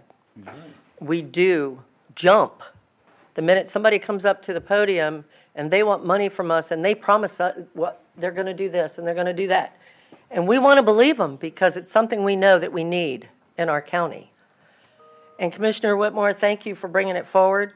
But, the fact still remains. When Feeding Tampa Bay first came to Manatee, they tried to do everything they could to basically put Meals on Wheels out of business. And that was a local food bank. And they struggled, and they've gotten back on their feet. They're doing an awesome job. They have more food now than they've ever been able to raise. And I know all of y'all have heard that, and you know it. You know that to be true because they didn't give up. They fought, and you know what? The other food banks in the area are very happy, and they want to keep dealing with Meals on Wheels. Now, the problem today is that, again, they're coming into us, and they want 1.5 million? I've already forgotten. But it's to build a new place in Tampa for them. But by doing that, they can get more food, and they can give us more food then. I just don't buy that. It hasn't happened up to now. But if we give them 1.5 million and we help them build another building, oh, they'll do wonders now for Manatee. I don't buy it. And I think, just so you know, Jackie Barron, who is the chair of Meals on Wheels this year, they're in a board meeting together as we speak. They're not pleased at what is happening here because they feel like that we're not giving them a fair shake. I don't blame them. So I think a workshop is perfect. And I think we should have children's services here to tell us what they do. Feeding empty tummies, yes, they need to be here because trust me, they've hurt. Let's see where we are. And if they need a little bit of money so they can get better food that doesn't have to be thrown away into Manatee, great. But to help you build another building in Tampa, I haven't seen enough good service here in Manatee to justify that for the people, the citizens here of the county. And I don't mean that to be rude or to be ugly. I'm just trying to be fair because I have to think about the other food banks here in Manatee that are really trying to help the people just here in Manatee. So that's how I feel about it, and I thank you. I'd love, is there a motion that we should do to have a workshop, maybe? Well, ma'am, I was just going to chime in, and I was going to say that there is a line item, which is Q I've already closed on the it. I don't agenda. have it open. That's okay. There's a line item Q on the agenda for Right. future work session requests. I'll wait until we And get there. the order of the board is Hopes, Whitmore, Bellamy, and No. I'm sorry, Bellamy is off now. I was on. Bellamy's back on. Y'all have spoken already, but and there's no motion really here. But if you want, I'll continue to call your names. It's 4:45. But I'll make keep this calling very your quick. names I'll make on the list. this very quick. Commissioners, it sounds like all of you have had meetings and maybe more than one meeting with Mr. Mance. He and I've had a number of conversations. I've certainly looked for the data. I looked through the data. I mean, I have some questions. This is $1.5 million to build a facility in Tampa. Mr. Mance, one question. If you don't get $1.5 million from us, are you going to have a facility in Tampa? Yes. Okay. Well, then there you go. Commissioner Satcher brought up the refrigerated frozen thing. Can I expand on my Wait. Yeah. Commissioners, as you know, you have Project Woodworking, which is about ready to come in for a landing. That's 1 million square foot refrigerated frozen warehouse right down at the border of Manatee County and Sarasota. One of the reasons why I had not brought this to you is there's one thing that continues to trouble me. There was a time, I understand Manatee County became part of the Feeding Tampa Bay, which is part of the larger Feeding America. But since Manatee County has been growing at the rate we're growing, we're not the same county. And I will tell you, I've been the county administrator for nearly a year and a half. I had very little interaction with Hillsborough County. I have a lot of interaction with Sarasota County, some with Pinellas County, of course, DeSoto County. And we're, in my opinion, we are in a different region of Tampa Bay. We're South Tampa Bay, Sarasota Bay, and more, with Sarasota, Charlotte, et cetera. Those counties used to be Manatee County.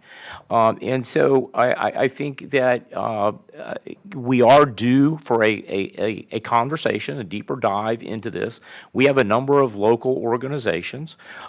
With regards to warehouse space, I could tell you, according to DePaul, will tell you the permits that we have and the projects that we have going on with regards to building large warehouse and distribution space down here are numerous. You got an email, a thank you letter to us from Collier Company. Baron Collier is a good friend of mine, and that's 500,000 square foot. I mean, so I just have a hard time. I had a hard time bringing this to you because if they had applied through our adult services or children's services, they wouldn't qualify because they're not really in Manatee County. And the other thing I had mentioned to the chair, I can say it in a public meeting, is we need warehouse space for Manatee County government. I mean, we don't even have the warehouse space that we need for storing supplies and things like that just for Manatee County government. So I just had a real hard time bringing a recommendation to you at this time for funding this. It just wasn't, in my opinion, I wasn't ready for it. And I'm not ready for it. I'm not Thank you. ready. Real quick. Thank you for being brief. Commissioner Whitmore. The reason why I brought this up is because nobody got back to him. That's the only reason why. Well, he hadn't heard from anybody, and that's why And I keep a running list, as you all know, until everything gets resolved, and then I move on. I was going to ride around with Meals on Wheels, but as you know, you didn't know because it would break, but what I had was viral pneumonia for the last 2 months, so I actually had to cancel. Still got voice issues I got to see a doctor about.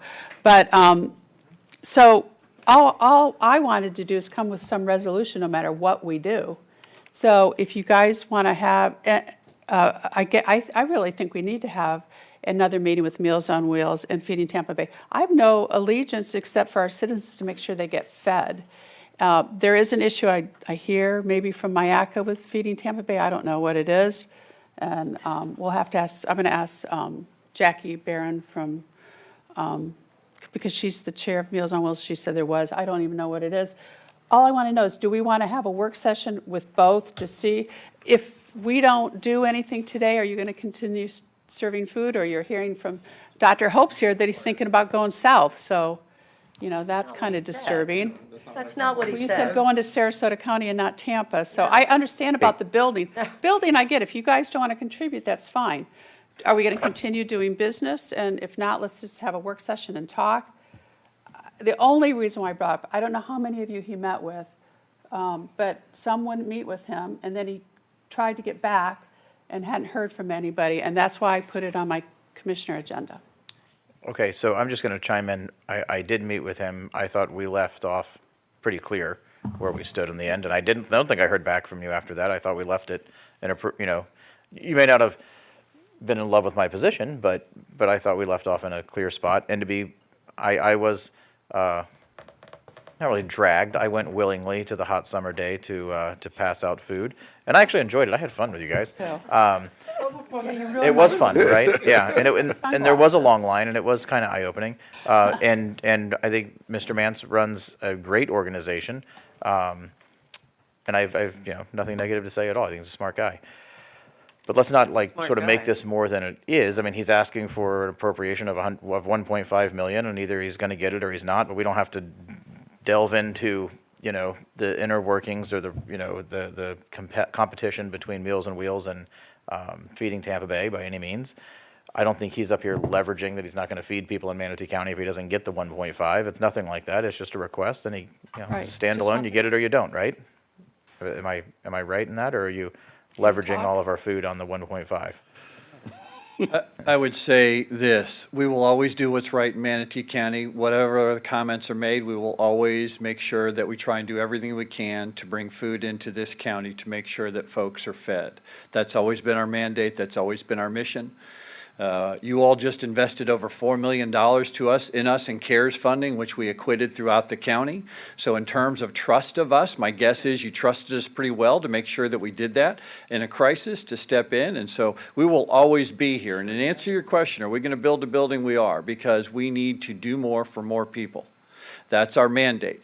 We really want to have you come along. We need your help. We want your help. But we will always do what's right for the citizens of Manatee County, always. So we got our answer. Yes, we did. And we're, on behalf of Manatee County, we thank you for everything that you do for the citizens of Manatee County.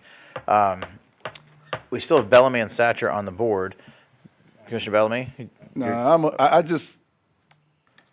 I am not trying to take anything away from Meals on Wheels. And I want to make that very, very, very clear. Sure. You all know what the biggest drawback that you all have with me. I try to help everybody. And that's the bottom line. So I don't want any Meals on Wheels to think I'm trying to, choose one side or the other, because that wasn't my position. I want people fed. Okay. Commissioner Satcher is on the board.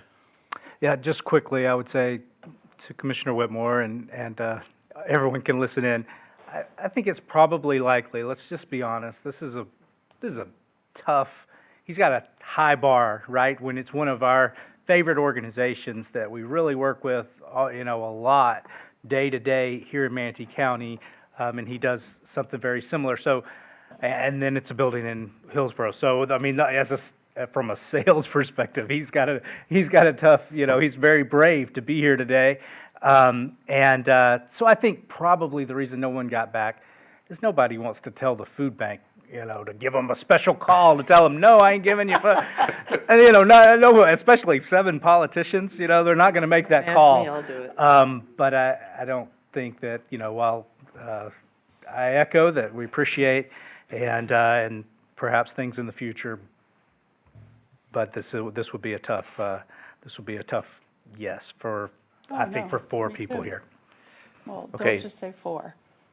It's a tough yes all around. Okay, so we're on to Baugh and Whitmore, who have already spoken multiple times, and I'm not cutting you off, but I No, will that's just a say, good comment. is there a motion to be made here? If not, perhaps we can cut this poor man loose and move on. Commissioner Baugh, Notice I didn't remove my please, no name. one say they're going to be brief, because that's the kiss of death. I didn't say that. I just want to, I'm going to ask the same thing that I did the last time you came before us, and I'm going to ask you again to please contact Meals on Wheels, Mary Beth Phillips, who you know very well, and see what you can do to help more people in Manatee, because I'm sure that's really what you want to do, considering with what you do. I mean, I'm sure that you'd like to help more people in Manatee, and you could certainly do that by contacting and working with Meals on Wheels in Manatee County. That would be most helpful because they deal with an awful lot of food banks that had been dealing with you. And so it would really be a step in the right direction to help this board, to be able to look at things from the perspective that we are helping to feed more people in Manatee. And I say that with all of my heart, that I really wish you would do that. I'd feel a lot better. Thank you. Commissioner Whitmore. And Mr. Mance, I was going to ask you the same, and I would be glad to meet with both of you if you want. But I really think, even though you may not agree philosophically on stuff, dialogue is everything. And just so you know, I wasn't going to support the monies because of our fiscal constraints coming up with inflation everywhere, and it's so hard to justify taking taxpayers' monies out of the county for something like this. But I wanted everybody to hear it, and I wanted to hear what everybody was going to say. So I want you to be successful. Maybe there's something else we can do when you're in the county, within the county, but I really wish you would meet just to talk. I know that there's, maybe you don't love each other, but I still think it would be good if you guys would have some dialogue. It would help us as a board. I think Priscilla Trace, if you remember, she was chair then, and I think she said, don't come back until you guys talk. Yeah, I they never remember, did. so, right? I remember that. So anyway, I'm sorry, but at least you got heard today. We know a little bit more. We don't need a work session, but I do think you guys need to talk because I just don't like this us and them. We're here for the citizens, so. Anyway. Sir, thank you for all you do for Manatee County. Thank you for coming Hey, down. Thomas. Have a safe Thank you for trip your home. time. Okay, Yes, thank sir. you. Okay, next. Thank you for what you're doing. Do we want to dive into Woodlawn Lakes? I mean, we're overdue Yeah, for a they've recess. been waiting all day. Well, I mean, we're going to do it, but we're overdue for a recess, and this is going to be a long one, so I'm thinking we need to take 10. I thought it would be fast. You think I this'll- promise it'll be fast. I have like 9 cards just But for public if- comment. Yeah, but Chad sent us an email, and so maybe that'll resolve some of the solutions, remember? We You all just got don't it? do it. Y'all want to jive into I'll this? go and real no- fast. Robin, do you need a break? No, I'm making an executive decision. We're going to He take a needs 10-minute one. break. We will come back at 4:59. I'm sorry, excuse me, 5:09. We'll be back at 5:09.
Okay, welcome back, everyone.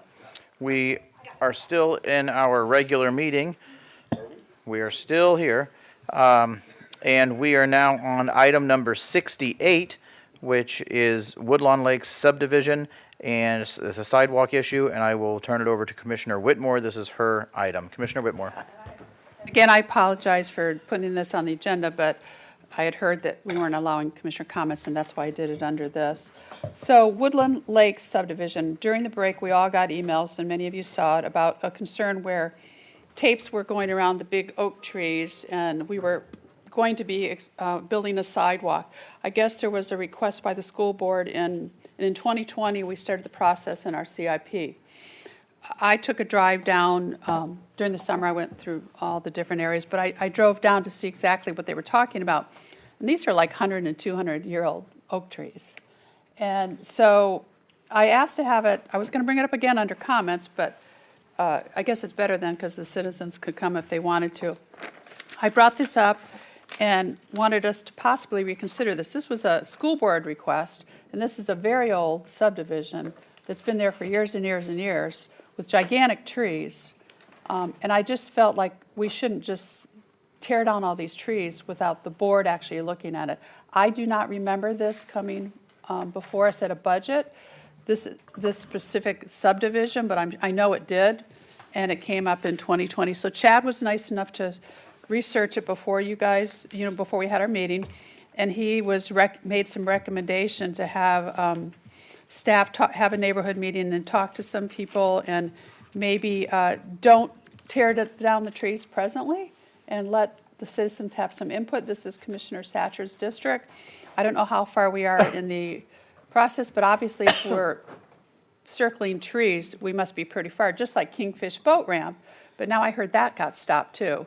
So that somebody needs to tell me if that happened. But anyway, with this, I'd like to have an update from staff and see if there's any way we can relook at this.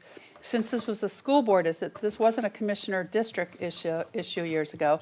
This was a school board request. And if you drive there, you'd be shocked at how big the trees are. Shocked. Commissioner Whitmore, could I? Commissioner Baugh, you're next on the board. Thank you. I will tell you, I do know, Commissioner Whitmore is correct, the trees are huge. And God bless the school board, but they don't make the rules that this county follows, so I'm not really concerned about it. But I do know that we have a lot of citizens that's been here all day, and they're here because they don't want the trees cut down. They don't want the sidewalks.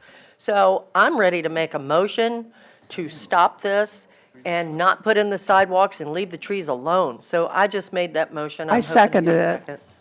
I'm sorry, I know you guys have been planning, I know you guys will be upset. Can't help it. Okay. This is by the school board. We have a motion by Commissioner Baugh, and we have a second by Commissioner Whitmore. Commissioner Bellamy is on the board for discussion. Yes, I am in full check. You are in full. Check. You are fully on the board. I have a couple questions to staff. Can you all tell me, where we are as far as funding this project? How much we Money can spent. go elsewhere. Where. Oh, he's going to try and get it right now, I guarantee Wants you. your money. He's not concerned about sidewalks. He smells money. Can you tell me sir? Sure, I'm trying to see if it's on. Okay, good. This project is funded for the construction. We were taking a look at it right now. We had recently went out and painted along the edge of the road where the curb line is to roughly show it where it was. I believe we just recently had a PowerPoint that we can send out for it where it shows the majority of trees would not be affected. I think there was one where we would have to take it down if we were to do the sidewalk. The others are closer, but we could narrow them down. Instead of being the standard width, we could narrow it down around those trees to preserve those. This is an IST project, so that was requested by the school board. Do you have the dollar amount of this project? I don't remember it off the top of my head. I apologize. I think it was $368,000. Oh, yes. I believe that's about right. Okay. There it is. Pretty close. Come on. Trees did he say they have to take? All Right. of them. Well, that's what they say, but I saw a bunch circled. No, I saw four. Well, initially, they probably did the standard before we really took a look into it. The way to really look at this and minimize the issues that were out here was to start at the curb line and bring the sidewalk right against the curb rather than the standard where we do the 4 or 5 foot tree lawn and then put the sidewalk. This is how majority of those trees would be not be eliminated. Commissioner Bellamy, this is your floor time. I think this is a great opportunity to serve that community and give them what they want or don't want. I second that motion. Right, or what they don't want. And the reason why I'm asking, because, obviously I live in an area that we need sidewalks.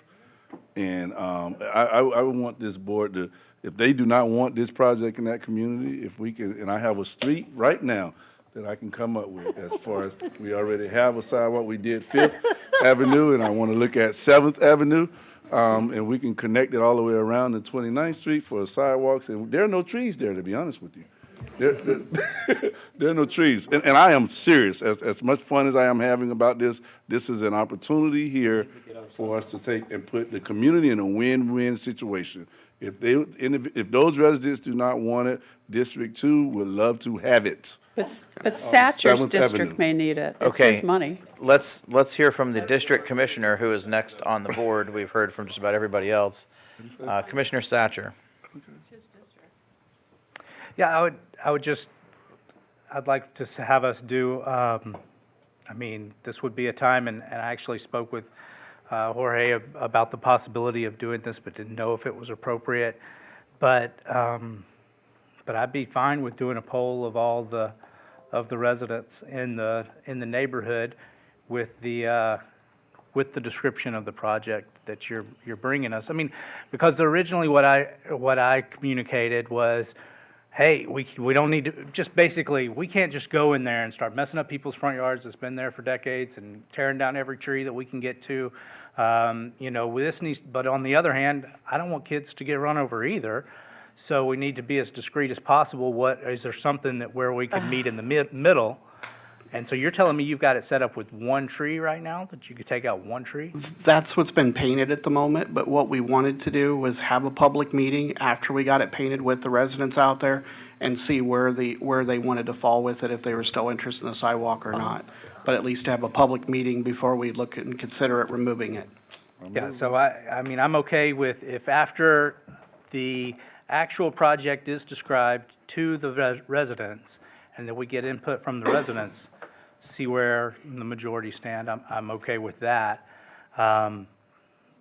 So, which wouldn't necessarily say we're one way or the other. And then we'll find a place in District 1 that needs $360,000 worth of sidewalks. But I don't, maybe that's all I'll say at this point. But I don't think that we should completely nix this project right now until we know, because I'm looking at the neighborhood and there's a good number of homes there. So Yeah. I don't know how many of those homes have children. Whitmore. I got a petition this morning with 60 people on it, plus about 20 or 30 emails. So I think we got a good flavor of the neighborhood. Yeah. I think this money should stay, in the Oh, that's the district story of my commissioners, because he's giving up $360,000. If he doesn't need it for sidewalks, that's different. But I think from the amount of neighbors I've heard in driving around there, they're going to try to save trees by putting it closer to the curb. That isn't good for the root system with oak trees, as we all know. Push it up. So, yeah, Correct. I support the motion. Sorry. Dr. Hopes, with consternation. would Yes, like to well, speak. look, No, I don't have enough information to opine on this, but what I will say with Commissioner Bellamy, because he knows we have been focusing on sidewalks in his district, because as you may recall, during my time on the school board, we rezoned 19 schools so that 4,000 children could walk to their neighborhood school. Here was the problem. The county and the school district were not coordinating for the past 20 years to make sure that the sidewalks were actually there so these children could walk safely to their neighborhood schools. All I'm saying is, I don't have enough information. I personally would like to know how many students, what school they're walking to, and if they don't have sidewalks, are they going to have to be bused to school? Now, maybe it's a 55 and older neighborhood and you don't allow children and there are no kids. And Mr. County I'm less Administrator, inclined. you don't have a vote. I'm just asking questions for the staff. I know I don't have a vote. I know I don't have the vote, but this is And something that came at quiet. this is something that I just, Yeah. along with Commissioner Satcher, because Commissioner Satcher knows in his district, we've been focusing on sidewalks. So I'm next on the board. It's Van Ostenbridge, Cruz, Servia, Satcher.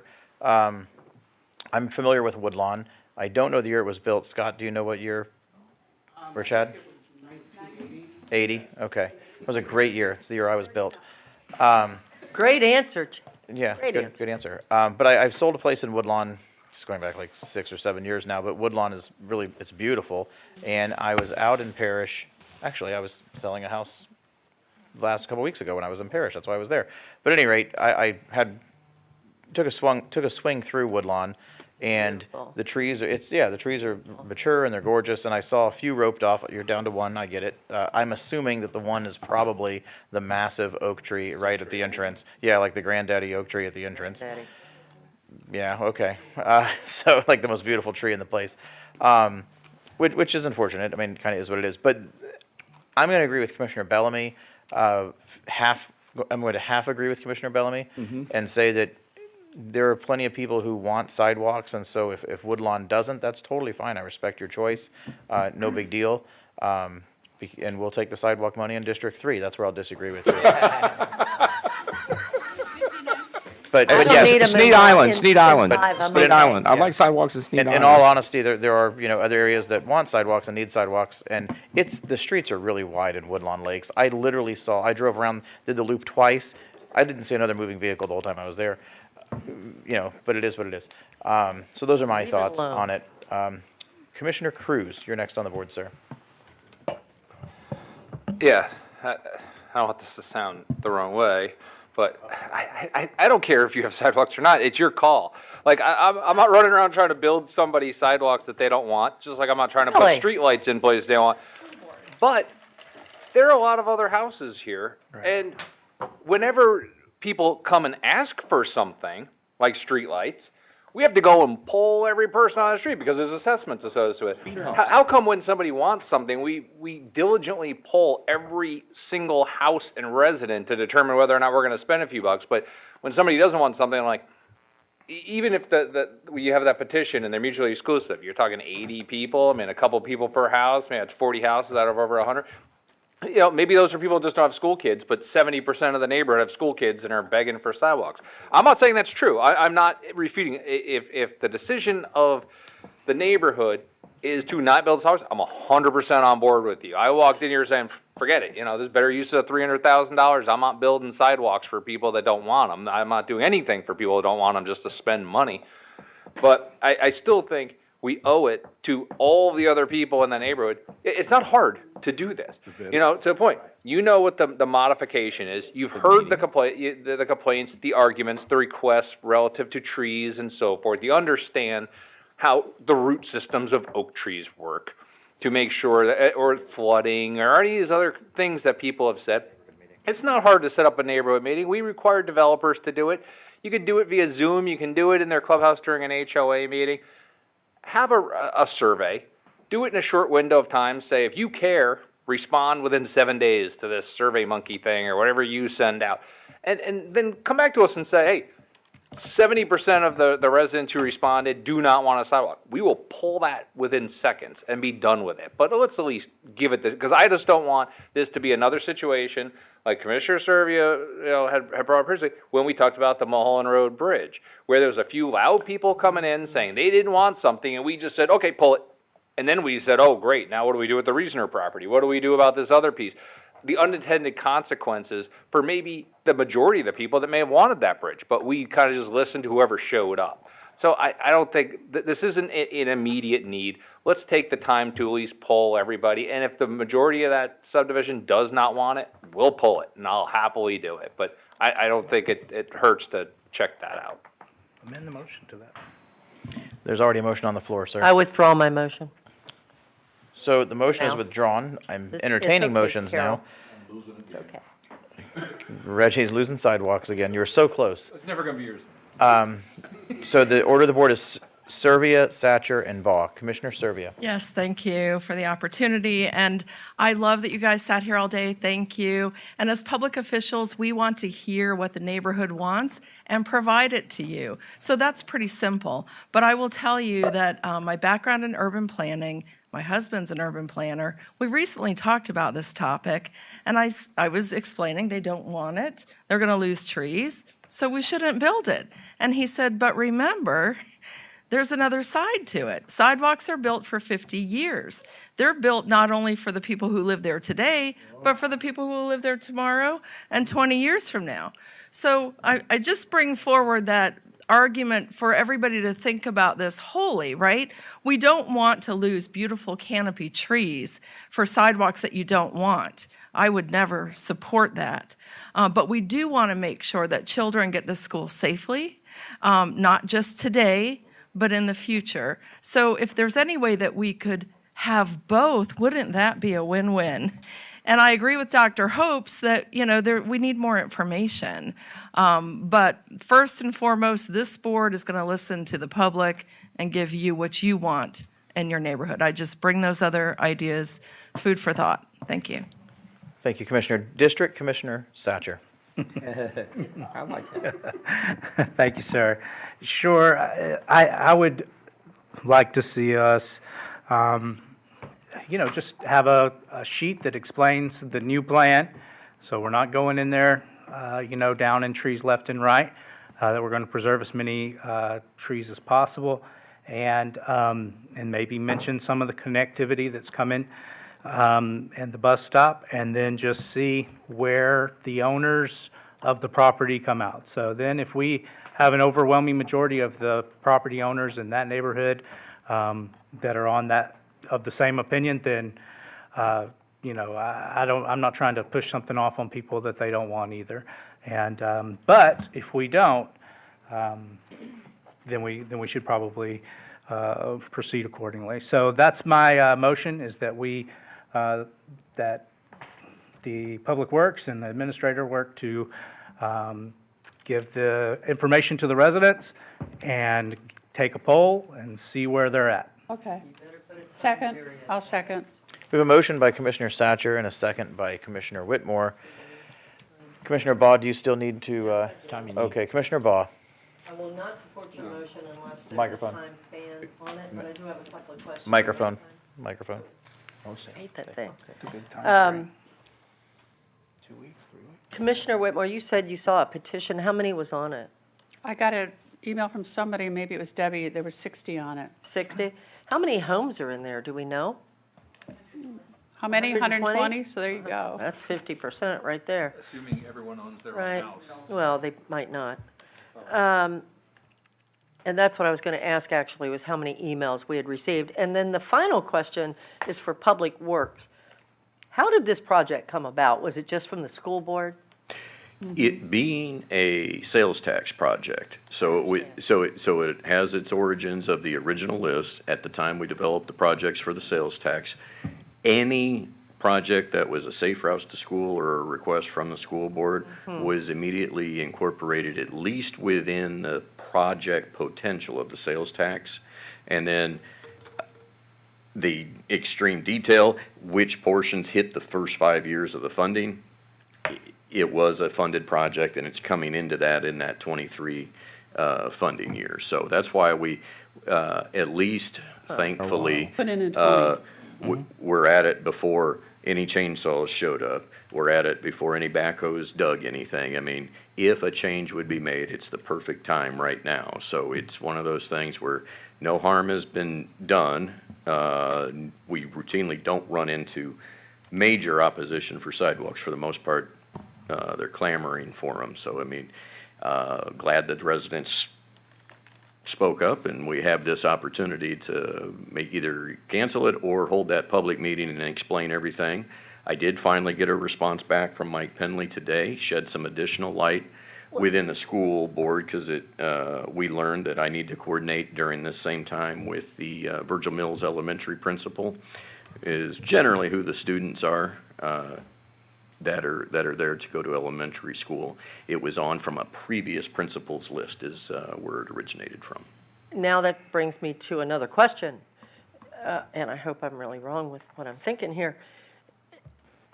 So our infrastructure sales tax money, we asked the school board, or the school administration, I guess it would be, what projects that they might have where we needed sidewalks, where they'd want us to have sidewalks, and so those were automatically put on our list, is that correct? They were incorporated within recommended sidewalk projects, yes, ma'am. Okay, well, don't they have their own infrastructure sales tax? And I'm sure it's not for sidewalks, but, you know, of course not. The where those requests go hand in hand is in the, if everybody's heard the term, the Safe Routes to School program, which was a state grant program. It's one of those things where a school is in charge of at least declaring that when somebody is within the 2-mile walking distance, has an unsafe walking condition, then they're required to offer busing. So that was where the governments had the synergy that if we solve the unsafe condition, the school board can save effort on having to provide additional busing. Right, And if that's we where put the in government's- sidewalks, it doesn't cost them the extra money for the bus. That's where the synergy is supposed to be. Is everybody catching what I'm saying here? I'm just curious. Okay, you know, Mr. County Administrator, I know you were on the school board. I'm not advocating for the school No, board. I'm just saying, let me finish before you interrupt me.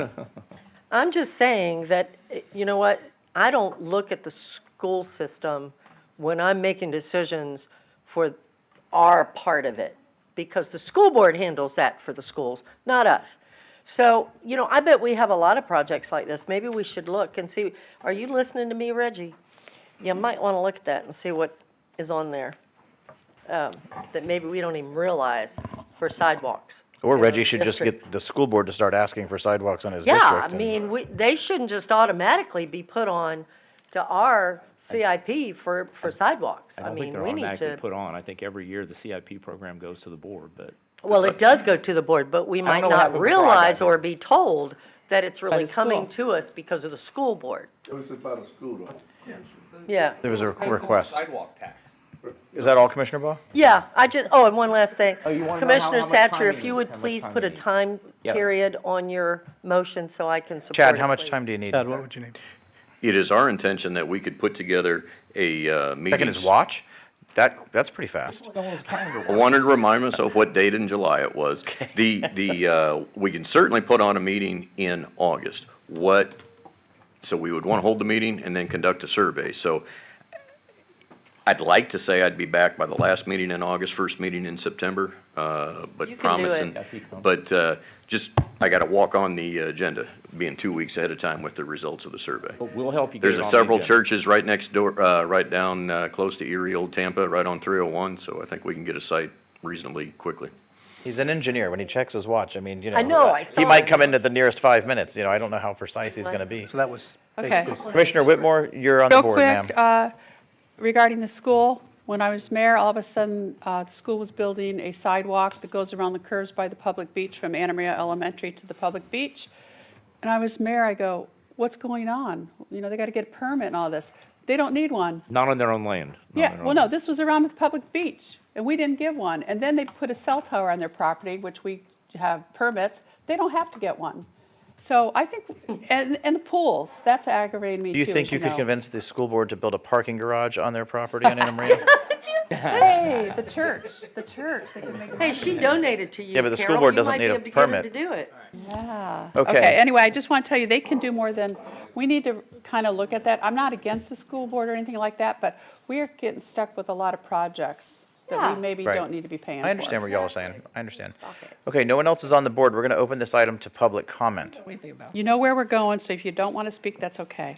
I'm in sales, okay, and I'm gonna give you a hint. When you've got the sale, you just smile and nod and walk away. Yeah.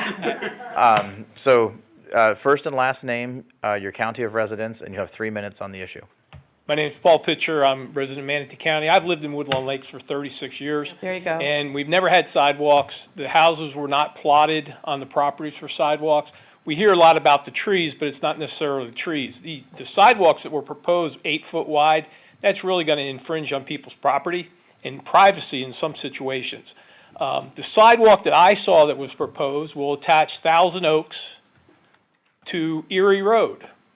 There's no connection to the neighborhood school, Virgil Mills. The closest connection would be through another subdivision, which nobody either in Thousand Oaks or Woodlawn Lakes has access. We get a lot of traffic through Woodlawn Lakes and back that way because they don't want to go all the way around by the school, so they cut through our neighborhood because they have a gate opener to get through. So it's not just so much about trees, it's, yes, if we had access to local schools, yeah, safe school route, but there is no safe school route because up until this point, 2 years ago, the work that's being done on Erie Road right now wasn't even in the books. It may have been, but if you get out to Woodlawn or out of Woodlawn Lakes to Erie Road, there is no sidewalk back to the elementary school. There's nothing. So to say it's part of safe schools and traveling, all it's doing is connecting one neighborhood to the other. And the majority, you see 60 signatures on a petition and some emails, that's one sidewalk. There's a big portion of the neighborhood that the sidewalks are proposed for. So if you really want interconnectivity and you want kids to be safe getting to bus stops and you're going to put sidewalks in, propose them for the whole neighborhood. Not just one side of the street to connect Thousand Oaks out to Erie Road. Because that's what it does. And if the proposal, I know a little bit about sidewalks, I used to work for Sarasota County Schools. There you go. No worries, Sarasota. But yeah, sidewalks can be broken down, but you're talking about having to put D-curbs in and sidewalks. In some extreme cases, the front lawn, you're going to see a foot to 2 foot difference because the houses, as those of you who've been through it, if you noticed, are elevated. So at that point in time, you put a 5 foot wide or even an 8 foot wide, you may have a 2 foot elevation difference. So most of the people that's going to be impacted by the sidewalk are going to have their lawns regraded, and then, they're losing a substantial portion of their front yard. So again, in closing, I'd like to just say thank you for your time today, but it's very, very important that everybody understands that this sidewalk isn't for the whole neighborhood. It's connecting Thousand Oaks to Erie Road. That's all it's doing. Oh, for heaven's sake. Thank you. Wish we would have known. Thank you, sir. Would anyone else like to come forward to speak on this issue? Thank you. Oh, Well, there's lots of finger pointing going on. Someone's going to... let's all point to her. No. And if my teeth chatter, it's because I'm cold, not Yeah. because I'm nervous. It is cold in It is here. 69 in here. Jennifer Stevens, Manatee County resident. Thank you very much for this opportunity to talk with you today. First, I would like to thank publicly Ogden Clark and Debbie Wing for their guidance and professionalism through this process. They've been wonderful. As a resident of Woodlawn Lake subdivision for 41 years, I strongly oppose the planned sidewalk project in our neighborhood. While the sidewalks along Erie will be a welcome improvement through our neighborhood, they will not. Our neighborhood, as you've heard, is very long established. Most of us have spent considerable funds on irrigation, pavers, driveway entryways, and never expecting to cut through it one day. Many of our beautiful mature trees have been tagged for removal, and many more will be negatively impacted by the result of the construction. I'm told there's a camera up here. I don't know if you all can see. Right here somewhere. We don't have an app. Okay, So right here. I'm not sure if I'm it's hearing they're active. not tagged for construction. I'm confused. This is a tree that's not tagged for removal. However, the white spray paint is about a foot from the trunk. So there you go, the roots. Right. Not going to work. And there's many. I've walked that neighborhood. I'm a teacher, so I've been off for the summer, and I've literally spent the last month walking door to door, explaining about the project. No one even knew. Just even this weekend, there was a young family out painting their house, and they have a short driveway and a short front yard. And I stopped and complimented them, and I said, "Are you aware of the sidewalk project?" No. This was Saturday. The sidewalk would go right through their yard. They had no idea. So my trips with the petition, it was well received that they were getting this information, and honestly, I did not meet one person who was in support of the sidewalks. I planted the trees in my front yard in memory of my dad, my mom, and my son, who was a disabled American veteran. Damage done to the roots of these trees will kill them. Maybe not in a month, maybe not in 6 months, but they will suffer. I tell you this story not for pity, but quite the contrary. It's a story of remembrance for a family well-loved. I respectfully ask you to stop the sidewalk project. And I do have the original copies of the petition. If I need to give them to someone. Robin, Okay. who sent them to us? You're done. Oh, okay. It's not just the trees. It's the slime and the drainage. There's many, many factors. And I appreciate those of you who have driven through our neighborhood. Again, I've been there 41 years. Our streets are wide. We don't need them, and we certainly don't want them. Thank you for your time. Thank you. Thank you. Good timing. Yeah, well timed. 41 years, you have really seen a tremendous amount of change in Parish. That's, yeah. It's an- And most Teach of in us Parish? have all raised our children just fine without. You teach in Palmetto Parish? High? I teach at Palmetto High. Palmetto, nice, okay. For Familiar? 30 years. Very good. Thank you for your service to our county. Yeah. Is there anyone else who would, while we're using kid gloves here, would anyone else like to come up and Sorry about talking bad about the schools, address the board? since she was a teacher. I just told First the and truth. last name, your county of residence, and you have 3 minutes. Yes, Linda Davis, Manatee County, Woodlawn Lakes since 1982, that's 40 years. The biggest problem that I have with this particular project is drainage. In front of my house or right beside of my house are the storm drains. Miami drains. And usually when we have the storms, one right after the other, there's about a foot of water that actually comes up into my yard. That's because the water comes from the back of the association in front of my house. From there, it tries to go into the lake. If the lake is full, then all it does is stand right there in there. So sometimes it's 2-3 days, and they With all even due have to come out respect, and bring. I'm going to pause you. With all due respect, we're covering Sure. sidewalks today. Well, no, that's what I'm saying. When you put the sidewalks in, you're going to cut, excuse me for not saying this That's first. okay. You're going to take the lawns, the trees, which actually hold all of Absorb this some of the water, right. Sorry, I should That's have okay. started with I apologize. I'm cold too, but no, that's probably, I'm not going to lose any big trees. I will lose, because I'm right at the corner of Woodlawn Circle South and East. There is a place there where the kids come to pick up the school bus. Last year, we only had one student at that particular corner. So we didn't have a lot of school kids there. Thank you. All right. Thank you very ma'am. much. Yes, ma'am. Thank you. And this is what it looks like in front of my house. We saw. And that's with the drainage from the other places also. All right. Thank you. If you would hand that to this young lady right here, the clerk. Thank you. Anyone else who would like to come forward to speak on this specific issue? Okay. Seeing none, we will. Oh, I'm sorry. You were delayed response there.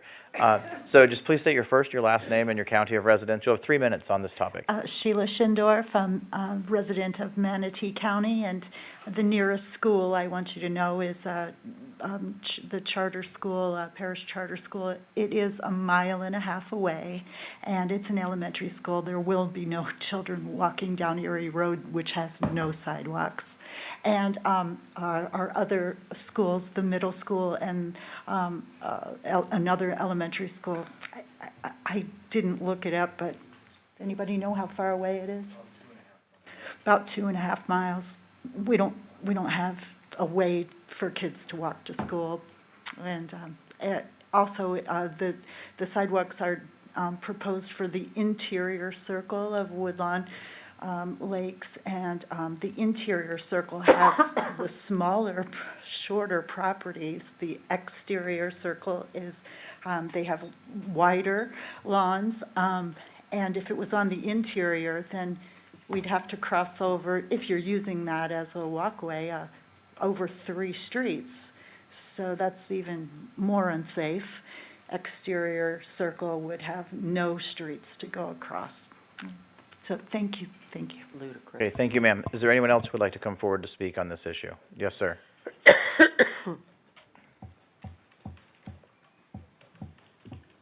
Hi, my name is Andy Schindorf. I live in Manatee County. I just want to clarify what Sheila was saying, is that if we are going to go ahead with this project, I think it's planned right now to go on the inside. And what she was saying is it's going to cross three roads and create some safety hazard, some risks. And if it was on the other side, which we've been talking about, if it goes forward, we would rather have it on the outside because it's not going to cross over three roads, and we won't have to get rid of any trees, as far as I can see. And you could still have it 3 feet in or 4 feet in off the road, which is safer. So if we have to do it, if this goes forward, I would like to see it on the other side of the road.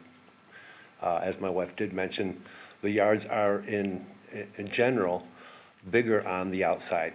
And I think it was actually planned, if it was planned for sidewalks ever, was planned for the other side. There is a little more room across the board. Thank you. I'm choking to death. Is there anyone else who would like to come forward to speak on this item? Okay, seeing no one, we'll go to the phone. Is there anyone on the phone who has called in for this item? There are no hands raised. Okay, then we're going to close public comment, please.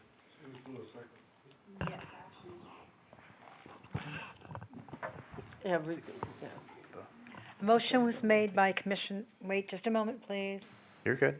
Just a moment. Okay, I got the correct one.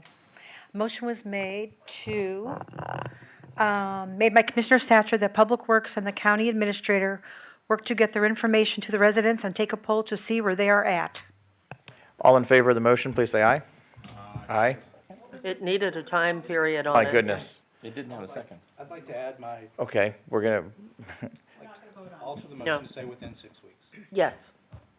That was, I thought you said that, actually. please address the clerk with your amendment.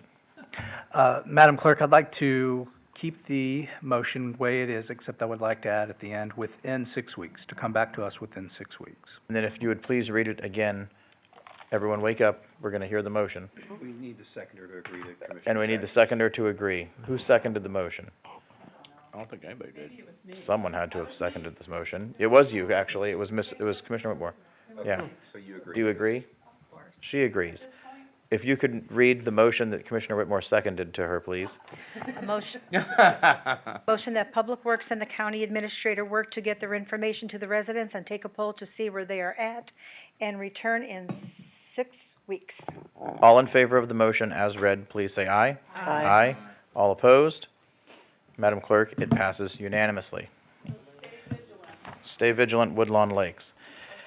Okay, we are now on to agenda item number 69, which I don't fully understand, but it is meeting with the City of Bradenton Mayor for 17th Avenue West, Pillsbury Mound, and Rye Preserve Dream Oaks.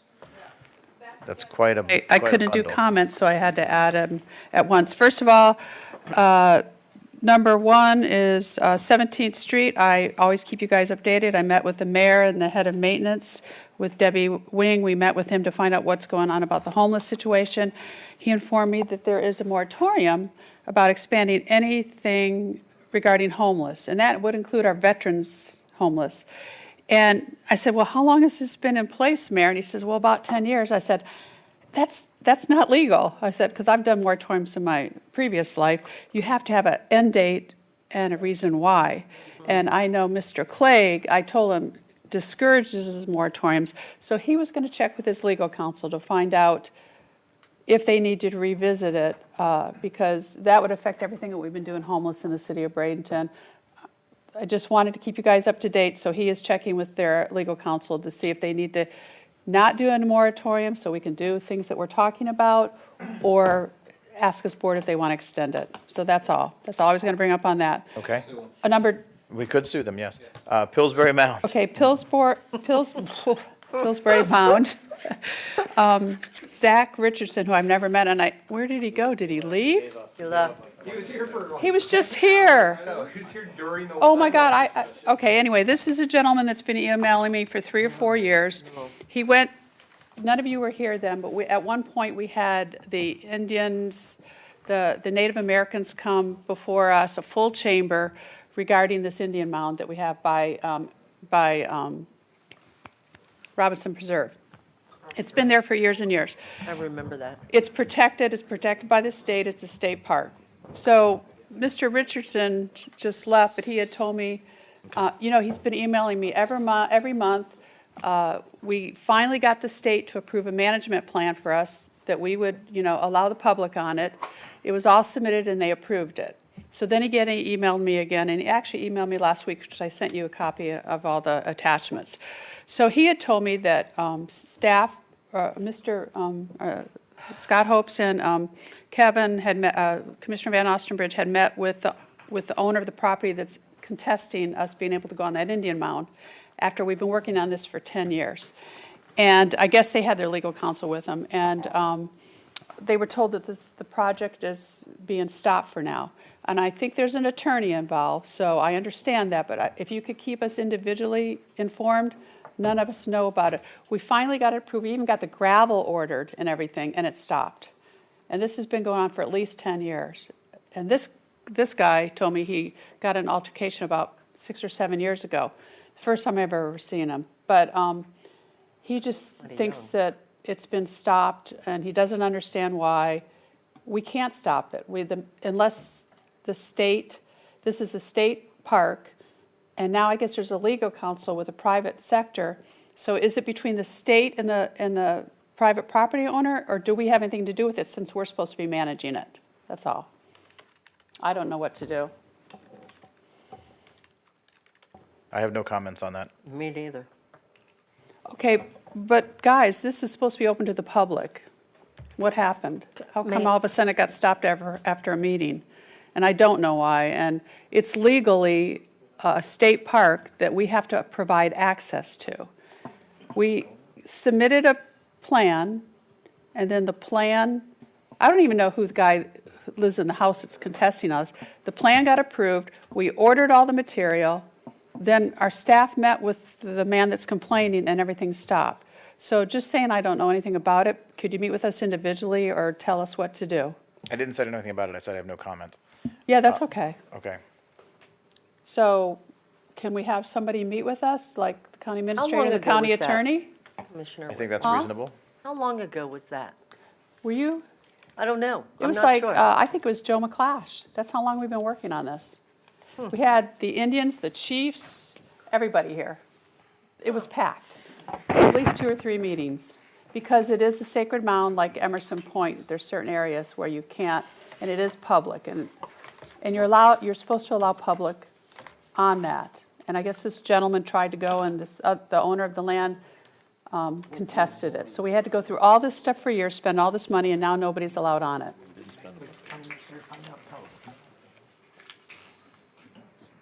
Nobody. What's the discussion? The discussion is, I'd like to know why all of a sudden, after we ordered all the supplies, and I was told by the attorney that this wasn't their deal, that the staff had to submit a plan to the state, which we did.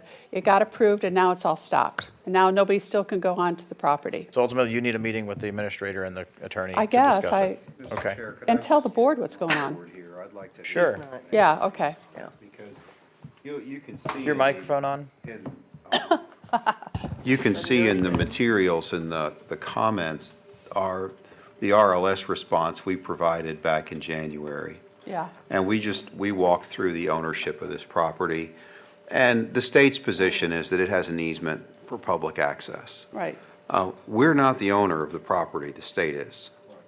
And we're very clear in the RLS response. It's the state that needs to enforce that easement right, not the county, if there's a dispute over it. So I'm not sure what we get from me going around and meeting all of you. I'm just going to tell you that. Just to tell you what we said in writing last January. Look, I'll just be upfront with you all. I got 74 RLSs during the recess. We have a lot of work to do. It was 74. My office manager ran a report for me, and it's 74. We have a lot of things to deal with at the county level. We don't have the resources to litigate the state's property rights for them. If they want to enforce that access right, they're going to need to do that. I'm not even sure we'd have standing to do it as the tenant. It's possible, but I think it's a stretch without them as a party. The first thing the property owner is going to do is say we failed to join an indispensable party and move to dismiss the case. So this is an issue that needs to be brought up with the state if we want that right enforced. They need to be the ones to take responsibility Okay, it's just for that we went through the state, got the plan approved, and ordered everything, and Understand, now all of a but- sudden our administrator But that was a or main- whoever meet with them and then say nothing. You We need don't to know. talk to This Representative gentleman, Robinson. There's a legal dispute about whether or not Okay, that I public don't know that access even.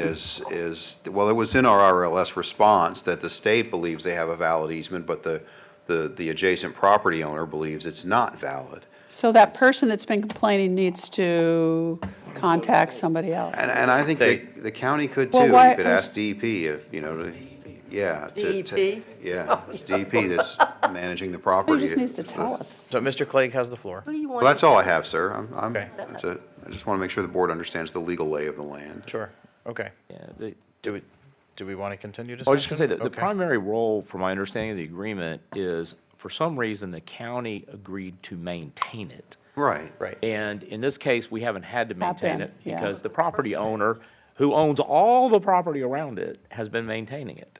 I thought And so this, I agree with Mr. Clegg. We have a whole lot of legal issues to address for all the projects, including sidewalks that may or may not be built. And we really don't need to deal with the state's work. I mean, we've got a lot to do, and it's a state issue. In a nutshell, Carol, we decided it was a state And problem. in all due respect, I don't appreciate being dismissed because this citizen has been, I've been copying the district commissioner, I've been copying you, I've been copying Charlie Hunsaker's department.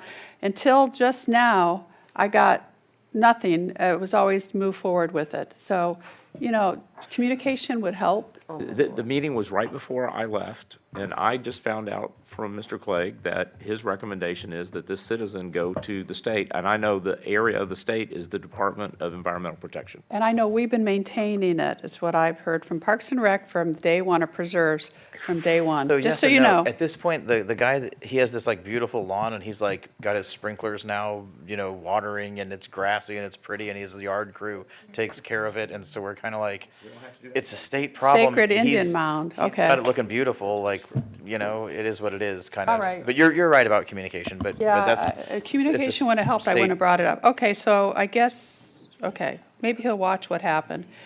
Rye Preserve, I went on, I did utilities, and I did the preserves, and I just, I'm so tired, I forgot what I did the other day. But anyway, I did have a tour, and I went through Rye Preserve, and I drove by the Sheriff's Youth Ranch again, and I go, what's the status on that? Remember, we were going to look at Dream Oaks, haven't heard anything. The lease has to be up by now, because it was supposed to be a year, and it's been over a year that we talked about this. Who do we talk to about what's going on with the status of that? Or we can get a report. You can send us a report. I don't care, just communication. Madam Commissioner, the Sheriff's Youth Ranch agreement came before this board for termination. Right. It was terminated a number of months ago. We entered into a temporary access agreement with the Dream Oaks so that they could get Okay. on the property and begin, planning what needs to be done, which will be incorporated into the use agreement with them. I suspect because it's in the middle of the summer and they're running their camp, I expect them to pick up in the fall to codify who is going to do what, and when Dream Oaks and we are have everything in place to accommodate Dream Oaks, we'll bring the agreement to the board for approval. Okay, I'm sorry, I didn't know that, so communication, but I appreciate it. So it is in the process of them working. Absolutely. Oh, good. Okay. Are we going to have like a long-term lease with them? Is it going to be them? Okay. We're entering into, we have been working with them on a use agreement that would not be exclusive, because they don't need it 24 hours a day, 7 days a week. Right. And to allow facilities, it'd be great if they, need it for that full time. But yes, we have been very actively working with them. We've been working with the county attorney's office for the access agreements that are in place. And so we have no update because, it's a work in process. Okay, that's all I have. Thank you. Okay, thank you, Commissioner. Commissioner Bellamy, item number 70, excuse me, 7. Item number 70 today. Okay, so mine says District 2 review and discuss issues and concerns. So I am very concerned about the Woodlands Lakes motion that just took place. Microphone. Well, yes. I am very concerned about the Woodlawn Lakes motion that just took place. We voted unanimously to give the constituents an opportunity to be surveyed so we can hear from them as far as what their thoughts are about that sidewalk. Unfortunately, we just displayed, in my opinion, the biggest example of hypocrisy by allowing community input for roads and sidewalks, but not allowing community input for guns. That can impact our community the same way as the roads. We just asked for a community survey before we move forward within the Woodlands survey. We just asked for it, but we could not do that. So that's just a concern that I have, and I'm a part of it. That's why I say we. I'm excited, and I'm very, very thankful that we have the Washington Park Lighting Project moving forward. Because that is a public safety area. There is a lot of, I'll just say that's a very, very dark area. So we are very fortunate to have the Memphis Lighting Project that have come forth and we've completed. Currently, we are moving, and it's just District 2 review at this point. I'm done with the other stuff. Currently, we are in the process of moving forward with the Washington Park Lighting Project. I would like an update for the Washington Park. Because I know there was a snafu with the DEP and some of the soil and things like that. And A little over $3 million snafu. well, it's different between 3 million and Yeah, 3 I'll million. update you. It is now moving, it's now again moving forward, but I'll get you a full briefing on it. So to piggyback, and I'm not necessarily sure how we do this, and we're having success in District 2 with lighting projects. There was a constituent that and sidewalks. There was a constituent that came down and discussed an issue that took place over the weekend and why it was dark. You know, the shots were fired in the North Orange Estates area. And I would like to know, and we could talk about this offline on our meeting next week if you would like, as far as how do we move forward to get a lighting project out in North Orange? And I think that's Peace River out there.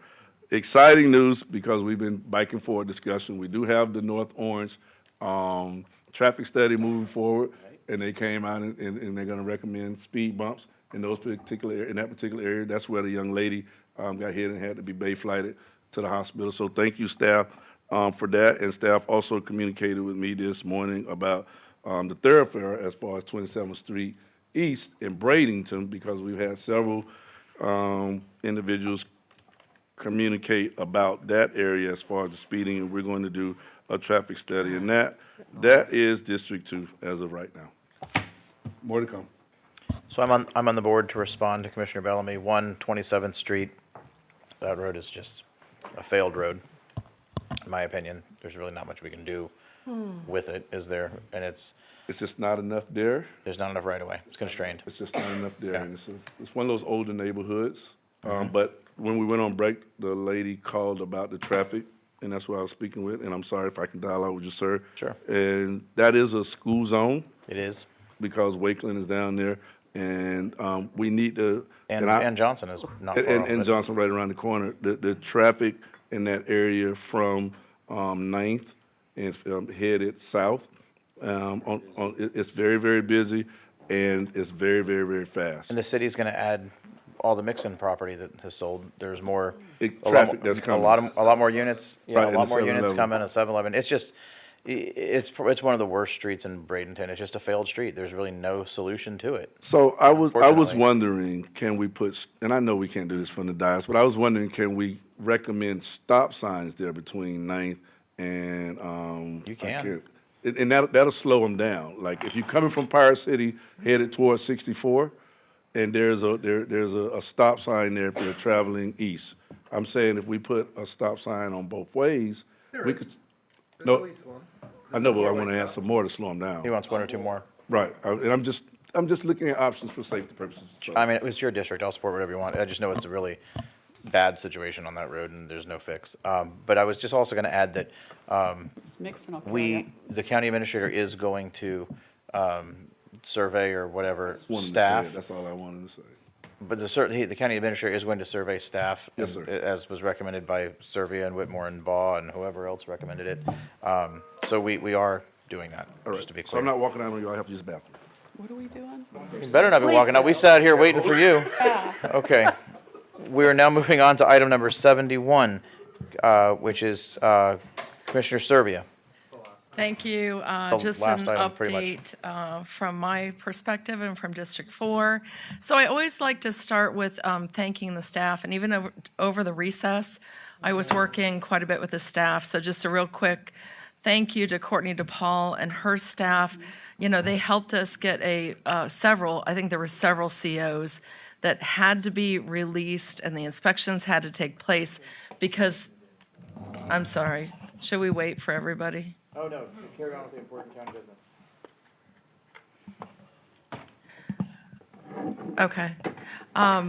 Thank you to Courtney DePaul again because interest rates, as you know, are going up every day sometimes. And when you have a closing date and you have an inspection and a CO that's needed and things are getting crunched, she really came through and helped those people who were in that situation. Chad Butzo and his staff coming out to Fairlane Acres and meeting with them. We have a big speeding problem in Fairlane Acres. We've done some raised intersections out there, and we're looking to do more things to help control the speeding vehicles and improve public safety. Charles Meter has been very helpful to me and his staff. We have a disabled vet who lives off Talavast Road who wants to build a pool and needs to vacate an easement, and Charles has been very communicative with me and with the resident. Natasha and our aides. You know, we have a really good team of aides. They work together so well as a team. If one is out, the other three pick up. So I really appreciate them. And I was triple booked recently, and Natasha attended an FDOT meeting for me, and then ran roughshod to the next meeting while I was at a third. So I really appreciate them. I got an email from a constituent saying that Parks and Rec and Natural Resources staff, just excellent customer service, and that's for Aiden, Sarah, and Matt, and she really loved their volunteer and educational programs.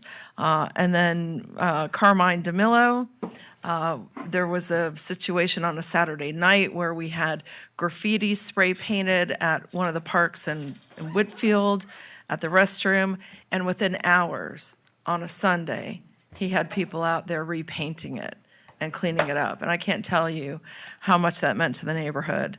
And then, as always, I have to thank code enforcement because I work with them so closely and they're always so responsive. They've been helping a lot with the homeless situation, and I want to talk a little bit about that because the homeless situation in my district has been really bad on 43rd Street West. And the interesting thing about that area is that you have some people, 3 of those corners are in the city and 1 is in the county. And so I've worked with the mayor on this. He's been excellent. The mayor's worked with the chief of police, but we're chasing them from one place to another. And it's this constant battle, and I don't know what the solution is, but it is scaring the residents who live nearby. And again, I highlight this for you because we need to come up with solutions to offer to these homeless people to get them off of the streets. And I know we're all working on it. In addition to the homeless, the 2 biggest problems I've heard about over the recess are solicitations in neighborhoods, especially Palmyra and Moat Ranch. They are having people knock on their doors and asking to sell all sorts of things, even though they don't allow solicitations. Even though they don't allow solicitations. I have heard that they're working with the sheriff's office, and there may be a permit that is required by the state in order to solicit. I'm not aware of that, and I don't believe we would enforce it. But it's been a big problem and a lot of phone calls about it. And then finally, speeding vehicles, which I talk with the sheriff pretty regularly about speeding problems in the neighborhoods. I would like to ask for a couple of things. I'd like, Dr. Hopes, please, if I could get a report on staffing, how many employees have we lost recently? How many have we gained? And what are our vacant positions? And just how is that looking for the county? And I'd also like to request an EMS briefing. I'm hearing a lot of questions from EMS staff. We haven't had a briefing in a while. I'm not prepared to answer any of those questions. I would also like to request a work session on transit. You know, I've mentioned before that what Sarasota County is doing with their transit program is, I think, a really good way to handle transit for Manatee County. I'd like to duplicate what they've already created with their world-class consultant. So if we could please plan a work session around transit and talk about that. And then finally, I was able to be the keynote speaker at a graduation for the Minnesota Area AC trades. I don't even know, it's called MACCA, M-A-C-C-A. What a great program. If there's anyone in the high schools that you know about, I'm sorry. It's really distracting when everyone keeps talking. I don't talk when you guys are talking. Thank you. The MACCA graduation program is very interesting, I think, for our high schools, if we can get that information out, because there are vendors, AC companies, that will help to pay for that certification program. And it's a 2-year program, and then when they graduate, they have no debt and are able to earn a really good living. Commissioner Satcher, did you want to talk? I was just saying if the chair wanted to have me be the chair, I would just give you a 30-second time limit. So we've had a long day, Commissioner, and I appreciate you, but let's wrap it up. Okay, well, you know, I'm sorry it's been a long day, but we are paid to be here and represent our people. Sure, so. neat. It's 6:10. Wrap it up. I've got to. Right. Okay, thank you all for your attention. Great, thank you. So now we're going to open up public comment on future agenda items. Is there anyone who would like to come forward to speak on any future agenda items that may appear before this board? Okay, seeing no one, then we will go to the phone. Has anyone called in to speak on future agenda items that may come before this board? There are no hands raised at this time. Okay, thank you. Requests for future work sessions? Okay, hearing none. I gave you mine, but I don't want to take any more of your time. I hope it was recognized. He wrote yours down.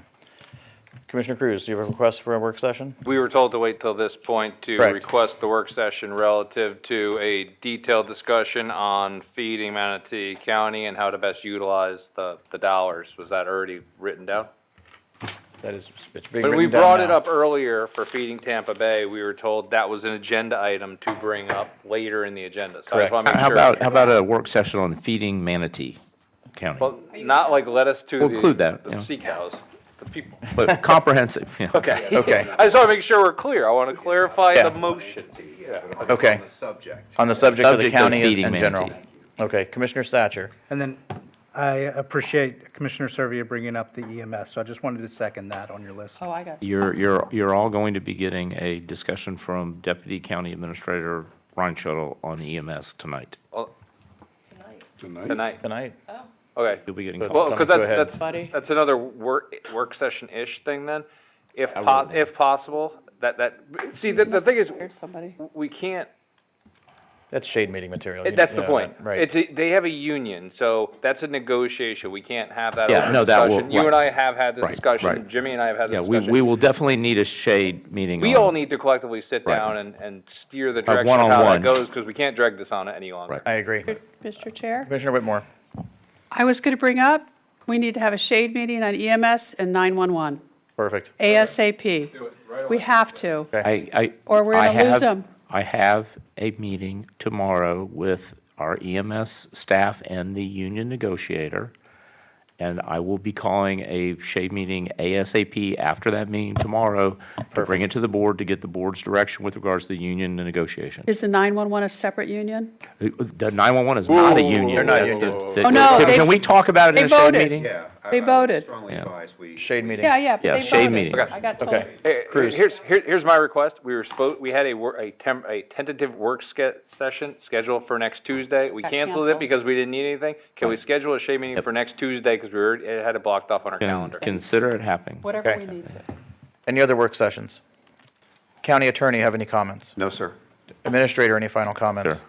I'm entertaining motions to adjourn. So moved. Okay.